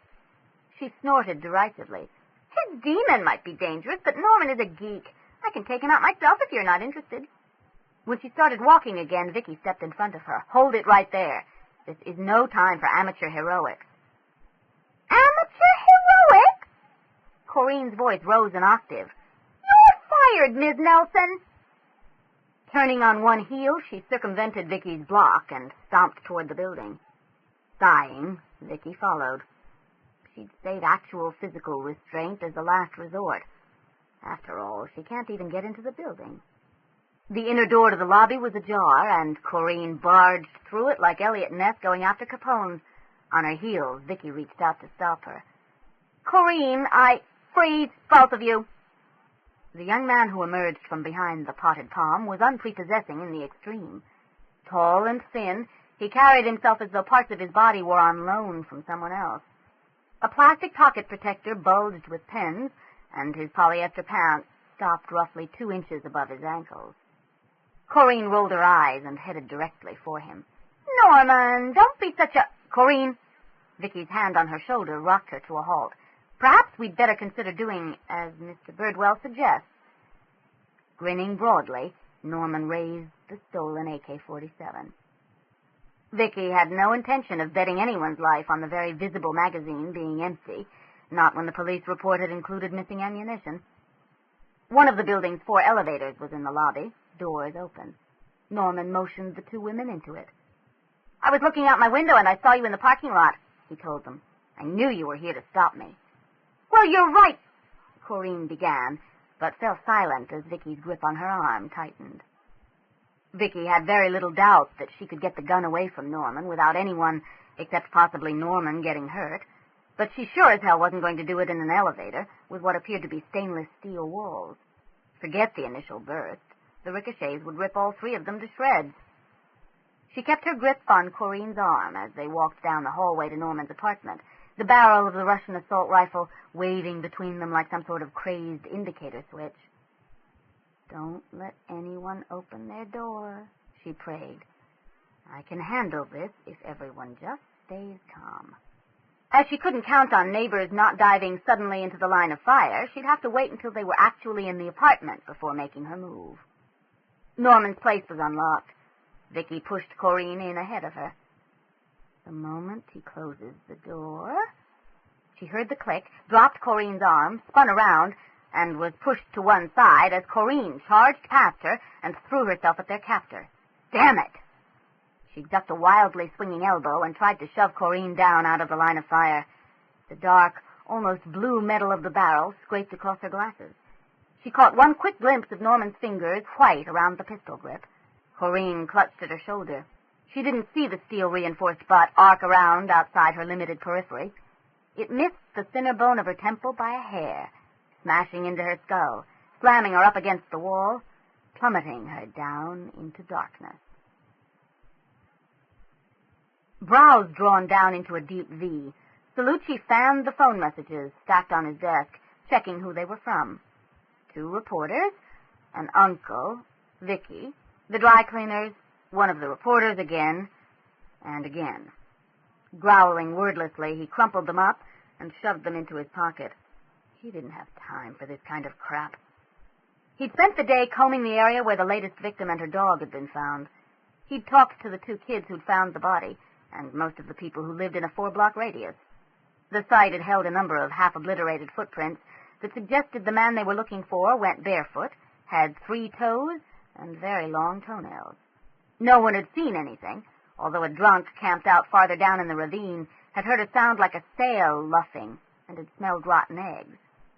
The police lab had just informed him that between the mastiff's teeth were particles identical to the bit of whatever it was that Deverne Jones had been holding in his hand. And he was no closer to finding an answer. Or at least no closer to finding an answer he could deal with. More things in heaven and earth. He slammed out of the squad room and stomped down the hall. The new headquarters building seemed to deaden sound, but he made as much as he could anyway. This place needs some doors you can slam. And Shakespeare should have minded his own goddamned business. As he passed the desk, the cadet on duty leaned forward. Detective? Vicki Nelson called for you earlier. She seemed quite insistent that you check out... Celluci's raised hand cut him off. Did you write it down? Yes, sir. I left a message on your desk. Then you've done your job. Yes, sir, but don't tell me how to do mine.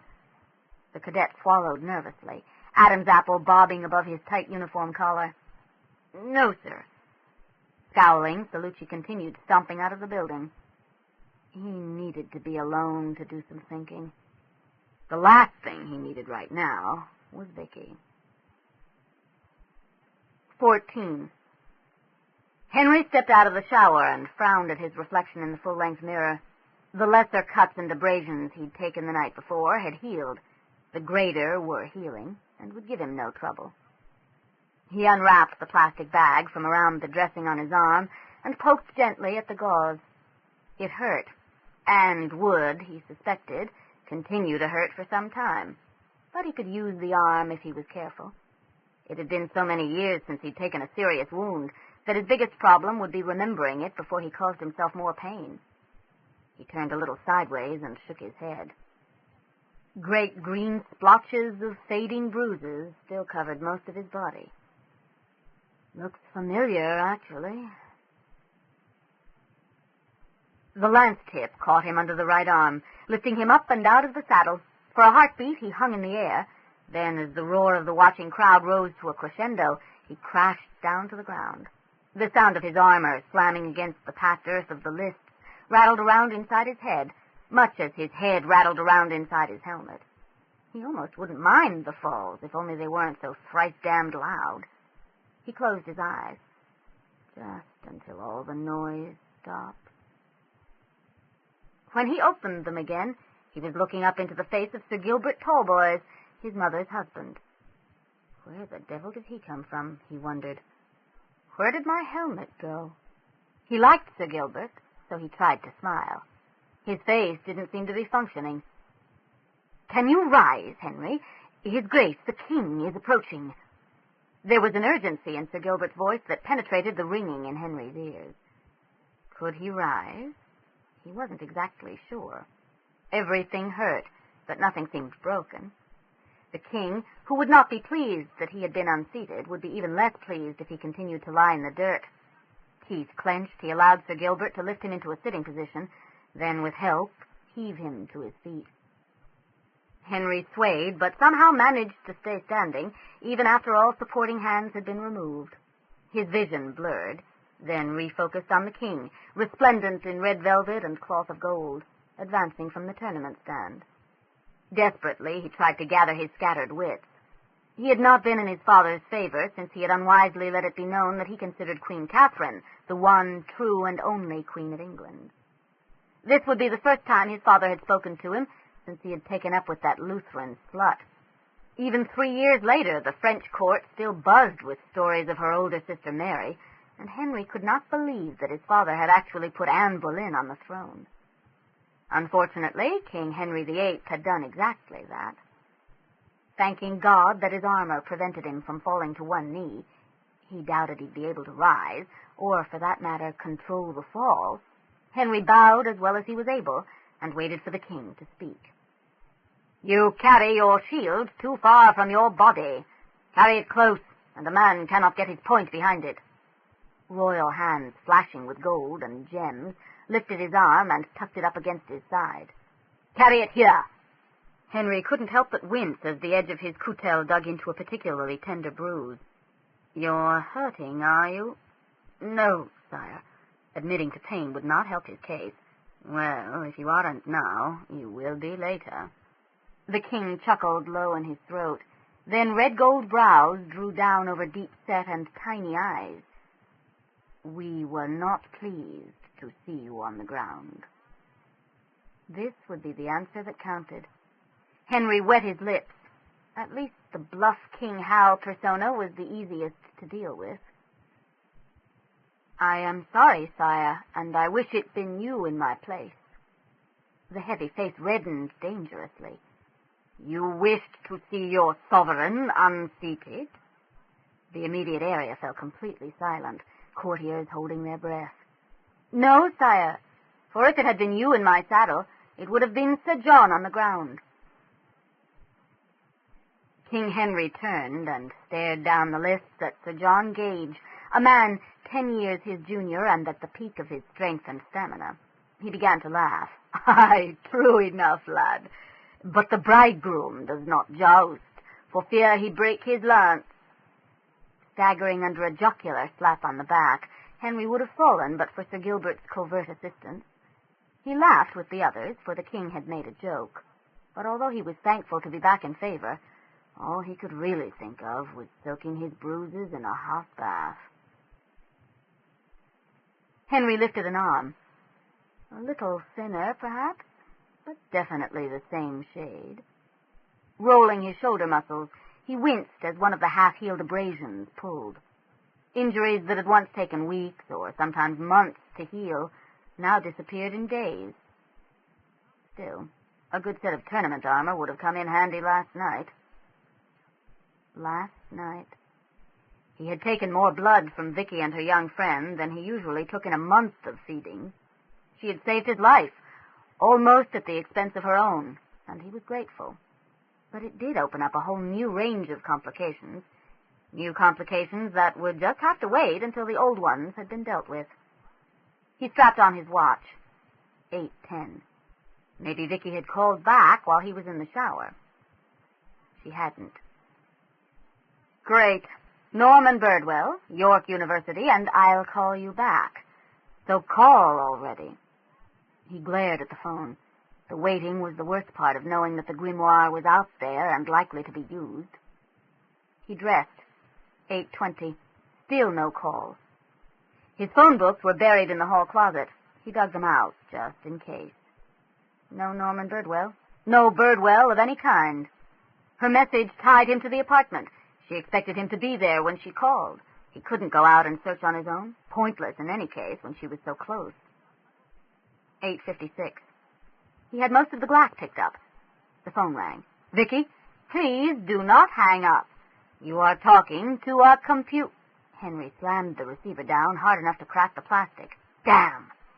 He tried a quick call out, listened to Vicki's message for the third time since sunset, and it told him absolutely nothing new, and hung up a little more gently.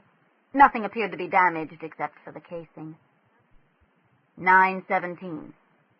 The scrap metals that had once been a television and a coffee table frame were piled in the entryway, ready to go down to the garbage room. He wasn't sure what he was going to do about the couch. Frankly, he didn't care about the couch. Why didn't she call? 9:29. There were stains in the carpet, and the balcony still had no door, though he'd blocked the opening with plywood. But essentially, all signs of the battle had been erased from the condo. No mindless task remained to keep him from thinking. And somehow he couldn't stop thinking of a woman's broken body hanging from a rusted hook.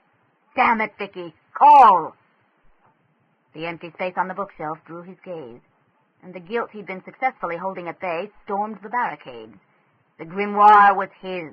The responsibility was his. If he'd been stronger, if he'd been faster, if he'd been smarter, surely with 450 years of experience he should be able to outthink one lone mortal with not even a tenth of that. He looked down at the city regretfully. I should have... He let his voice trail off. There was nothing he could have done differently. Even had he continued to believe the killer an abandoned child of his kind, even had Vicki not stumbled onto him bending over that corpse, even had he not decided to trust her, it wouldn't have changed last night's battle with the demon, his loss, and the loss of the grimoire. The only thing that could have prevented that would have been his destruction of the grimoire back when he first acquired it in the 1800s, and frankly he wasn't sure he could have destroyed it, then or now. Although, he acknowledged, right hand wrapped lightly around left forearm, skin even paler than usual against the stark white of the gauze. Had Vicki not worked her way into the equation, I would have died. And there would have been no one to stop the demon lord from rising. His lips drew up off his teeth. Not that I seemed to be doing much to prevent it. Why didn't she call? He began to pace, back and forth before the window. She'd lost a lot of blood the night before. Had she run into trouble she was too weak to handle? He remembered the feel of Ginevra's dead flesh under his hands as he cut her down. She'd been so alive. Like Vicki was so alive. Why didn't she call? She'd been conscious now for some time, and had been lying quietly, eyes closed, waiting for the pounding at her temples to stop echoing between her ears. Time was of the essence, yes, but sudden movement would have her puking her guts out, and she couldn't see where that would help. Better to wait, to gather information, and to move when she might actually have some effect. She licked her lips and tasted blood, could feel the warm moisture dribbling down from her nose. Her feet were tied at the ankles, her arms lashed together almost from wrists to elbows, the binding around her wrists fabric, not rope. She'd been dumped on her side, knees drawn up, left cheek down on a hard, sticky surface, probably the floor. Someone had removed her jacket. Her glasses were not on her nose. She fought back the surge of panic that realization brought. She could hear, or maybe feel, footsteps puttering about behind her, and adenoidal breathing coming from the same direction. Norman. From the opposite direction she could hear short, sharp breaths, each exhalation an indignant snort, and Corinne. So she's still alive. Good. And she sounds angry, not hurt. Even better. Vicki suspected that Corinne was also tied, or she wouldn't be so still. Which, all things considered, is a good thing. Few people get dead faster than amateur heroes. Not, she added, as a flaming spike slammed through the back of her head, that the professionals are doing so hot. She lay there for a moment, playing If Corinne Hadn't Interfered, until the new pain faded into the background with the old pain. The residual stench of the demon was very strong. Only in a building used to students could Norman have gotten away with it, overlaid with burning charcoal, candles, air freshener, and toast. You know, you could offer me some. I'm starving. You'll eat after. Vicki wasn't surprised to hear that Norman talked with his mouth full. He probably picks his nose and wears socks with sandals, too. An all-around great guy. After what? After the demon lord makes you mine. Get real, Birdwell. Demons don't come that powerful. Norman laughed. Cold fingers traced a pattern up and down Vicki's spine, and she fought to keep herself from flipping over so that the thing Norman Birdwell had become was no longer at her exposed back. She'd heard a man laugh like that once before. The SWAT team had needed 7 hours to take him out, and they'd still lost 2 of the hostages. You'll see, his voice matter-of-fact around the toast. First, I was just going to have you ripped into little pieces, real slow. Then I was going to use you as part of the incantation to call the demon lord. Did I tell you it needed a life? Until you showed up, I was going to grab the kid down the hall. His voice drew closer, and Vicki felt a pointed toe prodding her in the back. Now I've decided to use her and keep you for myself. You're disgusting, Birdwell. Don't say that. Concussion or not, Vicki opened her eyes in time to see Norman dart forward and slap Corinne across the face. Without her glasses, details were a blur, but from the sound of it, it hadn't been much of a blow. Did I hurt you? He asked, the rage gone as suddenly as it had appeared. The bright mass of Corinne's hair swept up and back as she tossed her head. No, she told him, chin rising. Fear had crept into her voice, but it was still vastly outweighed by anger. Oh. Norman finished his toast and wiped his fingers on his jeans. Well, I will. Vicki could understand and approve of Corinne's anger. She was furious herself, at Norman, at the situation, at her helplessness. Although she would have preferred to rant and bellow, she held her rage carefully in check. Releasing it now, when she was bound, would do neither her nor Corinne nor the city any good. She drew in a deep breath and slowly exhaled. Her head felt as though it were balanced precariously on the edge of the world, and one false move would send it tumbling into infinity. Excuse me. She hadn't intended to whisper, but it was all she could manage. Norman turned. Yes? I was wondering. Swallow. Ride the pain. Continue. If I could have my glasses. Breathe. 2, 3. While Norman waits patiently. He isn't going anywhere, after all. Without them, I can't see what you're doing.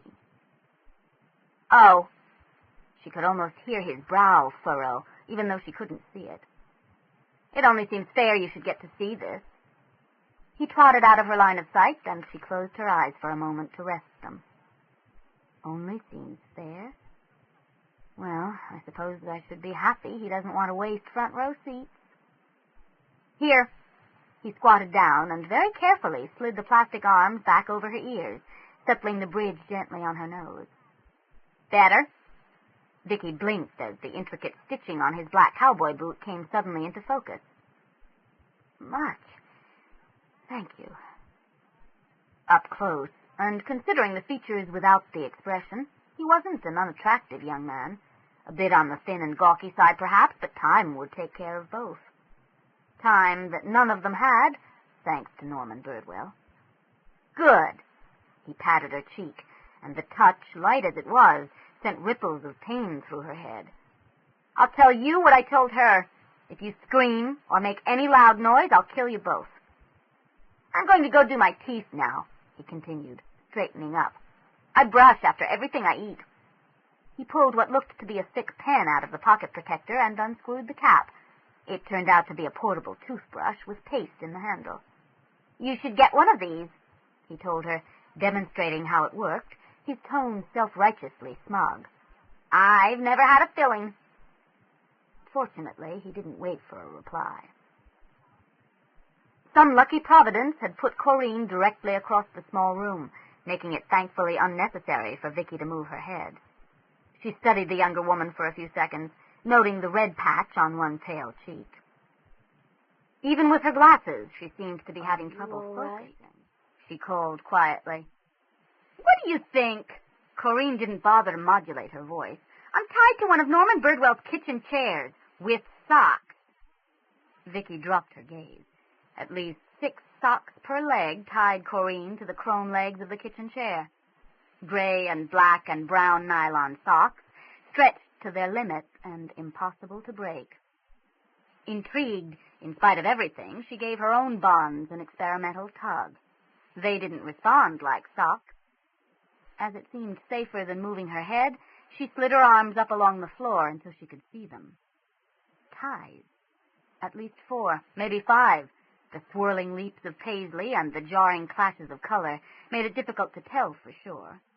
And while it might have had more to do with her own weakness than Norman's skill, for she doubted he'd ever been a Boy Scout, he certainly seemed to know his knots.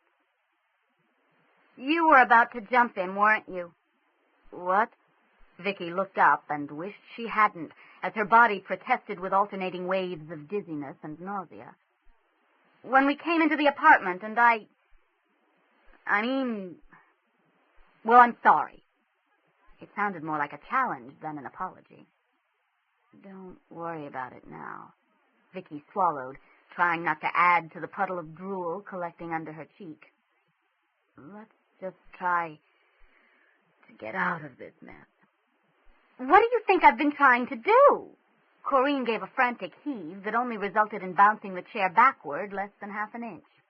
I don't believe this. I really don't believe this. Hearing the tones of incipient panic, Vicki, in the driest voice she was capable of, said, It is a little like Alfred Hitchcock does Revenge of the Nerds. Corinne stared at her in astonishment, sniffed, and grinned somewhat shakily. Or David Cronenberg does I Dream of Jeannie, she offered in return. Good girl. It took all the energy Vicki had left to smile approvingly. While there were dangers in Corinne not taking Norman seriously, the dangers were greater if the girl fell apart. Struggling did more damage to her than to the ties. She kept struggling anyway. If the world had to end, she'd be damned if she'd let it go down under the ridiculously high, cowboy-booted heel of Norman Birdwell, adding insult to injury. Enough! Henry spun away from the window and hurled himself toward the door. He had a name, he had a place. It was time he joined the hunt. I should never have waited this long. At the door, he slowed, grabbed his coat, and managed to appear within the parameters of normality as he exited into the hall. He slid the key into the lock, then headed for the stairs, hating the charade that kept him to a mortal's pace. In the dim light of the stairwell, he let all pretense drop and moved as quickly as aching muscles would allow. There were slightly less than 2 hours until midnight. He completely forgot that the stairwell was part of the building's random monitoring system. Vicki drifted up into consciousness, thinking, this has got to stop. Every time she tried to move, every time she tried to raise her head, she drifted back down into the pit. Occasionally, the blackness claimed her when she was doing nothing more than lying quietly, trying to conserve her strength for another attempt at getting free. I'm going to have to think of something else. All her intermittent struggling had accomplished was to exacerbate her physical condition and to uncover her watch. 7 minutes after 10. Henry's probably throwing fits. Oh, my God, Henry! Her involuntary jerk brought another flash of pain. She ignored it, lost it in sudden horror. I forgot to warn him about that security guard. Although he recognized the necessity of the surveillance cameras, Greg had never liked them. They always made him feel a bit like a peeping Tom. 2 or 3 guards on constant patrol, with one manning a central position at the desk. That's the kind of job he'd prefer to work. A camera just couldn't replace a trained man on the scene. But trained men had to be paid, and cameras didn't, so he was stuck with them. As the attractive young lady in the whirlpool stepped out and reached for her towel, he politely averted his eyes. Maybe he was just getting old, but those 2 scraps of fabric were not what he'd call a bathing suit. When he looked back again, that monitor showed only orderly rows of cars in the underground garage. He sat back in his chair and adjusted the black armband he wore in honor of Mrs. Hughes and Owen. The building would be different without them. As the night went on, he kept expecting to see them heading out for their last walk before bed, and had to keep reminding himself that he'd never see them again. The young man he'd relieved had raised an eyebrow at the armband, and another at the explanation. Young people today had no real concept of respect, not for the dead, not for authority, not for themselves. Henry Fitzroy was one of the few young people he'd met in the last 10 years who understood. Henry Fitzroy. Greg pulled at his lower lip. Last night he'd done a very, very foolish thing. He was embarrassed by it and sorry for it, but not entirely certain he was wrong. As an old sergeant of his used to say, if it walks like a duck and it talks like a duck and it acts like a duck, odds are good it's a duck. The sergeant had been referring to Nazis, but Greg figured it applied to vampires as well. While he had his doubts that a young man of Mr. Fitzroy's quality could have committed such an insane murder, there had been nothing crazy about the look Greg had seen in Mr. Fitzroy's eyes so many weeks ago. It had, in fact, been frighteningly sane. He couldn't believe that a man of Mr. Fitzroy's quality would allow a young lady visiting him to answer the door à déshabille. He'd have gotten up and done it himself. When he'd calmed down enough to think about it, Greg realized that she had to be hiding something. But what? A movement in one of the monitors caught his eye, and Greg turned toward it. He frowned. Something black had flickered past the fire door leading to the 7th floor too quickly for him to recognize it. He reached for the override and began activating the cameras in the stairwell. Seconds later, the 5th floor camera picked up Henry Fitzroy running down the stairs 2 at a time and scowling. He looked like any other young man, in reasonable shape and a bad mood, who'd decided not to waste his time waiting for an elevator. While Greg himself wouldn't have walked from the 14th floor, he realized there was nothing supernatural about Henry Fitzroy doing it, nor in the way he was doing it.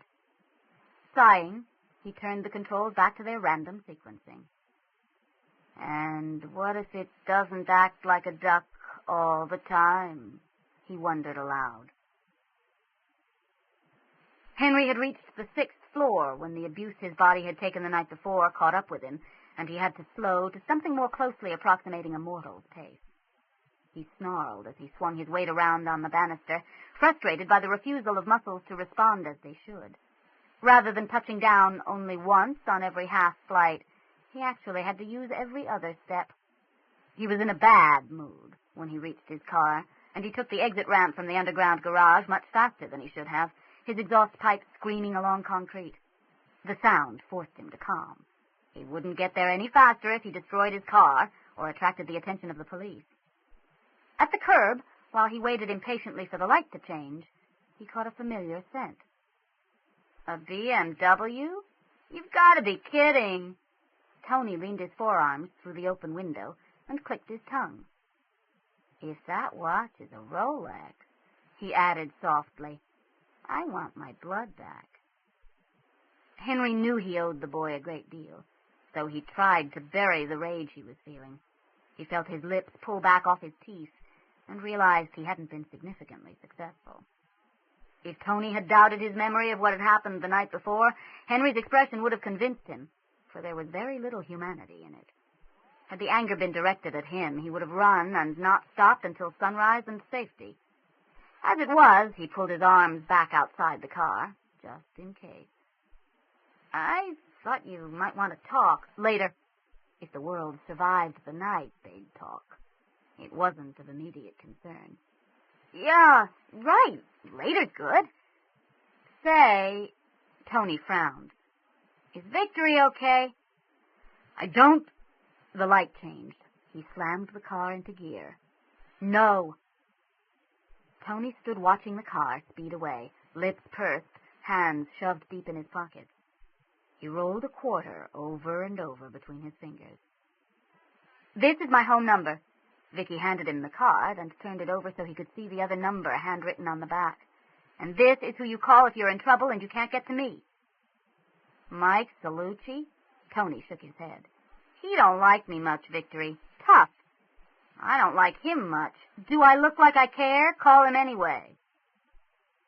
He pulled the quarter from his pocket and headed to the payphone on the corner. 4 years in a variety of pockets had turned the card limp. but the number on the back was still legible.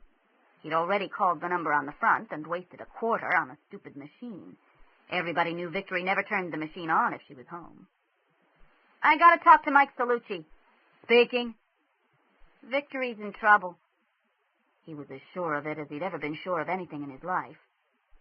Who? Tony rolled his eyes at the receiver. And they called them the city's finest. What a dork. Vicki Nelson. You remember, tall, blonde, pushy, used to be a cop. What kind of trouble? Good. Celluci sounded worried. I don't know. Where? I don't know. Tony could hear teeth grinding on the other end of the line. If this wasn't so serious, he'd be enjoying himself. You're the cop. You figure it out. He hung up before the explosion. He'd done what he could. Mike Celluci stared at the phone and swore long and loudly in Italian. Upon reflection, he'd recognized the voice as Vicky's little street person, and that lent just enough credibility to the message that it couldn't be completely ignored. He dumped a pocket load of little pink slips on the kitchen table and began sorting through them. Norman Birdwell, York University. He held it up to the light in a completely futile gesture, then tossed it back with the others. Vicki had never been a grandstander. She'd always played by the rules, made them work for her. She'd never go in to pick up a suspected mass murderer, a suspected psychotic mass murderer without backup. But then she doesn't have backup anymore, does she? And she just might feel like she's got something to prove.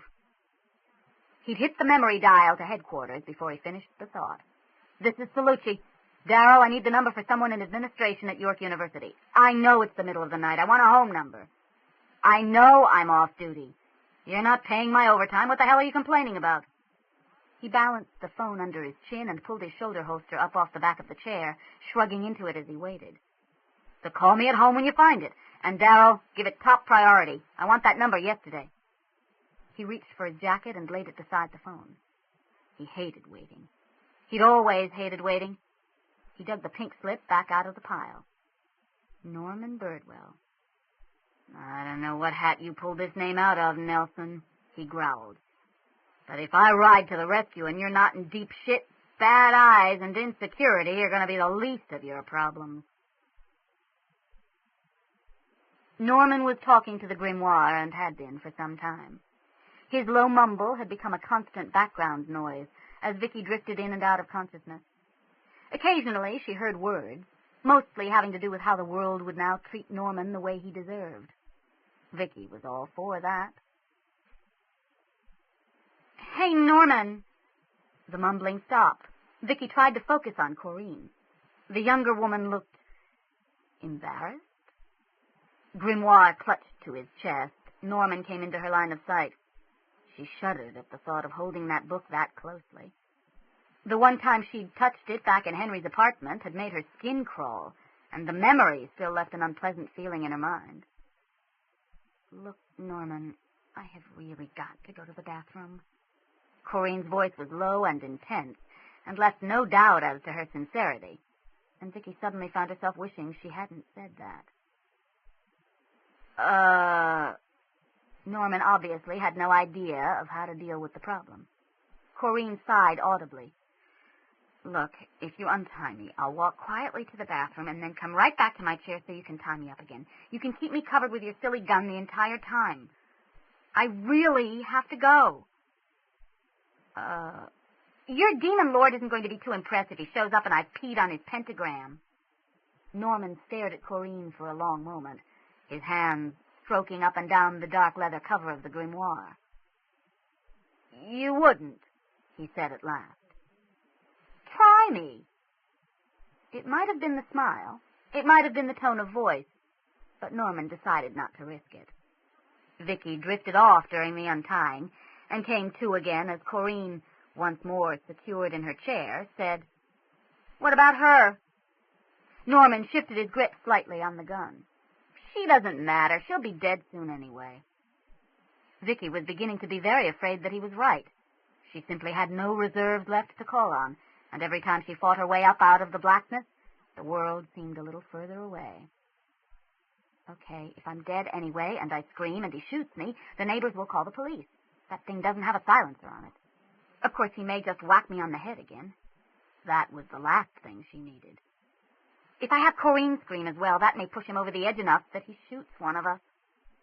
Corinne, for all the girl believed in vampires and demons and who knew what else, didn't really understand what was about to happen. Mind you, that's not her fault. I didn't tell her. She balanced Corinne's life against the life of the city. It wasn't a decision she had any right to make.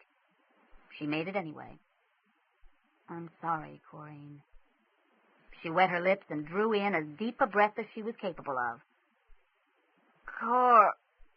The butt of the rifle hit the floor inches from her nose, the metal plate slamming against the tiles. The noise and the vibration drove the remainder of her carefully hoarded breath out in an almost silent cry of pain. Thank God he had the safety on. Shut up, Norman told her genially. She didn't really have much choice but to obey, as darkness rolled over her once again. Norman looked around his apartment, exceedingly pleased with himself. Soon, all those people who thought him a nobody, a nothing, would pay. He reached out one hand to stroke the book. The book said so. 10:43. Time to start painting the pentagram. It was much more complicated than the form he usually used, and he wanted to be sure he got it right. This was going to be the greatest night of his life. 15. She knew better than to go near strange men in cars. She'd been raised on horror stories of abduction and rape, and young women found weeks later decomposing in irrigation ditches. She answered the summons anyway, her mother's warnings having lost their power from the moment she met the stranger's eyes. The administration offices, where are they? She knew where the admin offices were, at least she thought she knew. Actually, she wasn't sure what she thought anymore. She wet her lips and offered, The Ross building? She'd seen an office in Ross, maybe more than one. Which is where? She half turned and pointed. A moment later, she wondered why she was standing in the middle of St. Lawrence Boulevard, staring at a set of taillights driving onto campus, and why she felt a vague sense of disappointment. Henry scanned the directory board and frowned. Only one office listed might have what he needed, the Office of Student Programs, S302. He sensed a scattering of lives in the building, but he would deal with them as he had to. 11:22. He was running out of time. The dim lighting was a boon, and had anyone been watching, they'd have seen only a deeper shadow flickering down the length of the shadowed hall. The first flight of stairs he found only took him to the second floor. He found another, found the third floor, and began following the numbers stenciled on the doors. 322, 313, 316, 340. He turned and glared at the fire door he'd just passed through. Surely there had to be a pattern. No one, not even in the 20th century, numbered a building completely at random. I haven't got time for this, he growled. 340, 342, 344, 375A. A cross corridor carried the numbers off in two directions. Henry paused. There were voices, and they were saying things he couldn't ignore. Well, what do you expect when you call out the name of a demon lord in his consort's temple? Temple? Consort? Were there now other groups involved in calling demons? Or had his assumption that only one person was involved been wrong from the beginning? He didn't have time to check this out. He couldn't afford not to. Down the cross corridor, around the corner, and the door at the end of the hall showed light behind it. There appeared to be several people talking at once. I suppose this means the demon has Elias? Good guess. What are you going to do? What can we do? We wait. You can wait, a third voice rose out of the tumult. But Lexi boots the statue and screams, Ashwarn, Ashwarn, Ashwarn, you give him back, at the top of her lungs. Henry paused, hand on the door. There were 6 lives in the room, and no feel of a demonic presence. What was going on? Nothing happened. What do you mean, nothing? Just what I said. Nothing. The young woman sitting at the head of the table spotted Henry standing, blinking on the threshold, and smiled. "Hi, you look lost." They were playing a game. That much was obvious from the piles of brightly colored dice. But a game that called on demons? "I'm looking for student records." "Boy, are you in the wrong place." A tall young man scratched at dark stubble. "You need the WOB." At Henry's blank look, he grinned and continued. "The West Office Building. WOB. That's where all that shit is." "Yeah, but the WOB closes down at 5. Carefully placing the little lead figure she'd been holding on the table, one of the other players checked her watch. "It's 8 minutes after 11. There won't be anyone there." 8 after 11. More time wasted on fruitless searching. "Hey, don't look so upset, man. Maybe we can help." "Maybe we can play," muttered one of the others. The rest ignored her. Why not? After all, he was looking for a man who called up demons. The connection was there, however tenuous. "I'm looking for Norman Birdwell." The young woman at the head of the table curled her lip. "Why?" she asked. "Does he owe you money?" "You know him?" "Unfortunately." The group drawled out the word in unison. They would have laughed, but Henry was at the table before the first sound escaped. They looked at one another in nervous silence instead, and Henry could see memories of 9 bodies, throats ripped out, rising in their expressions. He couldn't compel a group this large. He could only hope they were still young enough to respond to authority. "I need his address." "We played at his place once. Grace, didn't you write it down?" They all watched while Grace, the young woman at the head of the table, searched through her papers. She appeared to have written everything down. Henry fought the urge to help her search. "Is Norman in trouble?" Henry kept his eyes on the papers, willing the one he needed to be found. "Yes." The players closest to him edged away, recognizing the hunter. A second later, with the arrogance of youth, they decided they couldn't possibly be the prey, and edged back. "We stopped gaming with him, because he took the whole thing too seriously. Yeah, he started acting like all this stuff was real, like he was bumping into wizards and warriors and long-legged beasties on every street corner.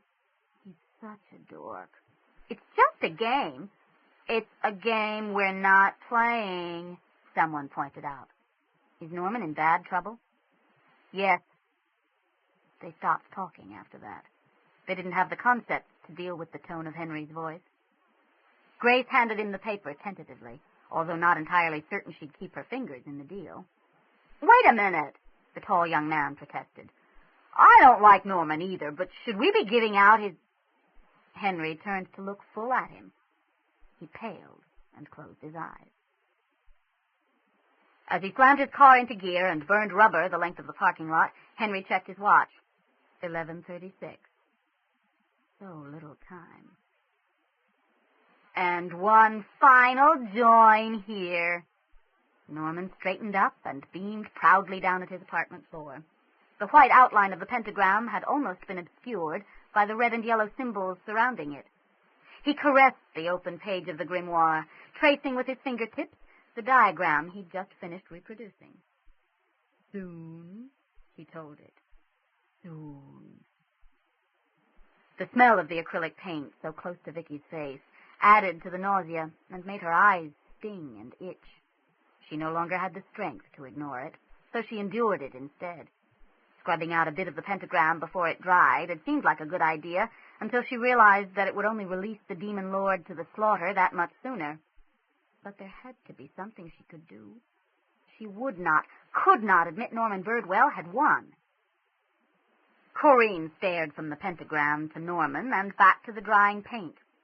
It was real, all of it, and while she'd always believed, now she began to believe. Her mouth suddenly dry, and her heart beating so loud she felt sure the skinny geek should be able to hear it. She tried harder to free her right leg. When Norman had tied her back up after taking her to the bathroom, she'd worked a bit of slack into the socks. Ever since, while he'd puttered about doing who knew what, she'd been working them looser, stretching them little by little. Sooner or later, she'd have her leg free. For now, Her mind refused to deal with anything beyond that point. The 5 candles Norman placed around the pentagram were new. Red and yellow spirals had been much easier to find than black candles of any description. He kept the grimoire with him, tucked under an arm when he needed his hands free, clutched close to his chest when he didn't. He had begun to feel incomplete without it, as if it had become a part of him, even taking it to Canadian Tire that afternoon when he bought the new hibachi. Holding it, he knew that his wildest dreams were about to come true. The throbbing in his head had become louder, wilder, and more compelling. Its tone varied with his actions, or possibly his actions varied with the tones. Norman was no longer entirely sure. As he pulled the tiny barbecue out of its box and set it up by the balcony door, he checked to see if his audience was impressed. The older woman had closed her eyes again, her glasses having slipped down far enough for him to see over them, but she was still breathing, and that was really all that counted. He'd be pissed if she died before he killed her, because then he'd have to use Corinne, and he had other plans for her. Corinne didn't look impressed either, but she looked scared, and that would do for now. "You're not laughing." He prodded her in the back with the grimoire, noting with pleasure the way she flinched away from its touch, then squatted to set up the 3 charcoal briquettes. "There's nothing to laugh at, Norman." Corinne twisted around in her chair. He was a little behind her and to one side, and she hated not being able to see what he was doing. Although she wanted to shriek, she tried to keep her voice from rising too high. You should talk softly to crazy people. She'd read that in a book. "Look, this has gone far enough. Miss Nelson needs a doctor." A little pleading wouldn't hurt. "Please, Norman, you let us go, and we'll forget we ever saw you." "Let you go?" It was Norman's turn to laugh at her. He didn't think the demon lord could give him anything he'd enjoy so much. He laughed at her the way everyone all his life had laughed at him. It grew and grew, and she shrank back under the weight of it. He felt it echo in the grimoire, felt his body begin to reverberate with the sound, felt it wrap in and around the pulsing in his head. "Norman." It wasn't very loud, but it was enough to cut the laughter off. "All right, so maybe there is power in the name. I've been wrong about other things lately." Vicki tried to focus on the young man's face, couldn't manage it, and gave up. The insane hysteria of the laughter had stopped. That was the result she'd spent her strength for, and she'd have to be content with the victory she'd won. His brows drawn down into a deep V, Norman scowled at the woman on the floor. He was glad she was going to die. She'd chased the laughter away. Still scowling, he lit the candles and flicked off the overhead light. Not even Corinne's quick intake of breath at the sudden twilight was enough to put him in a better mood. Not until he got the briquettes burning and the air in the room grew blue with the smoke from a handful of frankincense did his expression lighten. Only one thing left to do. When Vicki next opened her eyes, she came closer to panic than she had at any time that night. When did it get so dark? She could see 5 flickering points of light. The rest of the room, Corinne, Norman, gone. And the air, it smelled strange, heavy. It hurt to breathe. Dear God, am I dying? She tried to move, to fight, to live. Her arms and legs were still bound. That reassured her, slowed her heart and slowed her breathing. If she was tied, she wasn't dead. Not yet. The lights were candles, could be nothing else, and the air reeked of incense. It must have begun. She didn't see Norman approach, didn't even realize he was there until he gently pushed her glasses up her nose. His fingers were warm as he wrestled with her arms and pushed the ties back to expose her left wrist. She thought she could see the faint line where Henry had fed the night before, and knew she was imagining it. In this light, at this time, she couldn't have seen the wound if her entire hand had been chopped off. She felt the cold edge of a blade against her skin, and its kiss as it opened a vein. And then another. Not the safe horizontal cuts she and Tony had made, but vertical cuts that left her wrist awash in darkness and a warm puddle filling the hollow of her palm. "You have to stay alive through the invocation," Norman told her, pulling her arms away from her body, making them part of the symbols surrounding the pentagram. "So I'm only going to do one wrist. Don't die too fast." She heard the knife clatter down on the floor behind her, and his footsteps move away. Fucking right I won't. The anger tired her, so she let it go. Essentials only now. Never say die. Especially not when die meant bleeding to death on a dirty floor and delivering her city, not to mention the world, into Armageddon. Sagged over onto her left side, her heart could be no more than 4 inches off the floor. By concentrating everything she had remaining on her right arm, she managed to get it under her left, elevating the bleeding wrist as high as possible. Maybe not 4 inches, but it would help to retard the flow. Pressure will be low. I could hold on for hours. It might only be a matter of time, but as much as possible, she'd make it her time, not his. Through her ear, pressed against the floor by the weight of her head, all she could hear was a soft, rhythmic hissing, like the sound of the ocean in a shell. She lay listening to that, ignoring the chanting rising around her. He could have identified the specific building in the complex, even without the address. The power surrounding it, the expectation of evil, caused every hair on Henry's body to rise. He was out of the car before it had completely skidded to a stop, and through the locked door into the lobby a moment later.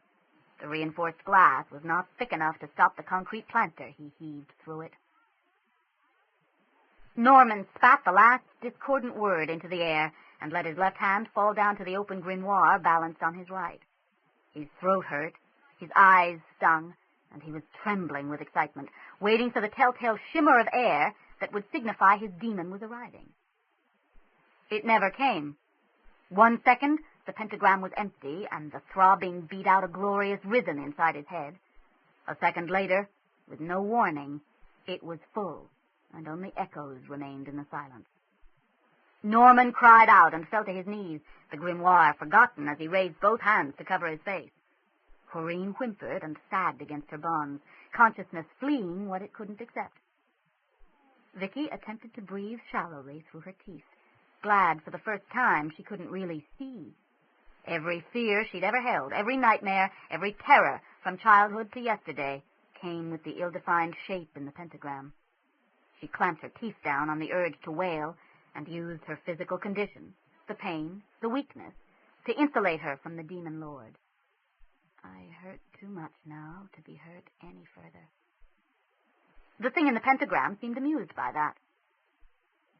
Colors ran together in ways that colors could not, creating shades that seared the heart and shades that froze the soul.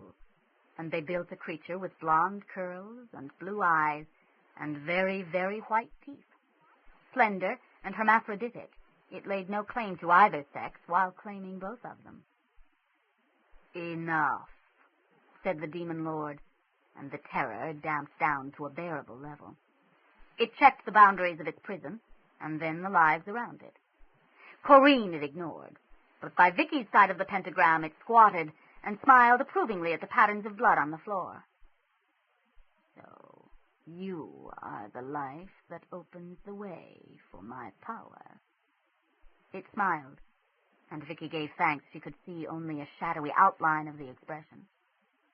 But you're not being very cooperative, are you?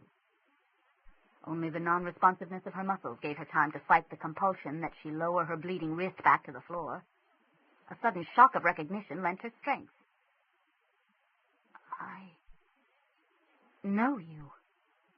Not the face. Not this creature specifically, but the essence. Oh, the essence she knew. I know you, too. Something writhed for a second in the demon lord's eyes. And this time, I've won. It's over, Victoria. She really hated that name. Not till Fat Lady sings. A joke? In your position? I think that your strength might be better spent pleading for mercy. It stood and dusted its hands against its thighs. A pity I can't allow you to live. I'd get such pleasure from your reactions to my plans. All Vicki wanted at that moment was enough saliva left to spit. It turned to Norman, still cowering by the hibachi. "Stand!" Scooping up the grimoire, holding the book like a talisman, Norman rose shakily to his feet. "Release me!" Norman's lower lip went out, and his expression grew decidedly mulish.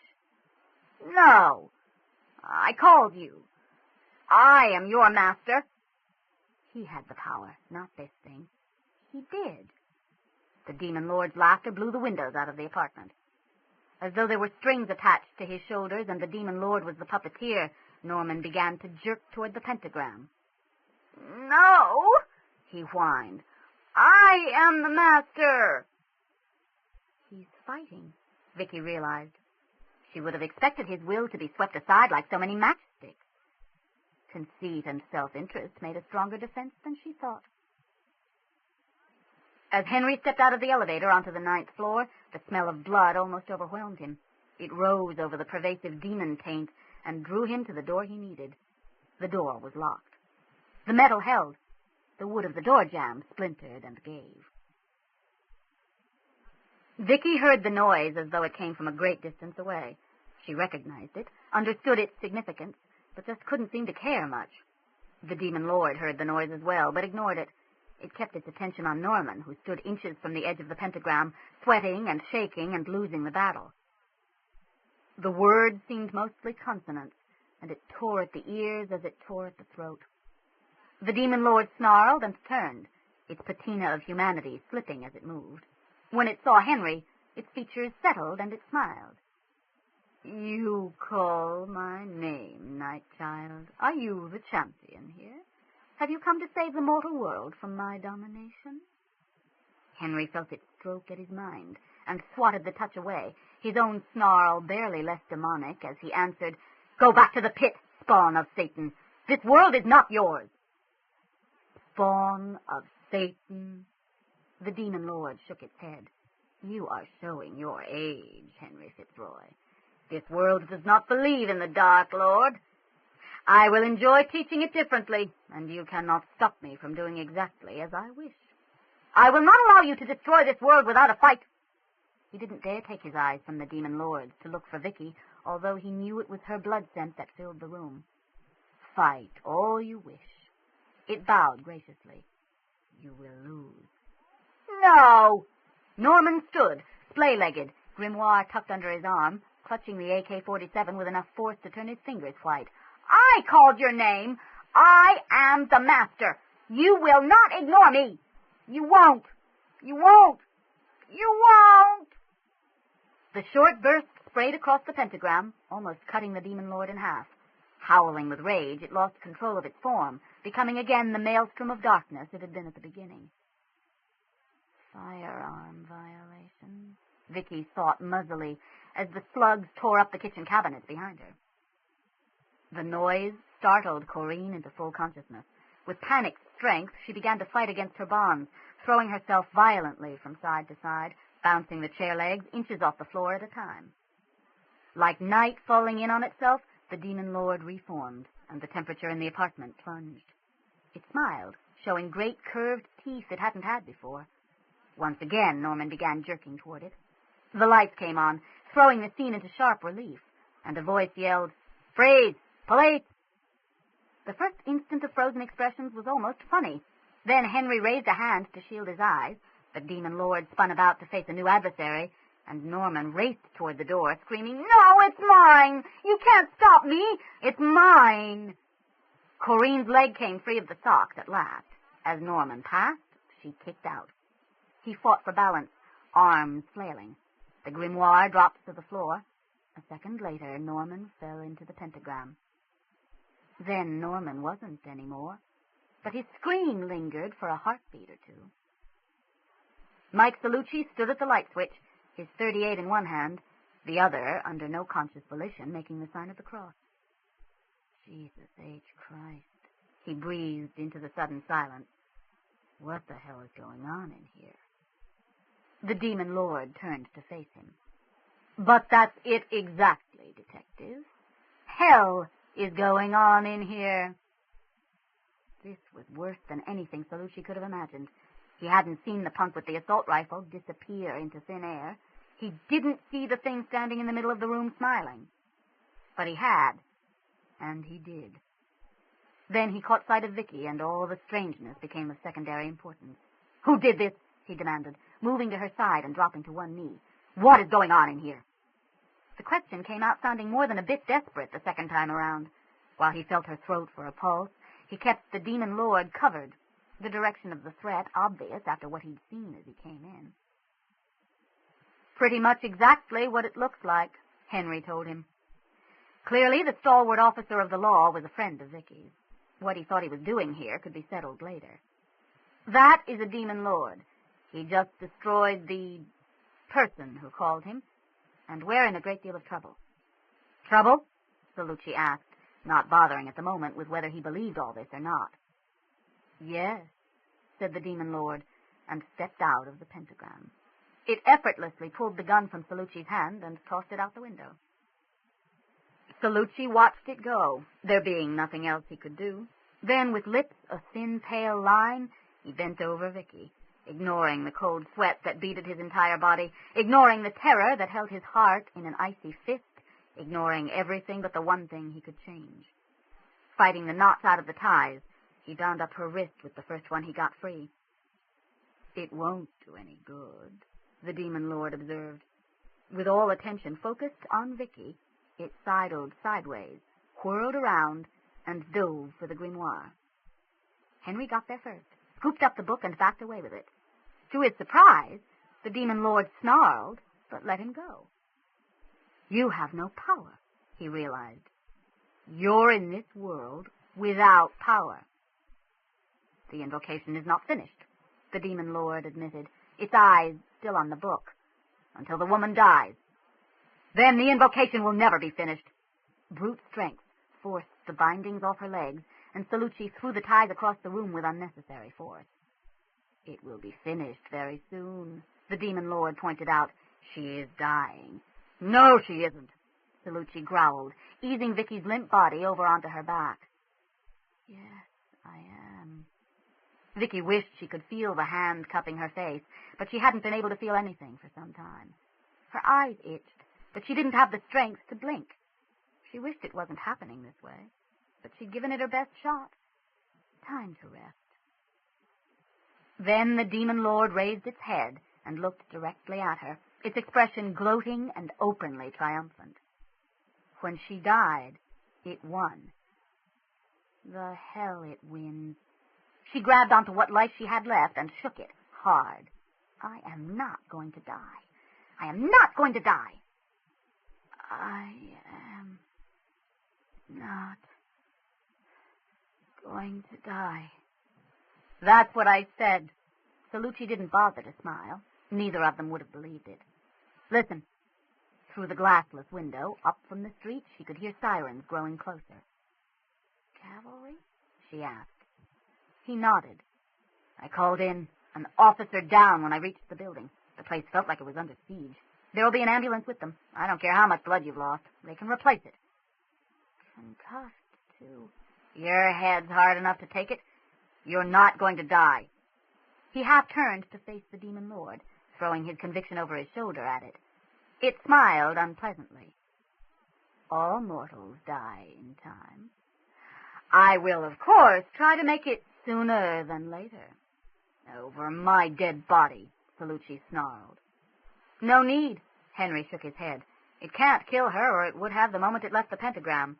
Her death is tied to the invocation, and it can't affect the invocation. All it can do is wait."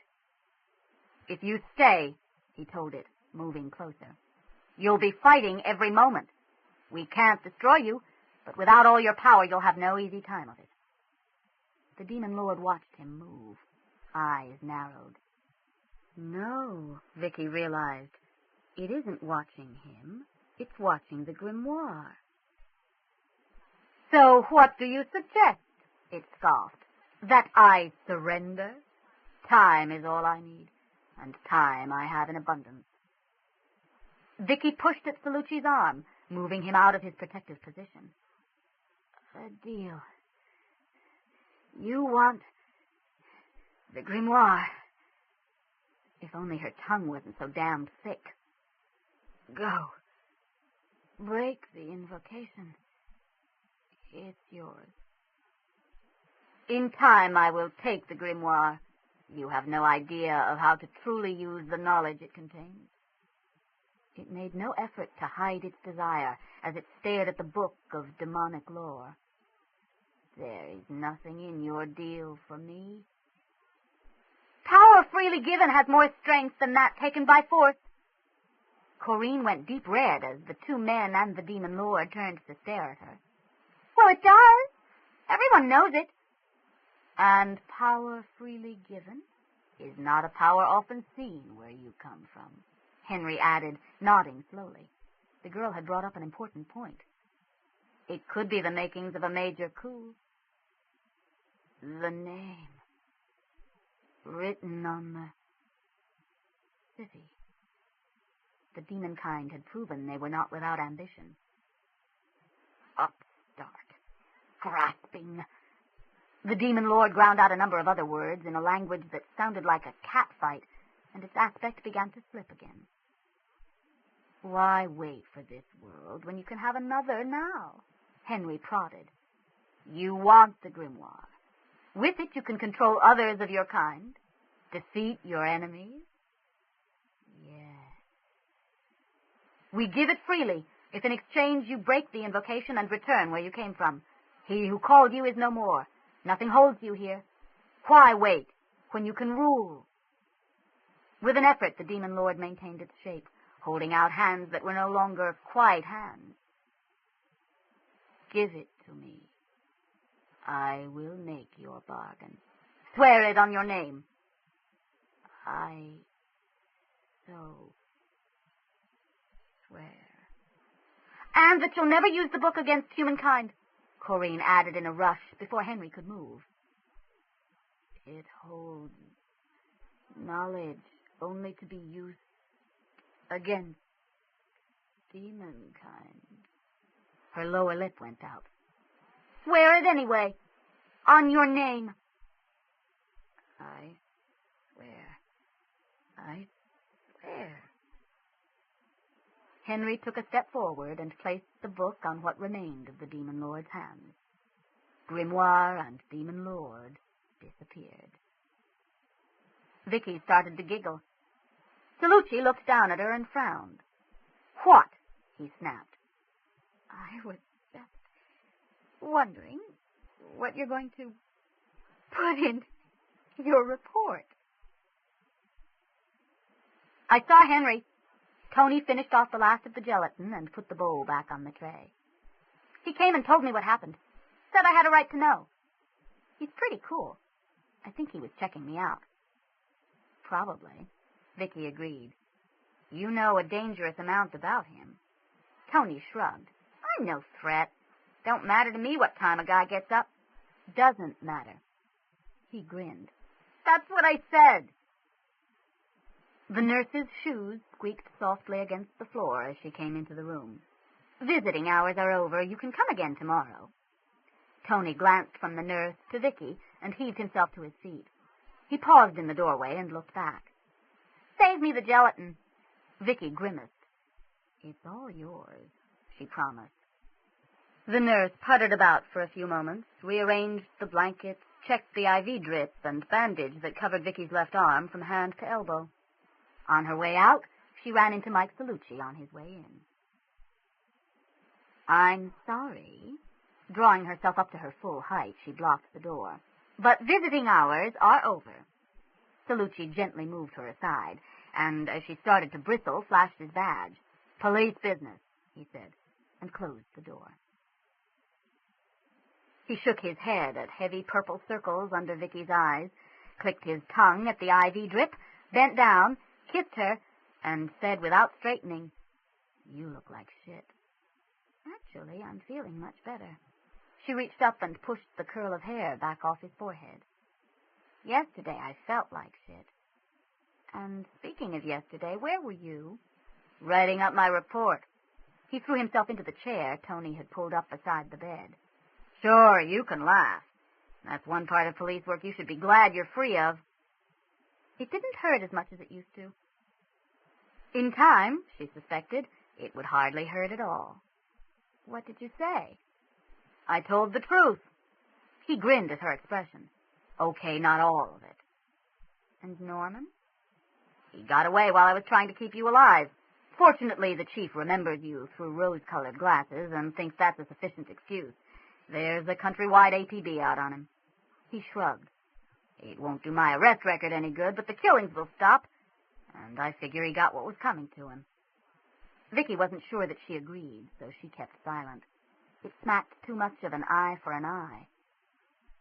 And the whole world ends up blind. Your new boyfriend's a little shy. She had to grin at the tone. I told you, he's a writer. He's used to being alone. Sure, and I told you you're a lousy liar. But I owe him for taking care of that teenager, so I'll let it go for now. Vicki's grin twisted.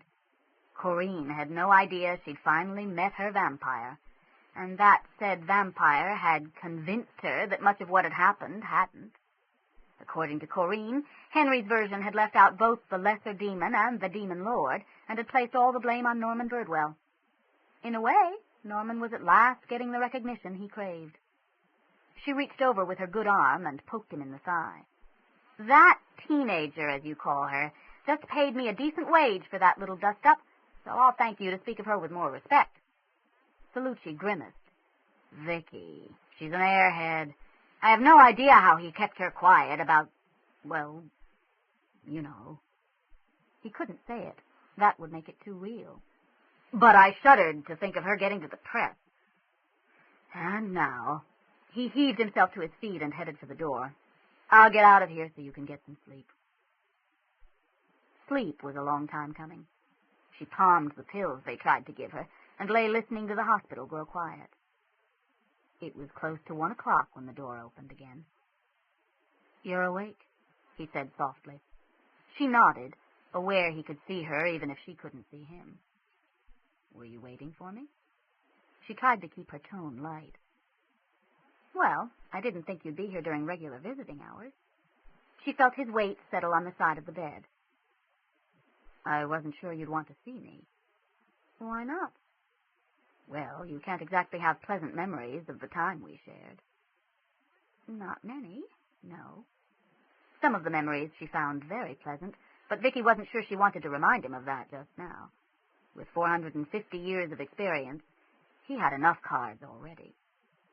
Henry frowned, secure in the darkness. She said one thing, but her scent. It must have been difficult for you to get in here.